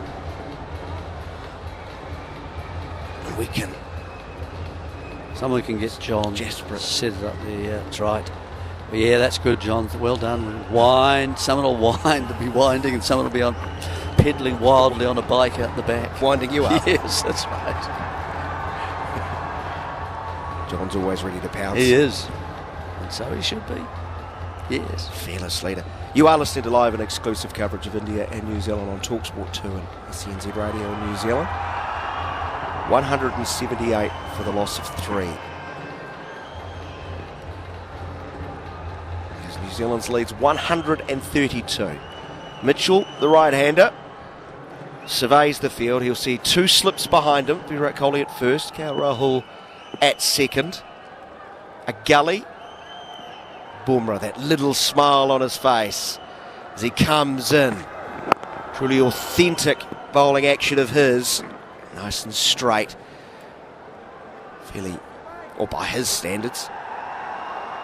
Pedestrian, only 134k. He can get it through much quicker than that.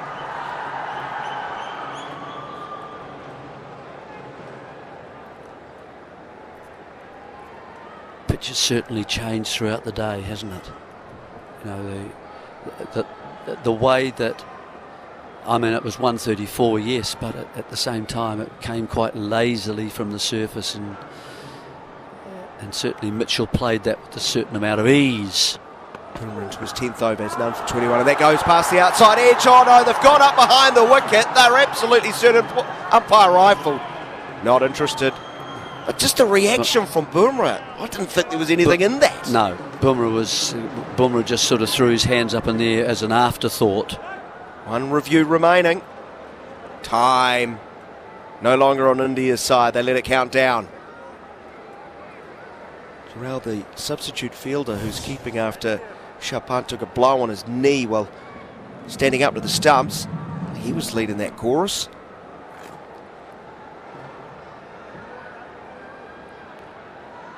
Yeah, immaculate seam That looked presentation. a miss completely. You could see air between the edge and the...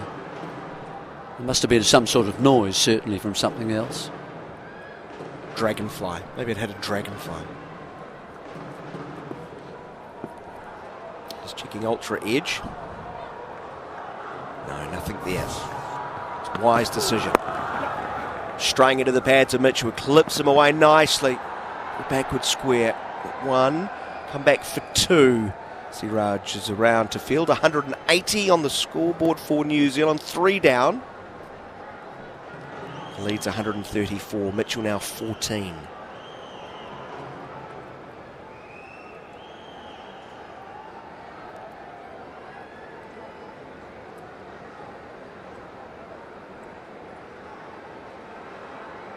Certainly by no means the lateral movement from Bumrah and Siraj, as we saw from the New Zealand seamers. Just to sort of build on that point Jeremy was talking about, how this surface has changed substantially over the course of the first day of the test. I know it's scheduled day 2. Yeah, I think what's needed then is different lengths, isn't it? That you need to be fuller, I think, on this surface at the moment than you had to be this morning. Daryl Mitchell is not having something moving behind the bowler. Let's bring a little montage of the wickets on our screen. Latham LBW, Plum LBW, not given. Your review. And Will Young trying to sweep Jadeja from outside of off stump. Top edge, caught it short fine leg. And then Ashwin, the big wicket of Conway, reverse sweeping. Bowled leg stump. Ashwin just adjusted his line a touch, pushed it leg stump line. And what have we got? I think one of the big tarps has come loose. Looks like one of the New Zealand playing members was actually looking to fix that. Indeed, it was Tom Blundell. Glad he didn't drop that. I think everything is A-OK. Bumrah moves in past umpire rifle, goes wider of off stump, fuller of length, left alone.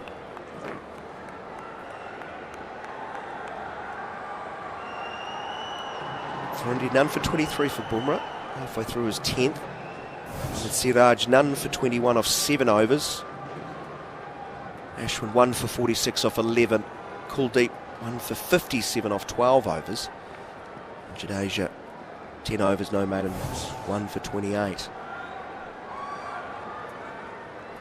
6 maidens bowled thus far.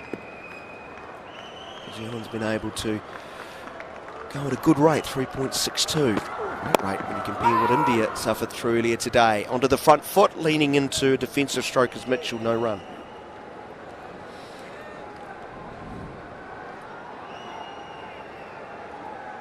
No movement in the air.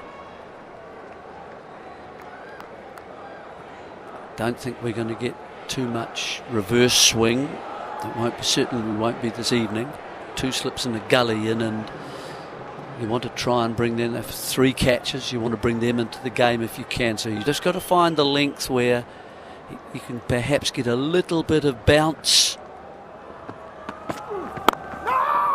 Wider of off stump, Mitchell feeling for the ball, pushing into the cover region, no run. The end of the over. New Zealand 180 for the loss of 3. The lead is now 134. Now, we have Jon Norman alongside Harmy to take us through to Stumps. Thank you very much, Daniel McHardy and Jeremy Coney, who will possibly be heading off into the night as we approach 1 a.m. in New Zealand. Approaching 1 p.m. here in the UK, where we are broadcasting from the banks of the River Thames, and just having a little bit of a discussion. What's going on here? We've got a lot of dragonflies We've got 7 Indian players who are all pointing to the skies. Got 2 umpires, and Paul Rifle has got what looks suspiciously to me like the light meter out. Yeah, light meter's out. I think it's the dragonflies that's annoying the Indian players. Well, they've had a lot to be annoyed about today. Yes. Some of it on their own making. But they can't be complaining about the dragonflies. They're complaining about the light. It has got a little darker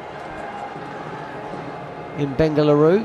We've had some sunshine for much of the afternoon and some of the evening session. Saw none of it yesterday. Are the players trooping from the field? Yeah, I think they're off. Yeah. Daniel McHardy and Jeremy Coney, thank you very much for seeing us to the end. You did actually see us to the end. I'm not sure I'd want to go off here if I was India. No, I think this is for me, this would be a good chance of getting back into the game. You lose 2 wickets tonight and 200 for 5 at the end of play.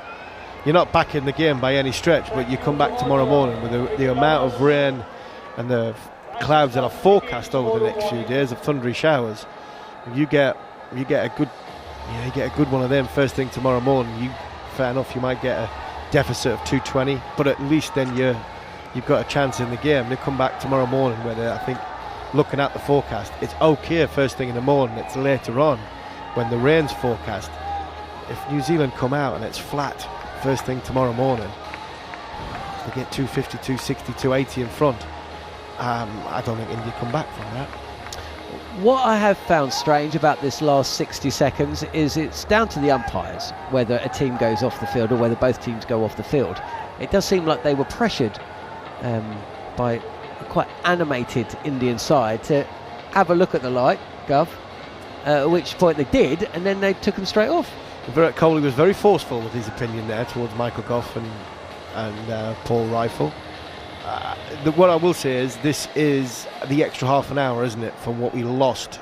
So I think this is the recorded scheduled time we would come off on a normal day's play after you've claimed the extra half an hour. So I think because of that, I think the umpires are more inclined to come off because that's what time they should have been coming off. But you're right, I think there was a little bit of added pressure by a few senior players in that Indian dressing room. Rohit Sharma was forceful.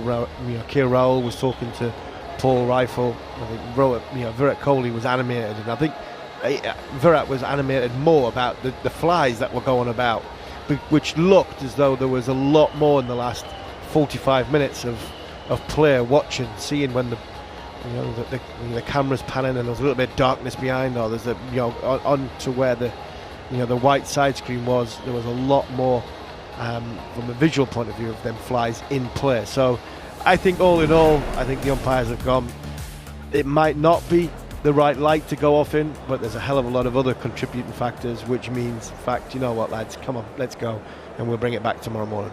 Dragonflies stop play. Dragonflies stop play, yeah. Well, I'll await direction from my producer, but as things stand, I'm not sure Stumps have been called. Oh yes, it has. Stumps have been called, so that is official. We thought as much, but we were just waiting for confirmation. I can confirm, though, this has been an incredible day. It was only a week ago, Harmy, that myself and you, it was me and Jarrod actually, we recorded a following on where we asked the question, is this the worst day in the history of Pakistani cricket? It was day 4 of that test match where Pakistan had essentially thrown away a 550 run first innings score. They were in danger of losing the test. In fact, if a catch had been taken late in the day, I think they would have lost that test inside 4. It went to the 5th day and they lost. We asked the question, is this the worst day in Pakistani cricket history?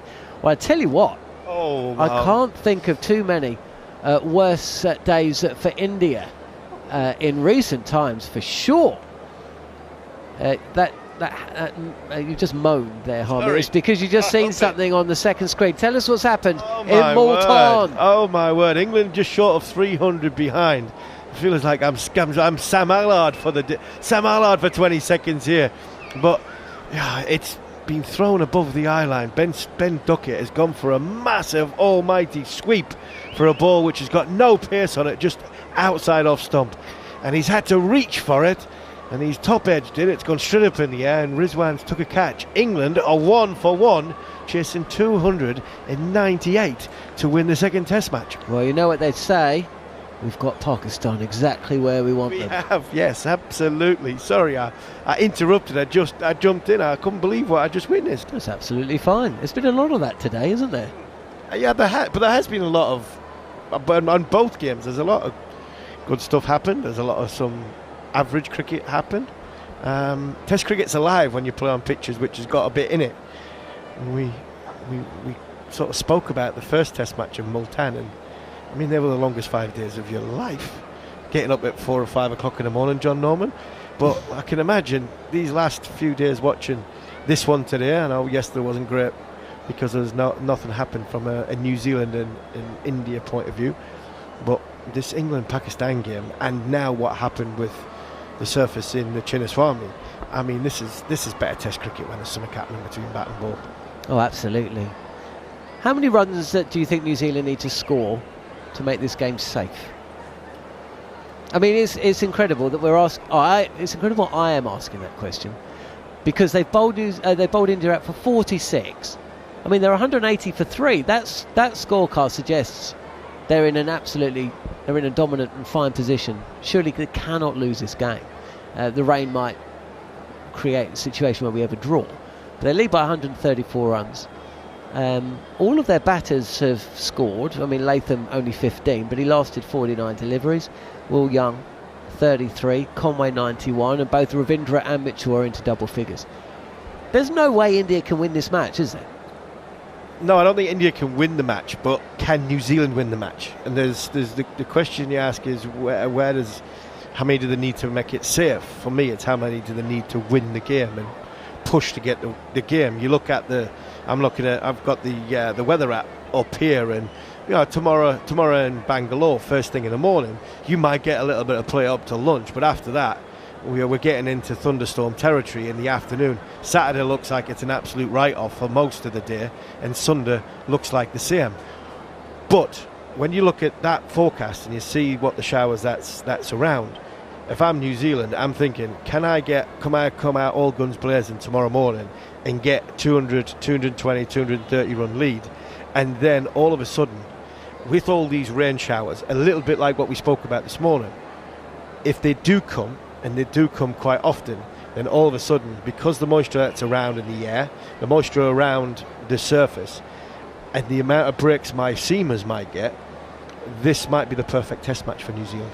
Okay, well look, we will be back tomorrow for live and exclusive coverage of day 3 from 20 to 5, whether you are in New Zealand or whether you are in the UK, here on talkSPORT 2. But don't go anywhere, as Lee McKenzie brings you live horse racing from Brighton. Henry again, this is wider and Cloughed! Oh, what a grab! What a grab! One-handed and mid off Devon Conway! India, who won the toss, decided to bat, might be regretting that. Taken brilliantly at backward point. Sajaz Patel has got his 2 hands underneath it. And what a catch! And what a moment for New Zealand as Jaiswal goes for 13. 34 for the loss of 6 at lunch. The wicket is edged and caught in the gully. First ball after the lunch break.